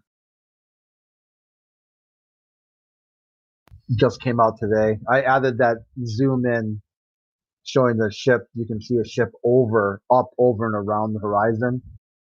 The one that Justin posts a lot. With Crit, that's not possible on a globe that we live on. Yeah, I know. The new cameras that zoom in over curves. Yeah, that's what they'll tell you, right? Well, that just zoomed in over the curve. That's one of those special curvature cameras that accounts for the curvature and zooms over it. Yeah, it's like how if you see the boat at first, you're like, yep, that's a boat on the horizon. Then when the camera zooms all the way back in or back out, or however you word that, it's just not possible, you know. I want to see their camera zoom around a corner then. Like when somebody goes around the corner of a building, I want to see their camera zoom in and bring that person back then. Like Blade Runner, like when he used that photo. Remember that? Like that scene? He put the photo up on the computer, and the computer like 3D rendered what was on the other side of the wall. Yeah, that type of shit, yeah. And then you can put like an About Me. So I did like a little thing there. It already, some other servers I've been getting pings. They're like, what? You're a flat earther? And I'm like, yeah. Did you guys ever see that when Eric Dubay went on what's the dickhead in Scotland? What the hell's his name? Talking about Dale Beyond Imaginary Curve? Yeah. You guys remember when he went on there? Yeah, he's not a dickhead. He's just a real guy. Nah, I think he's a dick. What happened? I missed it. Yeah, I just watched when Eric Dubay went on his channel. I gotta give Dale a lot of props for sticking to the point and speaking truth when a lot of other people have. Anyway, I think Dale talk about people. I think I mean, Dell's maybe solid. no, yeah, I may be a little harsh on him. It's fine. It's all good. We're all It's all just trying to share the message, right? He probably thinks I'm a dickhead too. Whatever. He's done a lot of straight activism, and he does a lot of good videos, and he stays on point a lot. So Yeah, all I'm saying. the street activism stuff, it's like he's really good. But when he gets people on his show, he just screams at them all the time, and that's why I think he's a dick. You know? Well, if people bring bullshit to him, he's going to reciprocate. I guess we anyway. kind of do that shit here too. So whatever, maybe I'm just missing. Just give him a fair shake. We're all humans. We all have faults. And as far as anybody in this whole circus, he has stuck to the point more than anybody I ever noticed. That's just my opinion. I'll shut up. Yeah, Dell's all right in my book. I'm sorry. Hey, Dell, if you're listening, I'm sorry for calling you a dick. Because I hope he comes in here sometime. Yeah, it'd be You're nice. welcome. Yeah, because I'm a dick too, sometimes. So And we're all dicks. Even the women can be dicks sometimes. That's for sure. We got lady. Speaking of that, we have ladies' night tomorrow night at 4 p.m. Central Time. 5 p.m. Eastern. And that would be 1 p.m. West Coast, right? No, 2 p.m. Sorry, Dave. No, Helio, there's something on the middle of the screen in the YouTube. Oh, there's. Oh, I got it. All right. Yeah, let me fix it. Hold on. I'll fix it. Something on the screen. That'll be 2 I know p.m. there's something on the screen. I see it now. Thank you, All guys. right. Forget about the thing on the screen. It's taken care of. Don't mention it again. So, ladies' night, yeah, that would be 2 p.m. Pacific Standard Time. Thank you. 3 p.m. Mountain, 4 p.m. West, 4 p.m. There's so many Central, windows. Man. 5 p.m. 5 p.m. Yeah. Eastern. Yeah, I'm supposed to. I've actually given myself a freaking notice, like an alarm every Thursday to actually give a promo for Ladies Night, and sometimes I do it, sometimes I don't. But anyway, but most people that are subscribers here, they actually know about Ladies Night. So yeah. What are the ladies doing when they're not here? That's what I don't understand. I know it's like we do ladies' night, but it's like, ladies, you're allowed to freaking talk. Please. Here. I mean, yeah. Are they ladies are just busy? I don't understand. I don't either, but it was kind of my idea to start it, but it's like, woo, ladies' night. But it's so fun. People love it though. I mean, people love what we're doing anyway. I mean, but ladies' night is always pretty popular. Oh, it's popular. And so it's pretty cool. It's pretty cool. I like it. I mean, whatever happens. So it is what it is. And they got it, man. They got it down, man. Those ladies are like, yeah, sure. And even during the day, there are a lot of ladies that join. Well, when it's ladies' night and all of us shut the fuck up, it always goes good. So yeah, everybody's digging it, bro. It's really fun when people come in. It's like, oh yeah, okay, it's more peaceful because the ladies are here. Yeah, you thought so, didn't you? But it is more peaceful. I mean, it's just different. When different vibe. Yeah, they have a different approach. It's kind of refreshing. I love it, man. I'm glad it's successful, different man. approach. Yeah, good. I like it, man.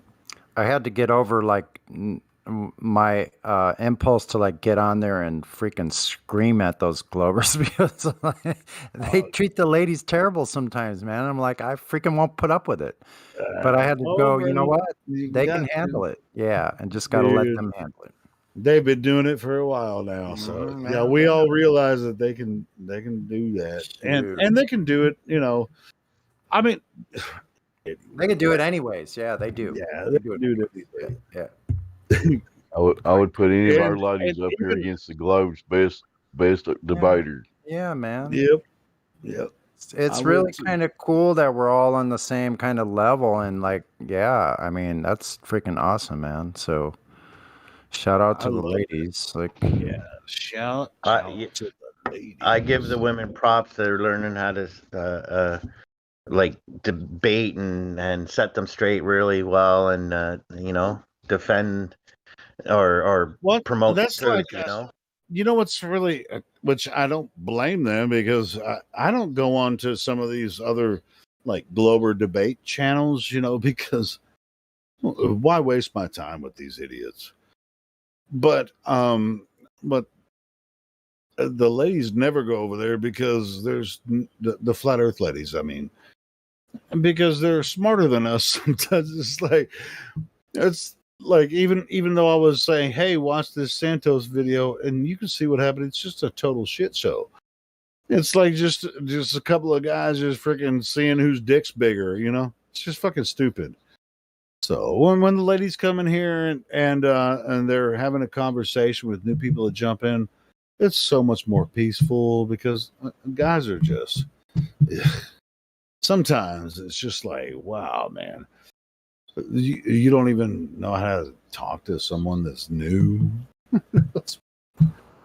I tell you what, they're a lot better at not stepping on each other's toes. Like some of us are just like we freaking step on each other's toes. Like Yeah. we've all been guilty of it, even myself. Like I'm not beyond reproach for sure, but some of us just walk on No, each other's Sonny, toes. And no you're the mention- worst. You're the worst, Sonny. I'm Am just I? fucking with you. No, I'm just fucking with you. I could name names, but I ain't going to. I know, man. No need. No need. No, but I just had a I note. mean, it's really cool. Like during ladies' night, it's like they have a partnership. And it's like boo boo boo. Hey, we have somebody new joining, and it's like that's what I try to do. But I'm not trying to be a lady. I'm just trying to introduce new people to the topic. But I mean, it's just Speaking of that, we just had a new person join that don't have any roles. If you want to try to hook them up, let's do it. Let's do it. it's What you very got, Dave? sussy Baka. Hope I pronounced that close to it. Very sussy Baka. It's okay. You're talking to men, but we're gentlemen. Very sussa Baka. But I'll give up. Very Susabaka. Well, it's very Susabaka. Well, it's Very sussy Baka. Well, that's another name, but they're server muted. So Laka, very Susabaka. Go ahead and now I'm gonna. Yeah, you're unmuted. So very Susabaka. You can unmute yourself and talk to us about Flat Earth if you're curious about it.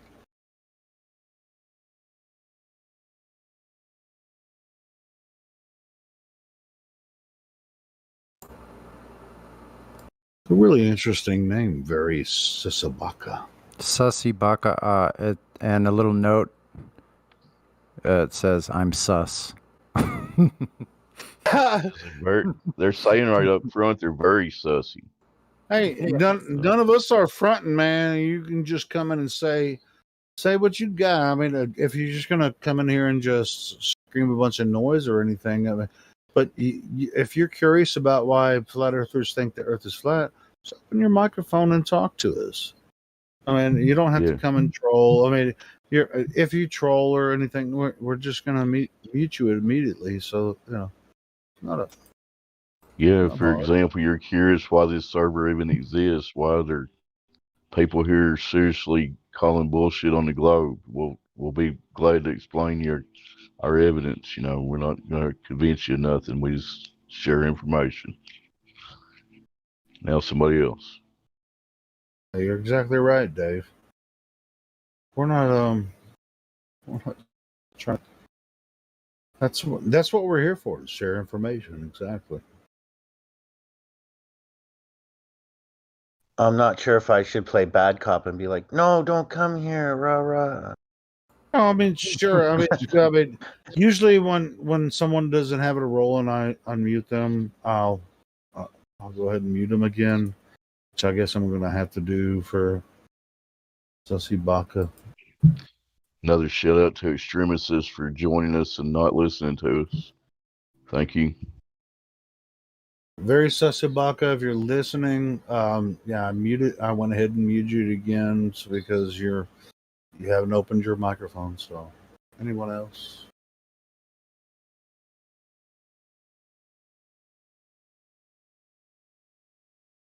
Would you give Extremistus shout out? Muted, Dave. I mean, deafened. I mean, you can't hear it. I thanked him for joining us and not listening to us. Well, Maybe he'll listen to it on YouTube or something. He might be listening on YouTube. I mean, it's always a possibility.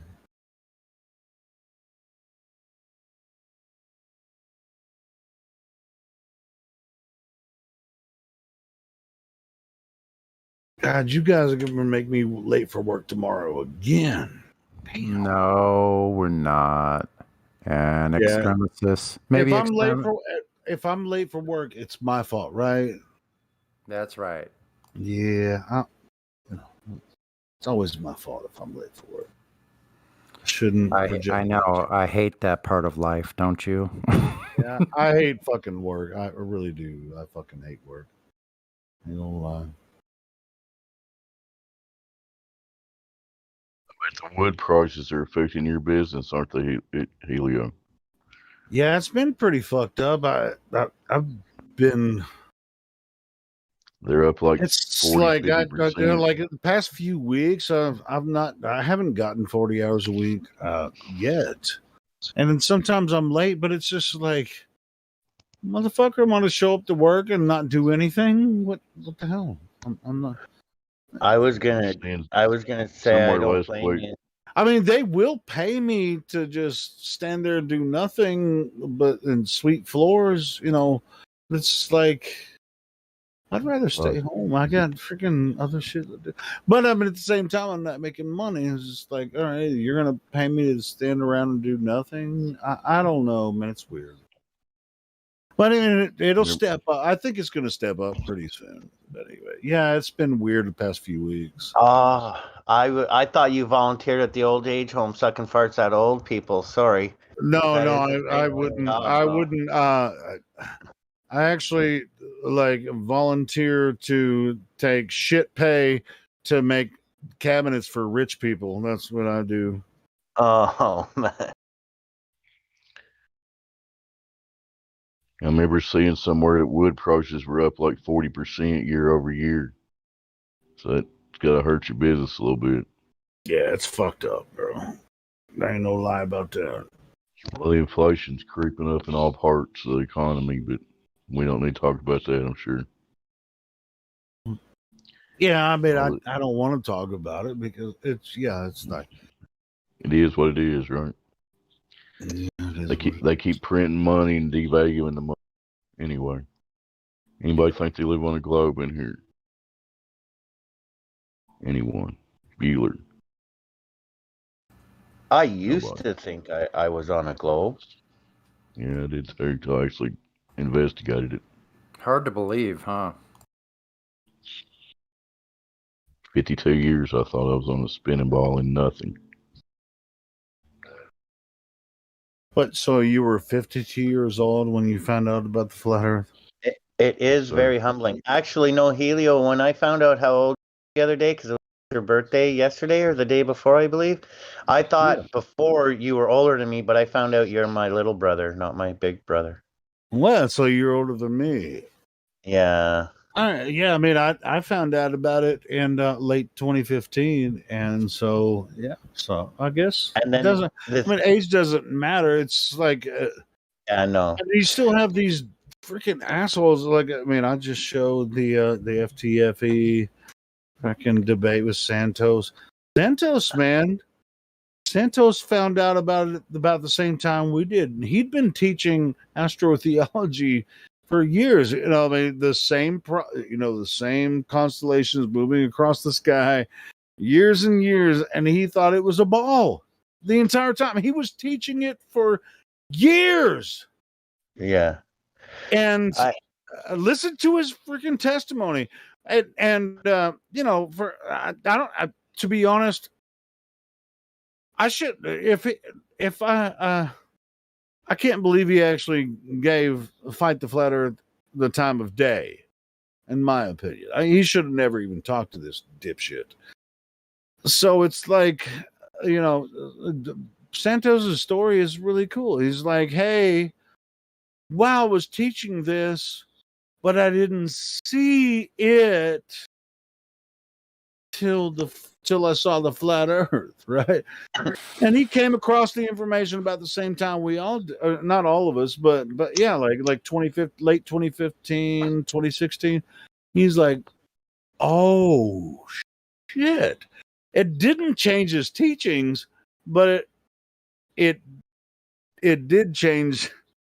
It's like, no shit. I mean, the Earth isn't moving.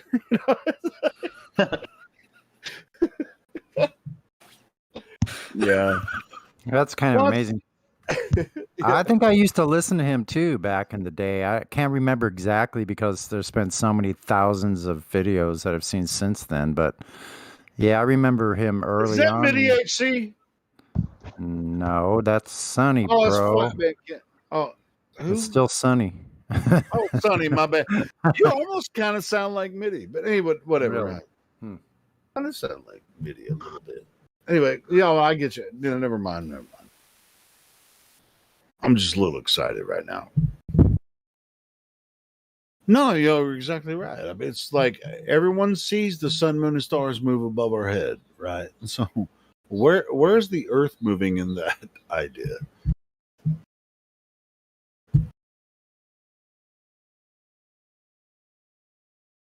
And you have this teacher that has been teaching people about the zodiac for years and years. And then he's like, wait a minute. Earth's not moving. Oh my goodness. He's like, holy shit, the Earth is not moving. Yeah, wasn't that astounding? I'm like, holy shit. I stood there for a minute. I'm like, you know what? I'm not moving. It's exactly right. I think I sort of knew it all along. I didn't feel any freaking movement. Yeah, I've been a geocentrist long before flat Earth. I was a geocentrist. You know. Anyway, go ahead, Sonny. I'm sorry, bro. If I was No, it's okay, man. I want to let there be plenty of space so you can speak. But I never really thought about it, man. I'm seriously like it seemed to be in another realm. It seemed to be in another realm in my being other than where I'm actually standing, walking, and breathing. Like this idea of space was all in my head, but like we all are moving around here on a flat Earth. You know, we kind of know that we're not moving. I don't know how they made it so that we would separate those two things and not connect the dots and go, holy shit, they're saying we're moving. Like, I don't know why. I don't know about That's why they introduce it to you when you're 5 or 6 years old, so you don't have the ability to question it. Right. They literally make you deny your senses. You know. Yeah, and deny your own intelligence too.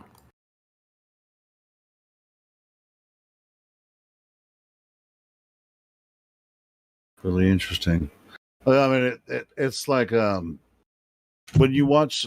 Have you ever watched some of Santos' old videos when he was teaching astrotheology before he founded Flat Earth?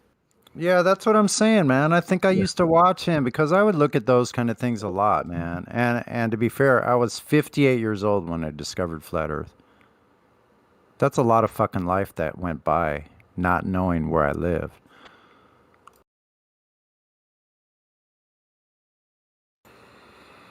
It takes what it takes, you know, for each of us. So, you know what? I'm not complaining. I'm grateful.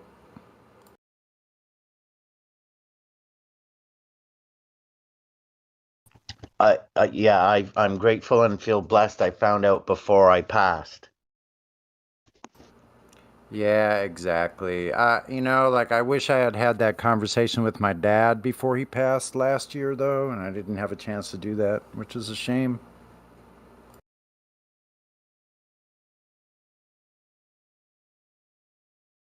Sorry, brother. Yeah, it's okay.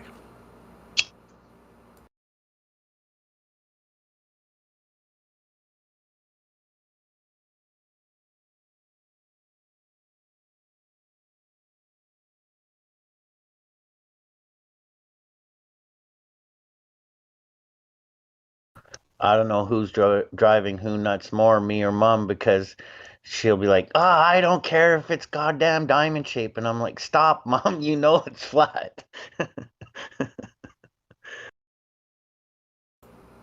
Right.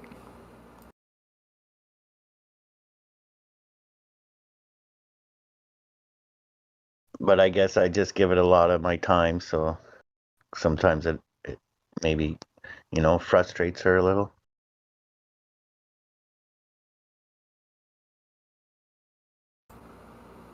Yeah, especially if somebody's along the lines where they have a pretty good life where they're just doing their thing, right? And then you bring in this other element. It's almost heartbreaking to me because like I couldn't tell my mom, she's too old, and like I honestly I don't want to shock her. Like I don't know, man. It's pretty wild. But I think women are more intuitive than men are, and I think they actually kind of know it. But they may fall into those categories of just like anybody else where it's like they don't really want to know it because it's too damaging to their paradigm. Yeah. Mom was like, I thought, like, I was pretty sure that already, and da da da da da. And then she just kind of lets it go. And she's like, Yeah. how much can be said about it? I'm like, I don't know. I keep listening. See what I mean? She's like, yeah, I sort of already knew it. Look, I think that's how women are. I think the women already know it, Yeah. but they're waiting to see. And I don't want to seem like what is it called, a chauvinist or anything. I hope it's not being chauvinist. I think women already know it's flat. They're just waiting to see what all the men are going to do.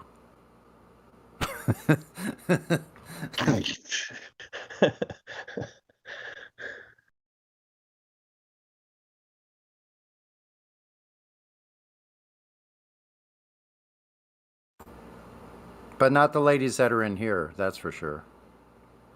Yeah. Yeah. Mima said I got to meet a blue pill chick and red pillar and all that, but I don't know. Seems like a lot of work. It's already enough work. Oh my God, are you kidding to bring that? You might, I don't know. I don't know if it would be better to bring that up early on or to bring it up later when you're already kind of like solidified in the relationship. I don't know, man. Oh. I've been in a few long-term relationships and whatnot, and I've had a lot of fun. I've slowed down in the last little while. I'm gonna be very selective the next time I get involved.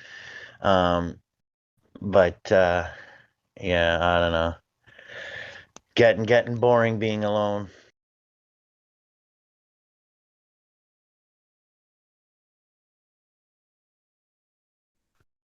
Almost ready to have another headache.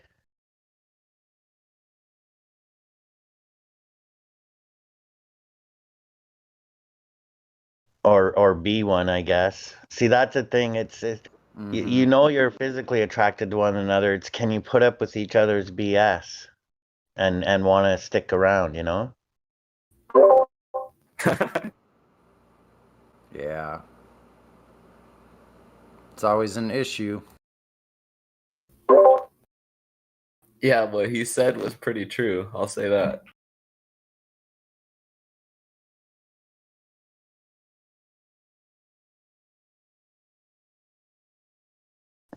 I've had chicks that had all kinds of money and shit, and they thought they could get away with anything. And it's like, it's like, think I even care about money? Like I got my own money. Fuck, like, I don't know.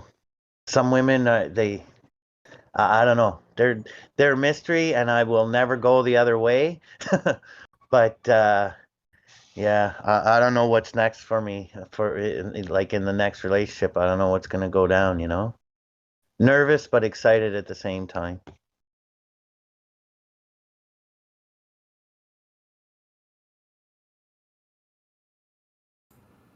Well, the moon will be coming up here, and it's a half a degree below the horizon. 99.7%. How do women work on a globe? Yeah. I don't know. They don't. I don't They know how don't. they work on flat Earth either. Like I said, they're a mysterious, complex riddle inside of an enigma, but I love them.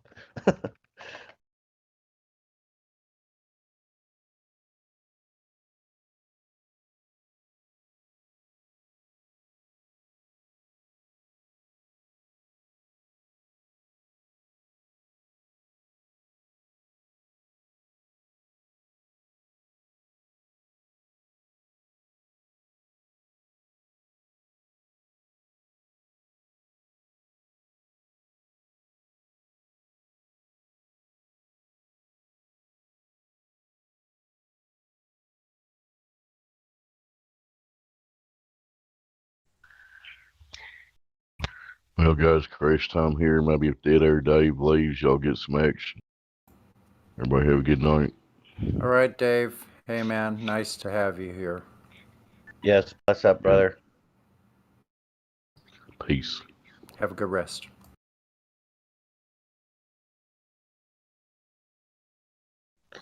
I'm watching a young lad, and I think it's in Vietnam somewhere, but excuse me, he's doing a full restoration of an abandoned 50-year-old BMW, and you wouldn't believe what they started out with. It's like unbelievable.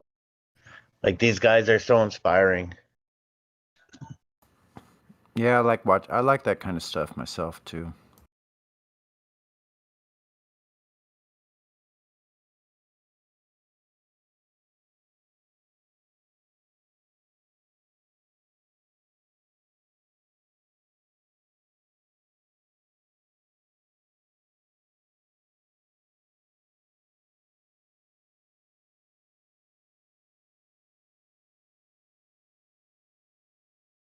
I wasn't in the room too much today, but I'm sure there must have been at least 3 or 4 boats go over the curve people today at least. I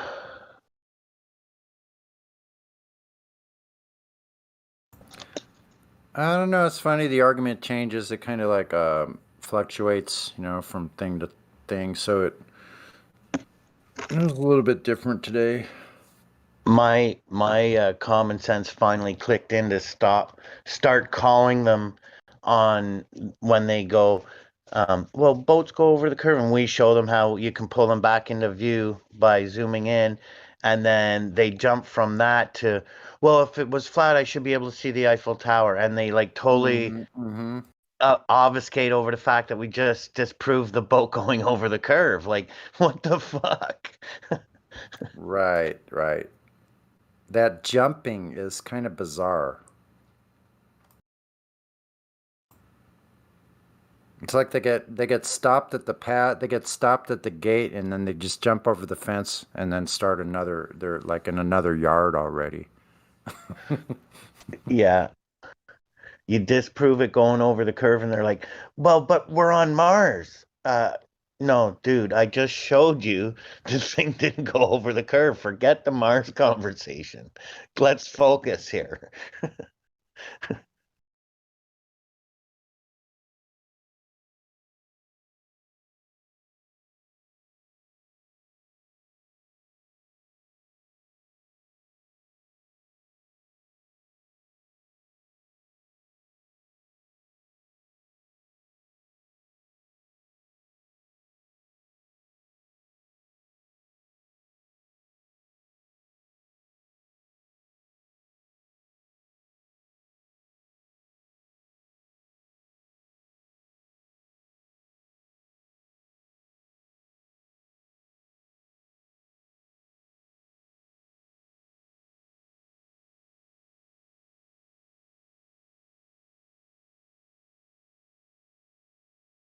Hey, Damsel Medic just messaged me and said there's someone in the chat that needs to be checked in. Who is it, Damsel Medic?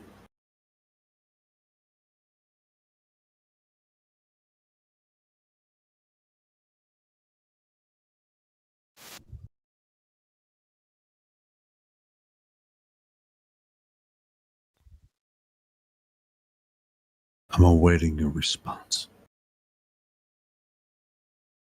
We'll go through the list. Let's see.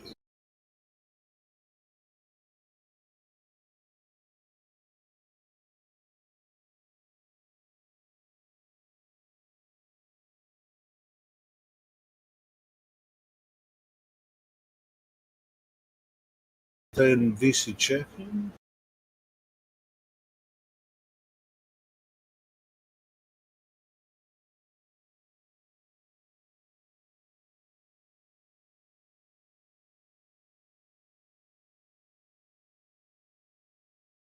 Latter Day Saint. Oh, in lobby.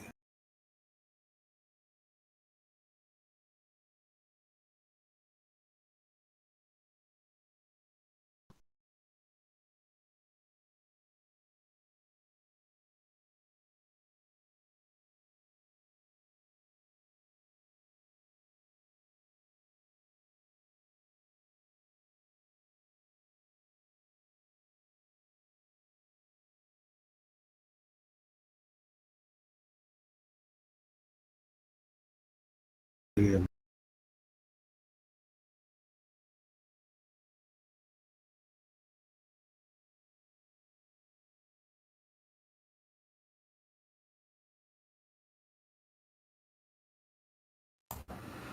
Is that Beneleaf he's talking about?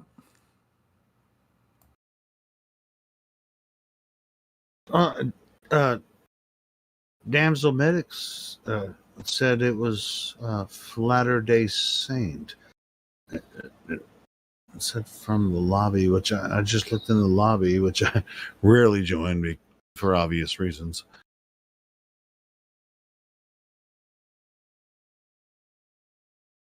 It's Latter Day Saint. I love the creative names some of the people come up with, and then on the opposite end of the spectrum, like how lame, femboy love or what? Oh my god! Really? I think they do that. They think it's gonna upset us or something, and little do they know, they're just making us chuckle. I know a couple of years ago they kept coming in with like devil, Satan, like demon. Right. You're like, dude, no one gives a shit. Okay, like no shits given, no or no fucks. I don't care Yeah. what you name your Discord profile. I don't. It doesn't bother me one bit. Right. Especially most of us have been through hell and back a few times. Like somehow they're gonna come in here with some sort of like, edge lord user profile name. I'm just gonna be like, oh shit, the Earth is a globe. I mean, what type of I know. I the know. delusional world they live in, right? I They're know, that Crit. deluded. You're right, Crit. Like they think that's going to be the thing where they won't even have to talk to a flat earther because their name is going to be so stunning. Oh my god, Optimus Prime's in the room. Be quiet, guys.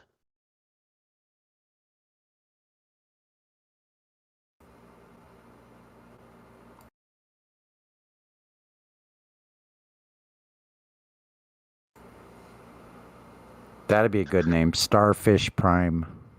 Ah.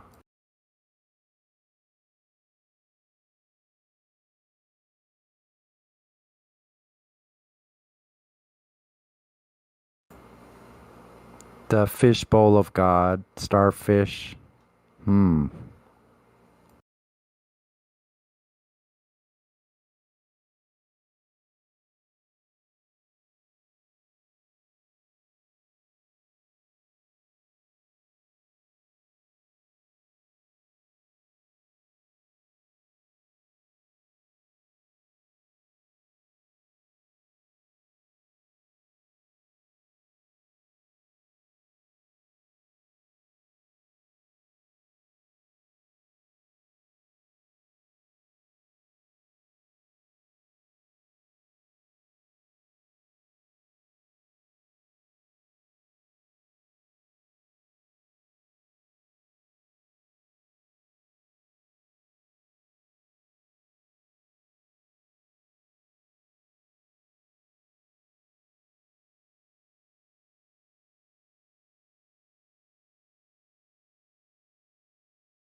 I was watching Larry Lawton's channel earlier tonight. He was one of the best jewel robbers in America, and I guess he was talking about Derek Chauvin's sentencing tomorrow, and he was trying to guesstimate like what it'll be and stuff.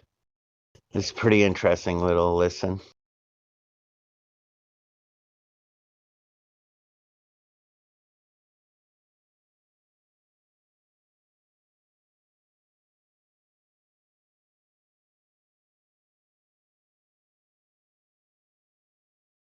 I can't believe nobody intervened in that at all.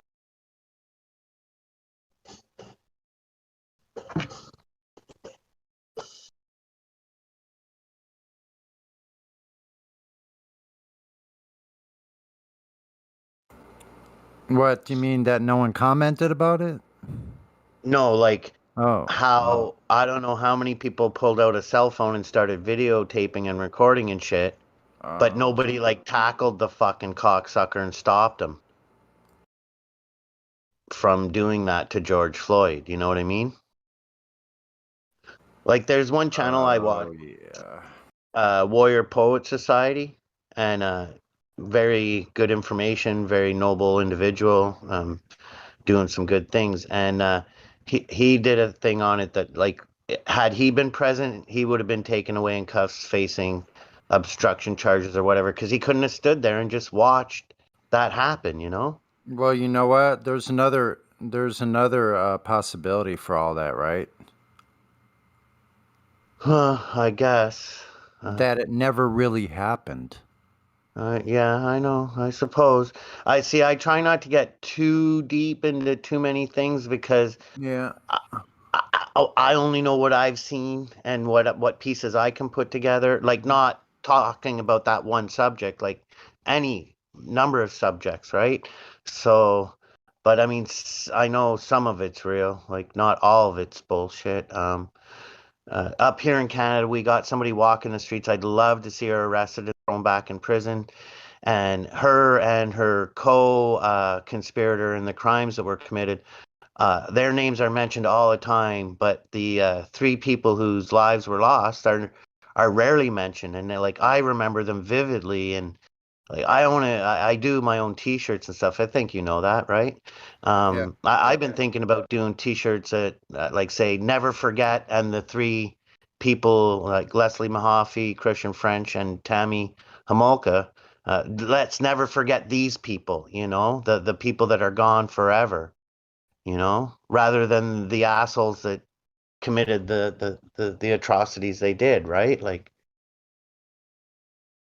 But like, yeah, everyone has their own opinion on things. Like, I don't know how some people can forgive things. Like, the person I'm talking about wanting to have her rearrested and thrown in jail, some people would be like, she's paid her price and this. No, no, no.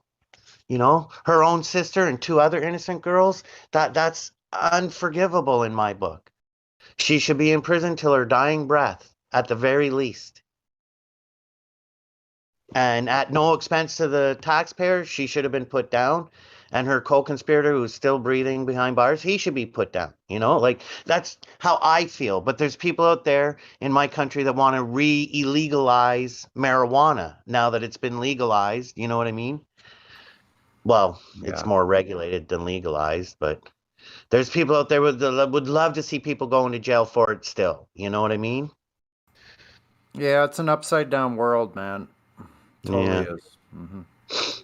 I just know there is good out there. Like I know I've listened to you for a long time. You're definitely decent people, and I know this is my tribe, my vibe. Like Dave Weiss, there, he was amazing. What he did for his letter carrier there. Her son needed some help with some surgery Yeah, money and man. stuff. I know, right? So that's that type of stuff I like to hear and share. You know. Yeah, I know. One day at a time. It's still a beautiful world. I like Mimas was on one day. It's fucking awesome place, man. I'm eating a fucking awesome sandwich right now, and I love it. I'm about to have a beer. Blah blah blah. They want us to be miserable. I'm like, I he's right, know. you I know? know. Yeah.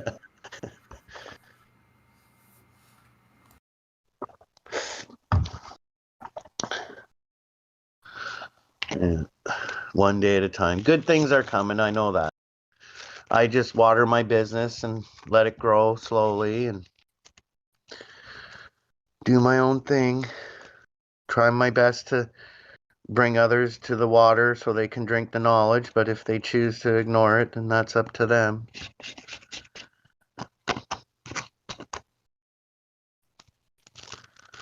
In these days, it is a choice. But I can see, like, if you're addicted to the evening news and stuff, I could see how it's hard to shut it off.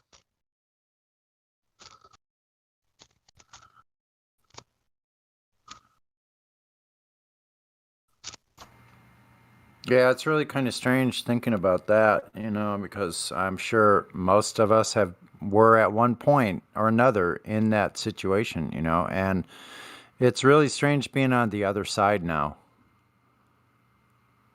It's definitely. It definitely is, because when I throw it on, like, say, for example, the 24-hour news feed channels, it's like it's like, really? Okay. After about 10 minutes, I've had enough.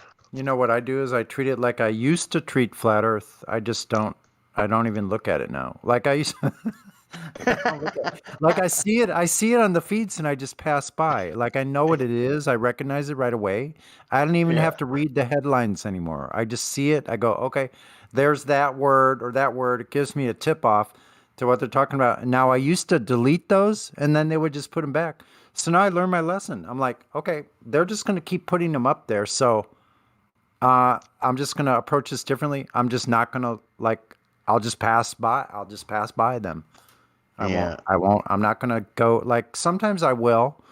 If it's something that I, think might have some information, I'll click it on, and most of the time I don't get more than about 3 or 4 minutes into any of it because I go, well, I kind of already know more information than what they're giving me about the situation. So,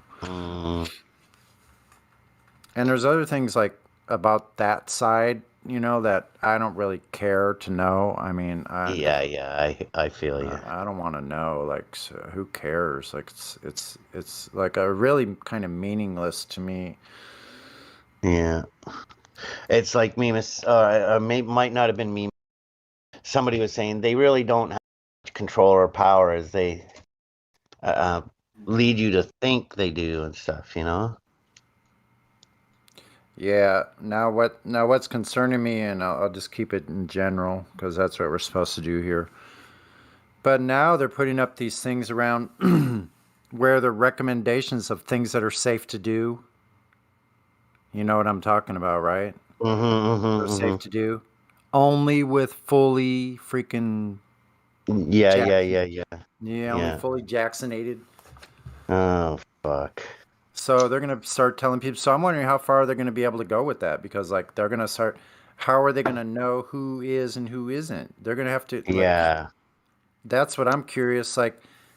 They can't force you to tell them. It's none of their fucking business, man. Yeah, I have one uncle and aunt. Unfortunately, I'm pretty sure they're Fauci'd, and I know they have no record of it that they have to carry around. So I could technically walk into a restaurant with them and be like, "Yeah, me too. Yeah."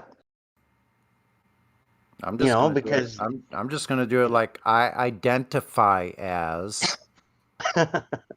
Because how are they going to counter that in their world? If I identify as it, then they can't say shit about it. Yeah.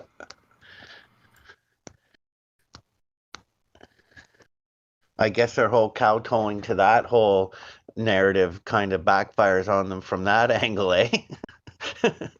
Yeah, exactly.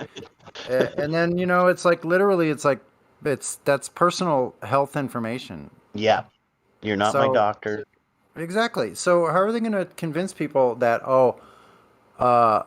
that your patient bill of rights can be overridden? Public information. Bullshit. Total bullshit. Wild.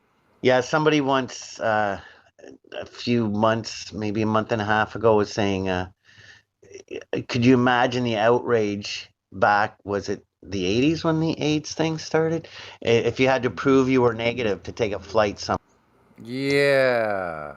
Good freaking point, man.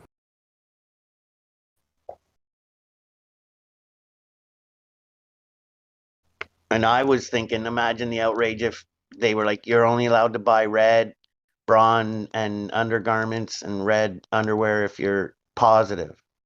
You know, it's a warning to any potential sexual partners that you're positive. Oh shit, there's freaking comedy gold in that.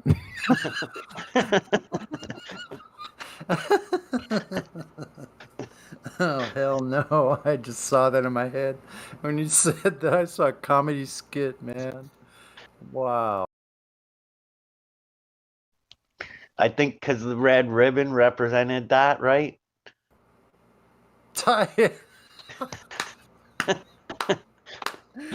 a yellow ribbon. Tie a yellow ribbon around your old left leg. Your old left leg.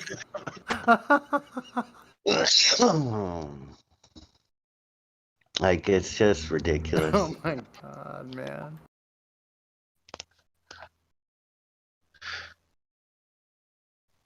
Okay, look at that GIF Geppy Get just shared. So if the stupid thing's going 17,500, that arm extends down and lets go of that fucking fake satellite, and the satellite blasts off faster than 17,500. Yeah, and look how fast it's going. Holy mackerel, Batman. No, I mean, the satellite goes faster. Yeah. And it's going against the spin. Oh, my lord. My word.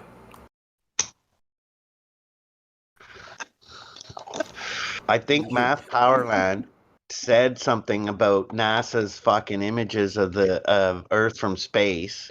Their supposed live feed images, that why aren't the clouds moving or anything, eh, NASA? And then next thing you know, NASA did a fucking thing where some of the clouds were. You fucking went and released one after I said it. I knew you.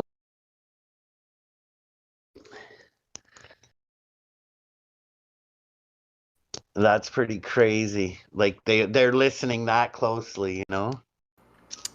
Yeah, man, that was a really weird time in Flat Earth, I tell you, because I used to listen to him quite a bit, and really, it was pretty profound what he was talking about, you know.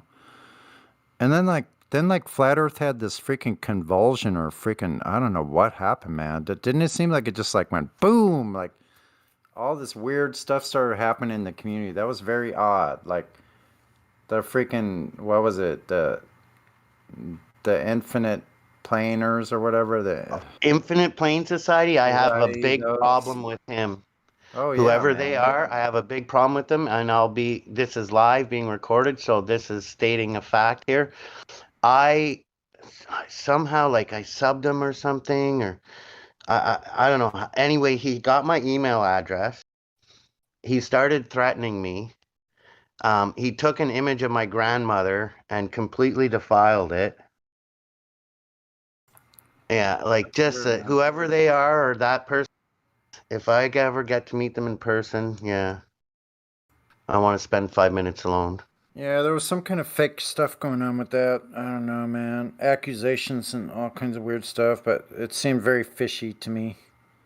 Yeah, not a good group or person, whoever they were or are. I didn't like him. When he did that shit to me, I was like, and like he hacked me in a way where there's another person in the States with the exact same first and last name as me. And he showed that person's image first and said, I'm outside of your house with a gun right now. And was implying he was in front of that person's house with a gun at that moment. Whoever IPS is, that's what they did with me.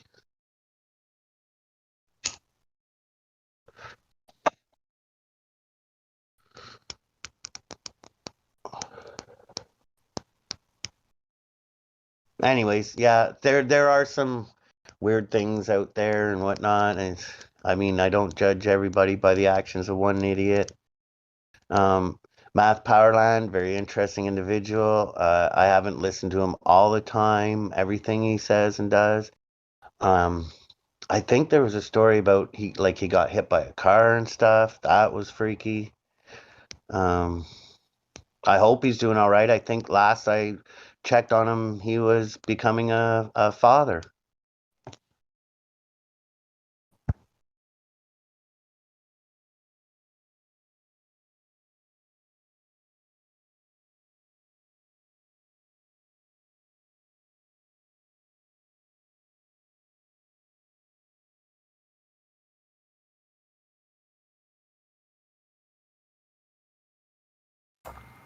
He should have said roses.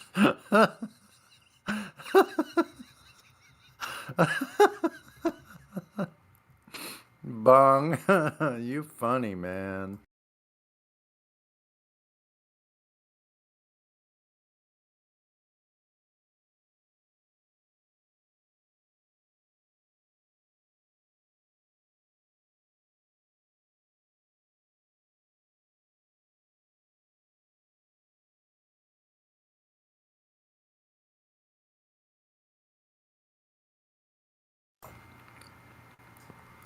Yeah, I'm outside your house right now with roses and chocolate. Oh, okay. Now I see what he's talking. Yeah, that is hilarious, Bong. Well, see, here's the thing about whoever IPS is and anyone listening. I've had guns pulled on me. Like that threat of being outside of my home with a gun didn't really phase me much. I was thinking, really? So, but anyways, I'd be like, really? I'd be like, really? Let me go look. Just idiots. Some people are idiots. Obviously a poser. He wasn't being that quick to say he's in front of my home with a gun. No real threat, right? Like, obviously you're not in front of my fucking home. This beef started 5 minutes ago. Like, right. But is it because you were on his channel or something and you were going against what he's saying or you were calling him out or something? I don't even like how it even like I'm not even sure exactly what happened because I know I'm not a rude individual. How do I know if it is or isn't infinitely going in all directions? So I don't even know how whatever happened. It's really weird, to be honest. All I know is when he defiled the image of my grandmother and stuff, and then sent me another image that was disturbing. I was just like, I don't know who the hell you are. If we ever meet.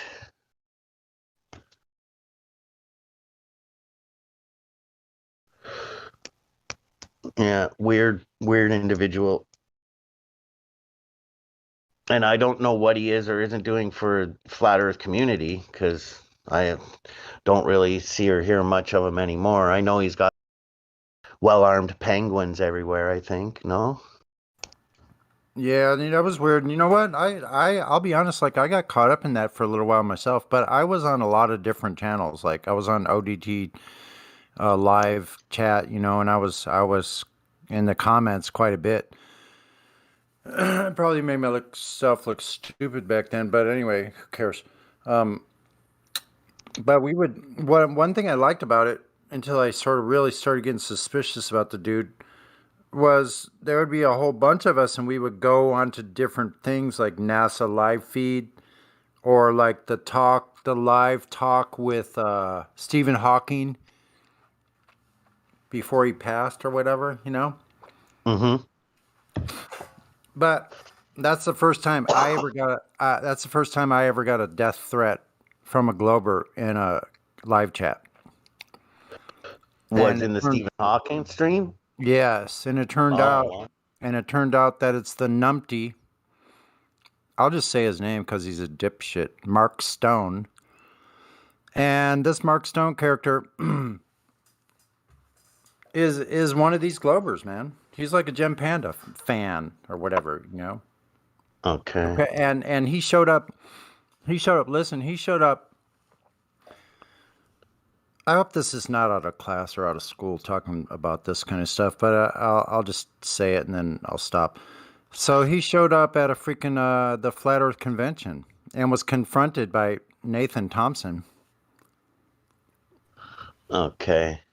Was there? You might have seen that. It's probably on Nathan's. Well, I don't know if that stuff's on Nathan's anymore, but I mean, this is somebody, a Glober, that like gives death threats to flat earthers and shows up at flat earth conventions. Like, who does that? What kind of character does that?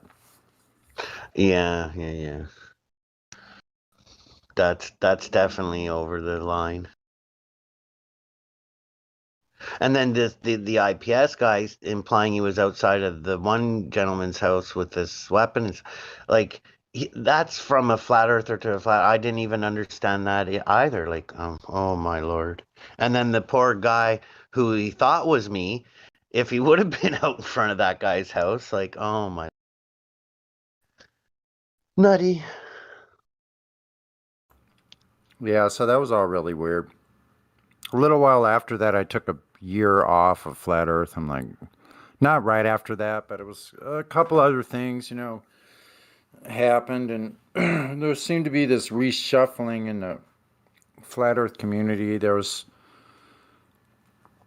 some things going on in different parts of flat earth, and I don't know. Yeah, I've heard different things on either side. Seen different things in the comments, the YouTube comments, the like. I don't know, but I definitely know where I stand on where as far as what I think about this or that. But then I also don't want to form any solid opinion about anyone that doesn't understand what we know right now, because it'd be like painting any group with a broad brush, right? You don't do that. Yeah. Like, there's plenty of globe parents out there that are good parents. They just don't realize it's bullshit yet.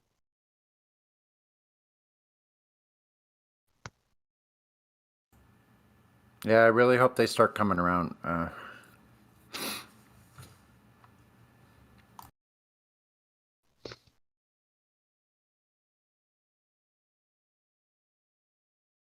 What the hell is that? Is that China's landing? Oh my god. Landing on ceiling. Oh my god. Man. I get more and more my mind gets more and more baffled by the bullshit that they put out on a daily.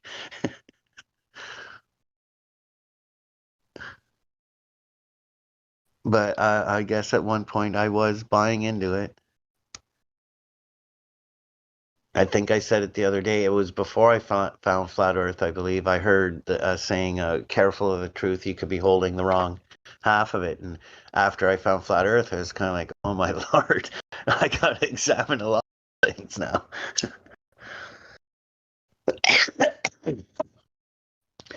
Obviously, it's not decomposed dinosaur bones getting my wheels around town. You know what I mean? Like, how many years that thought.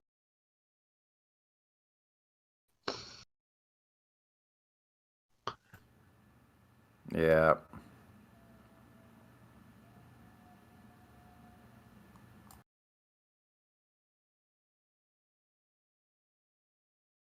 Landing on the atmosphere. Holy shit.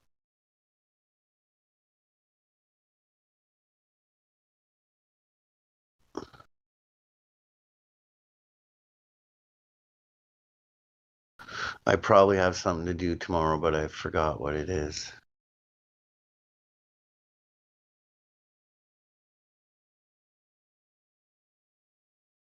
Or I guess technically today it's after midnight now.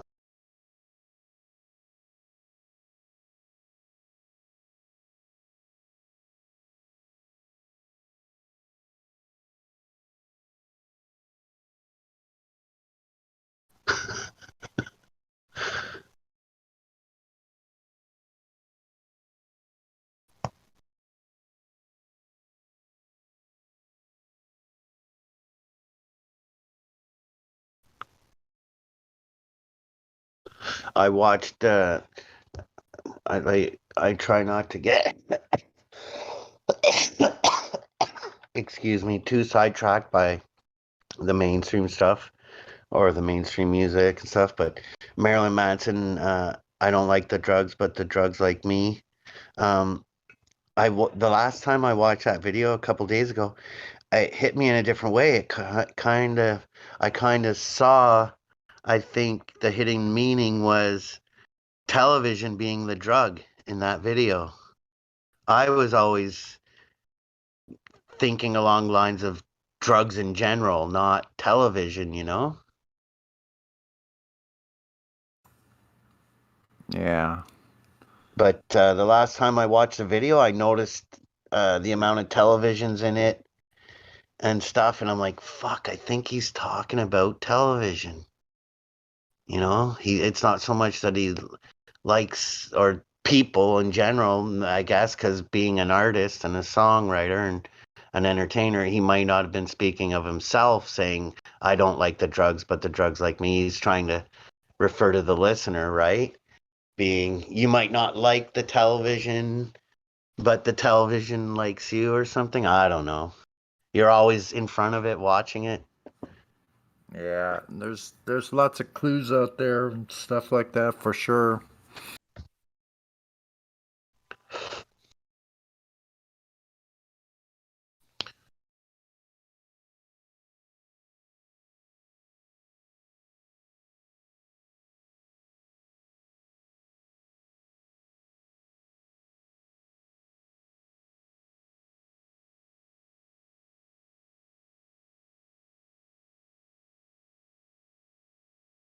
I used to live on Vancouver Island, and I'd take the ferry back and forth to the mainland now and again for different things. Really?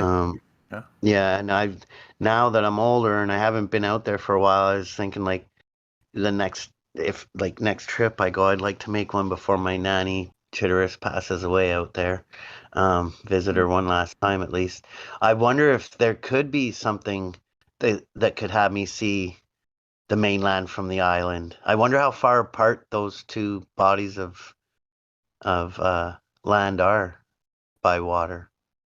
It's a Strait of Georgia in between the two of them, right? It's a good question. I've been to Vancouver a couple of times.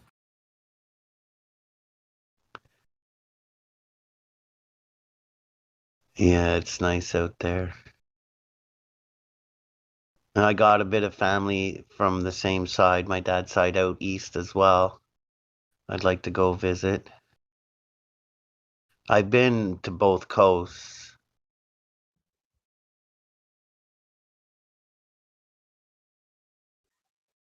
Have you done a lot of traveling?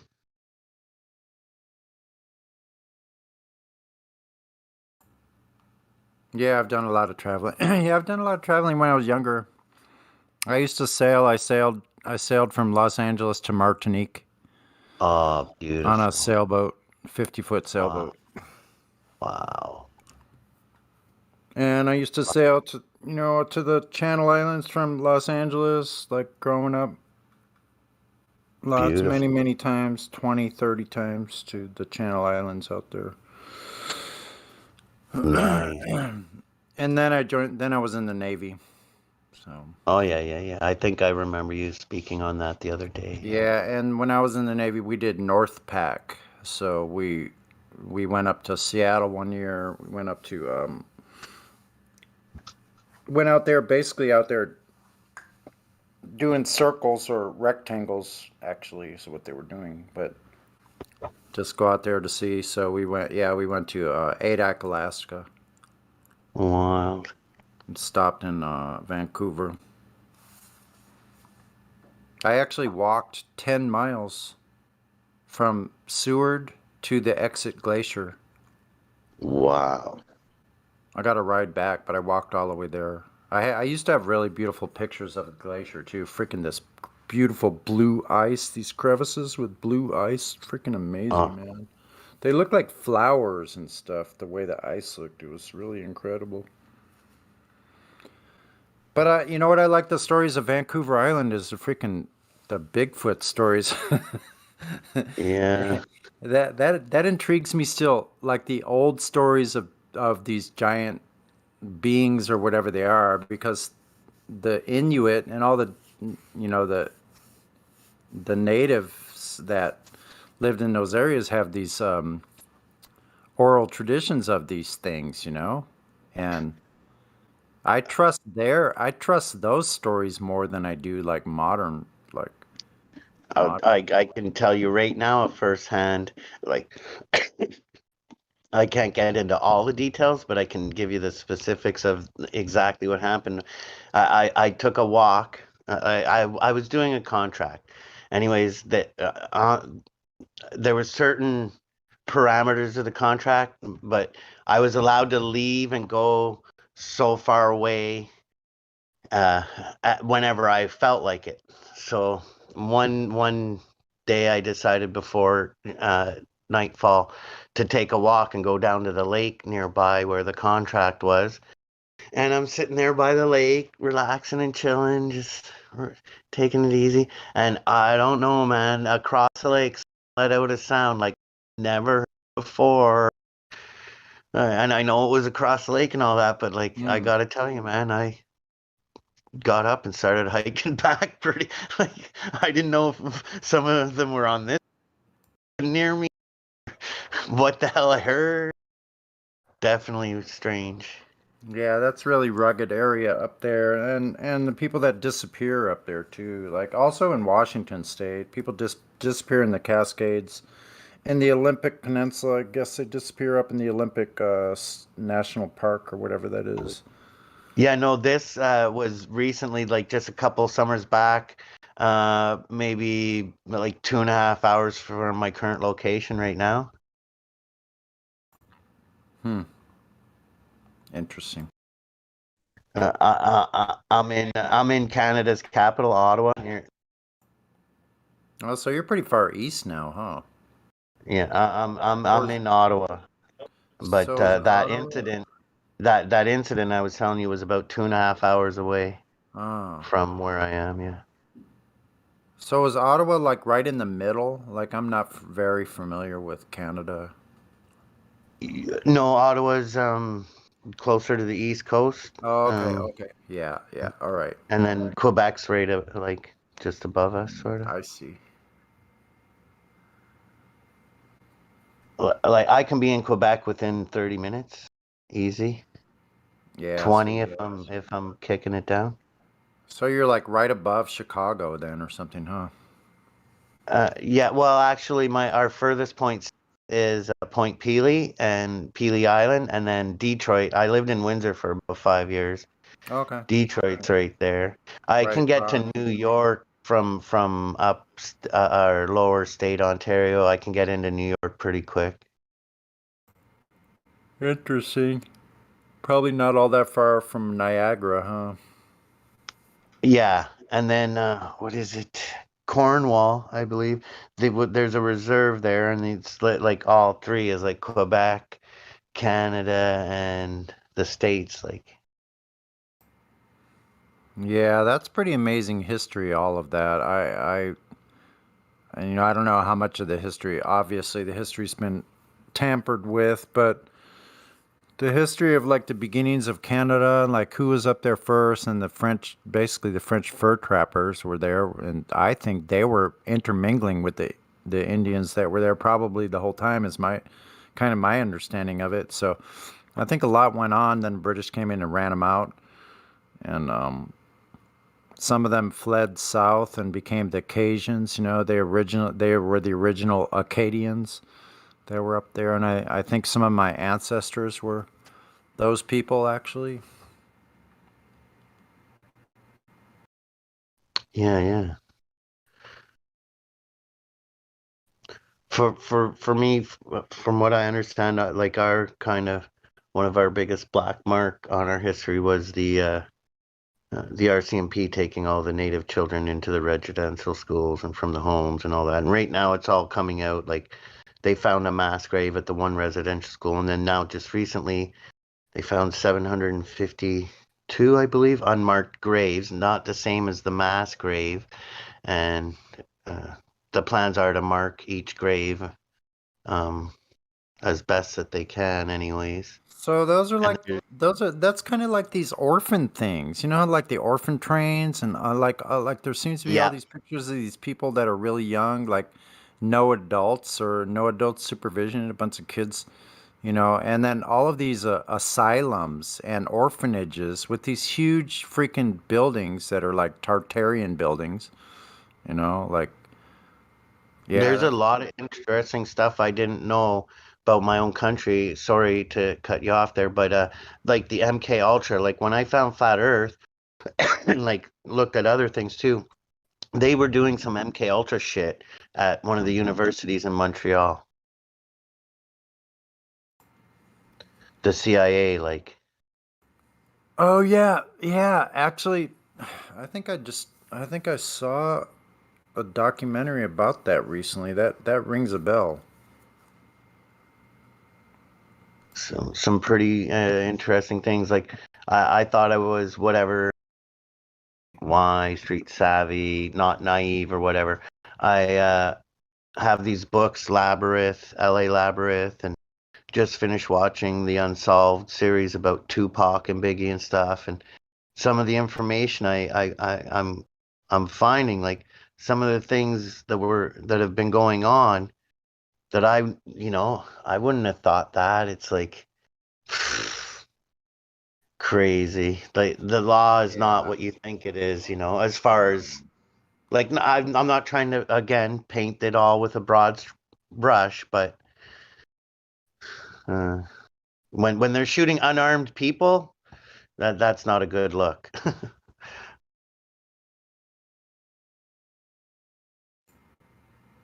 Yeah, it really makes you wonder where it's gonna stop, man.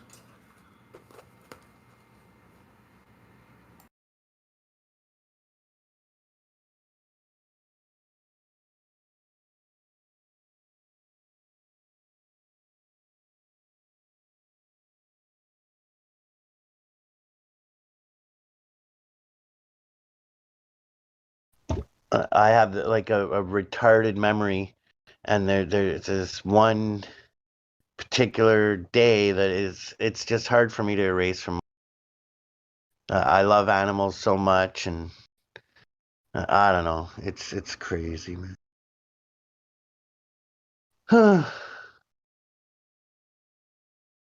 There's got to be better days ahead.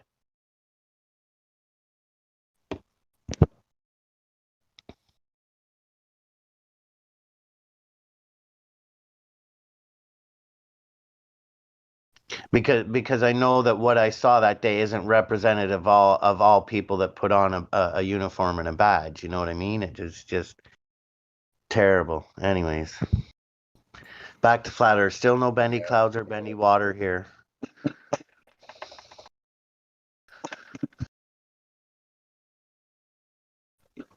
Oh fuck, that's hilarious. Yeah, no shit. First time on the go-kart course.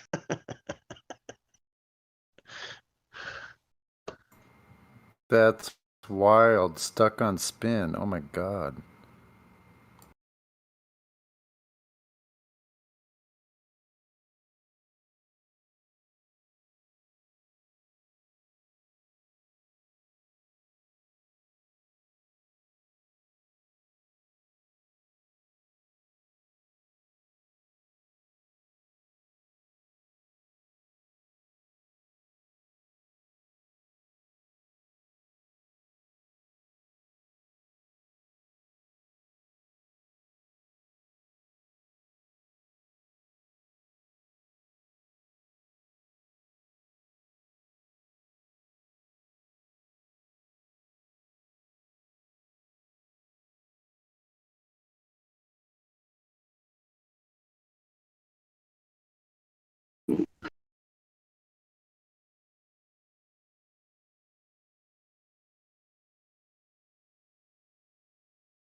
Yo, son.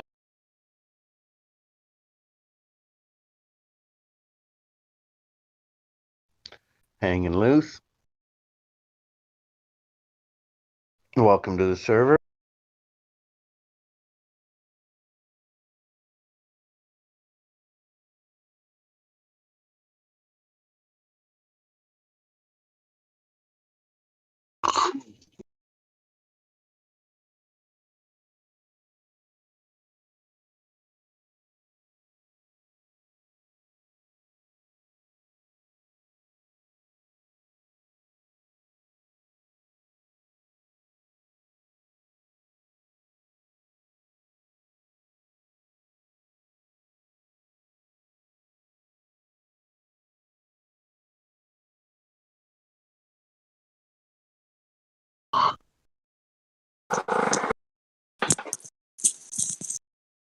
Hey, does anybody in here know about um,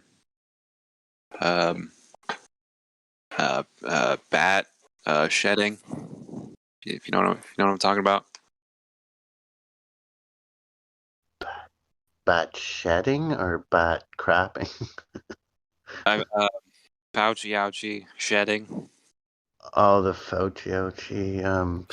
Shedding. No, I think I People might have heard a little something about that once, but Yeah, I'm just because Oh, so, go ahead. oh yeah, yeah. I think I did hear something about that, like super spreaders or something. No, it's people who have gotten it can shed the protein apparently, or some shit like that. I don't know. I haven't looked. Like I've been looking into it, but I can't find any fucking answers about it. And I want to like maybe have a little shindig at my fucking place, but I don't want to. I don't know. There's all these sheeple who, like my friends, a lot of them are sheeple who've gotten it. And if they can shed this poisonous thing, I don't know. It's kind of I creepy. thought you meant. Sorry, I thought you meant like they need Rogaine. Yeah. They were women with beautiful hair were losing it or something. But yeah, sorry, I misinterpreted what Or you were like saying. they shed their skin and a freaking lizard is the inside there. All I know is I pray for them. I don't know why they're doing what they're doing. Like I said the other day, the government right now is literally the stranger in the white van holding a bag of candy, you know? Like Literally, they're like, get it, and fuck. we'll give you food and whatever. Free joints, there's rifles, trucks. What the I heard one was a lottery. You could whatever. Yeah, $1 million or something. Yeah, ridiculous. Yeah. No, It's like all thank you. the people dying of like all these diseases, and then fucking this horse shit comes around and they're like, oh, please get this and we'll give you food. It's like they don't say anything about, obesity, cancer, like all these other diseases, but as soon as this Tuberculosis. Look, 1.3 million people died of tuberculosis for like the last 4 years. Yeah. Well, like, I think you mentioned $1 million. I don't know that one too. I might have heard other amounts as well, but either way, there's also you could win a blood clot. Like, Yeah. fuck. I'm good, thanks. Yeah, there's a guy, Michael Yeadon, the former head scientist of Pfizer. He was like the head scientist for like 20 years. I don't know if I can say this on here, but he said that people, those people, cannot be saved, and they're gonna fall prematurely. And to say 3 years is generous. To say that those people. I think I'm reading your mail. That's crazy. That's kind of what I'm thinking. I think just give it some time, as sad as that is, because, even some of my own family members, but yeah. I don't know, man. Gentlemen, I gotta say this. I love you guys, and anyone else. No, don't mean in the gay way. I pray for what's going on. I don't know what's gonna pass, but fucking crazy. What else can we do, man? You seemingly can't talk to them about it. Even if you do, like I talked to like my parents about it, and they still went and got it. And and then after they got it and were trying to tell me to fucking get it is when I really fucking snapped on them. and then I fucking scared them, and they felt all dumb for getting it. I'm like, you should have felt like that before you even fucking got it. It literally pissed me Sorry, off. I didn't mean to laugh, but No, it is funny, but it pissed me off. It's like how, like I literally was explaining to my parents like the fucking problems with even the virus model and like just like breaking it all down, and they still fucking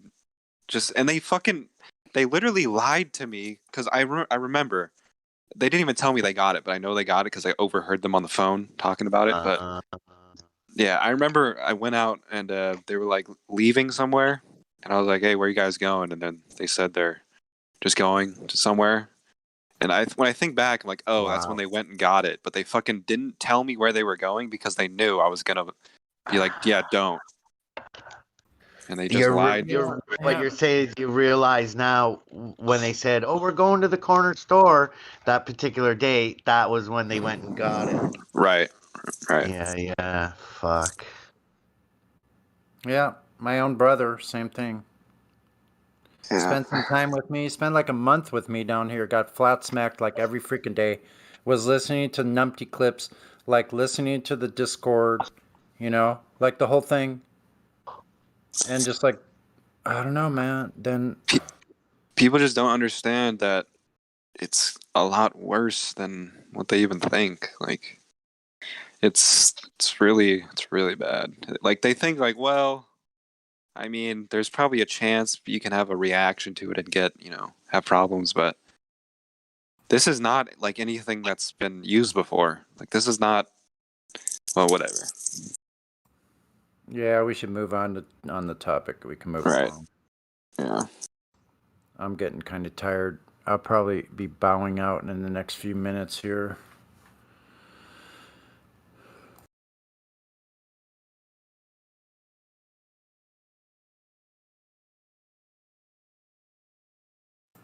I used to smoke weed and listen to flat Earth stuff like in my car, and one time it was weird. Like there was a fucking helicopter that flew by, low as fuck, and it was like going in circles, like right above my fucking house and me. I was like, "What the fuck?" And I don't know. Like I heard other people tell stories that there's like helicopters just on them. Like the fucking some guy came in here who knows the creator of The Matrix. And that guy says that there's like helicopters that do weird shit. I don't know. You mean like the director or creator of it, the movie? The writer of it. Okay, yeah. Wow. Well, you know what? You know that they have, that the police departments have this thing called Stingray technology, right? No. You ever heard of it? No? No. Yeah, Stingray technology is they can go sit in a corner somewhere and they spread this thing out. Boom. And it captures every single IP address from every device. And they can just go right into it and see what you're doing. Could you imagine taxidermying your cat like that? Look at that in the live stream. Yeah, it's outrageous. Whoa. That's not a real cat, is it? That's like freaking I don't poker, know. man. It's got to be a stuffed cat. Can't be real. It's That's hilarious. CGI.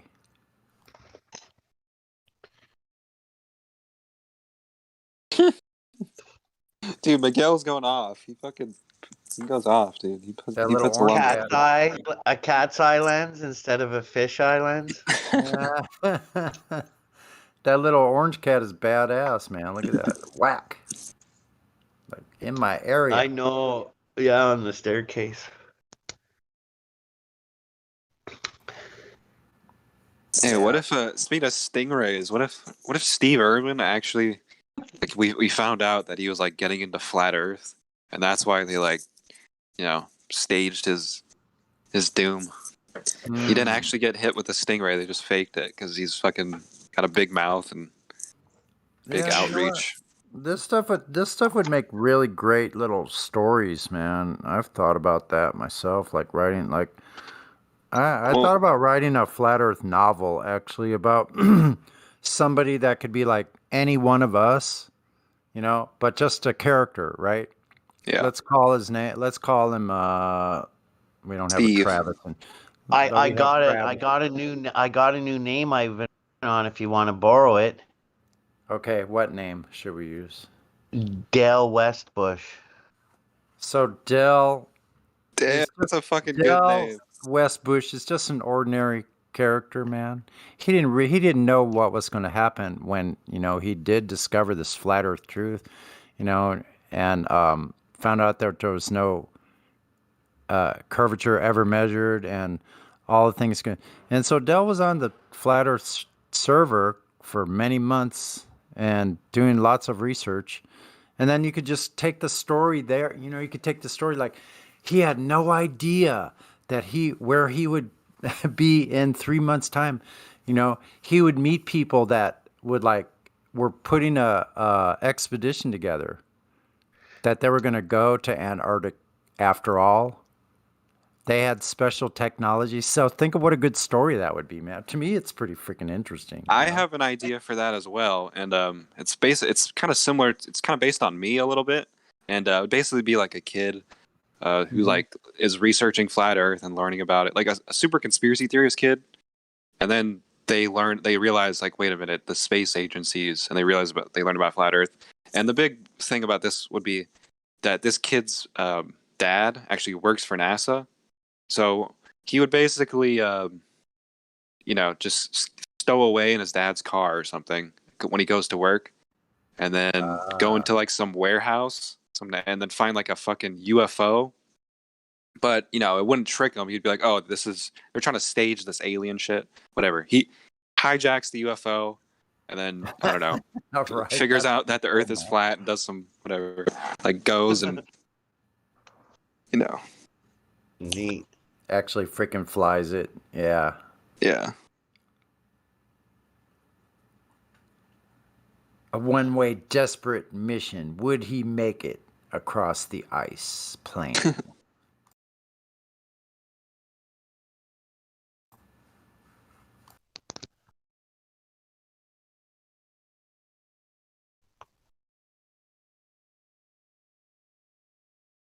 Kind of similar to that guy, Bill Cooper. He was like leaking alien shit, and then he realized it was all bullshit.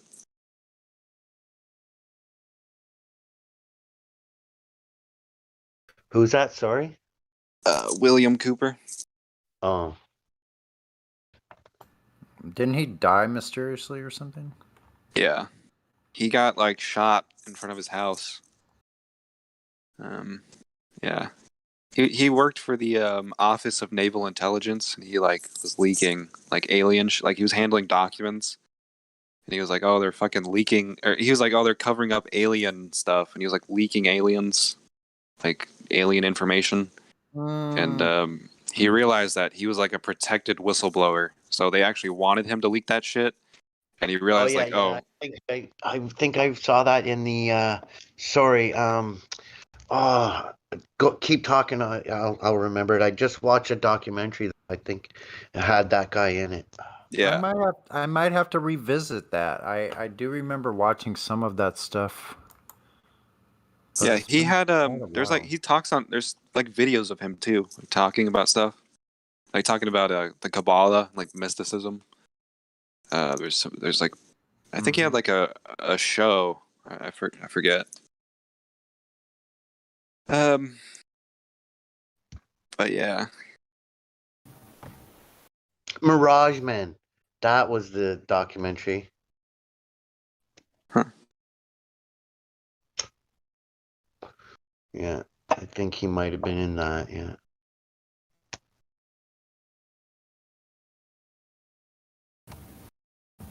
Bill Cooper's a legend. Yeah. Guy had been doing this for 30, 40 years before he passed, right? But yeah, I get you. I mean, who's not insider these days, right? For me to close my mind on UFOs, I don't think that would be correct because, first off, we're limited in where we can go and what we know as far as where we are. So beyond that, like, was it what didn't Bird say something about the continent bigger than North America, which is both the States and Canada together, right? Yeah. That further south than wherever he was or something. So I think that's fake though. I think that was disinfo that he let out. Like I don't think he was telling the truth. I think I was just I think they found I a was dome. going I was kind of just going to where like even a certain amount of the crop circles are not hoaxes, you know, like I don't know, man. It'd be hard for me to close my mind. That's all. Well, I it's like that. Okay, the dude Bob Lazar, he's like saying like, oh, I I know. I went in and they showed me this anti-gravity device, and there's things of like old just all these UFO uh events where people see UFOs and all this stuff. But all it is just human technology that we don't know that's like hidden from the public. It's just human technology, and they're basically staging that it's from extraterrestrials. They want people to believe that it's from aliens, but it's just from humans, and they're just trying to make people believe that there's like aliens and all this shit. But it's also not even that advanced too. Like they're literally just using some sort of this guy Ken Wheeler breaks it down. He literally saw a video of a UFO and like described how it works, and he's built anti-gravity before too, and like shows you it. Like it's not even that advanced. Like it's not that crazy. And a problem with the alien invasion like plan, because if you're the Illuminati, that's just one plan. That's like a strategy to usher in the New World Order. And the problem with that like strategy is that if there really is this extraterrestrial civilization that can travel interstellar distances to this fucking other, like to Earth from wherever the fuck, massively, it would have to be massively faster than light to traverse the galaxy. And in order for this plan to actually make sense, because what they want to do is like attack the Earth so that everybody's like, oh shit, there's aliens, we got to come together to fight them, blah blah blah. But if they're really so advanced that they can create ships to fucking traverse the galaxy, then a war with these aliens would not even be plausible at all. If they want to fuck us up, they can just fuck us up easily. Like it's not going to be a fight. It's just going to be like they can just do whatever they want because their technology is vastly, vastly superior. So I think that's one flaw with that strategy. I hear where you're going. I wasn't going other galaxies though. I was going elsewhere on this plane, but I guess either way, it's, I don't know. Again, I don't know, right? I can see that. Yeah, we don't know. And then a little while ago, I watched this thing, and the guy kind of said, this whole alien UFO UAP stuff, it's like chasing your tail. Where does it end? Like you don't really land on anything. So I'm kind of there too. Like I guess maybe. Real there crop could be. circle? Okay. I mean, maybe there's just a super intelligent race of beings that are not humans from another part of this plane, and they've kept hidden. Like I don't know, like fucking lizard people or some shit. It's possible. I just don't know about that. Yeah, I don't know. Very odd things happening and going on though, and somebody just posted that cow with the thing. It has to make me touch on the cow mutilation stuff. Again, weird and odd. And then when on that topic, some of my research there, it seemed to point to happen on a certain, what did they say, a parallel. Was it the 43rd parallel or something? 47th parallel? Anyways, it seemed odd that these things were happening in a specific area on the continent. You know what I mean? Yeah, I've heard the explanation for that, and it was like they just take cows near like military bases and cut them open and analyze the insides for like radiation to see if they're like irradiating the environment.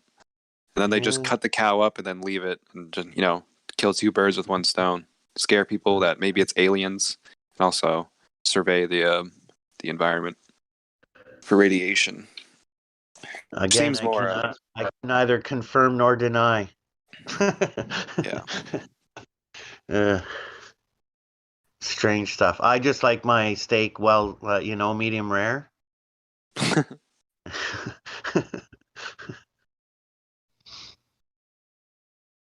I think what they're gonna try to do is say that a UFO crash landed back in fucking the 40s, whatever, a long time ago, and then they've had this UFO and they've been like trying to reverse engineer it. And they finally have like reverse engineered the technology so that they could fight whatever extraterrestrial. They're gonna try to say there's aliens, but it wouldn't make sense for us to be able to fight them unless we had some very advanced technology of our own. But they're going to try to say that we reverse engineered it from something that was crash landed. That's what I think. Yeah, I do know. In my research and looking at things, I found out a few different facts and things. The Area 51 was built before the fake moon landing. So after I found that out, I thought, well, everyone questions where would they fake it? And I'm like, well, if that place was built before and it's so highly secure, perfect place to fake shit, right? No? Anyways, that's a good theory. There was that, and then color television started before the landing on the moon, so why not film it in color? I have all different globe ideas on that. Why they didn't do it in color. And then when I found out the actual footage was filming a monitor of what was going on, then it was, it's not even quote unquote live feed. Like, what the fuck? I don't know. There's so much shit you start finding out when you do look into it, though. Yeah. Started scratching my head. I got a fire extinguisher in the kitchen, for small, in case of an emergency. Better to have it, not need it, than need it, not have it. So, could be a small kitchen fire. I got a little kitchen fire extinguisher in there. Oh, I'm watching some footage of this multi-million-dollar spacecraft called the ISS, and I don't see even a fucking kitchen-sized fire extinguisher anywhere on the fucking thing. What? Something doesn't make sense here. Fading. I'm fading. I'm gonna head out. You guys, nice talking with you. Appreciate the Peace, buddy. See you later. Yeah, I'm gonna listen to an audio book or something. I'm gonna listen to a video, The Murder of William Cooper. Now that you guys got me interested. Wow. Later on, you guys. Talk to you tomorrow. Peace. All right, see you, man. Yeah.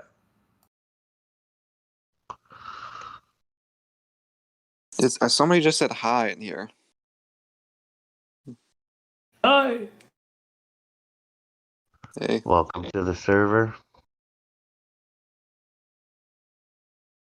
Any Globers?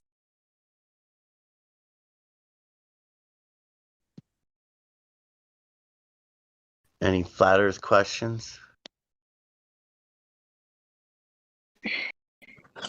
What do you guys think is past Antarctica? I think there's a dome. There's actually a encyclopedia from 1958 that says that flights over there prove that there's a 13,000-foot dome, which would be like the lower end of the edge of this dome. I think it's the dome is what they're hiding. Excuse me. And I mean, the whole more land theory is cool and everything, but I just don't see how like there would have to be more suns if there's more land and more I don't know, it just doesn't seems odd to me that there would be more land. Maybe there's a little bit more, but not a lot, I don't think. See, I'm not, because I can't undeniably say one way or the other. How about just an entire continent and part of the ocean that they're not even telling us about? Forget about Antarctica or up north, you know? Yeah. Yeah, there could totally just be some hidden land you don't know about. Yeah. Or a second sun. I Yeah. found out. There would have to be. Yeah. Because they would, the Grabblers would put truth in Star Wars. So I always think about that Star Wars movie where they have the two suns. And I'm like, was that a hint? But who knows? It'd be pretty sweet if there was more land. That'd be awesome. But That's I where don't know. Tupac and Yeah. oh, X-Tentation. Kobe. That's where Kobe is, and all the people. Yeah. I had a brain fart when Mrs. Musk came in the room.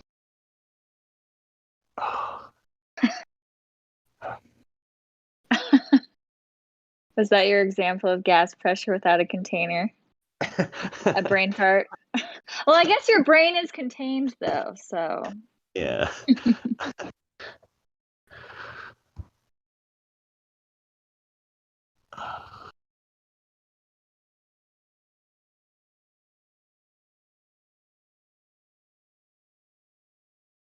Man, I wonder how fucking crazy the truth actually is with where we are. Like, if there's more land or if there's other enclosed systems, like, who the fuck knows what it, like, maybe there's some sort of other species of being that's, like, controlling humanity by lying to us, or, like, like, it could be something crazy. Remember the end of that one Men in Black where they think they know all this stuff, and then when it zooms out, it's a marble.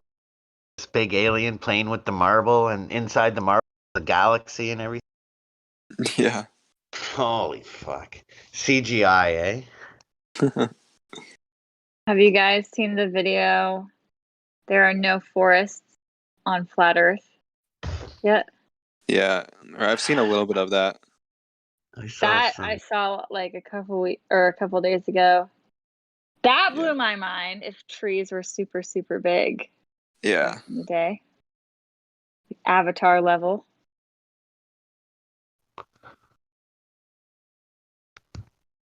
Yeah, it's bullshit though. What It's is? bullshit. Yeah, that's the cool scene out of MIB. Whoever posted that, the bench scene. I mean, the tree thing, it could be like there's evidence of like gigantic tree stumps. So Well, and like, we have to ask, how are they there? Because if we know that we don't have, the mantle and the tectonic plates and stuff, we have to start asking, okay, how are these mountains here then? So it's okay to speculate, There's definitely evidence that there were huge trees. Has anybody in the room heard about the like where they strip mine the top of the mountains and they flatten them out? No. Yeah, like just for whatever resources at the top of it, and it just ends up flat. And there's people trying to stop it in places too, so the natural landscape will stay the way it is. Yeah.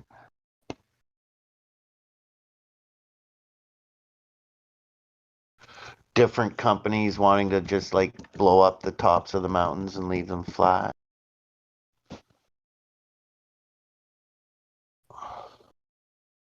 Different resources and stuff in them.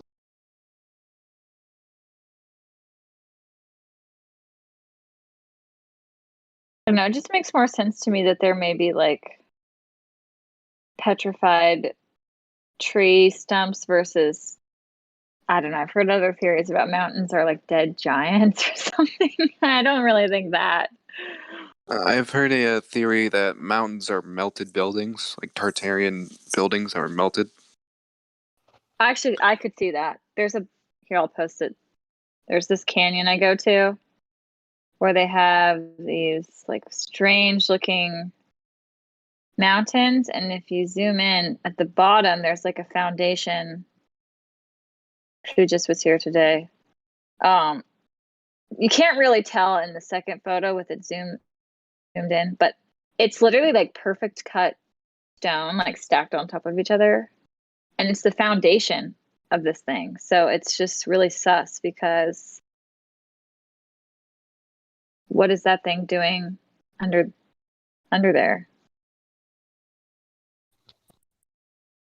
Yeah, that's weird. And what I was mentioning about the strip mining of the tops of these mountains, that wasn't referring to some of the things you might have researched about these giant trees or anything.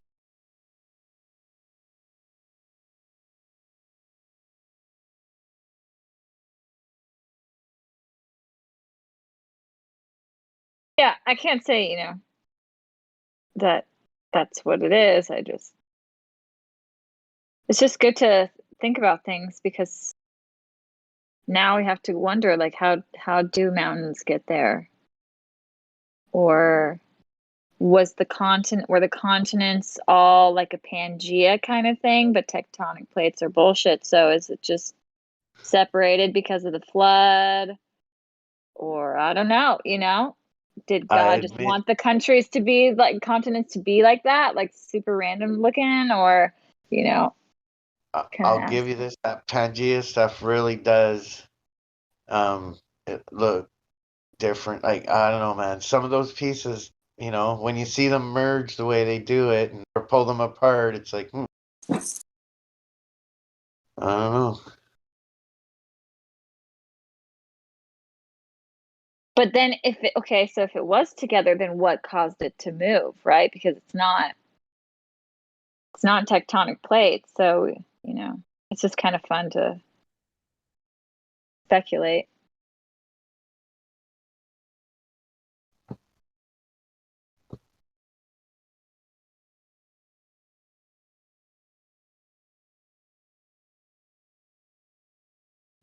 And if it does do stuff like that, isn't part of Dubai and stuff, isn't some of that like man-made, the way they went out into the ocean like that and stuff? Mm-hmm. Yep. So that would all shift around weirdly at some point. Yeah.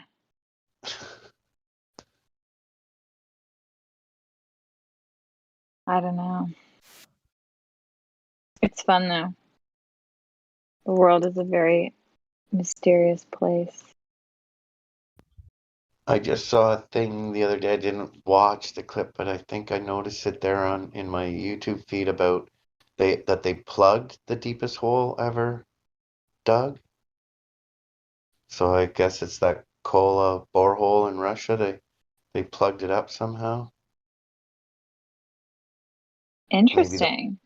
Maybe the bottom's so many miles or something. I don't know. Thing all the way to the top, but I didn't watch it. I should have watched it. I'm a big time stoner.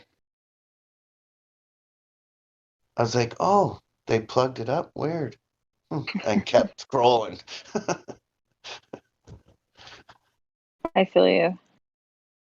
I'm in the stoner phase, but once I run out of weed, I'm gonna go sober for a couple weeks.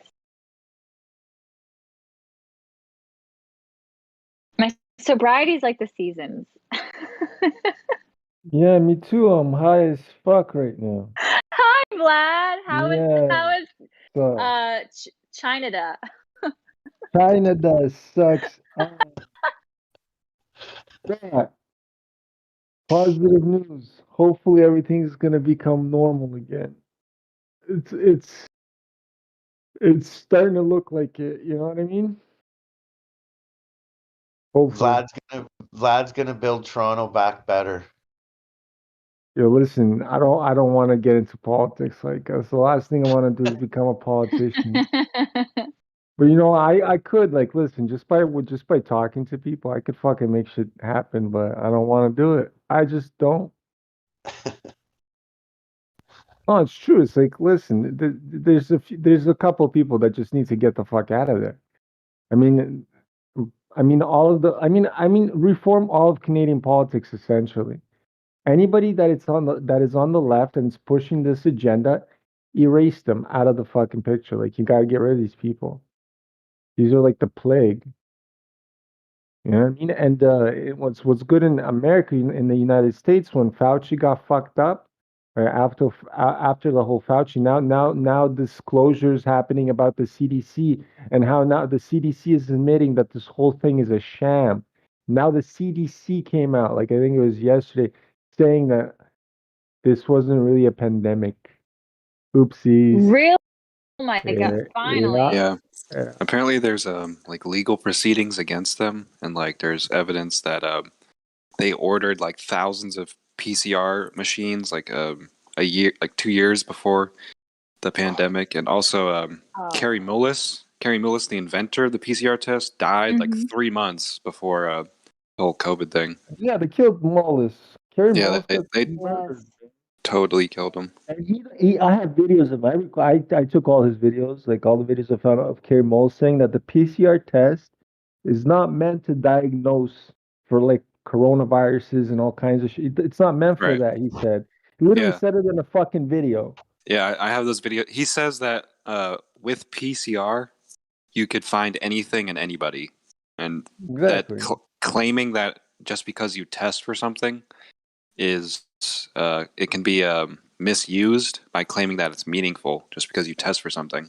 Like, he basically broke down that it shouldn't be used for that. Yeah, there's a specific use for it, but it's not for this. Right? He invented it. Right. And then him and Fauci had a dispute back in the 80s about the AIDS thing too. He was Yeah. calling out Fauci to be a fraud in the past, like way in the past. Exactly. You know what That's I why mean? they got rid of him, because they knew that he would talk crazy shit during this. Like, if he was alive during all this COVID shit, he would have shat all over it. Like, he would have just made He videos. wasn't the only one though. That's the thing. He was killed, but there was other virologists, like some really smart PhD virologists, like they were killed too. They were coming Yeah. out saying that shit's all fake. Yeah. Well, it's about time. CDC stands for Criminals Doing Crimes. About time. No, but I don't know how the politicians in Canada, because in America, as soon as this shit starts happening, like the politicians flip. Like they're like, okay, we got to stop doing what we're doing because this is America. You know what I mean? We can't do this because we're gonna get fucked up. In Canada, they're gonna keep trying to push their luck and trying to lie to people's faces until they can't no more. It's gonna take a little longer in Canada. That's crazy. Fuck. It's back to normal here. I was at the club last weekend. Like, it was totally normal. Amazing. People are still fucking wearing masks here. Wow. When I was at there was only one girl at the club and she was wearing a mask, and this dude went up to her and he was like, "What the fuck is wrong with you?" Good. I was like, finally. Oh my god. Where are you from? Get the fuck out of here. I'm on the West Coast. I'm up here in Washington and Spokane, and I tell you what, everybody's still wearing masks. I was the only one out today without one, other than a few people. Fucking liberals, man. Oh my Fucking gosh. communists. They're like, you know what? I'm gonna keep wearing a mask just to show that I'm not a fucking conservative. You know? No, that's what they're gonna do. They're gonna They're keep so dumb. suffocating. They're gonna be suffocating themselves just to prove that their political views and shit. Yeah. It's fucked. These people are retarded, bro. They're definitely gonna go down with the ship. Good, vaccinate them all. You go take 3 vaccine shots. I hope you die faster, bro. You know what I mean? It's gonna be better for us. You know, I think that's the whole point. These evil people, we think they're evil. And I know they're evil. It's just what, like, they're giving us a choice essentially. That's the thing. It's like, we're gonna enforce this shit on you, right? We're gonna see the smart ones are gonna survive, right? We know that. So we're gonna see who's gonna fucking fight this, right? And the smart ones are definitely gonna fight this because they. Yeah. And then the dumb ones are gonna take the shot and they're gonna die, and then they're gonna know who to target after. You know what I mean? And they're gonna thin out even more, and then it's gonna get fucked up. So, good morning, everyone. What's up, Roger? Morning. Oh. Yeah, they're gonna open clubs tomorrow, but only with test access or your jab. Oh my God, really? They're pushing like the ID in? Oh, that's terrible. Wow. Yeah, they're gonna lift almost every rule tomorrow. Only the 6-foot rule is still there, and if you have an establishment where you can't uphold the 6-foot rule, you can have more people in. Only you need to have testing access. So, fun times. I will be going to. Hopefully this becomes worldwide. I hope the media gets fucking destroyed. These fucking mainstream cocksuckers, because like these guys are gonna get destroyed as soon as the CDC gets raped in court, right? They're gonna try and hide it, but this type of shit you can't hide anymore. It's just gonna go public like wildfire.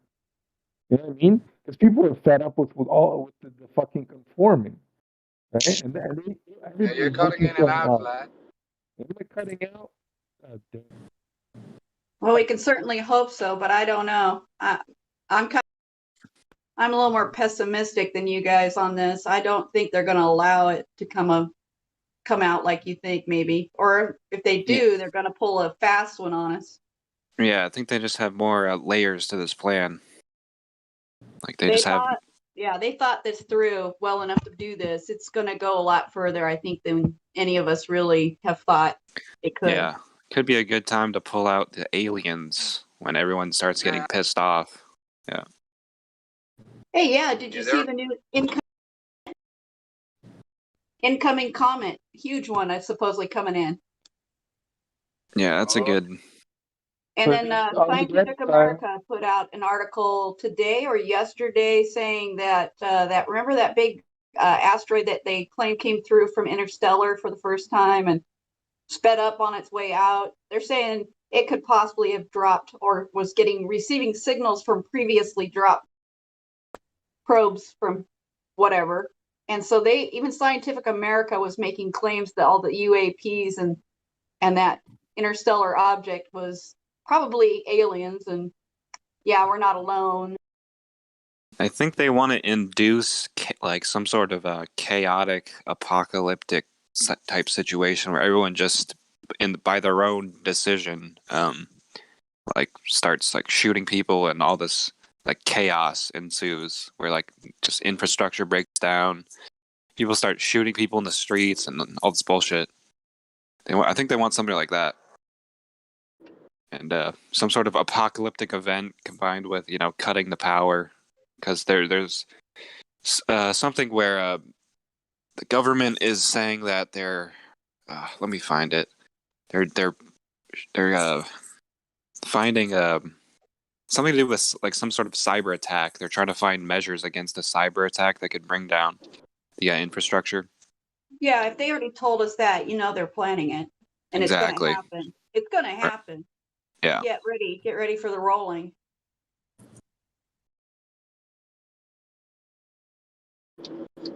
Yeah, they want to break down the food supply chain, cut the power, scare everybody with the world's ending because of a fucking comet or whatever.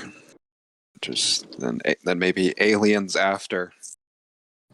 Yeah, I wonder if they're going to pull the good cop, bad cop alien thing with, there'll be a good race and a bad race, and we'll have to join one side or whatever. I don't know. I kind of see this kind of playing out several different ways. Yeah. And it's pretty crazy no matter what way we go. Yeah. That's the secret space program people. They believe that there's like this galactic war, and we're being brought up to speed on it so we can fight against some sort of race of like lizards. Guardians of the Galaxy.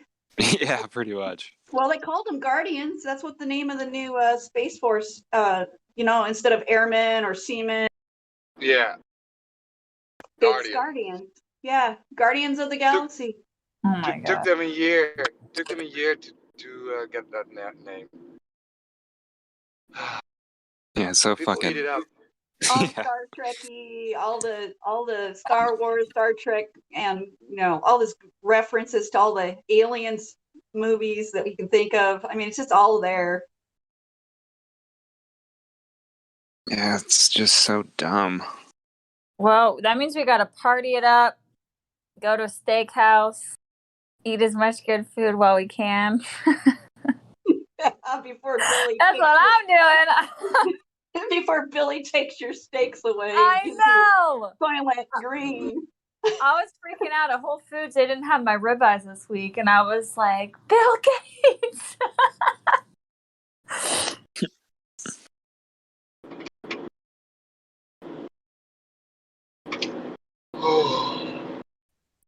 But it's true that I think because we know that shit is gonna hit the fan, like we have to have fun. Like I cannot spiral in my house any more than I did last year. That was pretty bad. So I mean, just getting like some chickens and trying to, have your own food and stuff. Good idea. yes.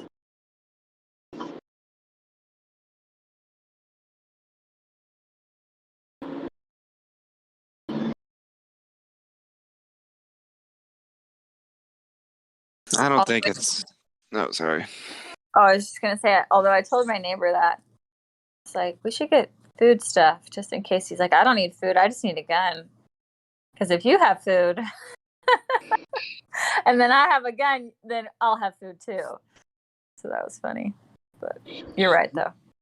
Yeah, I'm not worried about aliens because I don't have to outrun them. I just have to outrun you. Go bear run away too. I'm not really worried about any of it. I think we're gonna be fine.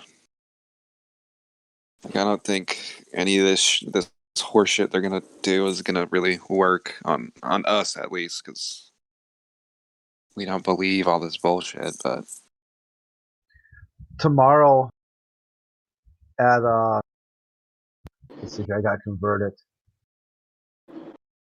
So that would be 6 Greenwich time. So that would be like 1 o'clock. Yeah, 5 hours. Okay, 1 o'clock Central. Or let's see, then it would be 12. No, 11 Pacific. I'm doing an event, Flat Earther Ask Me Anything, on the Chatterbox.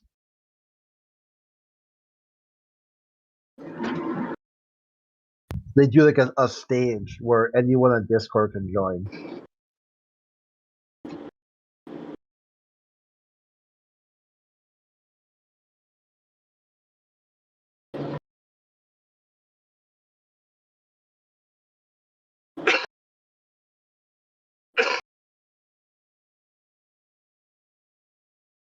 if they do this cyber attack and bring down the infrastructure, I see it happening probably next month, because that's when the we're going to the age of Aquarius or whatever. I don't know. It seems like it would be a good time to do it. I don't know the significance really of going into the age of Aquarius, but I don't know. It seems like they do these things like with some sort of cosmic significance. Yeah, it's supposed to be some sort of reset or something like that. Yeah. It's supposed to. This, I guess, apparently. I mean, the age of Aquarius was kind of a hippie thing, when I was growing up too. It was supposed to be like where like the sun lines up with some other sun or something. It won't be. Okay, I got it. The sun won't line up with any constellation. It'll line up to itself or something. No, that's bad too. I just Googled it. Shit.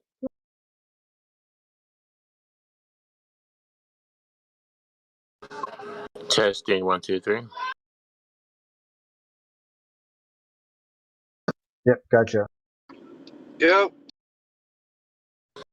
Hey, does anybody know if the Coriolis effect is supposed to affect Foucault's pendulum?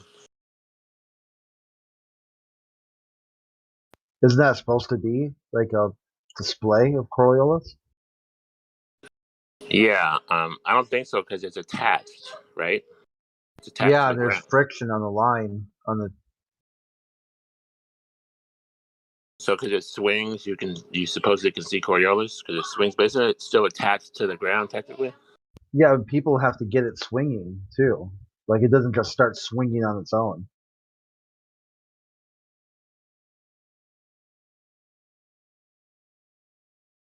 So if I throw a football, supposedly you're supposed to see Coriolis, but if that's the same thing as swinging a Foucault's pendulum? Yeah, this is like one of the areas I'm kind of weak in as far as flat Earth. Okay, my understanding is that the Earth is the reference frame, and if you leave the inertial reference frame, then it's got its own inertial reference frame. And then once it comes back to Earth, Earth would have moved because the other object had moved inside. I'm probably destroying it even with that, but it would have changed the reference frame. So it would have landed, say, if you threw the football, like Tyson said, right? They kicked the football. And while the football was in the air, the Earth moved from Rotating underneath under the it. football. Yeah. But does that work if it's swinging, if it's hanging onto the Earth? Yeah, I would say no, right? I Especially would if say no you're because it swinging conservates it. the momentum. Yeah, if Because I swing something, right, then you know what the cause is. I swung it, not Coriolis. right, and what they're saying is that the Foucault will give a diagram, like if you put paint on the string at the bottom, it's supposed to display a drift, which is like an angle pattern according to latitude on Earth. Yeah, that part doesn't work either. It probably doesn't work, but I'm trying to figure out. This guy said it's an example of Coriolis. I don't see how, because it's still attached to the Earth. So how could the Earth move underneath it? Then a pinata should also mimic Oh Coriolis. yeah, It's basically according it's a to his pinata. logic. It's basically a pinata, exactly. So Or a a child pinata would swinging. swing a certain way because of Coriolis. Yeah, right. With the Foucault's pendulum, how could it not be attached to the Earth? See, if I shot a bullet or threw a football, I can see how they can argue that there'll be a drift because the Earth's supposedly spinning. Yeah, it's about we're talking about Foucault's pendulum, though, right? But the pendulum, the is pendulum, attached to the Earth. yeah, it's attached to the Earth. The So entire if you, thing, the it would, entire it would apparatus is attached to the Earth. So what does it prove about Coriolis? I would just ask the kid, does a pinata detect Coriolis? And see what he says. well, the thing, if you look at the Foucault, experiment, it's like a very, very It's not an mild experiment. drift. Not really. To me, it's not noticeable. I told him, listen, if the Earth was spinning and you had a sensitive string with a thing at the end, the thing would move by itself, obviously, but it doesn't. Hey, you know what's really interesting? Hey, check this out. I mean, if what they claim about the Foucault pendulum, and it's affected by the Earth moving, wouldn't they be able to just dangle it from the top and let Earth just spin, and then it would just start moving and never stop? Exactly. But that's not what Foucault. That's not what a Foucault pendulum is. They actually have to start it, To be honest, in my opinion, if what Foucault's idea was, you just dangle this from, it's still attached to the earth, but anyway, if they're claiming that they're knocking down these blocks every 24 hours, or going across these, depending on the Foucault pendulum, then you shouldn't have to start it. It would start by itself. Right. It would react to the movement of the spinning Earth. Yeah. Similar to when you swing around a string with a ball again. Yeah, and so if you look at Foucault's pendulum test, then it would. I mean, they always have to pull it back and let it move, move across. But if it was proof of the Earth turning, it would start by itself. You don't even have to touch it. Right. And I just thought of something. If they claim true curvature, Coriolis.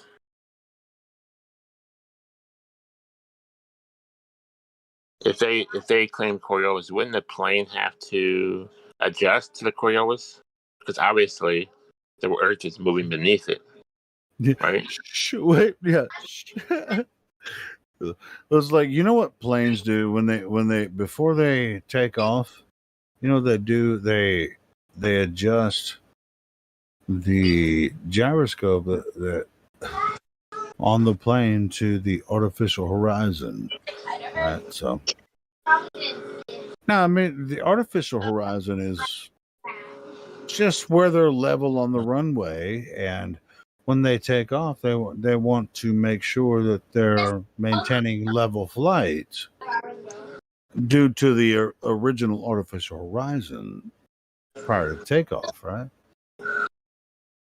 So, is there a difference between a plane and a bullet? Yeah, of course there is. A bullet. As far as Coriolis? Well, Coriolis effect? There shouldn't be, but to them there is.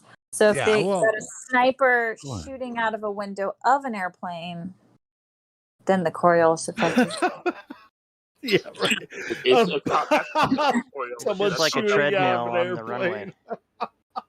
That's called double Coriolis because you have with a reference. Was that Kai that said that? Double It Coriolis. is. Hello, Helio. I stole it from someone's meme though of somebody with a sniper and a hot air balloon. And as does a Coriolis exist then, so I can't take full credit. That's called double Coriolis because you got two moving frames. Double Coriolis. Okay, a treadmill up on a plane with someone on the treadmill sniping. Sniping, yeah. That's triple Coriolis right there. Well, we don't have triple fucking Coriolis. Holy shit! It's just like way out there now. All right, see.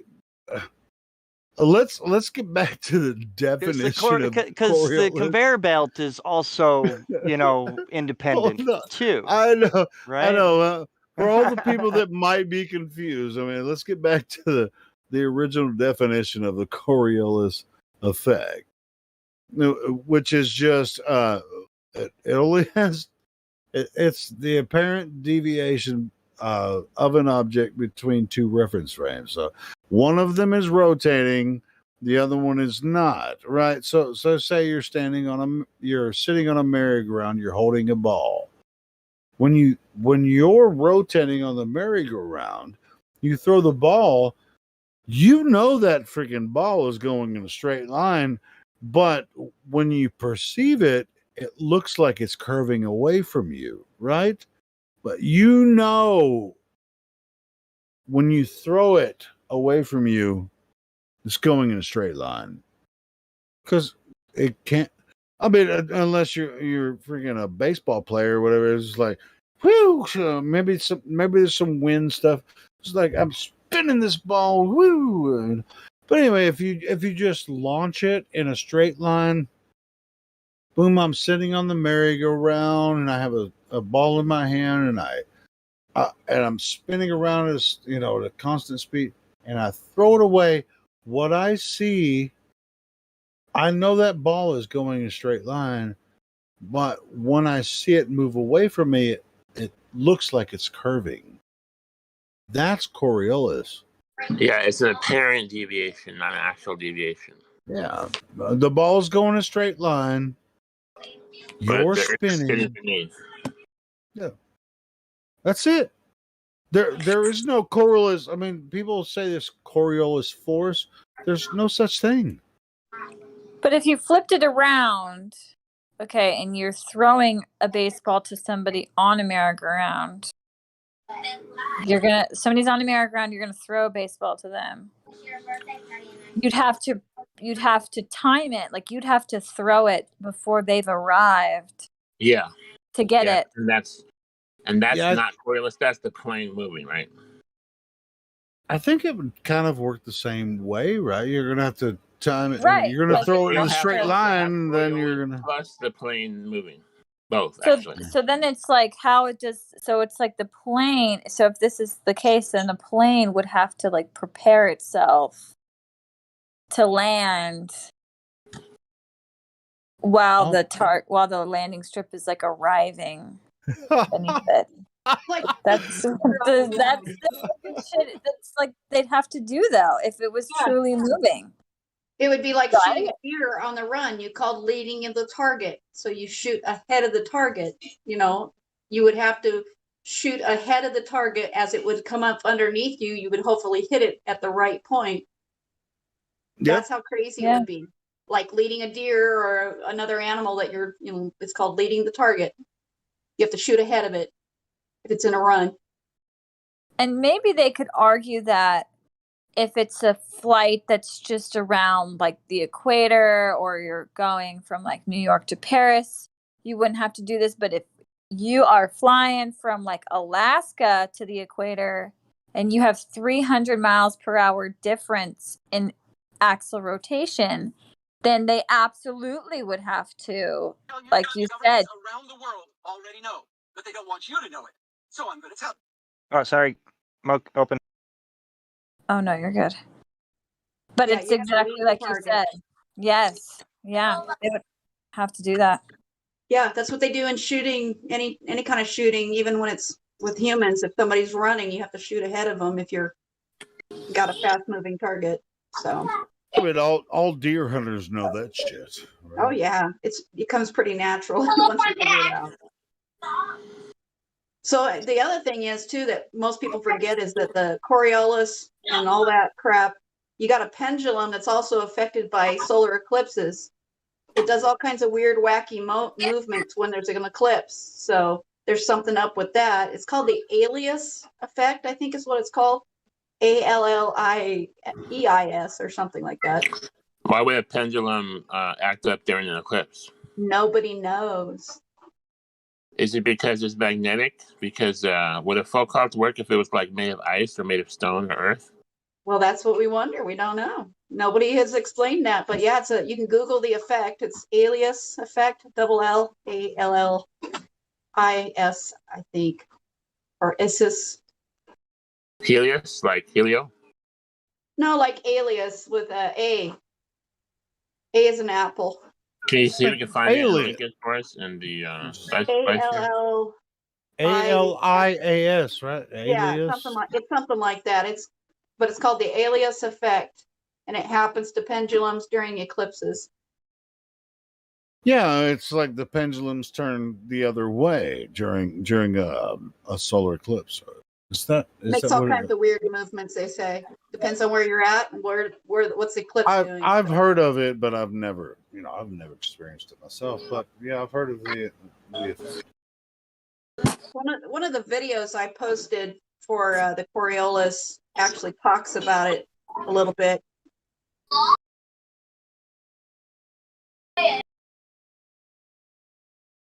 Damsel, would a pendulum swinging be affected by Coriolis, according to the Globers? Wait. I thought we already established that. They would say yes. Coriolis. Well, it's like what they claim about the Coriolis effect is that the Earth is moving. Now, the real definition of the Coriolis effect is an apparent deflection between two reference frames. That's the real that's the real definition. All right, what's your question again? My question for them would be, would gravity not affect your fucking what's it called, Foucault pendulum there? Wouldn't gravity pull it and stop it? I don't know. That really has nothing to do with the Coriolis effect. Gravity's not even involved in the Coriolis. No, I know. I'm just saying. Well, as far as gravity makes Foucault, pendulum. If gravity were a thing, it would make the pendulum go back and forth, and then eventually stop. That's not true, though. That's Mr. not Musk true. knows what I'm saying. No, yeah, I know that you think. Maybe I'm. No, that's a good point, because they're going to say that the Globers are going to say that the reason why the pendulum stops is because of gravity, because it's being pulled to the ground and it stops the movement. Gravity is more powerful than the drift, is what they'll say. And that could be a reason why it doesn't move on its own, because gravity pulls it to the center of mass, some shit like that. Of course, they're going to say that. I mean, it's like all of us learned this stuff, years ago, right? So we it's like, well, gravity's the answer for everything, right? So whatever the conundrum that we have, gravity knows what to do, right? Or dark matter. Don't forget dark matter. Yeah, dark matter. Well, dark matter is kind of a new thing. But gravity used to be the master of everything. I have a question.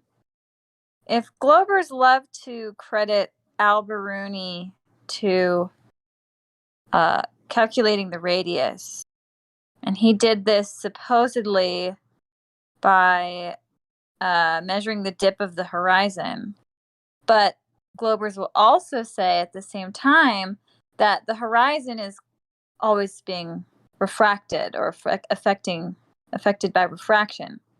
So if they admit that the horizon is moved by refraction, then how do they know that Al-Biruni was actually calculating the dip of the geometric horizon and not just a refracted horizon? Ooh, you got a good radius. question there. Yeah, you got a good one radius. there. There you go. That's what I'm talking about. Where's your R value? That's a really good question. Where's it at? Where's the curve? It's up their butthole. So I posted the link for the Wikipedia on the alias effect. Thank you. I think it's alias is how you say it, alias. And back on the horizon dip, the horizon is an apparent thing, right? Not a geometrical thing, right? Because of refraction, right?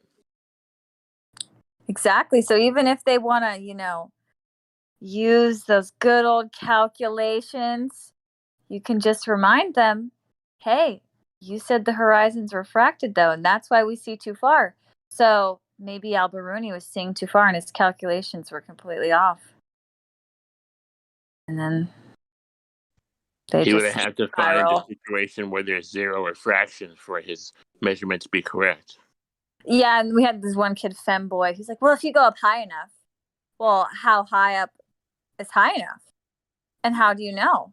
To only really know what it would look like is you'd have to remove the atmosphere. When the Globers started claiming the appearance of the horizon, the apparent horizon, that's when they lost the argument. When they started claiming that instead of sticking to their physical horizon, they doomed the globe. At that point, they're begging the question, right? Yeah, they can't have it both ways. They either have to say it's a geometric physical horizon, which we can measure, or there's an apparent horizon which refracts, and that's why we can't measure it. Mm-hmm. Pick one. They can take that R value and spell R.I.P.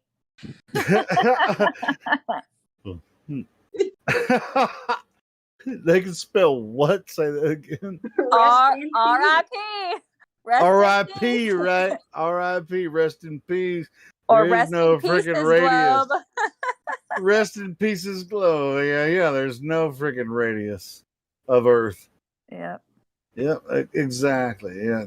Yeah. That was freaking awesome.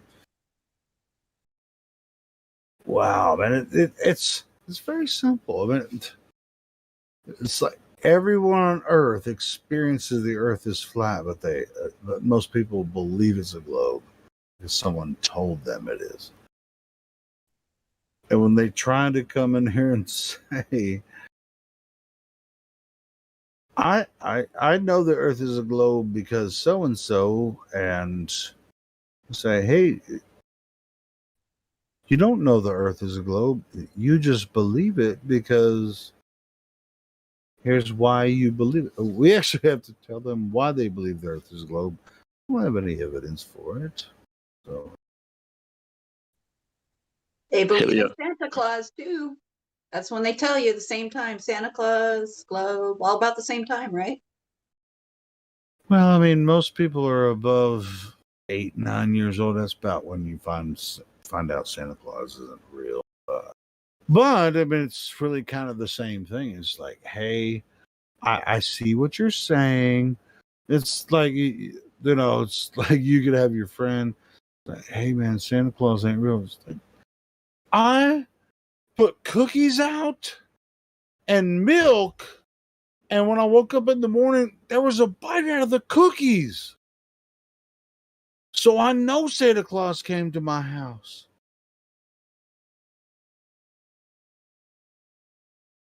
And then eventually your parents can be like, that was me. That was me. I ate that cookie, took a drink out of the milk. And then you find out that you were forced as a child to sit on some old dude's lap. What the hell? I am so glad my parents never did that to us kids. They never let us think Santa was real. And so we were a real downer at school in kindergarten and first grade and wrecking all these kids that we were making friends with. And they would be like, oh, Santa's coming. We'd be like, are you kidding me? My parents told me that was fake from the beginning. I always thought the mall Santas with the real beards were the real Santa, and the ones with the fake ones were his helpers. Hey, don't you guys like doing this live stream, like taking the piss out of space and all this fake space stuff, and people like in the YouTube chat? To be honest, I really like to see them losing their shit in the YouTube chat. I love that shit because we know that shit ain't real. And it's just like, hey guys, Santa Claus isn't real. I gotta be honest, my inner kid, the last time I went and saw Santa, I was 45. And when I told him what I wanted for Christmas, he thought that sounded good. I was like, a blonde, a brunette, and a redhead. It's okay if the brunette's and the Asian. reason I'm taking the piss out of the people in the YouTube chat is because they fucking dominate my YouTube chat all the time, just like, you fucking flat earthers don't know what you're talking about. Motherfucker, get your ass in here. Don't be a pussy. If you have any proof for the globe, get in here and talk to us. It really kind of gets on my nerves. It's like, hey, you're gonna let me hang out in your chat? Yeah, I'll let you hang out there for a while, but I'm gonna get frustrated for. So, but if you're just gonna sit there and try to take the piss out of us, and you're gonna run people off that find the YouTube chat, I'm gonna fucking ban all of you. And the people that are doing it, they know who they are. So anyway, they love going on your live chat and slamming us. I They know do it it. anonymously. I know it. They act like it. I know. This is an experiment for me because when I had I had it all modded up, it was, I won't say it was any better, but anyway, so yeah, these motherfuckers know who they are, and so anyway, so I'm just calling them out. They know who they are. They there's like as soon as the live stream starts, they're like, "Hey, we're back. We can discourage freaking people from finding truth and just throw out some bullshit nonsense." Yeah, Skeptic, do you they guys know think that? they know I have my eye on them. Yeah. Do you guys think? Eventually I'm gonna get fucking tired of it. So. Do you think that ultimately, it's a good thing, a positive thing that certain people spiral? Because I guess That's why I took all the wrenches. right? And it's like I've done experiments, like it was like wrenches, no wrenches. I've done it a couple of times, and people that have been involved for I mean, I've been doing this for a couple of years, so yeah, I mean, people know what's going on, and so yeah, I mean, it's just like, dude, I think they expose themselves when they just when they're spiraling, so you can tell. Yeah, I find it fascinating too. As certain people spiral, something is breaking down. Some psychological fact, cognitus is breaking down in their mind. But I guess the thing is when they choose to, or how they choose to build it back up, right? It's like, do they build it back up, their psyche, with truth, or do they continue to live in the lie because they just can't let go of it? I mean, what have you guys found to be the most prevalent? Is it the lie that people try to continue with, or is it, they spiral and then they're like, okay, I'm going to give that lie up and then build on the truth? In my opinion, I think, you either see it or you don't see it. I don't know why I see it. I can't, say that. Now, whether or not Why, the Helio, people, why? whether or not the people they're in the YouTube chat, that's why I let them freaking just have their shit in there because and I hope more of people like me join. I don't really like to freaking argue with them in the YouTube chat. I don't like to type. I'd rather talk. But I mean, you're either going to see it or you're not going to see it. Now, then people will say, "Oh, you think you're special because you can see it and wear this and that." It's like, you know what? Whatever the hell it is, it is what it is. I don't know. I mean, I think and it's like you're lucky I allow you in my fucking chat to bitch at everybody about the people that can see it. It's fucking crazy to me. I don't know. to me it's like people that are tone deaf and they can't sing, and it's like in American Idol when they go and they Hey, try out. hold on, no, it's not like that though, because the people that are tone Haley, deaf. let me finish my thought, okay? Sorry, Let me finish my thought. I'm sorry. The Glovers are like tone deaf people, and no matter what, they will never be able to sing good. And then when they think they can sing good and they go to American Idol and they get told they suck, they fucking spiral because they realize, well, they don't realize, but the thing is they think to themselves that they're singing good because they're tone deaf. And I Hey, think that's how you know it what is, else? You know what people. else? You've seen some of the other Yes. like the American Idol videos. There's like none of their friends told them they suck. They're like, yes, you Yeah. could be on American Idol. You've seen those videos. It's like, Yes. but it's just like if you had a real friend, they'd be like, dude, why are you going to American Idol? Because you suck at this. You can't sing. And even if they get told that they suck, to them, they think that they're sounding good because they don't have the sense, like in their brain or whatever, to pick up the fact that they're not. And that's how it is with a lot of these people. Like, no offense to my really sweet mom, but for the life of her, she cannot expand her brain beyond like shopping and like, you know, simple housewife stuff. Like she's a really good person, but the deep diving, deep thinking, like she cannot do. To be honest, there's no reason to put her there. It either, right? Well, I mean, I want her to know the truth, but you're right. Like, yeah, I've tried to do the same thing with my mom much, too. right, It's just like she's like Sky. I don't know what's up with this flat Earth thing, and it's like, you know what? I'm just not going to do it anymore. But I'm doing it, but she knows what I'm doing, but she doesn't want to think about it. And I'm like, have at it. Do your thing over there, because I'm doing this. Sky, will you tell us how you became a flat earther? What was that? Mrs. Musk, will you tell us how you became a flat earther? He was born. I was Sorry, born go a ahead. flat earther. No. Well, I've always been like a rebellious child. I was diagnosed with oppositional defiant disorder when I was like 5 years old. But is that a thing? Oppositional disorder?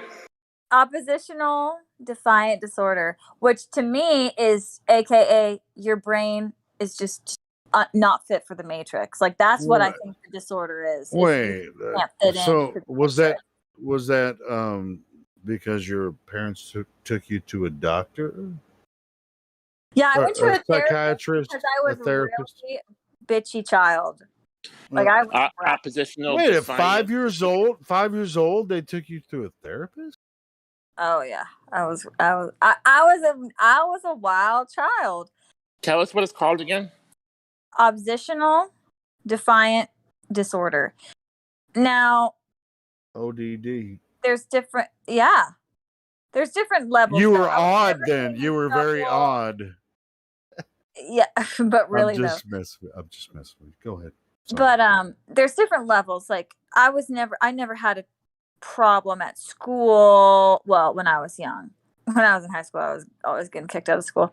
But there's different degrees of it. But I think somebody else in here said that they were diagnosed with it. And to me, it's just questioning authority when you're young. And it's deemed as a bad thing because you're young and you're supposed to listen to people. But obviously, as you get older, that actually benefits you to question things. When you were very young, I did you ever feel like you were like walking as you experienced the Earth? She's gonna tell us how she became a flat earther. Well, I mean, sure, but I'm just like when I was young, I often felt like I was like, is this place real? Like, am I actually experiencing this, or is this something else? I don't know, but I never went through therapy. I grew up poor, so I didn't have the opportunity to go to a doctor to diagnose me with anything. Oh, I just wanted to read this really quick. Honestly, all of us would probably be diagnosed with this. A disorder in a child marked as by defiant and disobedient behaviors to authority figures. So maybe not a child, maybe not as a child, but now everybody would get diagnosed with that. Well, isn't it interesting that it's spelled ODD? Right? It's an odd. That's true. You're odd. You're fucking odd, right? An oddball. But yeah, I always question things, and I knew the moon landing was fake a few years ago, and I was like getting into debates with my friends about it, but I didn't know what it was for. I thought maybe it had something to do with aliens. I was really into aliens last year. Like I could not shut the fuck up about it. It was actually really bad because I thought I saw some alien stuff, so I was like really into it.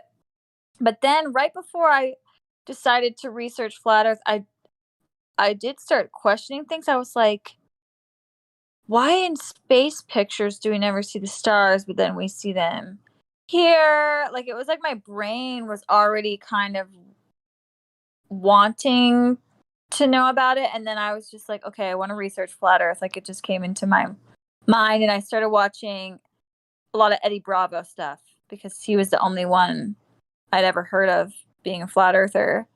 Love Eddie Bravo. Yes, and I thought he was crazy, but I knew that he was Joe Rogan's best friend. I knew he was a fighter, or what does he do? What does he do? Martial artist. Yeah, UFC. and his dojo is called 10th Planet.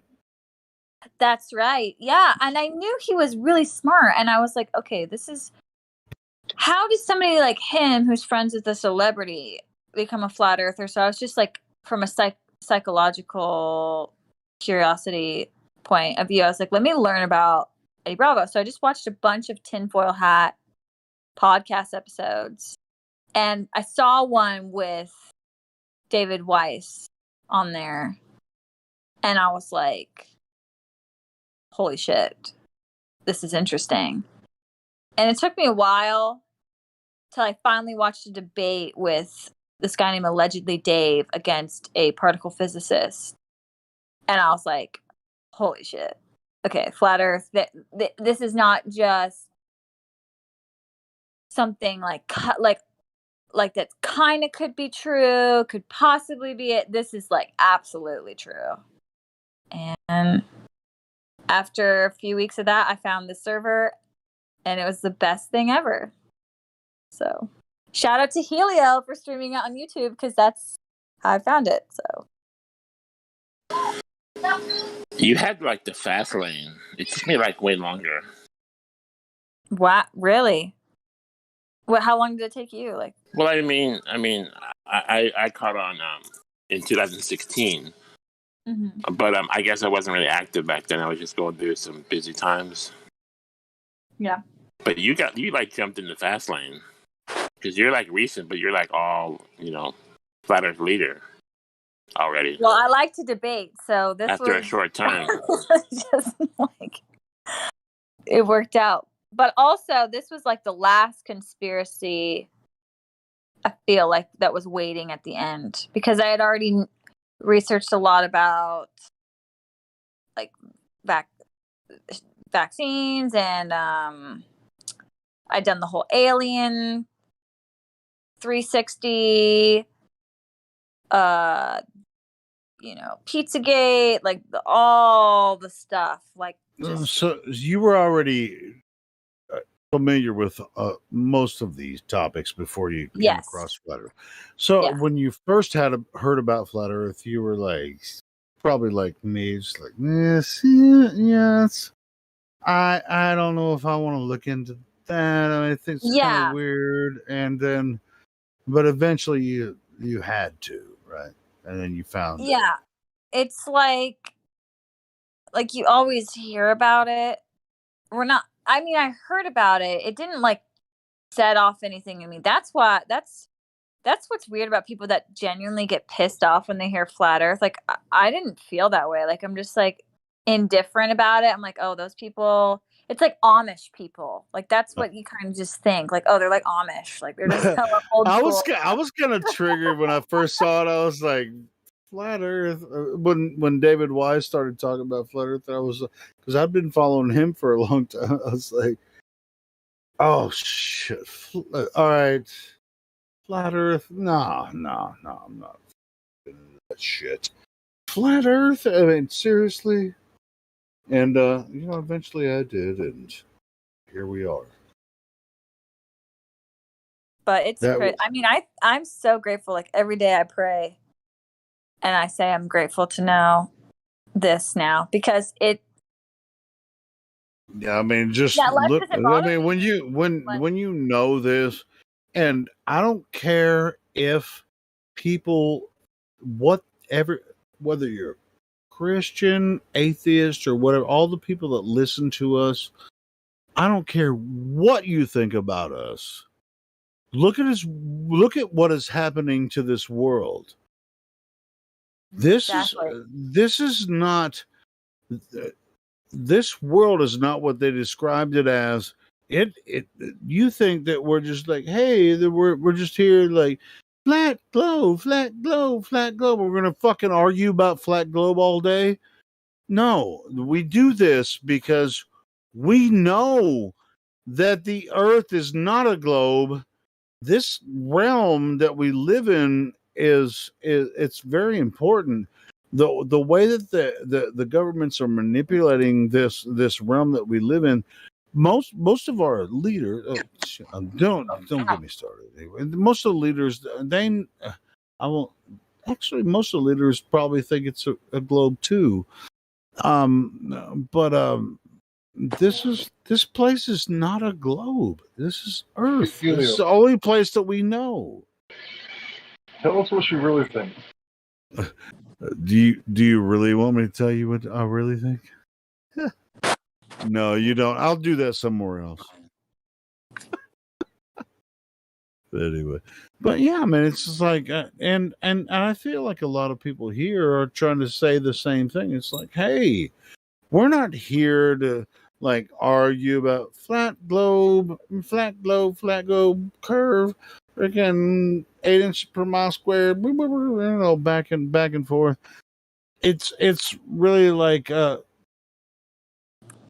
when you see it, you can't unsee it. Now we're gonna have to introduce new people to the concepts, and that's what we do. I mean, we're very patient with people when it comes to this thing. Depends who. Yeah, it depends. Yeah, of course.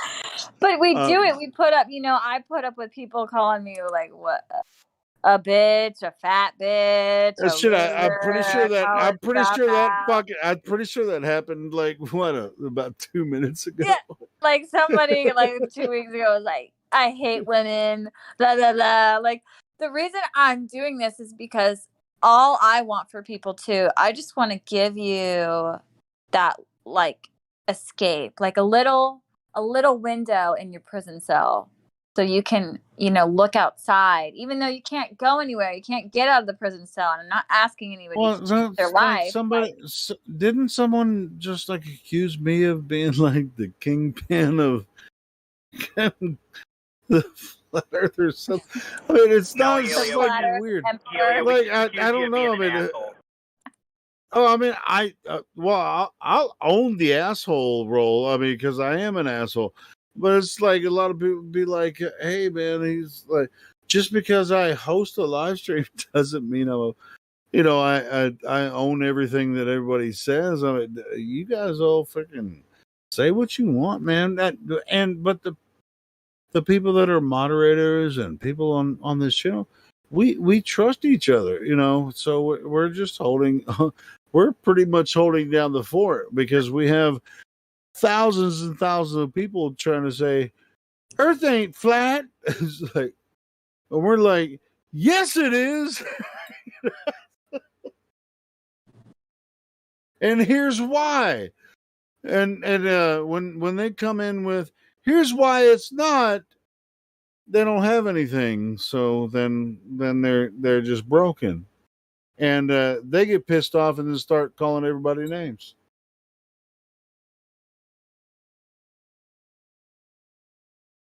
Also, it is fun to just kick people's ass. Like, I'm not going to lie. I think part of the reason I love being in here is it's just fun to be on the winning side of the argument. That's what I'm saying. It's like Earth's really not flat. Well, it's like even with the Globers, they'll be like, "Well, it looks flat because it's so big." It's just like, "Well, how big is it?" It's like then they don't even know that fucking answer, So it's like, all right, I already fucking won,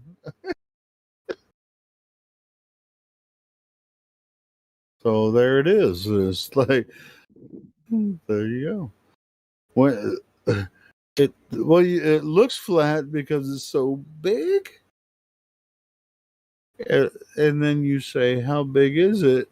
And they don't know the answer, but we do. Think about how crazy that logic is. Like that girl's ass is so big, it looks flat.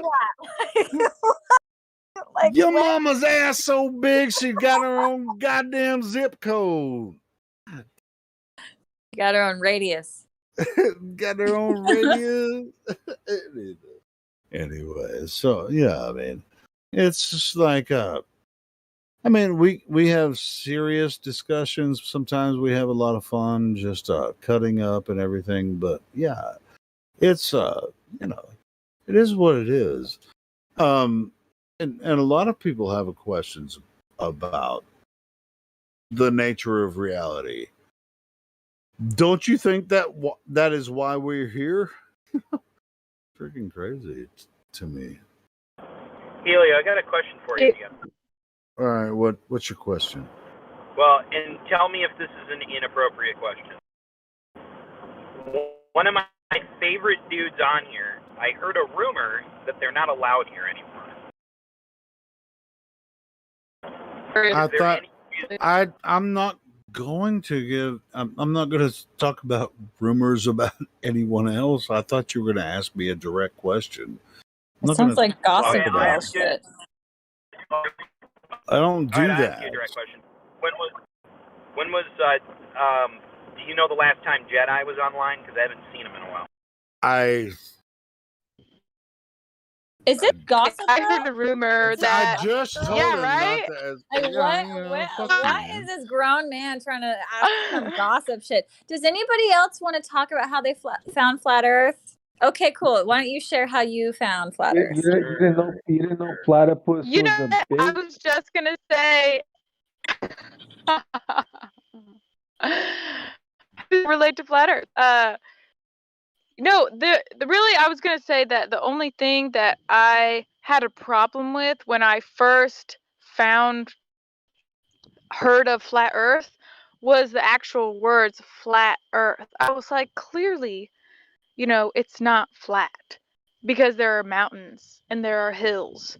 Okay, we have ups and downs, and so that's like the only thing I had an issue with, and it was so weird. That my mind went almost straight to like, well, what about the edge? It's like we were almost programmed to think that when we start to question our reality, it's like we're programmed to think, well, we're just going to fall off, because haven't we heard so many people ask, why don't we just fall off the edge, Yeah, it's so kind a lot of people ask that kind of Right? immediately, right? So when you thought about that, what did you think after that? I mean, where's the edge, right? So what did you think? I got one for you. Hold on, I'm asking her. I want her to finish her statement. So when you thought about this, when you thought about the edge, what did you think immediately about that? Well, I immediately thought, I need to research this. I need to look into it because I don't know. And why would I be thinking this? Because that's not logical whatsoever, And then I thought of the poles, right? Because we're taught North Pole, South Pole, and then after that, it just goes to, where does your research show you, Antarctica, and the only ships or people that are allowed there into small areas, and people going from Argentina to Antarctica, and it's like, well, why is that so confined? Well, let me ask you this. I mean, since you were looking into that, did you find the A map and the Antarctic ice wall and everything? Certain videos or whatever you might look at, or just certain maps. Did you see the Antarctic ice wall, and that would be the limit? I'm just curious, because you just explained that this is the path of logic that you were going down. Is that something that you thinking? Okay, Yeah, you can say no, but well, I mean, kind of. Honestly, my husband did a little research, and then he started showing me stuff. And because he's preoccupied with just like. Well, it's like kind of when you discover some of these things, you're going to find out that it's like, hey, and you see the AE map, and then you see the Antarctic ice wall, and it's like here. It's not I was going to say model or whatever. Never mind. I'm not going to go through. Helio, I got a question for you. If the Earth is flat, You have why- another. Whoa, You no, have no. If the another Earth is question flat- for me now. If the Earth is flat, how come cats haven't pushed everything off the top of it? Because your mama. That's why. Wow. You never answered the question, how does evaporation work? Oh wait, how I can fucking. Yeah. I can Thinks that answer how gravity- evaporation works. Since he thinks that gravity holds things down, how the fuck does evaporation happen? I can answer evaporation. It has nothing to do with gravity, but I can fucking answer evaporation. Jesus Christ. Do you think that I can't answer evaporation? Has nothing to do with gravity. What the hell? You gotta. I don't know if GE Platypus understands that. Well, I mean, I can answer evaporation. I mean, do you want Platypus to answer it? Yeah, I just want to know how it surpasses gravity. Well, evaporation has nothing to do with gravity. So, if you want Platypus to answer that, if you want Platypus to answer the answer about about evaporation, you're gonna have to ask him, because I don't think it has anything to do with gravity at all. Because I don't think gravity exists. So you're gonna have to ask him. Do you have an answer, GE? Of course not. Come on, Platypus. Why did you pick a Disney, like a child's Disney icon as your profile picture? Kind of weird. You don't know he's a Satanist. Really? Yeah. I don't think Platypus is Yes, a he is. Satanist. Yeah, fuck you guys. I don't really. No, think he is. Platypus. 100%. Yeah, well, Like, well, what whatever. did he I don't say? know, What did he say? Oh, I know Platypus for years now. You guys don't. Well, Yeah, you fucking He is. serious? I've known him as 100%. long as you I had have. a God conversation damn it. with him yesterday. I already called him out, man. He rubs his fucking elbows and shoulders with Freemasons, bro. He does bad things for the fucking Navy. He has these non-disclosure agreements he can't fucking talk about. Listen, I think that about. you know what I think What? is that that you and I have done too many shrooms in the past. Oh, No such thing. Skeptic, no such thing. Wait, there's no such thing as too much shrooms. I don't know. There may or may not be too much shrooms in the past. That's what happens. When you fucking drink too much, your brain's not working. The reason I'm doing this is because I'm taking the piss out of Vlad, because he's an asshole. Sure you are. Nobody takes the piss out of me, guy. Dude, I can fucking take the piss out of you all day. Fuck you. But I love you, brother. At the end of the day. No, yeah. You're trying to take the piss out of somebody else that you don't even know what the fucking conversation was. I'm being real. Like Platypus comes in here, starts talking shit, brings up Jedi and shit out of nowhere. Like, what the fuck, guys? I know. That was kind of weird. Fucking. And then does he fucking talk? thing was weird. That's why I was just like. Anyways. And yeah, he started trying to take a piss out of me or whatever. Or maybe you were just like, hey, you're the Mushroom King. We're all the Mushroom Kings. Mushroom King. Are you high on mushrooms right now, bro?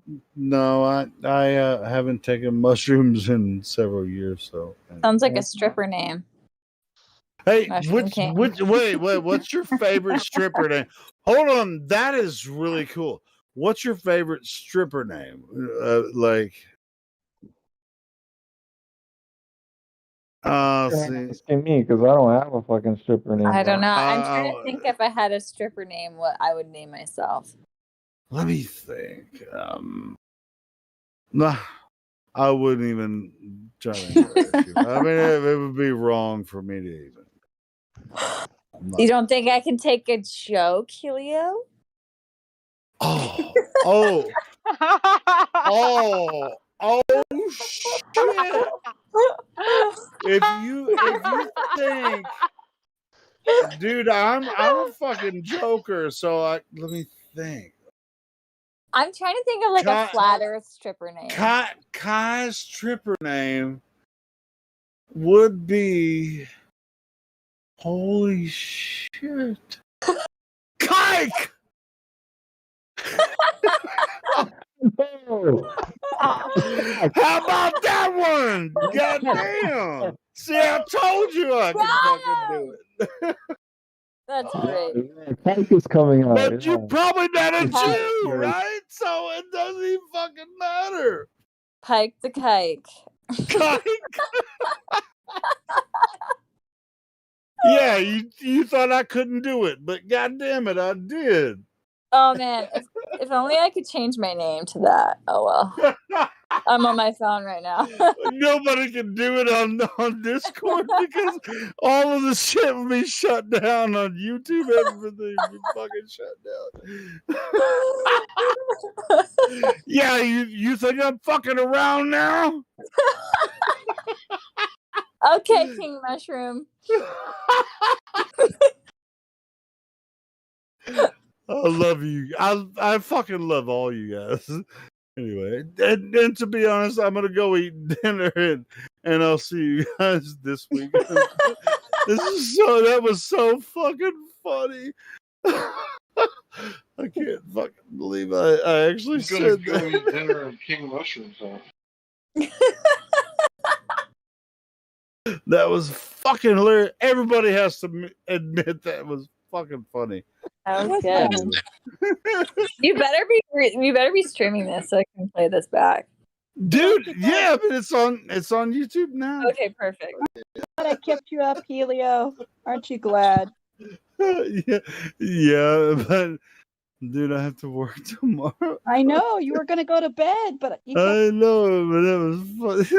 That shit was funny though. you would have missed it though. See, so it was worth it. Yeah, but you guys are like taking advantage of my drunkenness. Well, it's not my fault. You went and got an extra beer. Yeah, I know. And I think I'm going to drink another one before I go to sleep. But I'm going to listen to what you guys have going on. Anyway. But yeah, I mean, it's really been fun. I mean, yeah, to be honest, it's been fun. I mean, you guys, like with the live stream, it's like we're trying to traverse this weird avenues. Like, can I say this? Can I say that? Well, I fucking I fucked that shit up, whatever. I mean, the whole live stream is probably gonna be cut down because of that. But anyway, continue, and we'll see what happens. Bye, Helio. Good night, brother. Love you guys. Good. Love you. ya.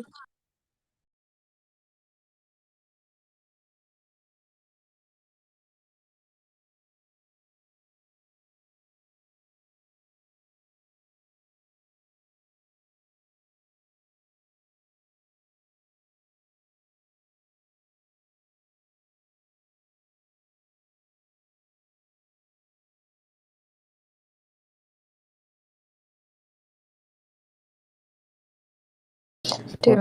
Talking shit again. Platypus? Yeah, in live stream. Oh, wow. Yup. Always talking shit. Says the dude who hangs out with flat earthers. Yeah, well, I called him out on it. Like he knows it's flat. He just has to play the game, because he sold his soul You know what I mean? So he works for those guys. You know, so he comes here to hang out with the truth because he knows the truth, right? He just doesn't want to admit it.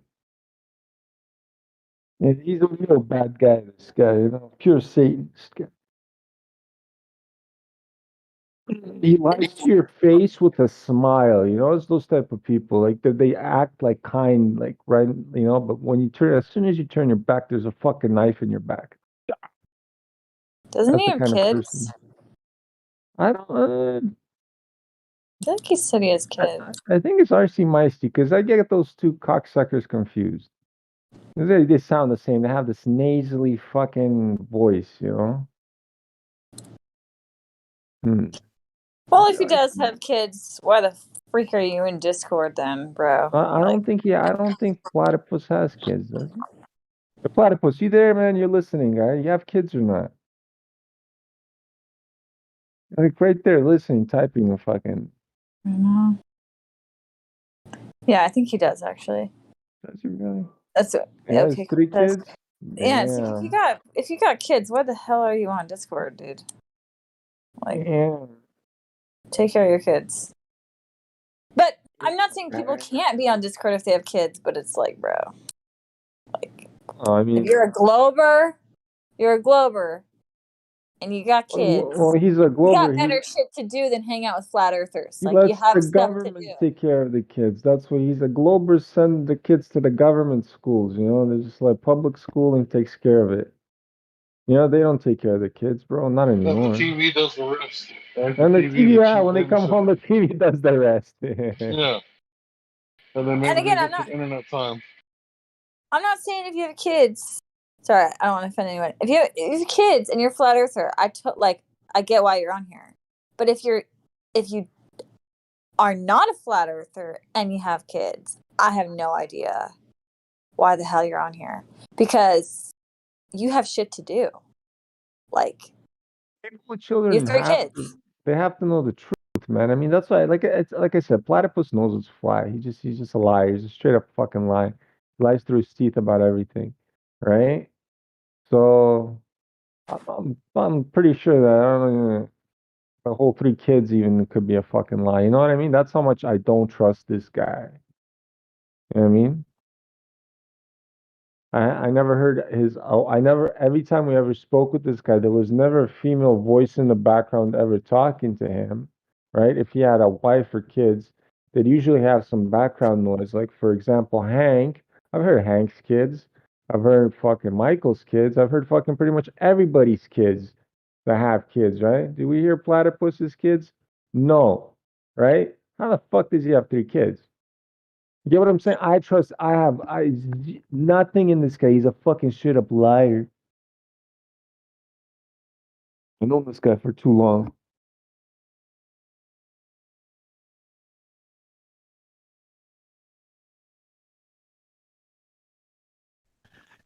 Now he wants you to forgive his boss. Read the live text. That's retarded. What's up, everybody?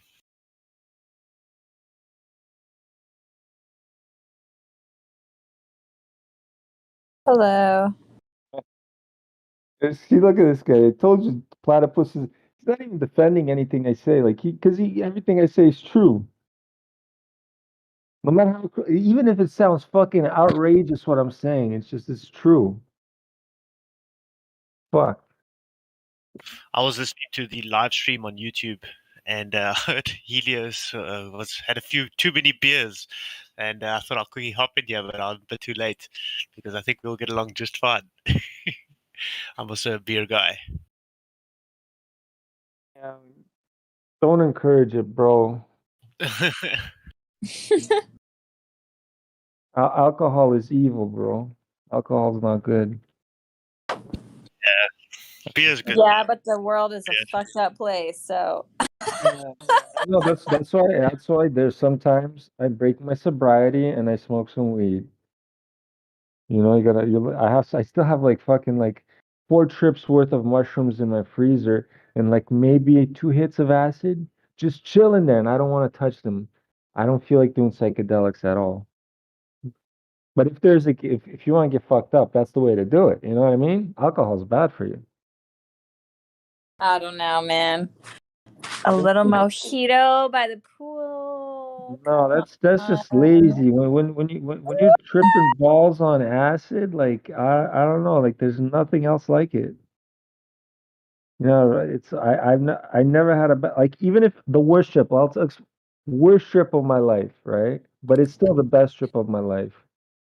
I got really drunk the night before, and when I woke up, I had such a nasty ass hangover, and for some reason, I ran to the freezer and I just fucking popped 2 hits of acid, trying to think that that's gonna cure my hangover.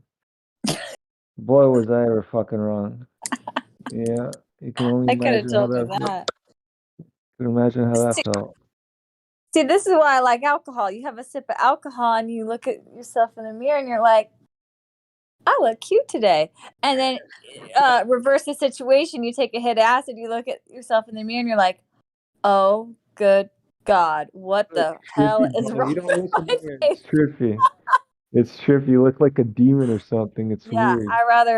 I rather have the first choice. No, I'm okay with I'm okay with looking all crazy and stuff. But alcohol's it's just That's you. the consequence of alcohol is just Vlad's got to polish a whole fifth off before he thinks too he looks much. good in the mirror. Too much. Platypus. You know see, this asshole knows exactly how I look. Like he's just jealous, Finally bro. talks. Hater, bro. I told you I was in the bathroom. Leave Haterade. me alone.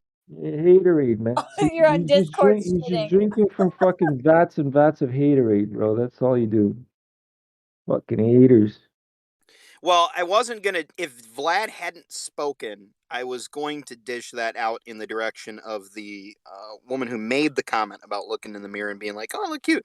But then I kind of rethought that. That seemed mean.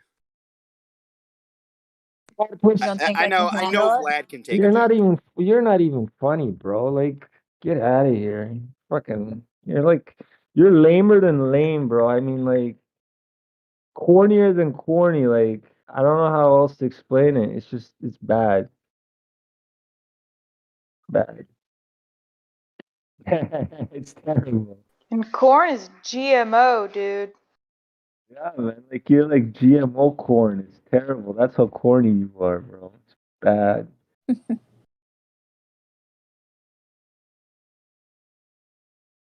Oh man, I'm on my last butt of weed, man. I have to wait until Tuesday to get more. It's terrible. No, that's the thing I hate about weed, you know? When you run out, it's like fucking, it's like the end of the world almost. You know, you're like, fuck. You know? That's called addiction. It's either you go find some more, or you have like the withdrawal syndromes for like 2 days. It's just, oh, I hate it. But after those 2 days, it's fine. You don't feel like smoking weed anymore. It's just those like the first day's the hardest. The second day's like okay, but then after that, you feel like you don't need to smoke anymore. It's pretty good. It's just those 2 days are the worst. Fucking like depression style days. Like they're like, ugh. You got to take a bath. It's always good to detox. Yeah, Epsom salt bath. Yes. Hot chocolate. Totally. Some ginger tea. Yes. I only drink green tea. Ginger's okay. Out of all the things, like Okay. no, I'm a very healthy person, especially now. Like and I do detox myself from the weed often. Like it's been a lot more nowadays, like more recently than. But I was really binging the past month. I was like really bad on it. But anyways, soon I have plans. I'm gonna go clean again, and then yeah, there you go. But the rest of what I do, like I eat healthy and I drink tea. Like out of all the things I drink, like I don't drink soda, I don't drink sugar. I like have like no sugar on my diet, and yeah, I drink a lot of green tea. That's all I do. No coffee, no black tea. I don't know. I feel amazing though. That's the thing. Like I've never felt better. Like when I was 18, and I was an alcoholic when I was 18. You know what I mean? I feel way better now than I was when I was 18. It was nuts. Good team. Nice. It's the sugars, drinking it man. like crazy. But yeah, it's alcohol has sugars too. It's like it's broken down sugars, but it's like it's Right. worse than the sugar. Yeah, so yeah, once you get rid of the sugar, you get rid of the alcohol, you limit your carbs or what carbs do you take? Like I mean carbs, what kind of carbs I eat mostly is rice now. Like I stick to the well because it's good for my diet. My type of it's rice. You know, or Rice is spelt. you got to be careful with rice, Vlad, because Yeah, rice tell that to the doesn't. Asians. Yeah, but it doesn't really have like yeah, it's a starch, but Tell that to it the doesn't Asians, really have bro. anything else for you besides that. Tell it to the Asians, bro. Look how healthy. Yeah, I know little Asian ladies that live up to 130 years old in the mountains Yep, just yeah, eating but dude, rice that's and not meat. because of the rice. That's not because they eat a bunch of rice. That's It's the because they have a diet. lot of They have fish a in their lot of diet, rice. and fish Yeah, fish fish is and fucking rice. amazing for you. Not nowadays with all that poison in the water. Well, Fucking you just terrible. don't. Okay, No. all you got to do is not eat fish that are caught in the ocean. If you eat farm-grown fish, they don't have mercury in them. It's actually quite the inverse. You're fucking Dude. retarded. You don't eat the farm fish. The farm fish Dude. are full of the fucking the fucking antibiotics and shit. Are you fucking retarded? They literally. What? Have you ever seen the BC fish farms? Like they literally poisoned. They literally poisoned all the fucking BC rivers when they started fish farming because all the fish would be overpopulated in these fucking nets and they would start eating their own feces and it would cannibalize each other. Then it'd start getting infected to the point where parasites would be coming out of their fucking scales. So the way they started solving this problem, they bring like fucking diameter, which would be like fucking 3 feet diameter hoses and fucking spill fucking antibiotics into these rivers. Like BC, and this was like this craziest fucking catastrophe that was happening in the 90s, and the Canadian government covered this shit up, and nobody still to this day fucking knows this shit. Or minimum people know about this. The amount of antibiotics, it's disgusting stuff. Yeah, I know Hank would. Hank knows a lot of shit. The real people know this shit. I don't eat fish. Like once I found that out, like there's no. It's like you're really actually the only fish is good is actually from like the sea, like deep, far away from the land where they're not like polluted, where the water is like diluted more. You know, but when you're getting close inland, all that fish that they farm and they catch, it's all garbage. Yeah. Oh, and to add to that, also, you know why they have uh sushi? They add the seaweed with the ginger with the raw fish is because the seaweed captures the heavy metals that are possibly in the fish. And so it's not like these people are just like, oh, it's a good combination. No, they know exactly how to food combine. And so the ginger also helps with the parasites and to increase your stomach acid. Absolutely. Go ahead. I wasn't even talking about sushi that involves seaweed. But listen, the whole point is like you were talking shit about rice, and I'm like, bro, like I'm not like strictly on rice, but I said a majority part I went when it comes to the carb side, it'd be the rice and spelt. I make my bread out of spelt now. You know what spelt flour is? It's a type of grain. You know, it's not wheat, it's spelt. And once I started eating the spelt grains, it just I don't know, I feel great. Like I don't know, the energy is different. You know what I mean? When you eat carbs, Try sorghum. what? You know what, buddy? I'll never take advice from you. You know that. I don't even know why you give me advice. Oh, whatever. Never in my life will I ever take fucking advice from you, bro. Not anything. Like the smallest little thing, I'm like, yeah, platypus, have a fun life. Go stay there. I want you on the opposite side of the room from me, please. Thank you. I think this is the closest I want to be with you is in this Discord.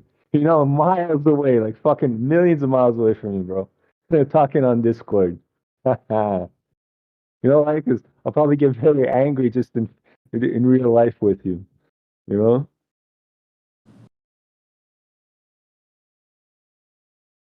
Oh man. Sounds like RC Meisty. Well, you know, he does sound like RC Meisty, right? It's like they're doing the same. It's fucking nuts, man. And I Who the fucking hell's and that? RC, well, I see, and because we already did this platypus, so you're gonna pretend we never done this. And RC Meisty also is you know what? RC Meisty is also Sagittarius. You know, that's what makes me think that you're the same. I mean, you guys, you're like that fucking super. Remember what I explained to you? Like, yes, was it yesterday night or was it the night before? It doesn't matter. I fucking lose track of time nowadays. But remember what I told you, right? Your Sagittarius is the evil Sagittarius. You're not a good Sag. You're fucking terrible. And when you're a bad Sagittarius, is like you're seven faces. You know what I mean? You literally have fucking seven personalities. You're fucked. You're beyond fixed. Crazy.